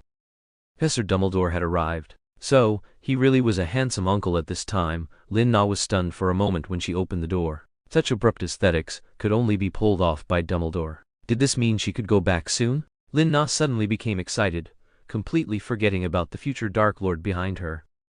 Severely disturbed, Riddle sat up unhappily, glaring at Dumbledore with only the whites of his eyes showing. "I don't need a healer anymore, I already have one." He clearly didn't want to talk to the guy who had suddenly interrupted them. "Don't be rude, Tom, this is the person we've been waiting for." Lin Na moved aside, wanting to hand the scene over to Dumbledore, but he directly told her to stay, seemingly having sensed her magic fluctuations. "You can stay too, MS. Serena." Dumbledore hadn't expected to encounter such an excellent healer in this place. He had observed Lin Na's magic healing through the small window earlier. It wasn't magic that an ordinary healer could master. Upon hearing that it was the person he had been waiting for, Riddle finally showed a different expression. It was a deeply hidden expectation, but more so wariness. The only person he trusted was Serena. Lin Na thought that since she was part of the wizarding world anyway, there was nothing to hide, so she simply sat down to watch the famous scene. The moment Lin Na sat down, Riddle's tense nerves relaxed a little. He probably thought she was on his side. His back straightened quite a bit. This made Dumbledore show a meaningful expression. "It seems Tom trusts MS. Serena very much, Tilda." "No," Riddle immediately retorted and finally looked Dumbledore directly in the eye. "Haha, Tilda, perhaps I was mistaken." Dumbledore also sat down casually. What happened next was pretty much the same as in the original novel. Riddle still thought Dumbledore was another healer sent to cure his madness, and was very resistant to any of his questions, until he burned Lin Na's cabinet, and then restored it, revealing a small snake inside. Lin Na jumped up in fright, so there had been a snake in her cabinet guarding Riddle all this time. No wonder he always knew her whereabouts. Her guess was spot on. Riddle pouted, acknowledging the guy's ability, but still believed deep down that compared to Serena, he was far inferior. After such an unfriendly conversation, Riddle accepted the matter of enrolling in Hogwarts, and then Lin Na finally waited for the moment to ask Dumbledore for help. "I need your help, Professor." Lin Na deliberately ignored Riddle's gaze, which wanted to talk to her alone, and grabbed Dumbledore's sleeve. Dumbledore was taken aback, but of course, he didn't refuse her. He had intended to talk to her anyway. "But it needs to be alone," Lin Na said, pulling Dumbledore away. Riddle watched their backs as they excluded him, silently adding another mark against Dumbledore. Inside the storeroom, Dumbledore remained unfazed amidst the dust, brooms, and mops, showing no sign of distaste. He even conjured 2 chairs and politely pulled one out for Lin Na first. "You mean you don't belong to this era?" "That's right, I'm from the future due to a time-turner accident. I hope you can help me return to the future." Lin Na admired his composure, and he seemed to genuinely believe her, or at least pretended to. "Well then, could you tell me about the future?" Dumbledore also pulled down a chair and sat, looking expectantly as if ready to listen intently. If he hadn't asked that question, he would have been an excellent listener. But alas, "I'm sorry, Professor. I can't." Lin Na didn't want to be the butterfly flapping its wings and changing the course of history, even though she was already dead. "All right then, I understand. Let me hear your request again." Dumbledore still smiled so kindly, making Lin Na feel even more guilty. He really seemed like a genuinely good person, in a way. Chapter 161. Initiative. Lin Na knew that Dumbledore's patience in analyzing and strategizing for her had a reason. He hoped she could help out as a healer at Hogwarts until he found a way to send her back. Due to the recent end of the war, the previous healer had returned to her hometown, leaving Hogwarts in dire need of a professor. Of course her salary would be deducted from Dumbledore's. Lin Na was 1,000 times unwilling. She didn't want to go to Hogwarts and have to greet the little Demon King every day. However, if she didn't go, she genuinely worried about when Dumbledore would have time to solve her problem. It seemed safer to keep an eye on him. But as soon as Lin Na saw Dumbledore's expectant face, she didn't want to speak. She had fallen into the old man's trap. Although she had been the one to ask for help, he had been guiding her towards Hogwarts the entire time. Despite her reluctance, Lin Na eventually agreed. As she watched Dumbledore walk away, satisfied, she secretly vowed that once she arrived at Hogwarts, she would immediately ignore everything else and dedicate herself to studying the Time Turner. However, Lin Na did not tell Riddle that she would be going to Hogwarts with him. Firstly, she didn't want to talk to him much. Secondly, she didn't want to continue fostering their relationship. Thirdly, it was exhausting to constantly guard against him prying into the future. But clearly, she now had to face the skeptical fellow. What did he tell you? Was he bad-mouthing me? Riddle looked displeased, extremely bothered that he had been excluded, and that she hadn't chosen him over a stranger. He felt betrayed. Don't think nonsense. It's about a Ministry of Magic mission. Lin Na was now skilled at fabricating stories. How could she not improve rapidly in front of a good teacher like Riddle? You're lying. Riddle again used his gaze, beyond his age, to scrutinize Lin Na, trying to trick her into revealing the truth. No, I'm not. If you don't believe me, you can go ask him. He might come to take you away in about a week. Lin Na forced herself to look into his eyes, afraid of giving herself away. How could she be manipulated by a little brat? Only a week left? Riddle mumbled, seemingly thinking of something. He should be happy to be leaving here, unaware that he was contemplating the time he would be separated from Lin Na. Perhaps without her, his life would become dull again. For a moment he even didn't want to go to that magic school, but how could that be? He had dreamed of escaping this place. So, for the next week, Tom Riddle reported to her every day. She was almost ready to curse. Couldn't he bother someone else? Although she thought this, Lin Na still suppressed her emotions for the sake of him not destroying young Serena in the future. Thankfully, he probably didn't notice anything. Finally, it was time for Dumbledore to appear again. She was almost ready to punch that brat Riddle. No wonder many people didn't have children. Some children were truly difficult. She had completely lost interest in raising children. Oh right, she already had a child. Lin Na repeatedly emphasized that she did not want to go to Hogwarts with Tom Riddle. Dumbledore was a bit troubled because all professors traveled to school with the students on the Hogwarts Express. Her resistance to being with the students meant he had to find other solutions. So, after Lin Na watched Dumbledore and Riddle leave, a resplendent carriage stopped on the street outside the orphanage's main gate. A familiar family crest was emblazoned on its door. Malfoy? Why is it a Malfoy family carriage? Indeed, Dumbledore had asked the head of the Malfoy family to help find someone to take Lin Na to Hogwarts. However, when the current head of the Malfoy family heard that Dumbledore, that fellow, actually had a specially cared for girl, driven by curiosity, he personally came to see her, and, incidentally, to send his son to Hogwarts. So, Lin Na looked, with a headache, at the golden head hidden behind the curtains in the carriage. Good heavens, was she a house elf of the Malfoy family in a past life? Otherwise, why did she always encounter them? Wasn't that golden head the young Abraxas? Why wasn't he taking the Hogwarts Express? The current head of the Malfoy family looked much more serious, but he still maintained the utmost gentlemanly demeanor in front of Lin Na, pulling Abraxas out from behind the curtain to greet her. Good morning, Madame Tilda. His obedient appearance made Lin Na want to cry. This was worse than taking the train. If the Dark Lord saw her appearing with a Malfoy now, would he immediately become his lifelong rival? That would make the future interesting. But could she refuse now? Impossible. She could only grit her teeth and greet them. Supported by the head of the Malfoy family, she got into the carriage. It was the familiar recipe and familiar scent. It turned out that the Malfoy family's carriages had been designed like this since then, with few external changes, perhaps only the tablecloths. That Abraxas no longer had the playboy image she remembered. Instead, he appeared very upright. It was just that she didn't know what he was secretly plotting about her. Anyway, they went about their own business peacefully throughout the journey. The head of the Malfoy family was busy with business matters, constantly writing and sketching in a notebook. Abraxas was reading the homework his father had assigned, a very thick, large book. Lin-Na took a book from the bookshelf and began to read. Lin-Na silently prayed in her heart, may Merlin ensure Riddle doesn't see her getting off Abraxas's family carriage. It couldn't be that unlucky, could it? But unfortunately, Merlin probably just felt her plight wasn't enough. We've arrived. At the head of the Malfoy family's words, Lin-Na bolted out the door. Thank you very much. She rushed out while opening the door, completely captivated by the sparkling boats in the distance. The small boats on the tranquil Black Lake formed a continuous line, with occasional joyful screams from children and splashes as things fell into the water. And Lin-Na once again met Riddle's eyes. It was impossible. They were at least 20 meters apart. How did he spot her? Did he have clairvoyance and super hearing? Riddle never expected to see Serena at Hogwarts, but who was that fellow next to her? His eyebrows furrowed. Was this for the Ministry of Magic? He narrowed his eyes, looking investigative. He would definitely figure it out. Lin-Na really wanted to dive headfirst into the Black Lake right then, not wanting to face the truth. Chapter 162, Sorting Ceremony.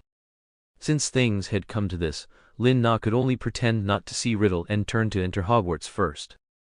It was Abraxas who got off the carriage after her, who inexplicably tripped over something and almost fell. Fortunately, his father reached out and steadied him, allowing him to regain his footing, though he was inevitably lectured again. From a distance on a small boat, Tom Riddle quietly watched the brightly lit carriage, lost in thought. She was here too, so why? A silent vexation made his magic surge. Not only did Abraxas suffer his attack, but the red-haired girl sitting in front of him was also suddenly pushed into the water by an invisible force. The entire boat became somewhat chaotic for a moment. Riddle symbolically feigned a look of concern, though in reality, he hadn't even lifted his butt, his lips slightly downturned. Trash. Lin-Na finally managed to shake off the current head of the Malfoy family. She was truly afraid of the Malfoy family's romantics and preferred to keep her distance, even though that fellow seemed very interested in her, especially her relationship with Dumbledore. It seemed he had misunderstood something, but that was even better as he wouldn't bother her. So Lin-Na spoke very ambiguously.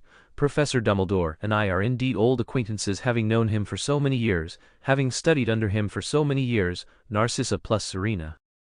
Thus, the head of the Malfoy family left satisfied, believing he had found another weakness of Dumbledore that he could exploit. Lin-Na walked through the Hogwarts castle, marveling at every step, not only because of her love for Hogwarts but also because of this body's nostalgia for the place. She still remembered the first time she stood at this grand door, when she was Narcissa Black, which was also her first time entering school. She and Lucius stood in the front row of the crowd, and he, young and feigning composure, extended his hand to her, saying, "If you're nervous, I'll allow you to hold my hand." "I'm not nervous, thank you, Tilda." Although she refused, Lucius didn't let her have her way, and accurately took her hand, intertwining their fingers. It seemed he had no intention of letting her go, as if to assert his ownership. So she tattled, "Professor McGonagall, Malfoy always touches me inappropriately." The older female professor adjusted her glasses, headache-ridden and sternly glaring at the young couple. The boy had an "it should be so" expression, while the girl was both delicate and angry, her flushed little face even more beautiful. "Not wanting to deal with these two," she casually said, "mind your behavior, both of you," and turned a blind eye. He had already received a heads-up from the Malfoy family. If they couldn't live together, they would certainly be roommates. Lin-Na was truly fuming at that time, especially when that fellow turned around and lowered his voice to whisper in her ear, "See, everyone knows you'll take my last name." What did Lin-Na do then? She seemed to have stomped on his foot hard and ignored him. Her thoughts of recollection were pulled back. She had been standing at the entrance for some time, and the footsteps of a professor leading the new students in were already audible behind her. Only then did she hastily push open the door and walk in, inevitably being stared at by everyone. It must be said that there were truly too few students now, probably due to the war, coupled with the naturally sparse offspring of wizards. The children sitting in this great hall were less than half of what they would be in the future. Now Lin-Na was extremely embarrassed, accepting the gazes of all the children. She must be quite popular, right? After all, some of them were constantly shouting beauty and whistling, only to be pressed down by students wearing prefect badges nearby. The clamor rose and fell, and everyone seemed very interested in this new professor. Professor Dumbledore was the first to stand up and welcome her arrival, even coming down to personally lead her to the seat beside him. This gesture seemed to make the atmosphere in the Great Hall even more fervent. It was their first time seeing Professor Dumbledore welcome a lady so warmly. One should know that Professor Dumbledore was the most popular professor at Hogwarts, and his romantic life could rank at the top of the students' most concerned issues. It was just a bit strange, such an excellent fellow, yet he didn't even have a single scandal. Many students wanted to introduce their relatives to him. Of course, there were other professors as well. In this way, Lin Na's arrival garnered everyone's attention. Even the thin principal stood up to welcome her. Lin Na felt it was highly likely that her arrival solved Hogwarts' urgent problem without the school having to spend money. That's why he smiled so brightly. Shortly after Lin Na settled down, before she even had a chance to introduce herself, the sorting ceremony began. A female professor, whose demeanor was very similar to Professor McGonagall's, appeared with the first-year new students. Among all the young wizards, Lin Na immediately spotted Riddle. It was very strange.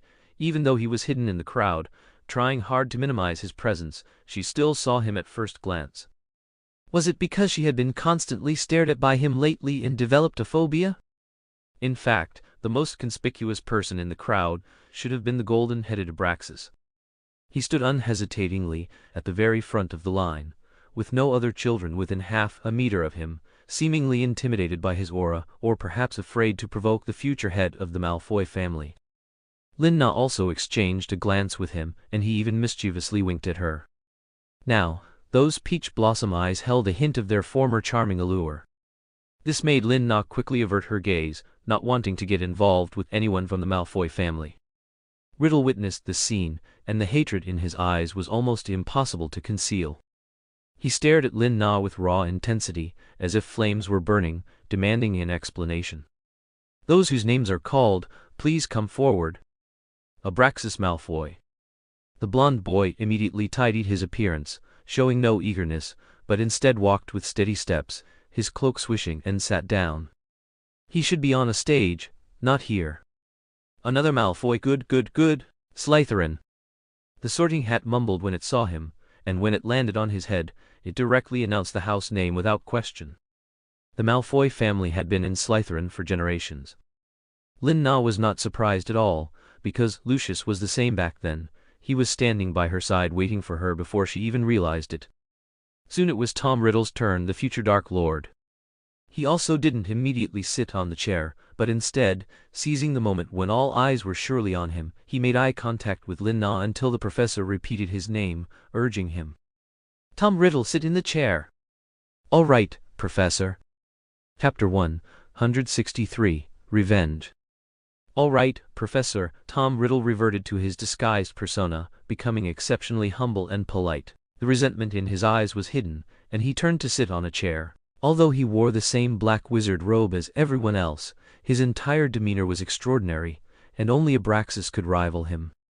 He quietly shone among the children, so much so that even the old principal couldn't help but glance at him several times, instinctively deeming him a good child. Of course, it was no surprise that Riddle successfully entered Slytherin House. He walked to the table and, by chance or intentionally, sat opposite Abraxas. However, compared to the lively atmosphere across from him, his side was much quieter. No one recognized his surname. Not to mention those Slytherin elites, who would proactively show concern for a new student who might have no instrumental value. Then under Tom Riddle's silent gaze, the napkin beside Abraxas's hand inexplicably caught fire, burning his finger. "Ouch!" Abraxas quickly pulled his hand back to his mouth. He had reacted swiftly, so it was only red and blisters might form soon, but it was his own injury, and someone had dared to frame him, which made him even more annoyed. This time, Riddle had not controlled his magical outburst well, so Abraxas quickly fixed his gaze on him. "He even stood up. It was you, wasn't it? Do you have proof?" Although Riddle was surprised at his own foolishness this time, not having hidden it more perfectly, he still possessed the ability to lie through his teeth. He met Abraxas's gaze with an open expression, as if he truly hadn't done it. Riddle's certainty and resolve, however, confused Abraxas. The necessary condition for casting a spell was to concentrate, with eyes fixed on the target. He could guarantee that at that moment, the dark-haired abstract opposite him had been staring at him, yet he had no reason or evidence. Now, seeing him speak with such conviction, Abraxas still decided to observe him further, but that didn't mean he wouldn't retaliate. Even if it wasn't him, his attitude had caused him to lose face. Revenge would come, just not yet. He would wait to see how he would teach him a lesson. Thus, Riddle unconsciously made an enemy of Abraxas Malfoy, and his revenge came swiftly, starting that very night.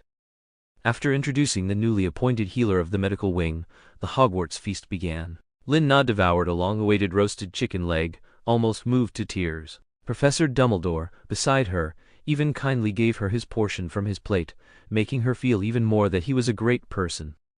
This gesture, however, made Riddle, who was sitting at the long table, snort. Was his roasted rabbit leg not delicious? Although he hadn't experienced those table manners, he was an excellent learner. After only a short period of observation, he could perfectly adopt the etiquette cultivated since childhood. Seeing his elegant and standard manners, someone finally dared to speak to him. After all, a person who dared to offend Malfoy like that, if not a madman, must be from an extraordinary family background. There were always some who were willing to take a bold chance. After the feast, when the prefects organized everyone to return to their dormitories, only Riddle quietly disappeared into the crowd, taking advantage of the chaos. He already knew the password, and he wanted to find Serena and ask her why she had betrayed him before curfew. In a deserted corner, Riddle quietly opened his pocket, where several of his small pets were coiled. He skillfully commanded the little snakes in Parseltongue, "Find her for me, quickly." However, before Riddle could even step out of that dark corner, he was surrounded by several tall students. Although Riddle didn't recognize them, he keenly guessed that they were likely sent by that blonde-haired person. "Get out of the way." No ripples stirred in his calm eyes. That innate aura of a superior made the third-year student opposite him even feel a strong sense of oppression. It was so strange. He was clearly just a first-year brat, yet they always felt as if they were being stared at by an elder. But having received orders from Malfoy, they certainly couldn't just leave without doing anything. The one who would ultimately suffer the consequences would be themselves. "Do you know who you've provoked?" The speaker reached out and harshly gripped Riddle's thin shoulder, but before his hand had been there for even a second, he felt a needle-like pain in his palm. "Ouch! What's this on you?"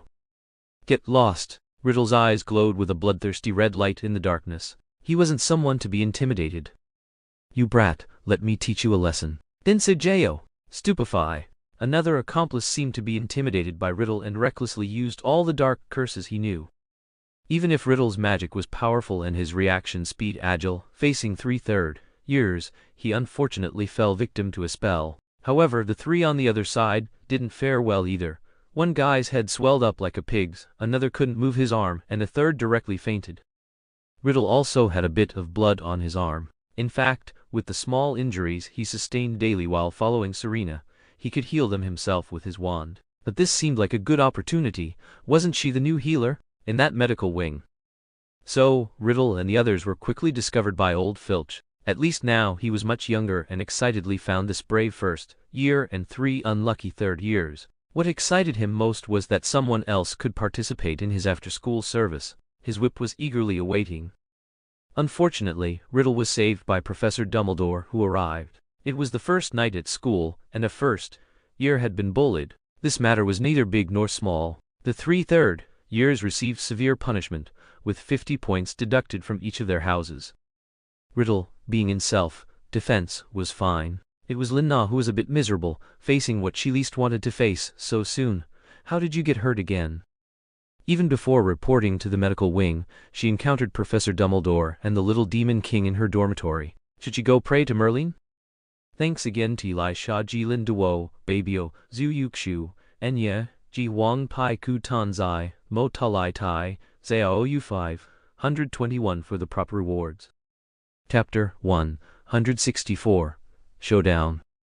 "I'm very sorry to bother you so late, Serena, but Mr. Riddle might need you now." Dumbledore patted Riddle's shoulder, indeed feeling sorry for him, knowing that this child was very dependent misunderstanding on Serena. Therefore, even though he could handle those injuries himself, he still went along with it and brought Riddle to see Serena.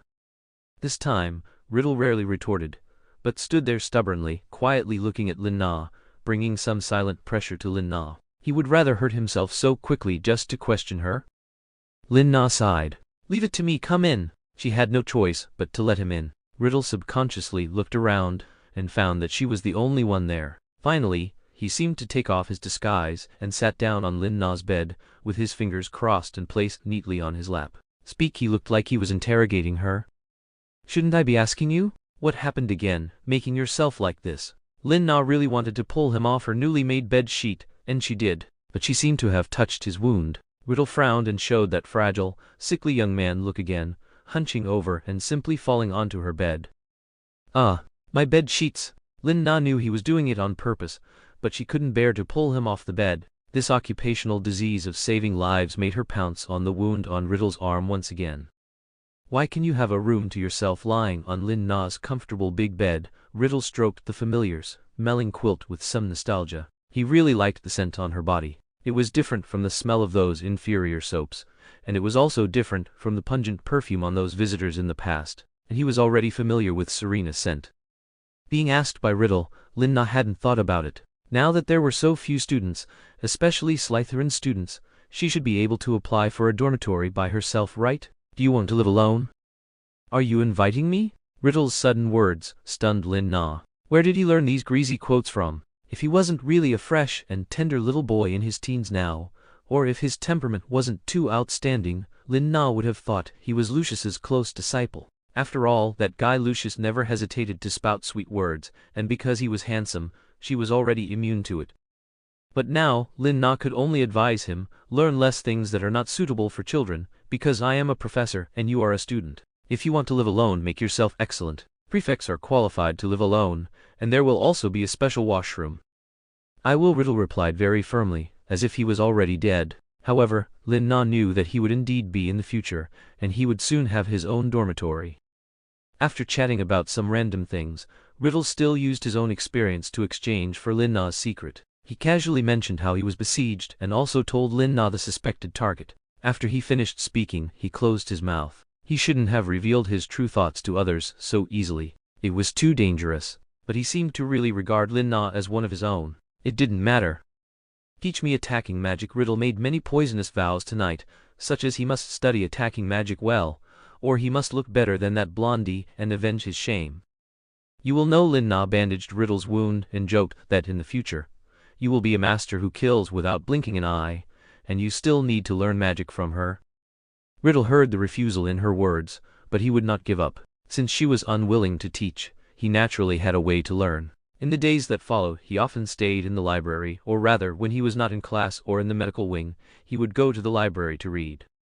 He frantically absorbed the knowledge of the wizarding world, wanting to integrate himself into magic as much as possible and break away from his past Muggle world self. He belonged to the wizarding world. The previous days would all be nightmares. Now that he had woken up from the dream, he wanted to stand out in the magic world as much as possible and find the truth about his life experience.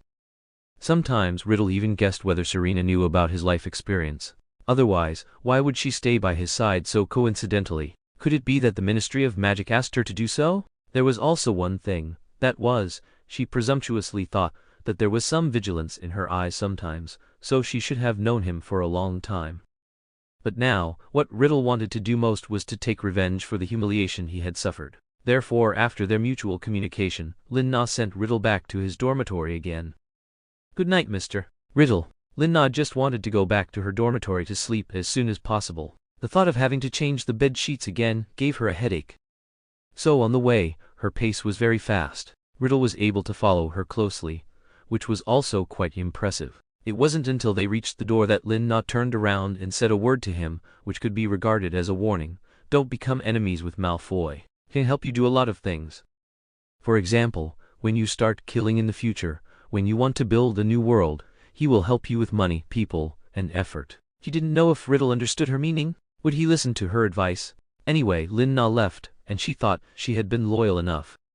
But Riddle called her again. "Why don't you call me Tom?" The cold voice echoed in the corridor of the Slytherin dungeon, and Lin Na inexplicably felt a chill. "You want me to call you Tom?" This was something Lin Na didn't expect. He would actually take the initiative to ask her to call him Tom. Wouldn't it be too intimate?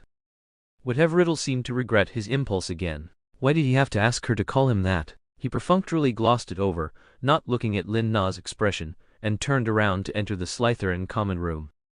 Lin Na didn't care what the Dark Lord was going crazy about, and prayed that he wouldn't torture her anymore. She should hurry back to work hard on the time turner.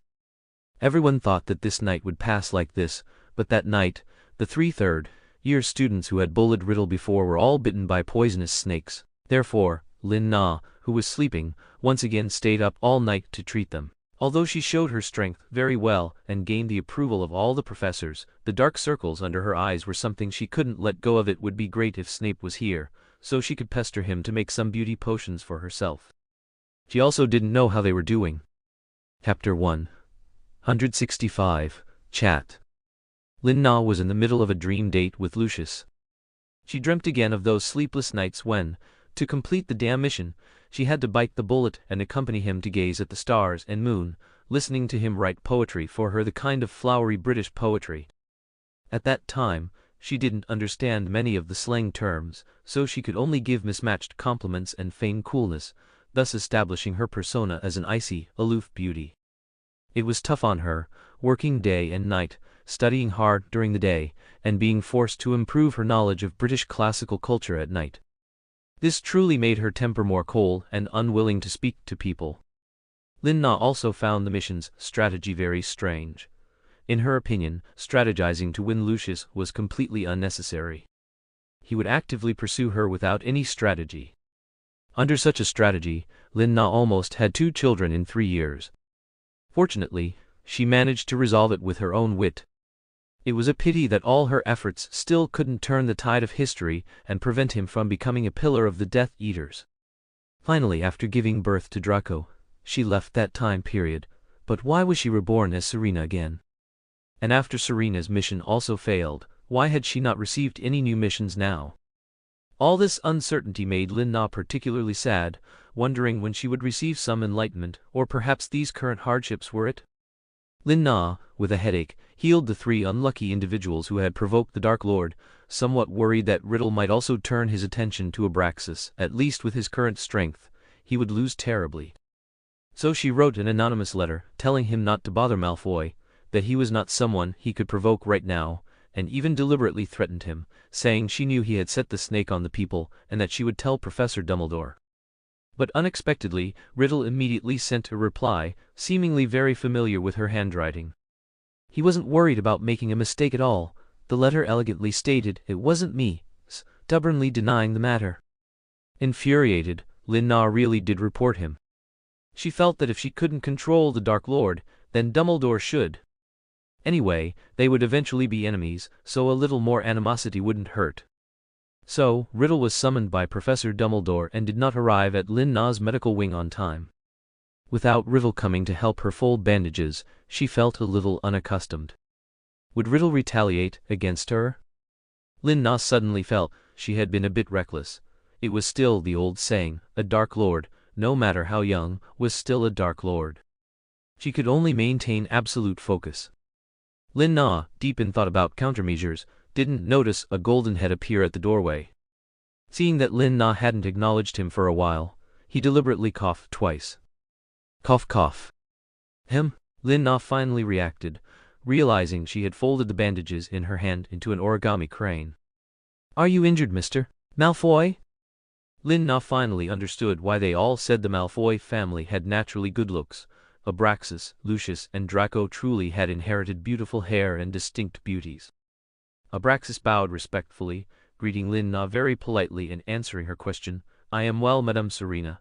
I have something to discuss with you, regarding student Riddle. Abraxas had calculated the time perfectly and specifically sought her out. Abraxas was very concerned about that fellow named Tom Riddle. He first acknowledged his appearance and abilities, but precisely because of this, he was a bit too much of an eyesore. At least in front of him, the future head of the Malfoy family, he was a bit too dazzling, even overshadowing his own brilliance. Abraxas Malfoy would never forget how Professor Horn overlooked his work and directly praised Tom Riddle's potion assignment, showering almost all compliments upon him, an unknown brat.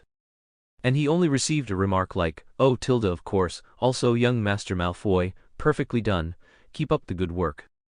Such a comparison was completely unacceptable to Abraxas, who was already a favored son of heaven. Furthermore, recalling their friction at the beginning of the school year, Abraxas decided to teach him a lesson. However, he could never confirm if he was a pure blood or a half-blood. He had asked his father about the surname Riddle. His father didn't consider it a pure blood surname, but it could possibly belong to a reclusive family, because if he truly had astonishing abilities, Abraxas decided to inquire with Serena. He had long heard that Tom Riddle and this new healer were close, seeming to have known each other for a long time. Hearing Abraxas's question, Lin-Na understood that Abraxas wanted to get a handle on the Dark Lord. For the sake of Lucius and Draco's future smooth birth, Lin-Na decided to bring Abraxas and Riddle together, at least for now, so they wouldn't be rivals. So Lin-Na concocted a lie. Riddle, he indeed has a mysterious lineage, a very noble lineage. Being a descendant of Slytherin wouldn't be a lie, would it? After Lin-Na's enigmatic hint, Abraxas was indeed somewhat bluffed. Could Tom Riddle truly be from an unknown family? But he hadn't seen anyone with a family crest. Was he that low-key? Because of Lin-Na's smokescreen, Abraxas's targeting of Riddle temporarily ceased. He decided to observe him further. However, Riddle didn't seem to intend to let him off the hook. After leaving Professor Dumbledore's office, he began planning his revenge against Abraxas. How could she protect that Malfoy fellow so much? Was he stronger than him? He didn't think so. Riddle, who had been sincerely admitting his mistakes in Dumbledore's office just moments ago, now transformed into an envious, bloodthirsty individual. This time, he didn't go to Serena's side, but went straight to the Forbidden Forest. He wanted to gather some herbs and brew some potions. Lin-Na soon received Abraxas Malfoy, who appeared to be poisoned. Unfortunately, this matter was not so simple this time, because as the sole heir of the Malfoy family and a future important figure, Lin-Na was truly sweating with anxiety.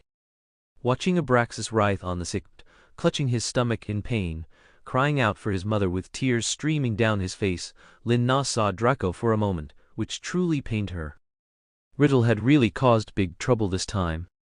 Chapter 166, Treatment and Negotiation.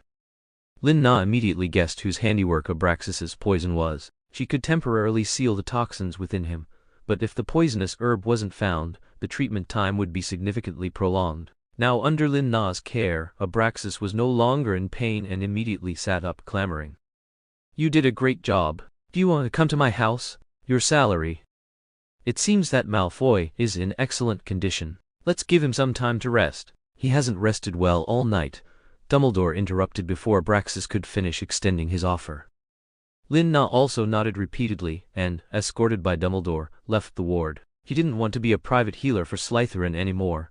She was tired and didn't want to deal with little Malfoy again. So, Dumbledore led Lin-Na to a corner and quietly asked for her opinion. "Is it that child we all suspect?" He had already informed the head of the Malfoy family. But since the head of the Malfoy family was away on a business trip, the principal's intention was to cure Abraxas before he returned. Otherwise, Hogwarts losing the Malfoy family's sponsorship at this time would be a very terrifying thing. Other sponsors might also stop their support out of deference to the Malfoy family. What if there's no sponsorship from the Malfoy family? Lin-Na was a bit anxious. She didn't want to eat that old black bread and roasted small potatoes again. If that day truly comes, Hogwarts will suspend classes. All students and professors will have to go home. Dumbledore's gaze into the distance held a hint of bitterness, likely due to his deep love for Hogwarts. Lin-Na immediately found her courage. "Understood. I'll go to the ideological work right now." Lin-Na knew that sacrifices had to be made when necessary, but the current situation was also unfavorable to the Dark Lord. He certainly wouldn't want to return to that detestable orphanage.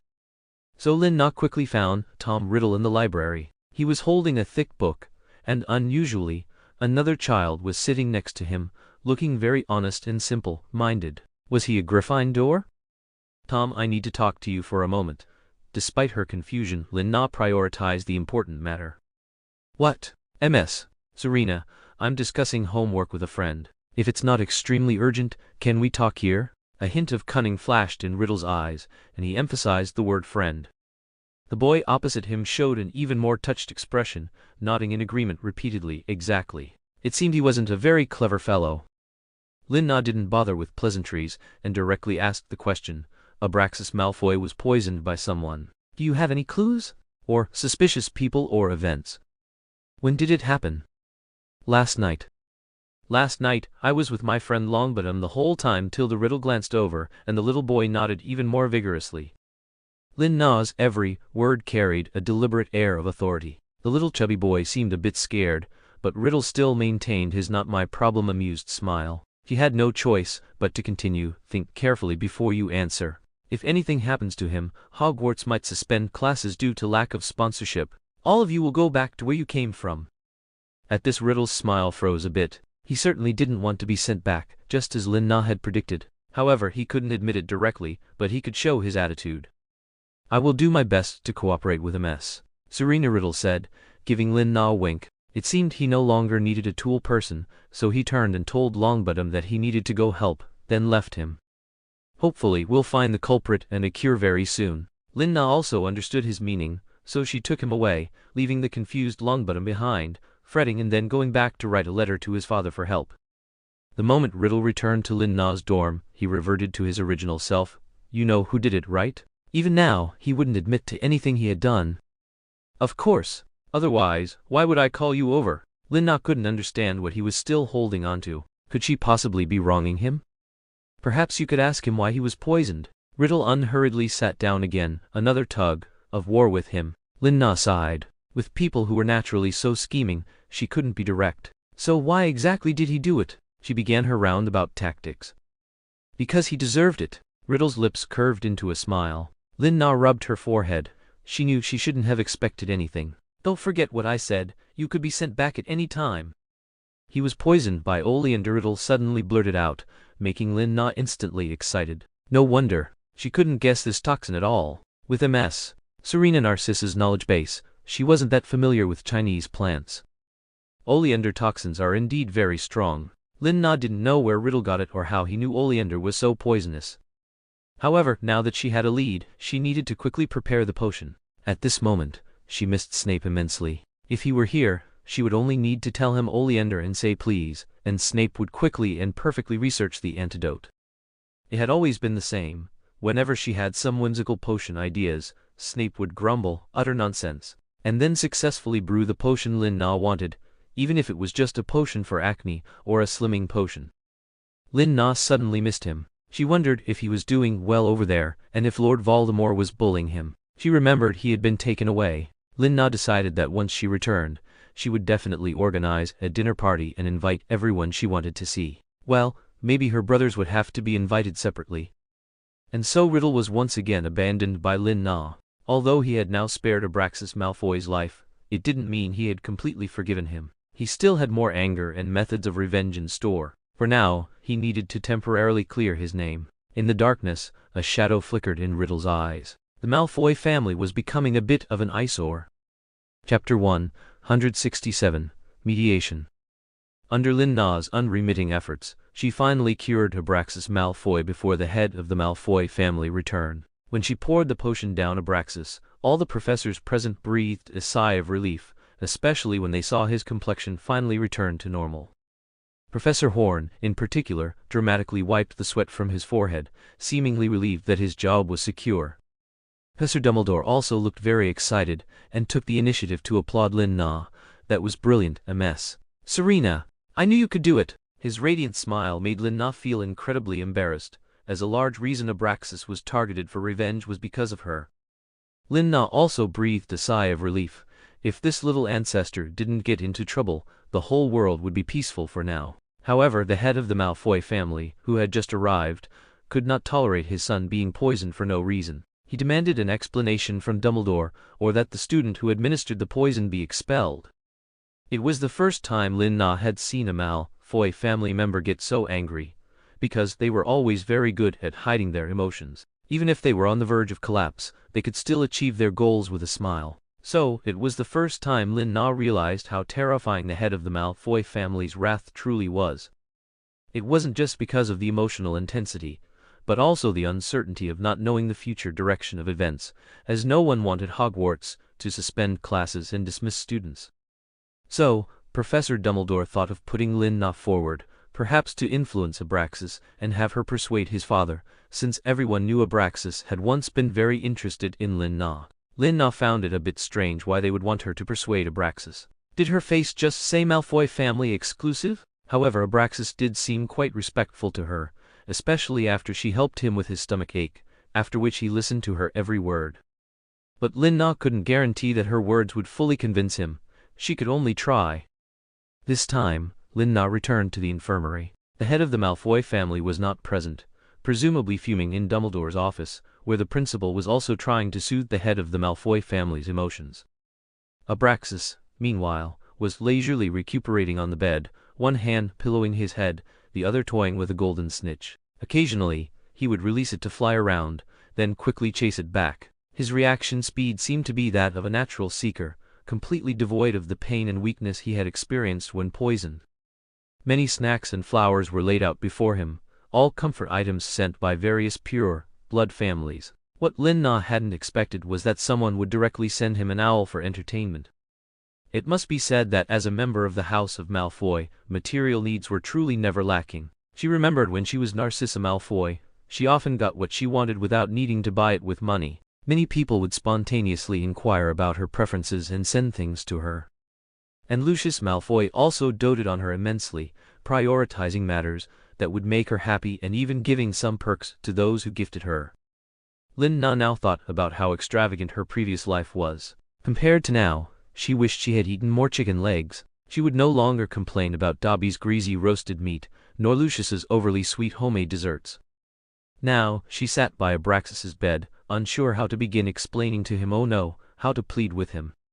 Because according to investigations, Riddle did not directly put the oleander poison into the liquid he drank. Instead, he cleverly mixed the oleander, a poisonous plant, as a flower in the vase that Abraxas would see every day.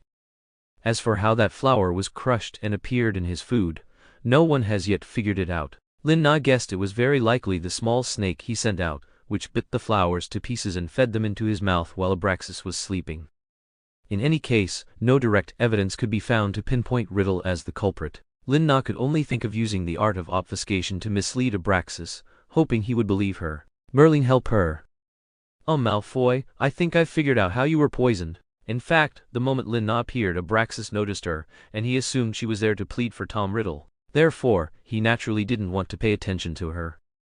But when she sat beside him, the fresh scent on her still made Abraxas sit up spontaneously, scratching his head a little uncomfortably. When did he become so sensitive to smells?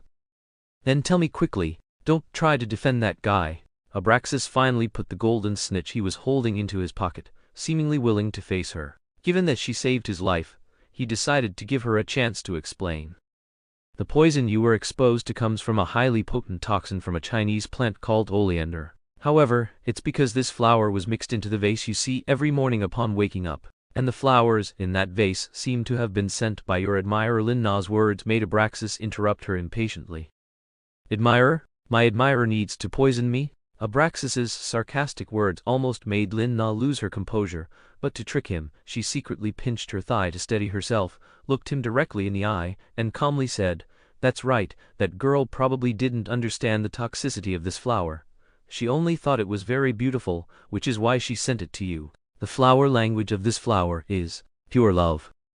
Lin Na felt her ability to lie through her teeth, honed by her interactions with Riddle, was steadily improving. Now she could even spout nonsense on the fly. She had no idea what the flower language of oleander was, nor where to find a little fangirl for Abraxas.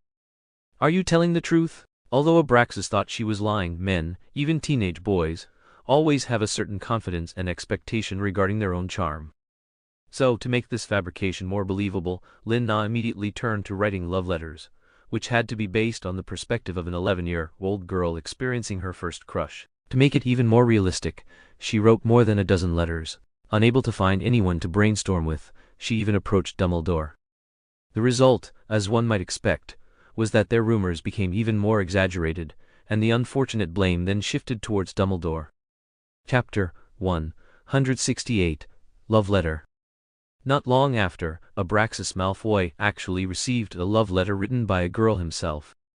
At that time, he skeptically took the love letter that Lin Na had painstakingly written over several nights. His expression did change a little. He seemed not to care much, but he quietly tucked it into his embrace. "I'd like to see what kind of fool would give me a poisonous flower as a rose." Abraxas, who had originally planned to continue lounging in the medical wing, left because he was eager to open the envelope immediately. Standing on the floor, his back didn't hurt, his legs weren't sore, and his eyes weren't blurry anymore. He quickly scurried back to his dormitory. After returning, he made sure no one was around. Abraxas immediately locked the door and pulled out the fragrant letter from his embrace. The scent actually matched his taste, and even the rough texture of the envelope was the kind he liked. Lin Na had specifically chosen it according to the Malfoy family's traditional aesthetic. "However, maybe it's not even a love letter," Abraxas murmured, but in his mind, he had already begun to imagine a gentle and beautiful girl, shy and guilty because she liked him. The handwriting inside was delicate with a touch of elegance, indicating that this was a very lovely girl. The stationery even had gilded edges courtesy of Dumbledore's sponsorship. Abraxas Malfoy suddenly saw the line, "I have always admired your excellence and am proud of your achievements." It struck him deeply. Indeed, it seemed every Malfoy family heir yearned to prove himself to the previous head of the Malfoy family, so Lin Na very accurately grasped Abraxas's heart. And so, just as he was about to write to Dumbledore to inform him that their love letter was very successful, Abraxas Malfoy rushed back. The letter Lin Na had just started on her desk hadn't been put away yet. To avoid being discovered by Abraxas, she could only pretend to be calm and move away from the desk. Malfoy, do you need anything else?" Lin Na's body blocked his view. "It's just a hem," that Abraxas, who had rushed over in a fit of pique, suddenly realized. He seemed a bit too eager. Though he straightened up, recalled his manners and bowed to Lin Na. "Good evening, Madame Serena." Only then did he gradually reveal his true feelings, though still with some concealment. "I just wanted to ask for that girl's name so I can write her reply and put an end to her thoughts." Of course he wouldn't actually do that. This was just an excuse. He would write a letter telling her that he permitted her to admire him, but she shouldn't do such foolish things anymore. He approved that she could write to him, or occasionally, he meant, if he had time, he could tutor her with her schoolwork. Lin Na. Lin Na was worried he would actually write to that girl. She couldn't just make up a name. If the letter wasn't received, everything would be for naught. So, she had no choice but to give her real name. Even if an owl delivered the letter, she could continue to pretend to be that girl. Lin Na?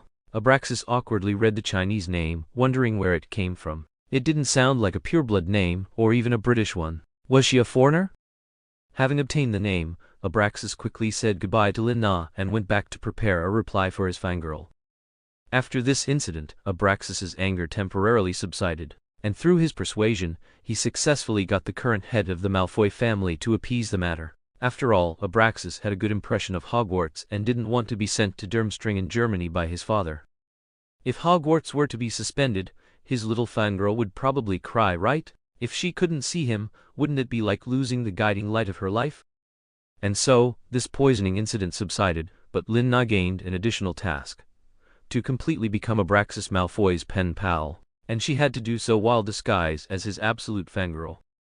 Sometimes, to come up with such girlish sentiments, Lin Na was almost pulling her hair out. Didn't that brat Abraxas say he would completely reject her? Why did the frequency of letters change from one every 3 days to one every day? Was he trying to kill her? And the only person she could turn to was Dumbledore, but Dumbledore was simply too busy. It always felt like he had more responsibilities than the principal. The principal only needed to make decisions and he had to write all the documents, reports and designs. Therefore, running to Dumbledore's classroom to corner him became Lin Na's daily compulsory course. There was no other way. Who else could contribute such girlish replies to her every time? Even a few words from him were much gentler and more loving than anything she could say herself.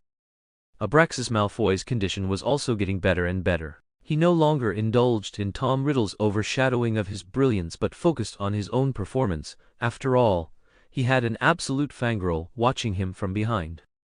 Tom Riddle, that unromantic sickling who only knew how to study, holed up in the library and the medical wing, what did he have to compare himself to? Abraxas became increasingly confident, making himself even more outstanding, which was also true in the professor's eyes. This formed a positive and active change, making him more and more triumphant.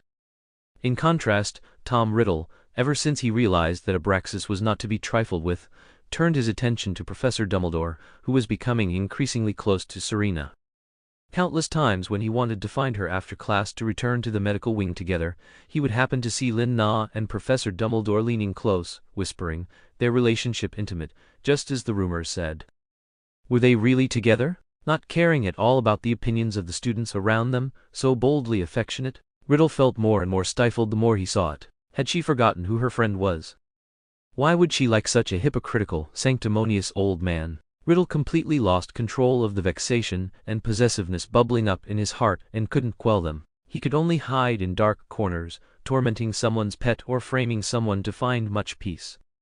But now, Riddle had set his sights on Professor Dumbledore. Thanks again to ZOU 521, Baby O, Dao Yu who loves hot snacks, Yotali Ozer, the one who loves fried sweet potato leaves with garlic, Eli Sha Jilin Duo, Jai Mozun Hua, the one who's been frantically chasing P lately, Queen 6, Zhu Yukshu Enya, and I am Carrot Babies for sending me props. Chapter 169. Deciphering Handwriting.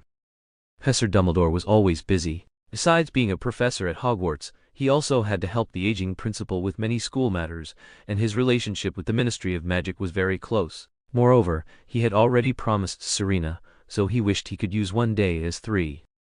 Because of Abraxas Malfoy's poisoning, he hadn't slept well for several days. Recently, with Serena and his unremitting efforts, they finally managed to soothe the young master. He could finally get a good night's sleep, but his dreams were always restless lately. He kept dreaming of the person he least wanted to face, but most wanted to see, and without exception, these dreams brought him only painful and tormenting memories. It was either betrayal or separation. The last time, he even faced death. Dumbledore thought he was sick, perhaps from being too tired, but soon he sensed something was wrong. His teapot seemed to have been tampered with. So, was he under a curse? No wonder he had nightmares every day, dreaming of scenes he least wanted to see. So, who could it be? He didn't remember making any enemies recently, or rather at Hogwarts, it was hard for him to encounter people who disliked him. This seemed to become another one of Dumbledore's worries, but he was too busy and completely preoccupied to deal with such a small matter of his own. Besides Miss Serena's daily reports, there was also that student he admired. Tom Riddle was indeed the most outstanding child he had seen in 100 years. It was no exaggeration to say that he could quickly absorb, learn, and extrapolate any knowledge a professor taught him. He was handsome, humble, and had an extreme passion for learning. There was some friction between that child and Abraxas Malfoy, but Dumbledore understood perfectly. He had always been a friend to Muggles, and he felt an extra touch of pity for Riddle, who came from the Muggle world, especially since he was also an orphan. So, no matter how busy he was, he would temporarily stop what he was doing and patiently answer any questions Tom posed. It wasn't until Lin Na discovered something amiss this day. She was originally discussing with Dumbledore how to reply to a new love letter, but she suddenly noticed his pale face and dazed, frightening state, as if he had pulled several all-nighters and was immediately sent to battle without rest. Lin Na was even worried he might suddenly have a cardiac arrest and die. What's wrong? Is Professor Dumbledore not feeling well? Before he could answer, she leaned over and cast a few detection spells. Indeed it wasn't good. His heart was beating very slowly, and he could faint at any moment. So, Lin Na put down Abraxas's reply letter and prepared to give him a few potions to stabilize him. Thank you, Serena.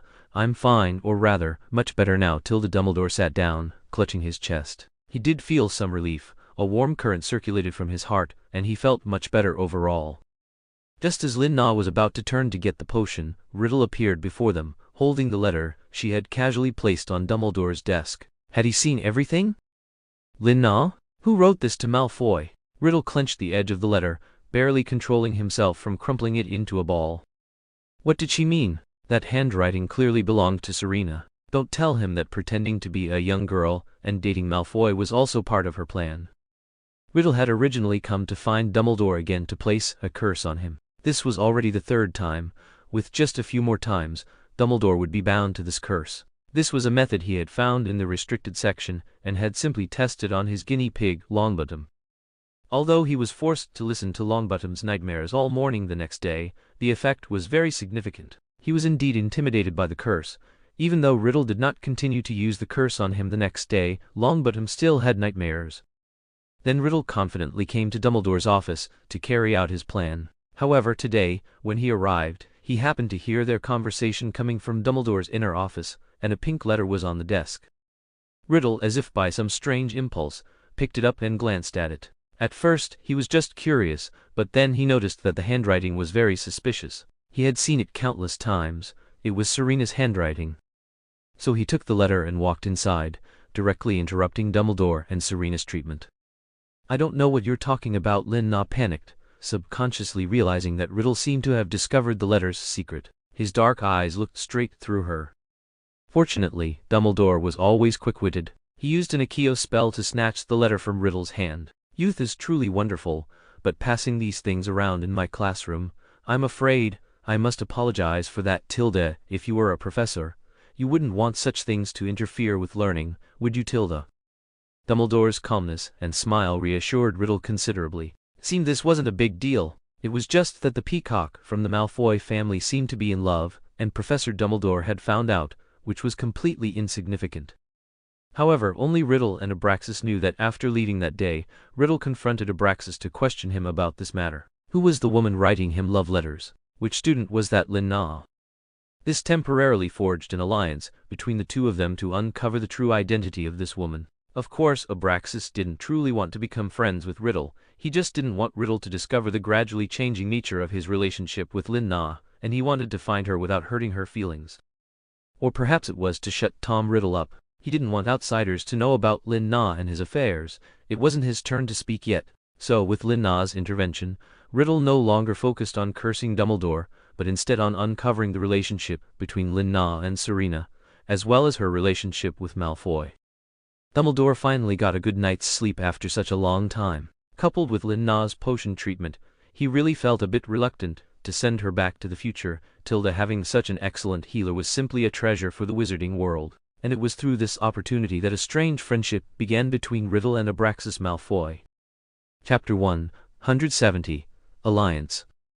Riddle was a man who could endure humiliation and hardship to achieve his goals. So, to thoroughly investigate the relationship between Lin-Na, Serena, and Abraxas, he actually took the initiative to approach Abraxas and form an alliance with him. When Riddle came before Abraxas, it was just before flying class. He had wanted to choose a time when no one was around, but he couldn't wait any longer. If he waited a few more days, the holidays would begin.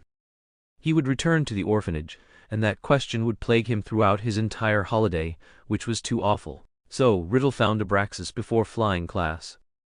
At that time, Abraxas was boasting about his new romance to his little followers. Although all the different fangirls he described were the same person, he was still happy to tell them over and over again about his love with the fangirl. Of course, he wouldn't tell them the truth. That was a little secret between him and Lin-Na. Just as he was boasting about how obsessed Lin-Na was with him, Riddle appeared before them with a polite, social smile. "She sounds like she really loves you, Malfoy." Although Riddle, the uninvited guest, suddenly blurted this out, it clearly struck a chord with Abraxas. That's for sure. However, Abraxas didn't let his guard down. In his subconscious, Riddle was not someone to be trifled with, because he had observed him for a semester. Even though he was a newcomer and lacked family backing, he had never been bullied. If he didn't have someone protecting him from behind, then he truly possessed exceptional ability. Moreover, the fact that he could even get along with that foolish Longbottom was quite admirable. He didn't even want to say an extra word to Longbottom, although his father had always warned him not to make an enemy of him. The family behind him, especially his mother, was absolutely protective. "What do you want?" Abraxas's tone did not soften because of Riddle's overture. Instead, he put on airs. "Aren't you curious about who Lin-Na really is?" Riddle knew class was about to start and didn't waste time, directly dropping a bombshell. Why are you meddling so much?" Abraxas's first reaction was that he wanted to compete with him for Lin-Na. He even straightened up and scrutinized the boy opposite him. His height, which was on par with his own, was slender, but there was always a powerful, unyielding aura about him. He looked like a potential stock no matter how you viewed him, though he was very reluctant to admit it. "No, I just want to help Malfoy. I have a way to find her." Riddle hadn't had a chance to explain clearly, or perhaps he deliberately created suspense. Just then, the flying class professor walked into the field, telling them to return to their brooms. "If you're interested, wait for me after class." Riddle smiled mysteriously and returned to his seat in that secluded corner. Only Goyle and Crabbe remained, huddling beside Abraxas. They were generational followers of House of Malfoy. "Boss, why does he want to help you?" "Stupid, he's not helping the boss. Maybe he's trying to trick the boss." "You need to be careful and not fall for his scheme. That kid clearly has ill intentions." Abraxas suddenly felt his authority was being undermined. When did it become their turn to worry about him? Two idiots, was he really that weak? Abraxas gave each of them a flick to the forehead. "Do I still need you two to remind me?" "Let's go, I'll meet him in a bit." Abraxas was indeed somewhat tempted by Riddle's suggestion. He knew that he had asked his father to help him find clues about Lin Na, but they had found nothing. He was indeed very curious about Lin Na's identity. To say he wasn't curious would be a lie. But why could Tom Riddle find her? So, although Abraxas was very cautious, he couldn't help but take the bait. He brought his subordinates, bumped into the student next to Riddle, surrounded him, and forcefully changed positions. The flying class professor saw it but chose to turn a blind eye. "Hey, you'd better tell me now what abilities you have." Class is about to start. Malfoy Riddle didn't engage with Abraxas's topic because he didn't plan to let others know about his ability to speak Parseltongue. Therefore, he needed them to negotiate in private, especially when it involved his secrets. "Stop making excuses." Abraxas felt he was being fooled by him, but at that moment, it was indeed time for everyone to mount their brooms, so he had no choice but to give up and get on his broom. Riddle knew that angering Malfoy now would not be conducive to their future cooperation, so he proactively suggested, "Want to have a competition?" A competition? This time, Abraxas was genuinely interested. In his impression, Tom Riddle seemed to have never flown higher than 2 meters. No matter how the professor urged or encouraged him, he always floated slowly at a low altitude. What was he trying to do this time? Regardless, Abraxas didn't want to waste this opportunity to show off and deflate his arrogance. "All right, if you can beat me, I'll agree." Abraxas was very confident in his flying skills. After all, he was a candidate for the next Slytherin school team and had received specialized flying instruction since childhood. He was full of confidence in himself. Riddle nodded, hiding his sarcastic smile, pleased that he had taken the bait. For Riddle, he didn't like flying with external aid, but that didn't mean his ability to ride a broomstick was poor. Lin Na had just received an awkward love letter from Abraxas. Now that love letter had grown from 6 feet long to 12 feet. He really didn't know why he had so much to write. Standing in the Owl Tower, she saw 2 figures constantly chasing each other in the sky. Riddle and Malfoy? When did they become good friends? And they're playing with brooms together? This was too incredible. She clearly remembered that they kept to themselves, even pretending not to see each other when they met in the corridor. How did they suddenly start playing together? Lin Na always felt something was about to happen, but she couldn't describe it. Recently, her premonitions had always been very accurate. Did she also have the bloodline of a seer? To be safe, she decided to seek out her biggest current backer, Dumbledore, for a discussion. However, Dumbledore, being the eternal optimist, believed it's truly wonderful that the two of them have become good friends. Essentially, they are both excellent children. This left Lin Na astonished and utterly helpless. Chapter 171 Companions. In this way, with Riddle demonstrating his skill, Abraxas lost the match due to a small mistake. Of course, it was much later that he realized Riddle had intentionally let him win, otherwise he might have lost even more miserably. Now that Abraxas had lost the match, he naturally accepted Riddle's invitation. He was not a person who went back on his word, and he was genuinely curious what method he could use to find Lin Na. If no one knew who Lin Na was, then it must be a code name. Abraxas became increasingly curious about Lin Na. He even somewhat looked forward to Riddle's ability to find her. He would not disturb her, instead, he would secretly pay attention to her and give her little treats. Thus, in the Slytherin common room at midnight, Riddle, for the first time, displayed his unique skill in front of his peers. Using Parseltongue, he controlled small snakes to complete some high-difficulty tasks. For example, placing a leaf into Abraxas's cup, secretly rolling away the pen on the table, and taking a button from Abraxas's chest and returning it to his hand. The moment he heard Riddle communicate with snakes, Abraxas froze. Wasn't this Parseltongue? The language only pure-blooded Slytherin descendants could master. Since childhood, he had always fantasized about speaking that language. Could he actually speak it? So, what did this mean? He was indeed backed by a powerful family. No wonder no one dared to provoke him. It was also no wonder his magic and abilities were so formidable. In that instant, Abraxas felt some relief. It wasn't that his ability was too weak, but that his opponent's ability was too strong. Malfoy facing a Slytherin descendant indeed showed some disparity. After all, they were famous for their intellect, beauty, and wealth, not their magical power. "Are you a descendant of Slytherin?" At that moment, Abraxas looked at Riddle with a hint of respect and admiration. Riddle keenly caught this and nodded very naturally, further confirming the matter for Abraxas. It also planted a seed in Riddle's heart to study Slytherin. So, this was his identity? This made Riddle even more interested in cooperating with him. He hadn't expected to gain such crucial information. It was an unexpected pleasant surprise.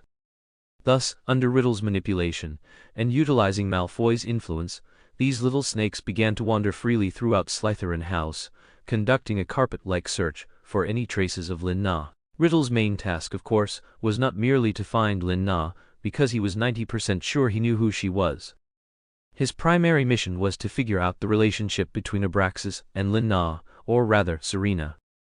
Initially, Abraxas was very resistant to discussing Lin-Na with Riddle, but as their contact became more frequent, coupled with the filter of the noble Slytherin descendant bloodline and Riddle's naturally strong charisma and disguise ability, Abraxas quickly came to regard Riddle as a friend. He could now naturally call him Tom, and occasionally shared things about Lin-Na with him. "See? She wrote to me again. Although it's a foot shorter than last time, the handwriting is much neater than before." Abraxas, somewhat blinded by romance and a fangirl, did not notice that the handwriting had changed from a girl's script to a man's script. Riddle, who was always good at distinguishing other people's handwriting, immediately recognized Dumbledore's script with a quick glance. Although he didn't know the content, it was indeed difficult for them to pretend to be a little girl here. Seeing Dumbledore's notes, Riddle inexplicably relaxed a little. Seeing they indeed had something they were hiding from Malfoy, and it wasn't Lin-Na's individual entanglement with Malfoy. This reassured Riddle quite a bit. Recently, when they didn't have classes, they would gather together, bringing snakes to search for the scent left on the letter paper. Because of Riddle's secret manipulation, Abraxas returned disappointed every time. He would, of course, keep Serena's secret. If she didn't want Malfoy to know, he wouldn't proactively inform him. Now, he and Serena had one more shared secret, even though she was unaware of it. However, because Abraxas and Riddle also shared a secret, their relationship appeared much closer to outsiders. Some even believe that the Malfoy family had acknowledged Tom Riddle and treated him with special regard. Many people, in order to curry favor with the Malfoy family, began to curry favor with Riddle first. Riddle, of course, would not refuse these benefits that came his way. As for whether to put in a good word for them in front of Malfoy, that depended on whether they had any future utility. Thus, Riddle finally had some money of his own. The first thing he thought of when he got those galleons was that he could buy Serena a hair tie. She always wore her hair down, which had quite a few older students captivated. As she moved, her hair drew beautiful arcs in the air, and sometimes Riddle would stare at it for a few moments. But the same beautiful sight appearing in the eyes of those older students made him feel particularly uncomfortable. She seemed to belong in the medical wing or the office, and he felt that he should be the only one to witness this scene. So, Riddle actually bought a hairband. He asked a professor to buy it, of course, using his exquisite acting skills. His excuse was to thank Madame Serena for her long-standing concern and care for his condition, and he wanted to buy her a gift. The kind female professor immediately agreed and went to Diagon Alley to buy a pair of exquisite hairbands, carefully wrapped them, and handed them to Riddle.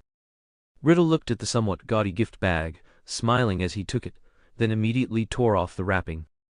On a quiet night, he silently snuck into Lin-Na's dormitory and tied the hairband into her loose hair. Gazing at Lin-Na's peaceful sleeping face, Riddle, as if possessed, placed his hand on her face, slowly moving it to her slender neck. It was truly magical. Her life was in his hands. He believed that with just a little more force he could snap her neck. He knew that if he did this, her eyes would forever be fixated on him, and she would never betray him again. But the thought of those gem-like eyes never sparkling again made him feel a sense of regret and an inability to accept it. Indeed, he still couldn't bring himself to be cruel to her. Perhaps she could stay with him a little longer. Riddle withdrew his hand and silently left Lin Na's dormitory, just as silently as he had arrived. Chapter 172. Comprehensive Competition. While Riddle and Abraxas, each with their own hidden motives, were unexpectedly getting along harmoniously, they were met with a competition. This was actually a small suggestion from Dumbledore, after seeing how friendly they were, to further promote their bond. All the old professors who always agreed with Dumbledore, and a host of professors who supported him, expressed their approval. Before the Christmas holiday exams, it was quite good to let capable students participate in a fun competition to ease the tense atmosphere of exam week. Although Lin Na felt this was superfluous for them, as they weren't sticking together because of a good relationship, but perhaps in Dumbledore's eyes, this was the best model for interaction between pure blood wizards and wizards from the Muggle world. So Lin Na could only obey him and manage the logistical work, because this competition was very likely to have many uncertain factors. It was said that Longbottom, the Cauldron Killer, was also participating, so she had to remain highly vigilant at all times, otherwise she was truly worried that a few Longbottoms might go missing, or that the family name would become extinct. Riddle and Abraxas were also covertly grouped together by Dumbledore. Oh, and to ease the tension with Gryffindor, Dumbledore boldly placed Longbottom in their group as well. Now, because of Longbottom, their relationship became unprecedentedly harmonious, as neither of them wanted to discuss things with a fool. Longbottom, still foolishly believing that Riddle was participating in this activity for his sake, felt his admiration for Riddle rise another notch. Lin Na was even worried that Longbottom might have fallen in love with Riddle. His eyes were so pure they could practically spin silk. She truly worried he would become a Death Eater. However, the competition still began on a weekend, under the watchful eyes of all. It was sponsored by the head of the Malfoy family, with the Minister of Education as the honorary referee, Dumbledore as the host, and Lin Na as one of the scoring referees, plus the logistical healer. She wondered who on earth had given her so many tasks. Standing in the clearing in front of the Forbidden Forest, Riddle and Abraxas stood out like cranes among chickens in the crowd. Although not old, their extraordinary temperament, standing upright, drew everyone's attention. Riddle only kept his attention on Lin Na, scrutinizing her expression and speculating about her emotions. Discovering that she seemed to be frowning, he immediately raised his hand and waved at her. At the same time, Lin Na noticed a gust of wind blow past her, carrying away the score sheets she was using for the competition. Subconsciously, she thought it was him again. But by the time she caught Riddle's gaze, he was already firmly discussing tactics with Abraxas beside him. Of course, this was just what everyone saw, but in reality, they were saying, "You better not embarrass me, Riddle." Abraxas stood with his chest puffed out, full of confidence. The feeling is mutual. Riddle also gradually revealed his unique aura. Behind their independent fronts stood a trembling fellow, Longbottom. He cautiously tugged at Riddle's sleeve. "The professors will protect us, right? There won't be any danger, will there?" Riddle turned around, shook off Longbottom's hand and looked down at him from above. "Then you better keep up." First, each group received a parchment scroll with riddles about herbs. They needed to find as many correct herbs as possible in the Forbidden Forest. In the next round, they would brew potions based on the herbs they had collected. Of course, several riddles might correspond to the same herb, or they might collect many herbs. Lin Na took a glance and knew these were not potions a first year should be able to make, but if detailed steps were provided, Riddle and his team might actually succeed. Anyway, she remembered very clearly that when Snape was a first year, he managed to research and create an excellent transfiguration potion solely based on an incomplete potion recipe. She believed that with Abraxas and Riddle's abilities, getting the potion recipe should not be a problem. So Lin Na patted her sleeves and relaxed for a moment. Without further ado, she focused on their movements in the Forbidden Forest. She remembered that those who could participate were all good students. Was that timid Longbottom a top student? In the audience, a woman dressed like a mountain eagle, wearing an exaggerated fur hat, was actually blowing a long horn, cheering on Longbottom. Now Lin Na understood. It wasn't that Longbottom was a good student, but rather someone else had threatened Dumbledore, insisting that he must cultivate their Longbottom well. Dumbledore, scared, immediately wrote his name into the most dangerous, and also the safest, group that very night. Dumbledore firmly believed that as long as Longbottom could keep up with either of the other two, he wouldn't get hurt.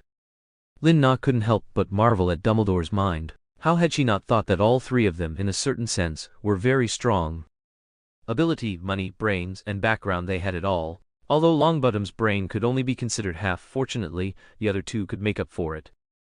After Riddle and his team entered the maze, they didn't, like others, immediately rush into the forbidden forest like headless chickens to find herbs after getting the riddles. Instead, the two of them walked as if strolling, first discussing the potions that might appear and what herbs would be needed. And from time to time, they directed Longbottom to collect all the herbs they could see. Even if they didn't answer the riddles correctly, they could at least use them in the second round. Thus, their unique approach to the competition immediately captivated everyone present. All the judges unanimously considered them both geniuses. But upon seeing Mrs. Longbottom's expression, they all quickly corrected themselves, saying all three of them were geniuses.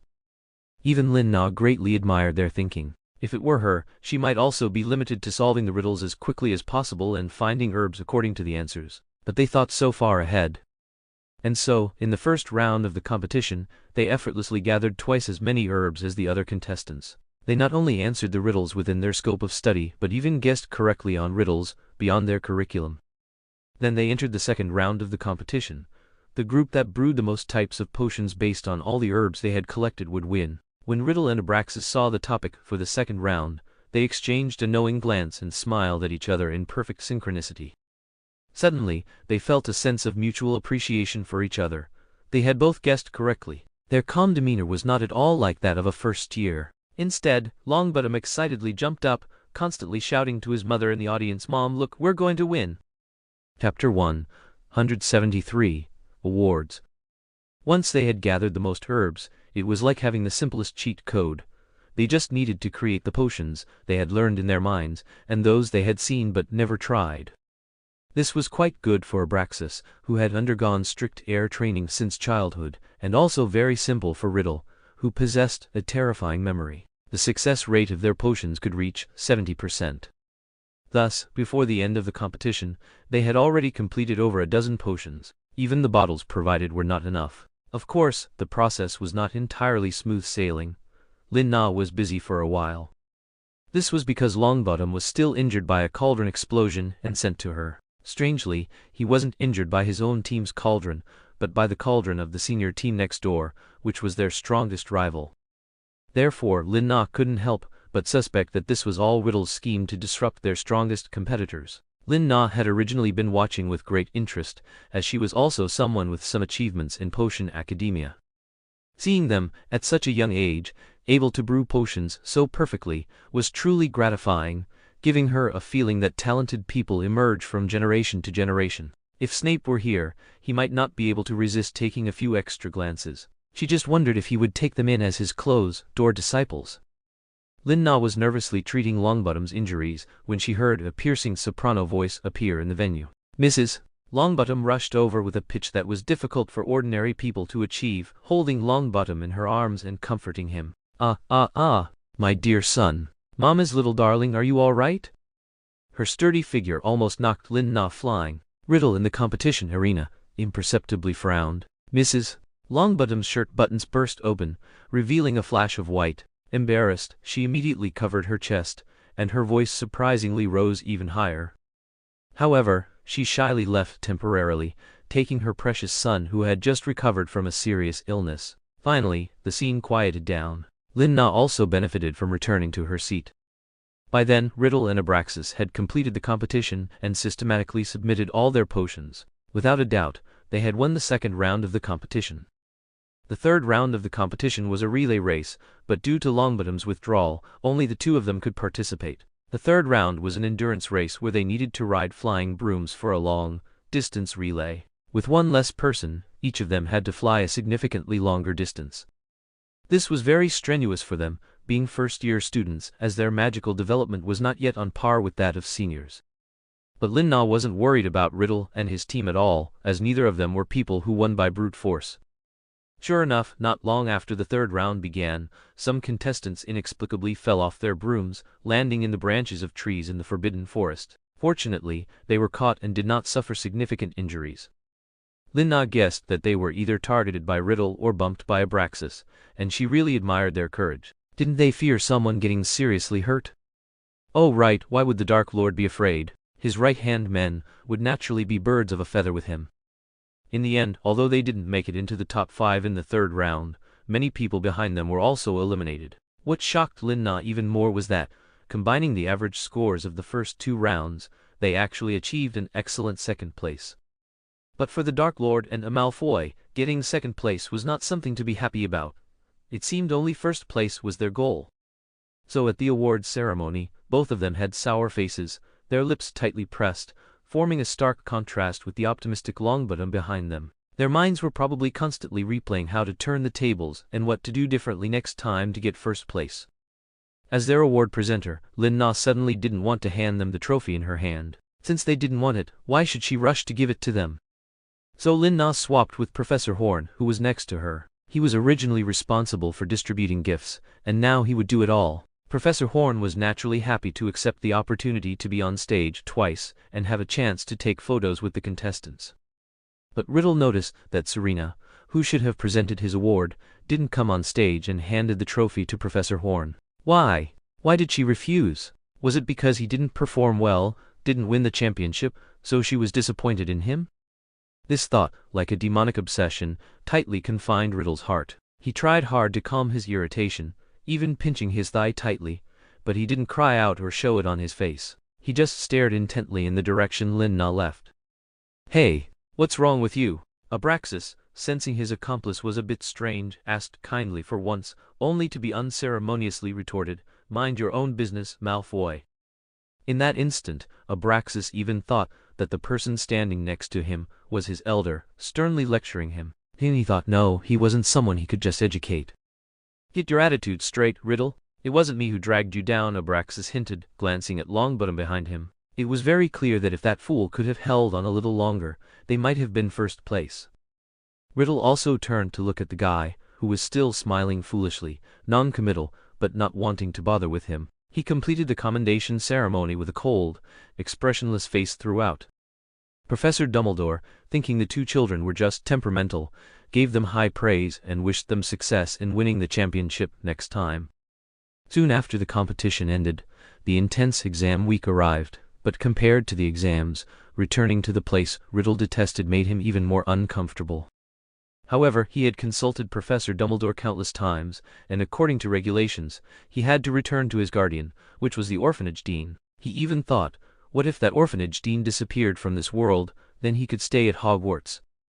Of course, the answer he received was definitely no, so he placed his hopes on Serena again. Chapter 174, Going Back.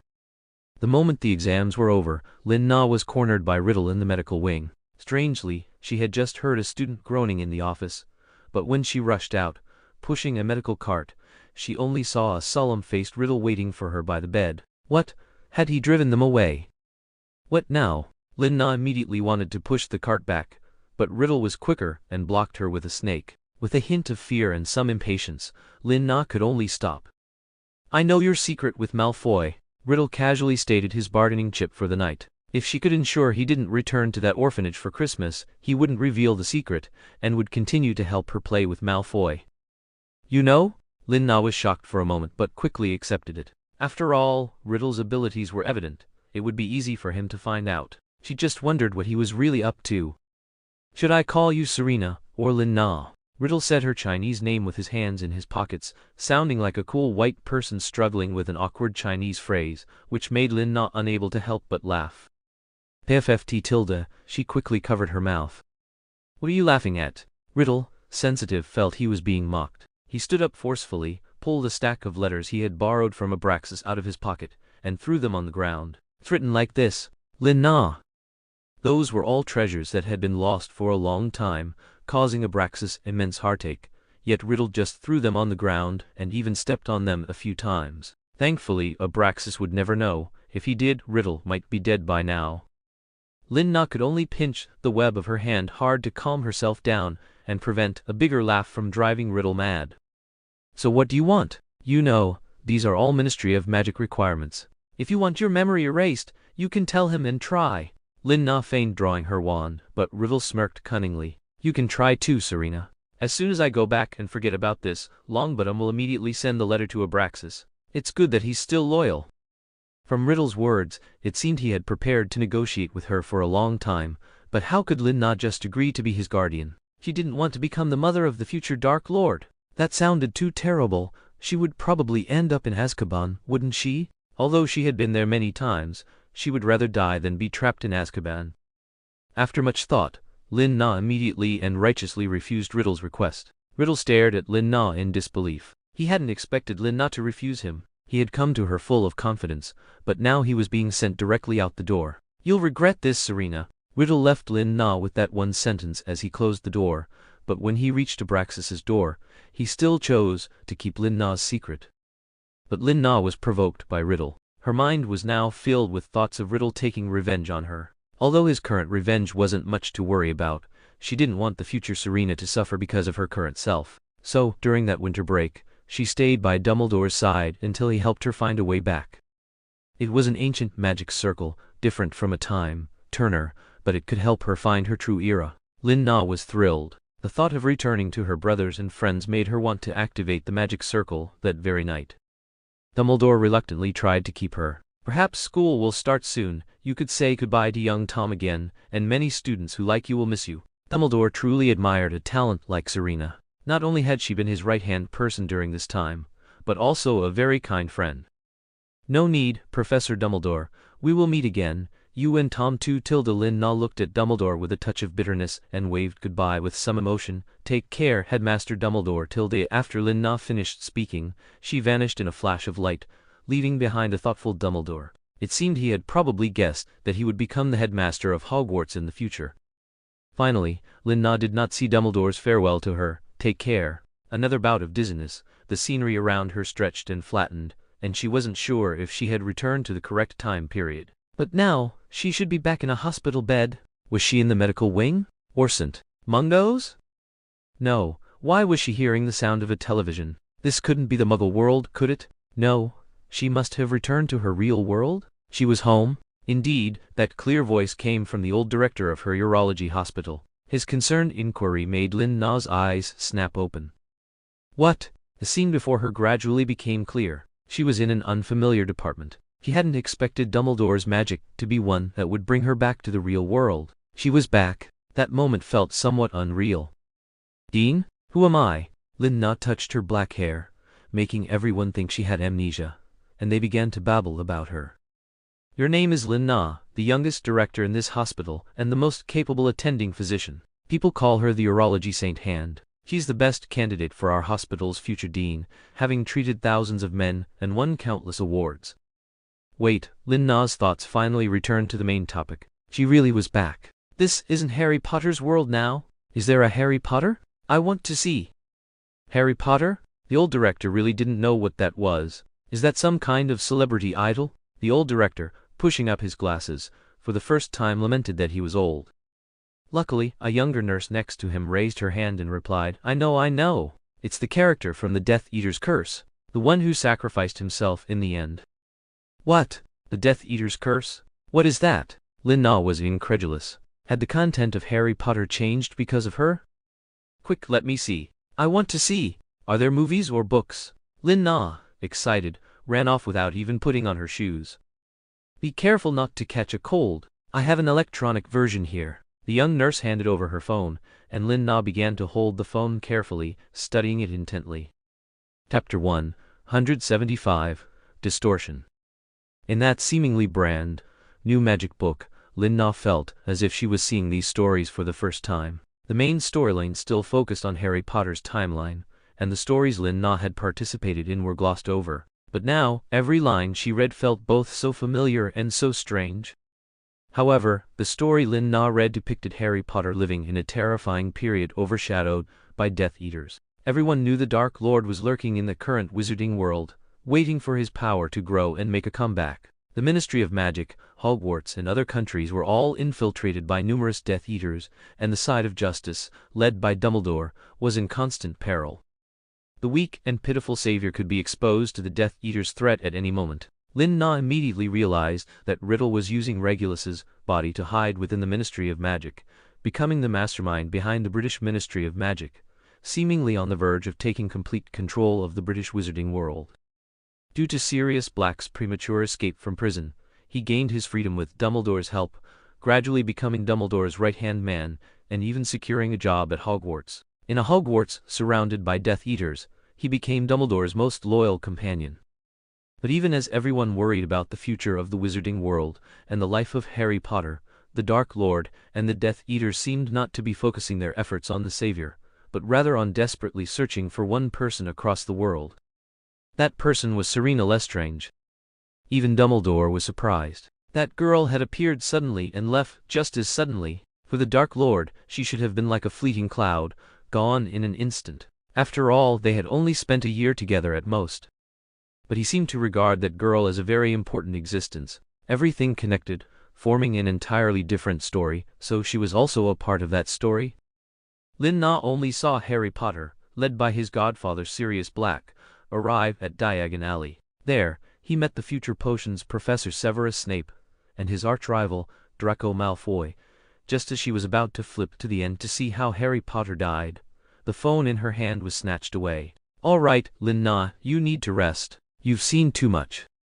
The person who spoke and snatched her phone was the Dean. Seeing the concern in his eyes, Lin Na was somewhat surprised. She had always thought he had a strong opinion of her, as her presence had cost him, an old employee, his standing with the Dean.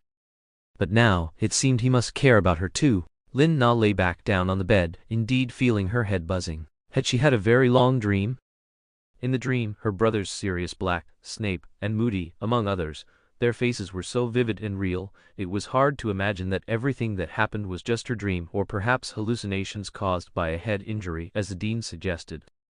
Lin Na fell into a deep sleep, and for some unknown reason, memories of her time as Narcissa Malfoy appeared. In her dream, she was in a desolate place, riding a camel, her head wrapped in a scarf, with only her eyes visible below. In front of her was Lucius Malfoy, also dressed strangely. They were like merchants wandering the desert, searching for an oasis.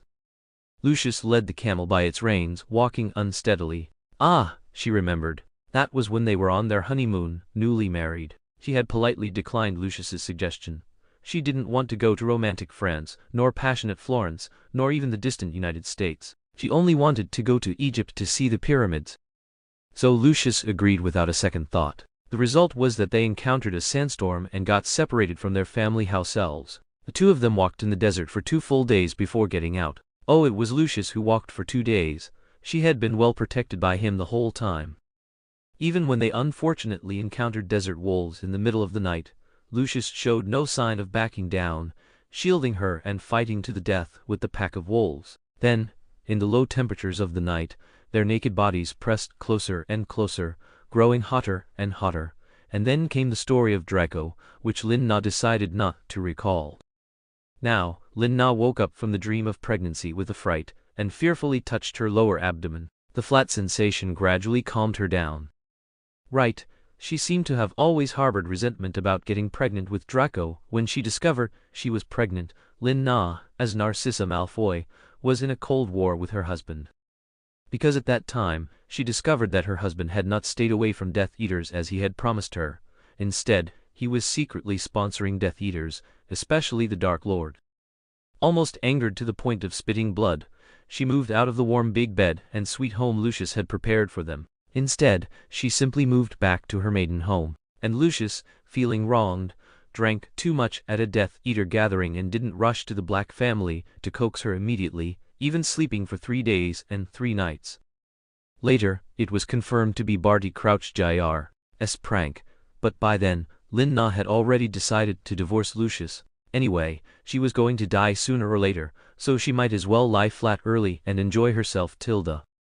So Lucius Malfoy woke up to find that he had been unconscious for 3 days. Even worse, he hadn't attended the Death Eater meeting, nor had he gone to find his wife. When he arrived at the Death Eater gathering and received a letter from Narcissa, someone nearby just happened to tease him about being henpecked. To prove to others that his marriage to Narcissa was for pure bloodline reasons, not love, Lucius didn't want to involve Serena. So Lin Na decided to sever ties with the Malfoy family. But Lucius, who was intentionally ignoring Lin Na, had no idea that she was already pregnant with Draco then. When he found out, he felt like his world had collapsed. His wife wasn't going to reconcile with him, and she was going to remarry with their child.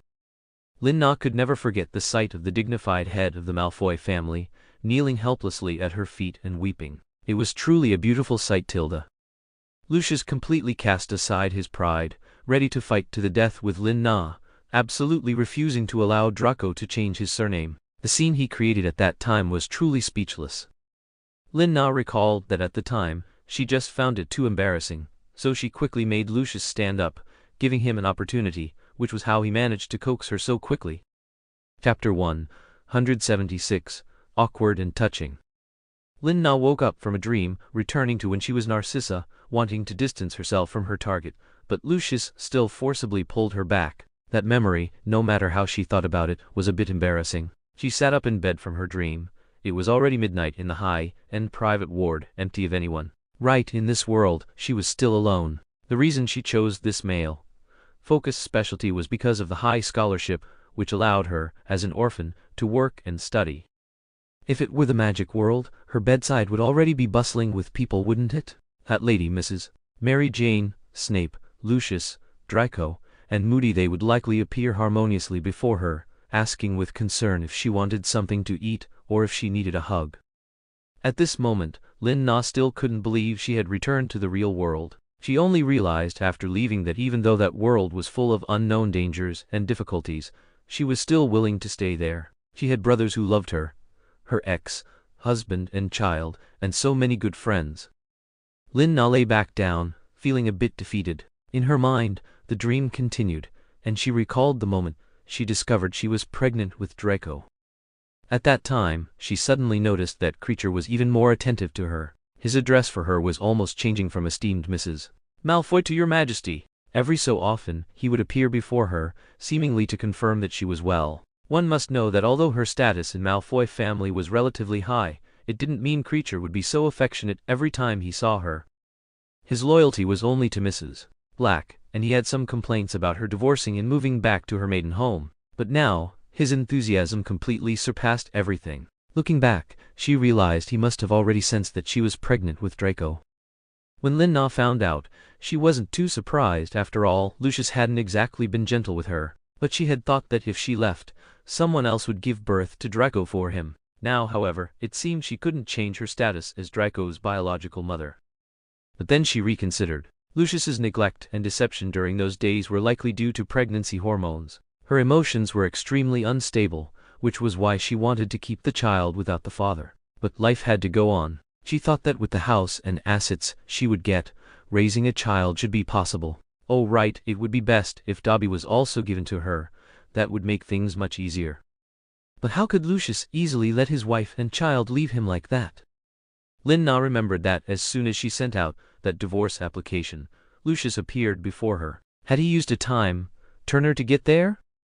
This was the first time Lin Na had seen Lucius so distraught. His clothes were disheveled, and even his usually proud hairstyle was a mess. The moment he saw her, his eyes reddened. He knelt on one knee, hugging her thigh. "Forgive me, ugh, cough, cough."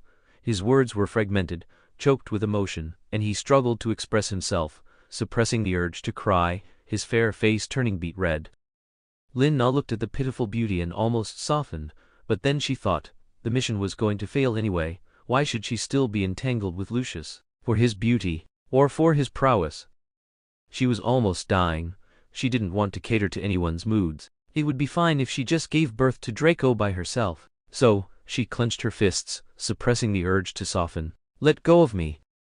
Just give me another chance." Lucius felt Lin Na struggling to break free and didn't dare to hold her back, fearing he might accidentally hurt her or the baby in her belly. Suddenly, like a clumsy young man, he stood up abruptly, looking at Lin Na with reluctance and love. "Wait for me."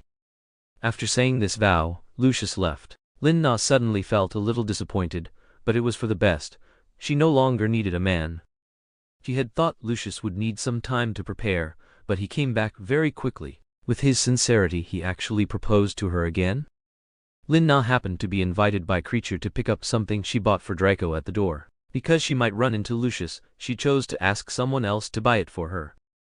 But when it was delivered, she still needed to sign for it and check for any damage. That's how she fell into Lucius Malfoy's trap. The moment she opened the door, she was almost blown over by a tornado made of roses. The strong fragrance of roses made her sensitive nose sneeze several times. Thanks to the closed door behind her, she managed to steady herself. Lin Na, covering her mouth and nose, struggled to search for Lucius Malfoy's figure in the dazzling light. Against the light, she saw a few strands of hair on a smooth head, and a long nose pointing to the sky, letting out a long cry. An elephant? Why was there a giant elephant here, and one so extravagantly dressed, adorned with prayer flags, jewel tassels, and a golden silk cape in a Sri Lankan style? "Forgive me and marry me again." Lucius Malfoy's voice came from the elephant's back. Lin-Na struggled to focus her gaze, and saw the man dressed like a sun god. His golden hair complemented his robes, shimmering with golden light in the radiance. Lucius Malfoy! Was he tricking her again? Lin-Na really wanted to kick Creature, that double-crossing fellow. She finally understood why Sirius always had such a bad attitude towards Creature, because he was truly detestable. He had just tried to lock her out? If Riddle had attacked her, she would surely be dead. As Lin-Na blinked, she was transported onto the elephant's back, sitting steadily in his arms. The man wore a silk hat, his chest bare and exposed, with a strand of long hair resting there. Lucius Malfoy! Seeing that he wasn't responding, Lin-Na couldn't help but call his name again. "It's your husband, the father of the child in your belly." Lucius stubbornly repeated this phrase over and over, his restless hand also resting on Lin-Na's belly. At this moment, Lucius showed a hint of a satisfied expression. Lin-Na didn't have time to stop him because she needed to quickly cover her face. She was too embarrassed. Lucius actually directed the elephant to Diagon Alley, a forced proposal in broad daylight. Rose petals were scattered all along the way, like a red carpet, as he rode the sacred elephant, jamming Diagon Alley to a standstill. "Ha ha, and he specifically chose mid-day when there were many people. Truly you are something." The crowd below, watching the spectacle, kept shouting, "Marry him! Marry him!" It was even livelier than a circus performance. Chapter 177. Return to the Magical World. Lin-Na had forgotten how long it took that day for it to end. Whenever she thought about it, she would just get angry. Damn it, how could Lucius Malfoy not feel any shame? Rose petals rained down from the sky until Lin-Na really needed to go to the restroom. Only then did she reluctantly agree to Lucius not divorcing her yet. Firstly, she couldn't bear the embarrassment, and secondly, after getting pregnant, she did experience frequent urination. The temporary compromise resulted in Lucius Malfoy's strict guardianship. Lin-Na was almost driven to depression by his protection during her pregnancy. Lucius Malfoy always had a sense of anxiety, fearing that his wife and child would secretly run away. Although that did happen later, at that time, he was overly cautious. Thinking back now, being unable to get out of bed and walk for more than 10 days in a row was truly a nightmare. Why was she recalling such a memory again? But now, the insomniac Lin-Na actually missed that guy, Lucius Malfoy. He must be crying again, unable to find her, right? Seriously, the dignified head of the Malfoy family, crying like a little crybaby because of her. Lin-Na couldn't sleep, so she got up again to continue reading the much-changed Harry Potter, hoping to see her loved ones get a perfect ending. It was just that, with Death Eater as the protagonist in this Harry Potter, Lin-Na always felt something was off. Riddle's power grew stronger, and he had already secretly controlled the entire Ministry of Magic when Harry Potter was in his first year. Every day, Death Eaters patrolled the corridors of Hogwarts, ensuring everyone was obedient. Snape didn't seem to show a strong desire to protect Harry Potter. Instead, he held exceptional prestige among the Death Eaters. Everyone speculated that Snape had completely sided with the Death Eaters. After all, he and Sirius seemed to be arch-rivals, constantly bickering whenever they met, wishing to duel to the death. It was impossible to imagine them fighting on the same side. And Moody, who had been an excellent Auror for many years, had actually retired early. Wasn't he going to chase those Death Eaters and send them all back to Azkaban? The book only briefly mentioned that he went traveling the world. But Lin-Na knew that guy must have gone looking for her whereabouts. Otherwise, with his personality, why would he travel around with a disabled leg? Lin-Na's heart immediately sank. As expected, she couldn't bear to see her friends suffer. If she had been there, perhaps he wouldn't have had to endure so much hardship. Lin-Na then looked up Lupin's recent situation. Like Sirius, he was also Dumbledore's right-hand man, only one was openly and the other secretly helping him search for clues and fight against the Death Eaters. Looking at the familiar yet strange story, Lin-Na fell asleep again. Although she was a little unwilling because she hadn't found any trace of her two older brothers, she also didn't want to see the tragic death of Harry in the end. She fell into a deep sleep, and in her dream, she saw that unreliable system. She saw her last mission. Find true love. Upon completing the mission, she could return to the real world. So, the question was, she had already returned to the real world. Did that mean she had completed the mission and found true love? The system immediately popped up a denial interface, which infuriated Lin Na. If I didn't succeed, then send me back quickly. I still need to continue searching for true love. That's the plan. 4 large characters appeared clearly in Lin Na's dream, so distinct that Lin Na always felt it was just a dream, a reflection of her waking thoughts. How could she return just by dreaming about it?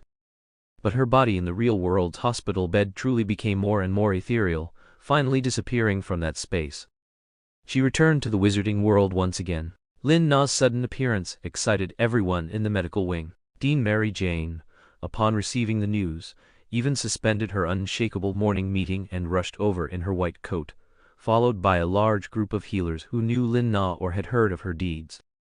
Lin Na's heart was even more surging as she opened her eyes, no longer hearing the advice of others, but rather, her presence truly left several people at St. Mungo's at a loss. The woman the Dark Lord had been searching for years had finally appeared. She would definitely receive praise, even a promotion and a raise. But, should Lin Na really be handed over?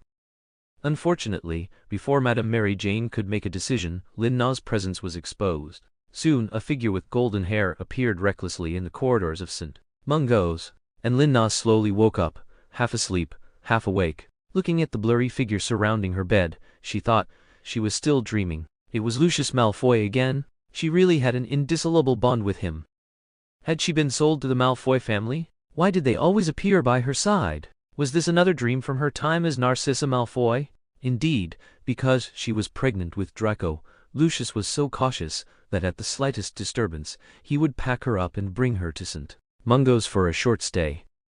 The sight of him with large and small bags, house elves, and even peacocks truly embarrassed Lin Na. In the end, she simply opened a private, luxurious suite to stay in, just in case. Lin Na couldn't help but laugh whenever she recalled Lucius carrying a peacock in one hand and a bundle in the other. What decent person would bring a peacock when hospitalized for childbirth? Was he afraid his son wouldn't be a peacock when he was born? Lucius, who was standing by the bed and hadn't dared to fully grasp reality, finally couldn't resist leaning down and giving Lin Na a deep kiss, directly kissing her awake and making her dizzy consciousness completely clear. No, this wasn't a dream. That rough kiss, heavy with emotion, lingered in her heart. Lin Na opened her eyes in disbelief, looking at the obviously older, handsome middle-aged man before her, who was clearly more seasoned by time. She was back. Really back?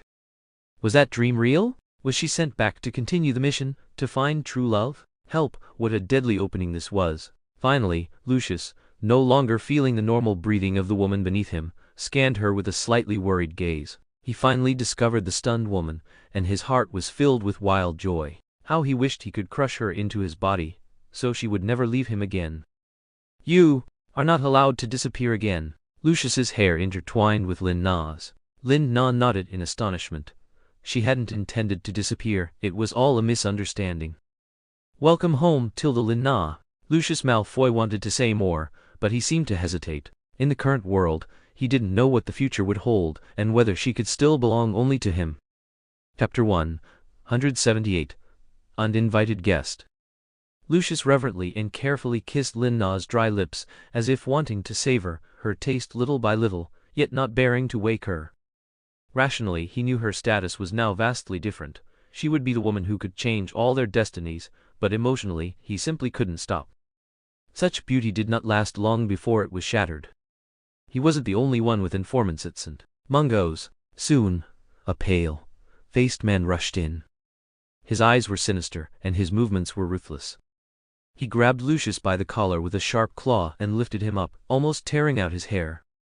He roared at him, unable to suppress his anger. You still haven't recognized your place, Malfoy. Lucius gasped, filled with extreme fear. He hadn't expected the Dark Lord's dog to catch up so quickly. He forced himself to calmly look at Barty Crouch Jr., who, like Sirius, had been whitewashed, and had directly succeeded his father as the youngest Minister for Magic in history. This was also due to his loyalty during that period and his forbearance towards Serena, which did not make the Dark Lord wary of him, Instead, he trusted and heavily relied on him even more. He even entrusted him with the most important task of finding Lin Na. And himself?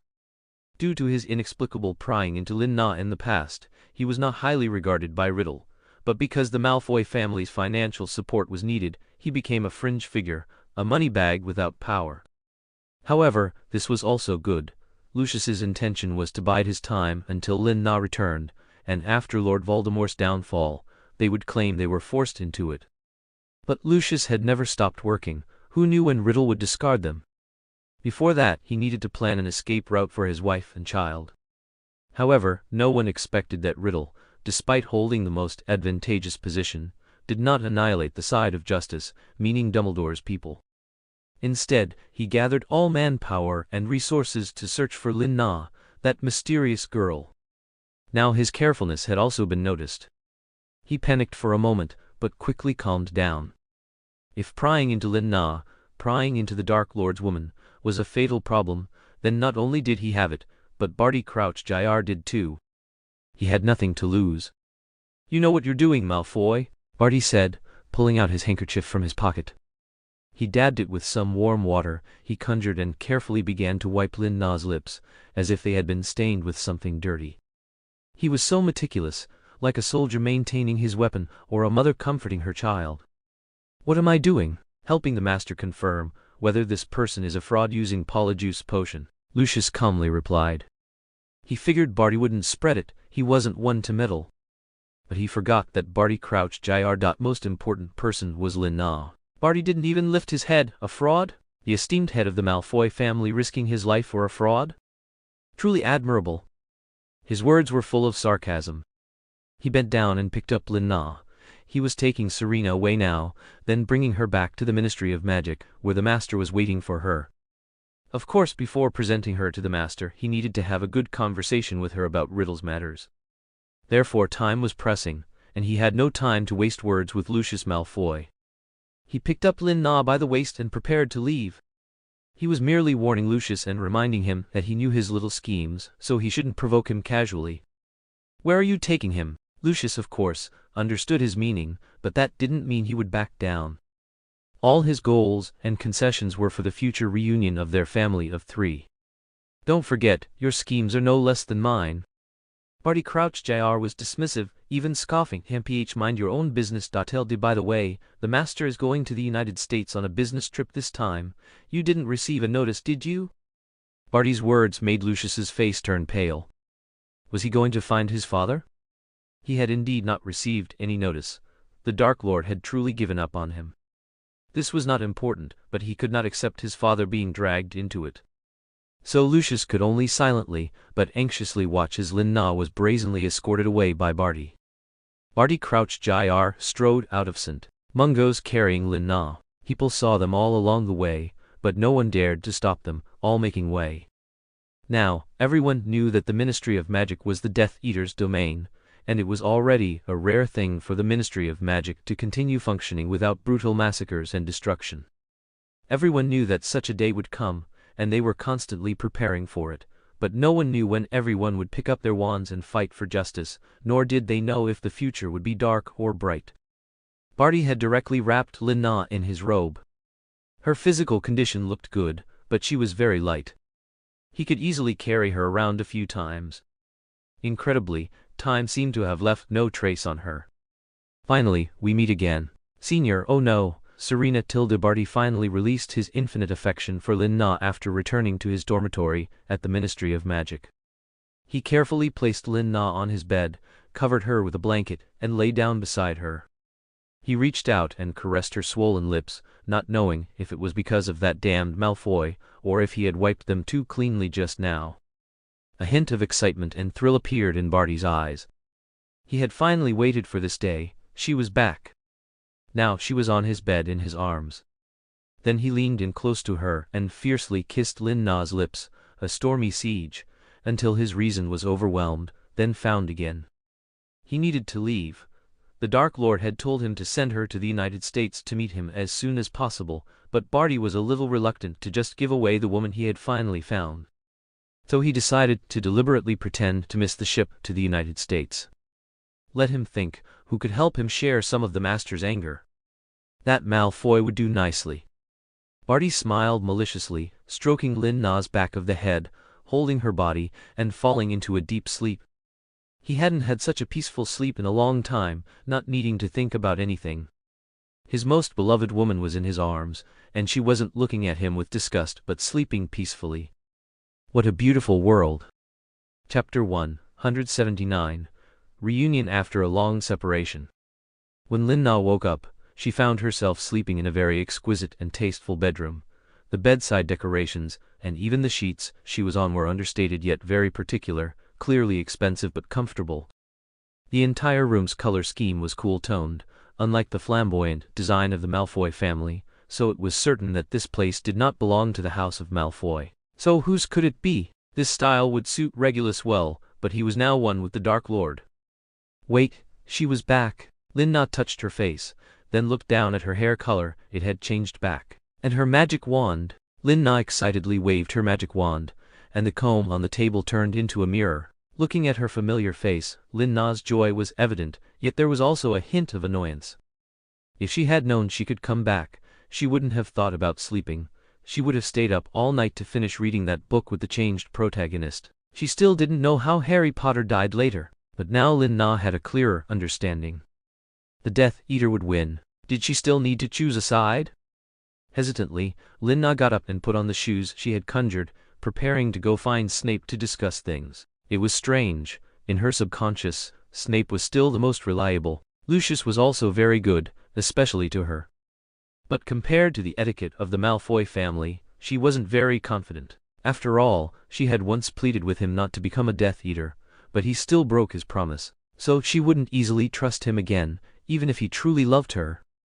Lin Na quickly pulled out a coat from the wardrobe and put it on. The familiar scent on it made her realize that this must be someone she knew. So, she was rescued? Or was she imprisoned again?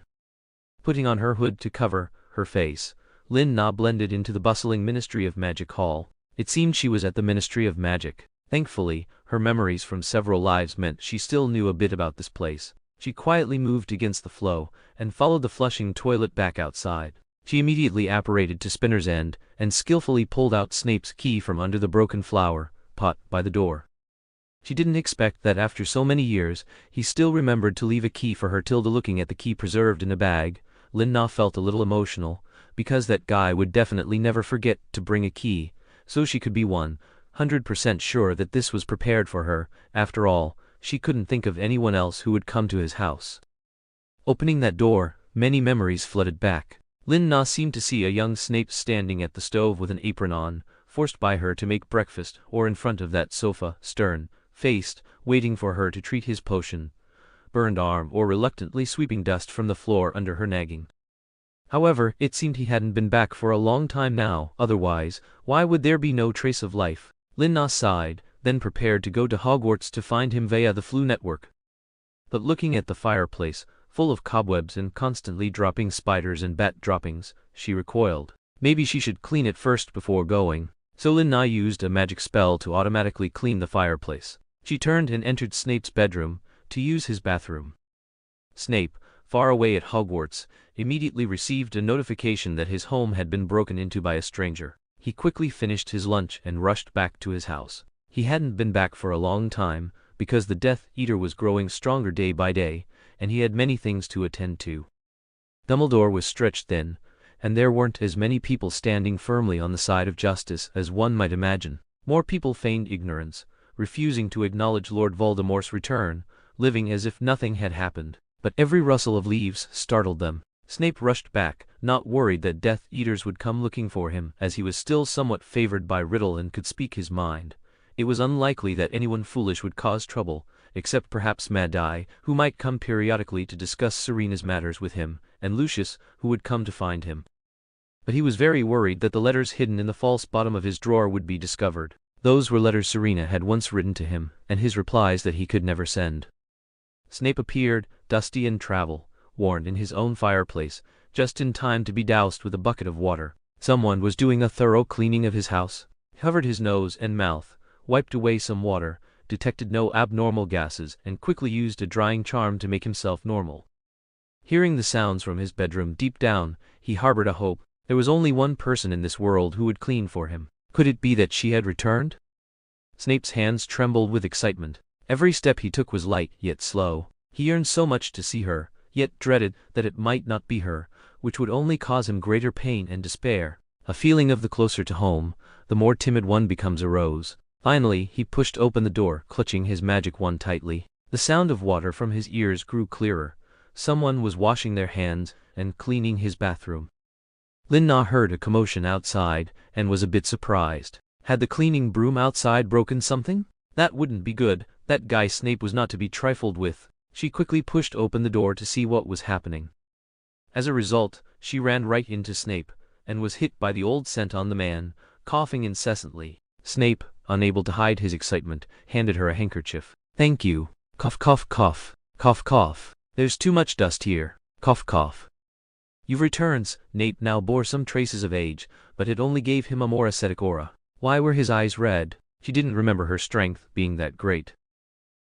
It's a long story. You know about the Dark Lord, right? How is everyone doing now? How far has it progressed? Which side are you on exactly?" Woo woo woo. Lin Na's mouth was covered by Snape's calloused hand. He vigilantly looked around, and only after confirming it was safe did he release her. "How much do you know?" Snape was a little sad. He least wanted her to know these things, yet he couldn't protect her from them, and might even need to rely on her help. Stared at intently by Snape, Lin Na didn't know where to begin. A lot? About Riddle and Barty Crouch Jr. and Malfoy. She didn't know if she should tell Snape, who was in Dumbledore's camp. "What about me?" Snape suddenly grabbed Lin Na's hand, making her tremble all over. "How much do you know about me?" Chapter 180. Ask. "How much do you know about me?" Snape saw the girl's slightly stunned expression, and still couldn't help but ask again. Was her little head still stuck on his undying love for Lily? Did she even know her own feelings? I know a little. You're Dumbledore's man," Lin Na said hesitantly. She didn't want to say the wrong thing, because she wasn't sure if Snape would be angry that she knew too much. "Then, whose man do you want me to be?" Snape didn't hear the answer he expected, but he couldn't help but hint to her that he could change for her. Unfortunately, Lin Na didn't understand Snape's deeper meaning and thought he was sarcastically calling her a busybody. So she replied, "I know. As long as you're safe, that's all that matters. While protecting Harry Potter, you can also think about yourself." This made her attitude clear. Snape knew Lin Na had misunderstood, but he was never a person who was good at expressing himself, nor would he actively clear up misunderstandings. I know, he didn't expect her to reciprocate his feelings, but hearing her concern now, he still couldn't help but want more. "Come back with me," Snape said, pulling Lin Na's sleeve. Beneath the sleeve was her hand. He didn't have the courage to hold it again. Now her status was different from before. She could be discovered by Death Eaters and reported to the Dark Lord at any time, which would be bad for both of them. Snape used his own handkerchief to make a scarf, wrapped it around Lin Na's face, and guided her into the fireplace, returning to Hogwarts. Lin Na, of course, intended to do so. She naturally snuggled into Snape's embrace, feeling that Snape was reliable. He was a good partner who would always think of her. Meanwhile, Barty Crouch Jr., after leaving the Ministry of Magic hearing, was whistling cheerfully, holding the flowers others had given him. He unwrapped 5 or 6 bouquets, personally selected and tied a bouquet of flowers that suited his aesthetic and Serena's temperament. He walked gracefully, occasionally sniffing the flowers, imagining her surprise and expression when she saw them, and also thinking about how to explain the Dark Lord's feelings for her and what she should do.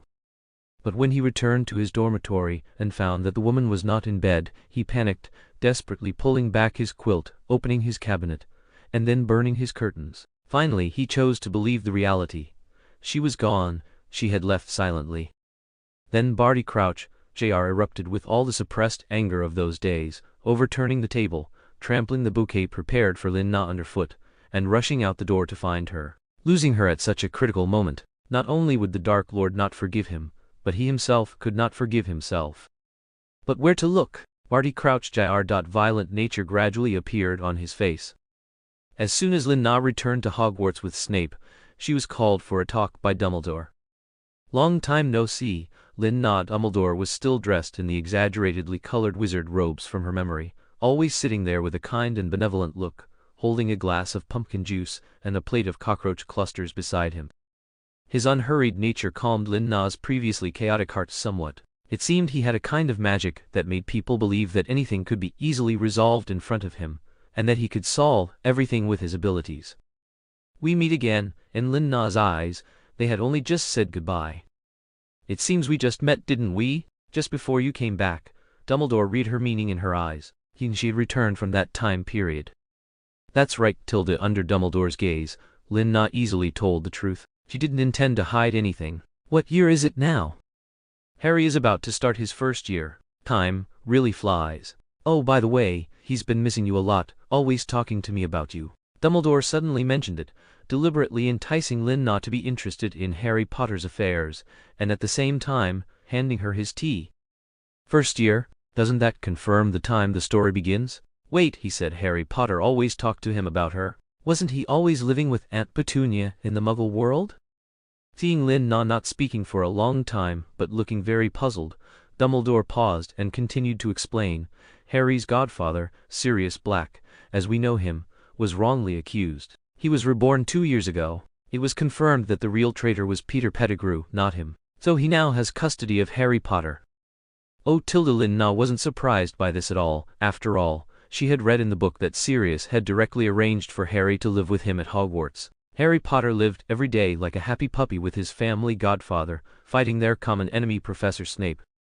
I'm sure you're eager to see him. So, Professor, you're looking for me. Before Dumbledore could finish speaking, a reckless fellow appeared at the door, but he was full of a complex temperament combining vigor and melancholy. From his mental state, he was always full of drive, but his eyes always carried an innate melancholy.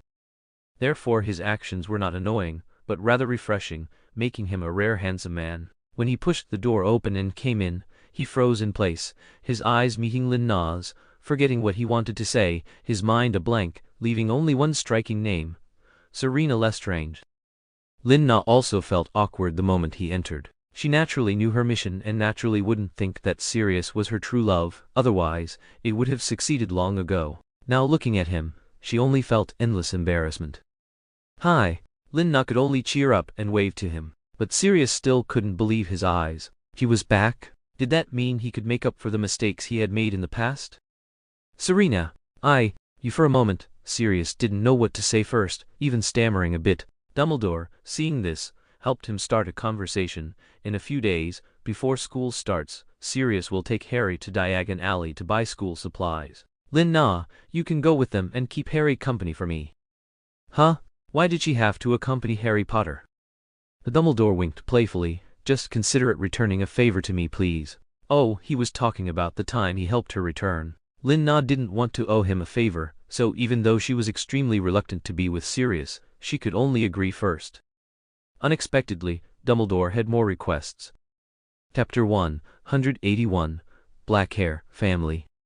Dumbledore's requests were a bit numerous, because first he proposed that Lin Na stay at Hogwarts and become a healer in the medical wing, just as she had been back then.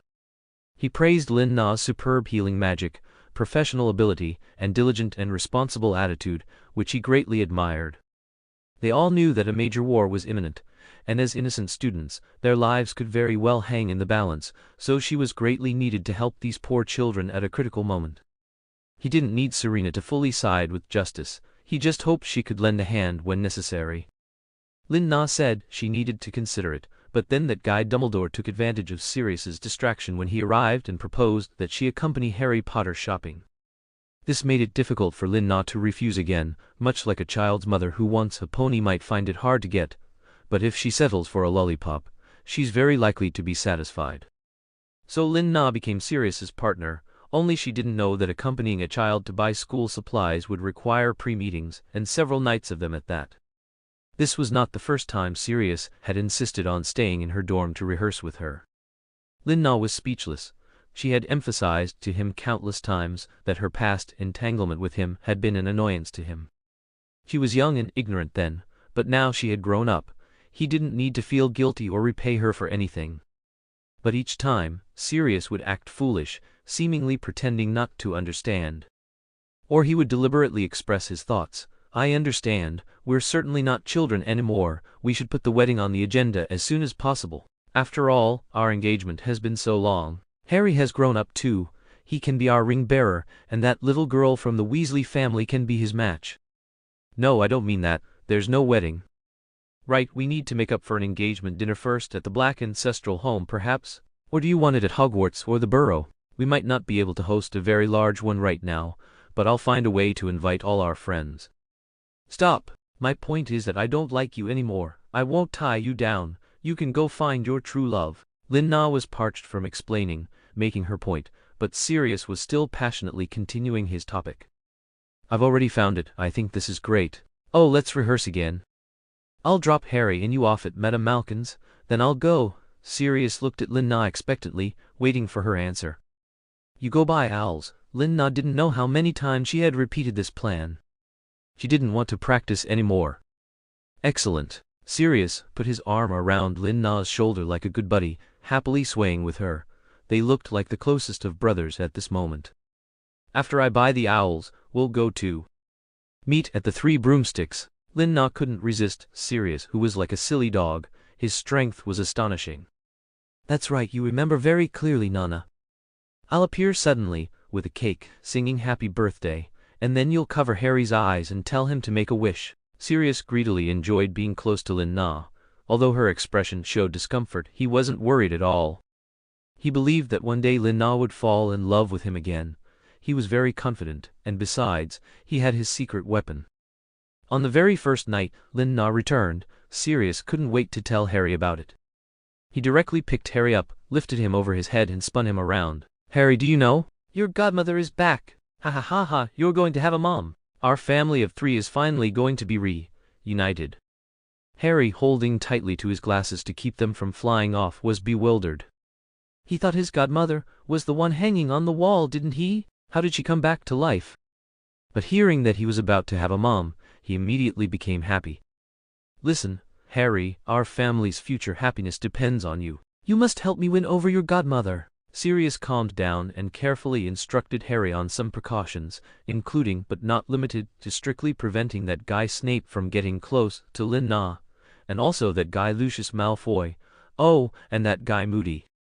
Who is Moody? Harry's mind didn't seem to contain such a person, especially since Moody hadn't appeared in the wizarding world since he moved back from the Muggle world, almost as if he had disappeared. You'll have a chance to find out. Then why does godmother still need to be pursued? Isn't she your wife? Innocent little Harry had always thought Serena was Sirius's wife, because every time Sirius mentioned her, his tone suggested as much. That day will come. Harry's words made Sirius a bit embarrassed. He would certainly make that day happen, Selina Lestrange becoming Selina Black. Sirius was very confident about this. After all, Selina had loved him for so many years. Now there must be some misunderstanding between them, but as long as he was sincere enough, they would definitely reconcile. And so, a week later, Lin-Na had no choice but to accompany Sirius to Diagon Alley to buy school supplies for Harry Potter. Harry Potter very consciously acted as a love messenger between Sirius and Lin-Na, holding each of their hands, one on the left and one on the right. From a distance they looked just like a family of three. Even their hair colors were very similar, especially when Lin-Na had black hair. Godmother, if we hold hands we won't get separated. I'm not your godmother, Lin-Na explained again. Although Harry was very cute, the guy next to him had an expression that clearly said, well done. You truly are my godson, which made Lin-Na truly not want him to succeed. But turning to look at the pitiful Harry, who longed for a family, Lin-Na's heart softened again. He must have never experienced a mother's love. She thought of Draco. At least she had accompanied Draco as a mother back then, even if he didn't appreciate it much. Harry Potter was truly overjoyed. He had never imagined that his dream would actually come true. He had Sirius and a mom, a family of three shopping together. Sirius was also so happy he didn't know which way was up. Thanks again to Key Eyes, Elisha Jilin Dewo Ziyukshu, Enya, and those who have been avidly following P recently, Zaoi, U521, Lin Quandon who likes Wupaozi, and all my dear babies who gave me prop rewards for eating well and being full. Chapter 182, Date in Diagon Alley. Sirius had gone to great lengths for today's date, dragging Harry to try on dozens of date outfits. The problem was, he had researched them with Lin-Na quite late, and Harry was always so sleepy he could barely keep his eyes open, forcing them open to watch him prance around like a peacock preparing to mate. What do you think of this one? Is it a bit too Malfoy-esque? No, no! How about this shirt? Will it make people feel distant? Or would a coat be better? It wouldn't make me look too old, would it? Wait, what color tie would be best? Serena likes sunflowers, I know that much. Would orange be better? Maybe a bit. Harry looked at the bright, almost dazzling tie, thinking it was a bit much. Although his godfather was good friends with Dumbledore, he didn't need to emulate his sense of aesthetics so much. Harry was at a loss for words, not wanting to dampen Sirius's enthusiasm. You're right, she likes the flower itself, not the color. I've never seen her wear an orange dress. Fortunately, Sirius wasn't too dense and quickly realized his mistake. He immediately pulled off the tie from his neck, and fell into a new dilemma.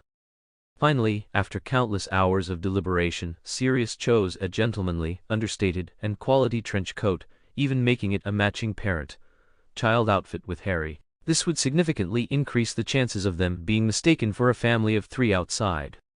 Harry tugged uncomfortably at the tie around his neck. Do I really have to wear this, Sirius? I feel like I can't breathe. Sirius, in a joyful mood, patted Harry Potter's head. You need to learn to adapt, Harry. You'll be a ring bearer at our wedding. At the thought of their wedding, Sirius's lips uncontrollably curved into a wide smile. His eyes, crinkled at the corners, even showed some fine wrinkles, but there was no sense of aging. Instead, it was a gentle look, as if he was greatly anticipating that day's arrival. Harry nodded, half understanding.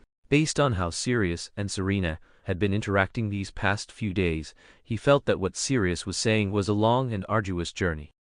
Lin Na, on the other hand, was dressed very ordinarily, even somewhat conservatively. She didn't want to be seen with Sirius again after she had already drawn a line between them, or be called a fangirl, or even be discovered by Barty Crouch Jr. That would greatly annoy her.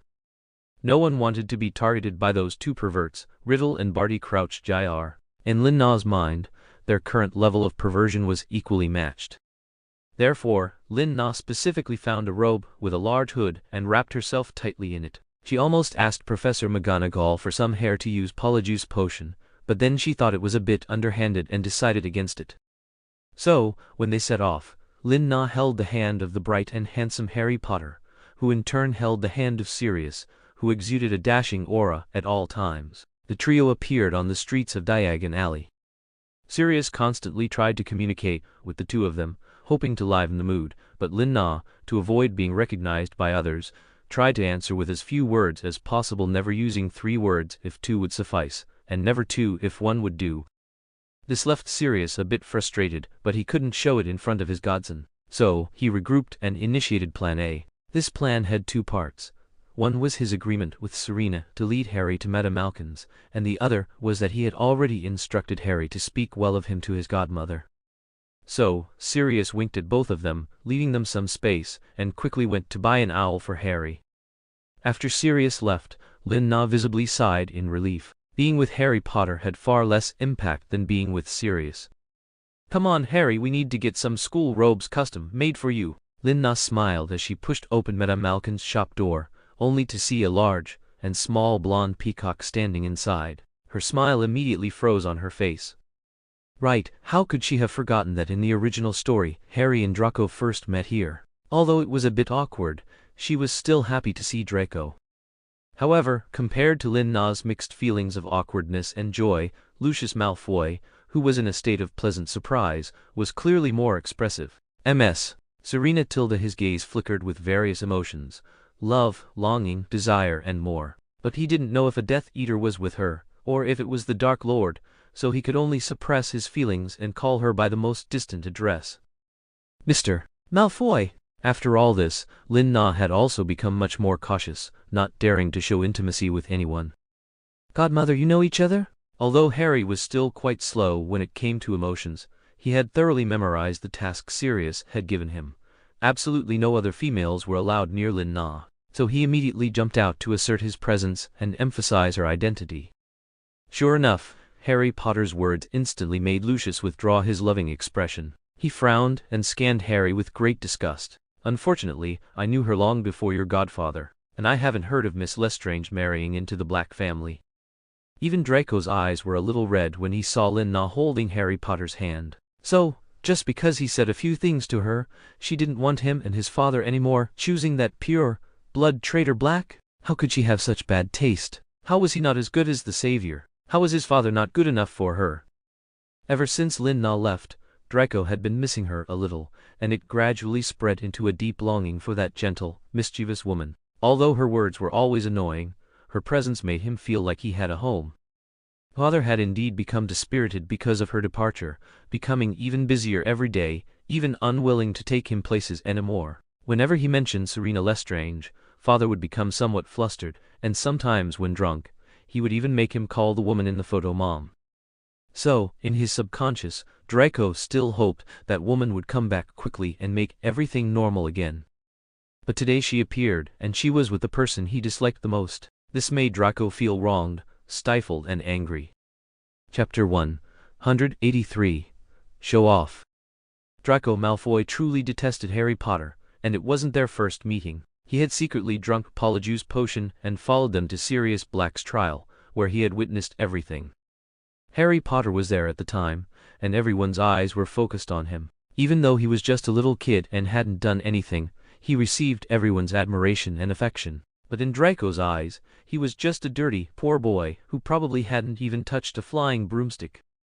Why? Even his father told him to get along with Harry. Although Draco was inwardly very unconvinced, he still tried to make contact with him. That was when Sirius was working at Hogwarts, and the savior, Harry Potter, appeared at the welcome banquet with his new guardian, Sirius himself. Draco, as the future heir of the Malfoy family, a school board member, also attended the banquet.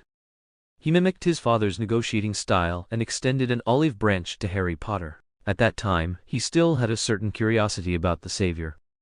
Draco Malfoy, you know you can live and eat here because of our family's sponsorship, right? Draco's arrogant first sentence made Harry Potter somewhat resistant. I'm here because of Headmaster Dumbledore and Professor Sirius. Harry had long been brainwashed by Sirius to stay away from the Malfoy family. Harry initially didn't take it to heart, especially since Lucius Malfoy had helped Sirius become his guardian. But now he was truly displeased with Draco, his son, and needed to leave, but Draco reached out and stopped him. You know it's good for you to be my friend, right? I think I'll decide for myself what kind of friends are worth making. Just like that, the two of them had a falling out. Even when they met again later, they acted as if they didn't know each other at all, ignoring each other. Now they met each other's gaze again. Draco was even more upset because Serena, who had always flattered him, actually went to help the hateful savior. This made Draco somewhat carried away by his emotions, turning him into a warrior. How old are you that you still need to hold hands? Are you still a baby, Potter? Draco's words instantly made Harry release Lin-Na's hand. No, and what I do has nothing to do with you, Malfoy. Harry didn't want Serena to have a bad impression of him, so he bravely confronted Draco. Although Sirius had told him to stay away from them, he couldn't let his godfather and him be seen. What's your relationship? Why are you pulling and tugging? Although Draco asked the question in Lucius's heart, Lucius still pressed Draco's shoulder, pretending to scold him. Draco, do you remember what I told you? To be polite. Where did all the manners you learned go? It's all my fault for not teaching you well. With words that were slightly authoritative yet sincerely regretful, Lucius spoke, while hinting to Lin-Na that he was devoted to her and wanted her to know the difficulties of raising a child alone. How could Lin-Na not understand? But she couldn't express anything directly. She was feeling wronged herself. It wasn't her choice to leave, so she replied, "That's very true, Mr. Malfoy. It's time to consider finding another partner." Lucius Malfoy paused for 3 seconds, carefully pondering the meaning of her words. Did it mean Lin-Na also wanted to rekindle their relationship, or was she angry and telling him to find someone else? But Harry could finally interject, "That's right, you should find someone else, she's already my godmother." As soon as these words came out, Draco was displeased. He immediately bypassed Lucius, went up to Harry and pushed him. "Shut up. Stop saying such inexplicable things, or you'll get a beating." "Hey!" Lin-Na saw that the two boys were about to fight and couldn't help but stop them. But in Draco's eyes, her cry meant she wanted to favor the savior. Draco was anxious. She couldn't be good to him, only to himself. "You're not allowed to marry anyone else. You can only marry my father." Draco domineeringly grabbed Lin-Na's hand, trying to join her hand with his father's, isolating Harry Potter. But how could Lin-Na let a child complicate things? She quickly bent down, held Draco's shoulders, and looked him in the eye, explaining carefully, Sirius Black and I aren't in that kind of relationship. We're just colleagues now. Today I happen to be helping Harry buy things for school. Have you finished buying yours, Draco? Hearing Lin Na's explanation, both the big and small men of the Malfoy family breathed a sigh of relief, their moods soaring. Especially Draco, who couldn't wait to arrogantly repeat Lin Na's words several times. Did you hear that? She said she's not your godmother. Serena won't be a Black. She'll only take my last name. Draco, Lucius interjected, but his heart was blooming with joy. Good boy, I'll buy you a new broom when we get home. Yes, father. Draco retreated to Lucius's side, looking at Lin Na with hopeful eyes. You'll come home with us later, just leave him to his godfather. Draco looked back, and Lin Na also followed his gaze, realizing that Sirius had returned at some point, holding a cage with Hedwig inside. Sirius? An owl? Harry saw the owl, just as it was written in the original story, and loved it immensely, immediately naming the owl Hedwig. Sirius, at this moment, had completely lost his earlier impatient and agitated demeanor. Instead, he walked slowly with a powerful stride, each step seemingly treading on Malfoy's skull. Lin Na couldn't help but feel guilty, quickly looking around to see if anyone else was there. If this got out, the gossip about her charming two men at once would be unstoppable. Harry, are you done with the measurements? Sirius retracted his gaze the moment he approached, completely ignoring Lucius Malfoy and the others. Instead, he acted as if nothing had happened and he hadn't heard anything, talking to Harry and the others. Not yet. Harry shook his head, eagerly taking the bird cage from Sirius's hand, excitedly teasing the white bird inside with his fingers, and couldn't help but share with Serena beside him. Godmother, look, she's so beautiful, like a princess. I'm going to call her Hedwig. As long as you like her, Harry. Sirius stepped forward, simultaneously putting his arms around Harry's and Lin Na's shoulders. They stood there, magically forming a circle that others couldn't join, just like a family of three. Draco couldn't bear this blow. He tugged at Lucius's sleeve and started crying, Father, wah, she doesn't want us anymore. To avoid embarrassment, he hugged Lucius's waist and hid his head, sobbing. Lin Na didn't actually see it. She was only focused on how to escape Sirius's embrace. Lucius really wanted to say something for Draco, but Draco pulled his clothes again and shook his head. He didn't want Lin Na to know he was crying, it was too embarrassing, so he could only hold him and apparate away, waiting for their next meeting. He would definitely make her Mrs. Malfoy again,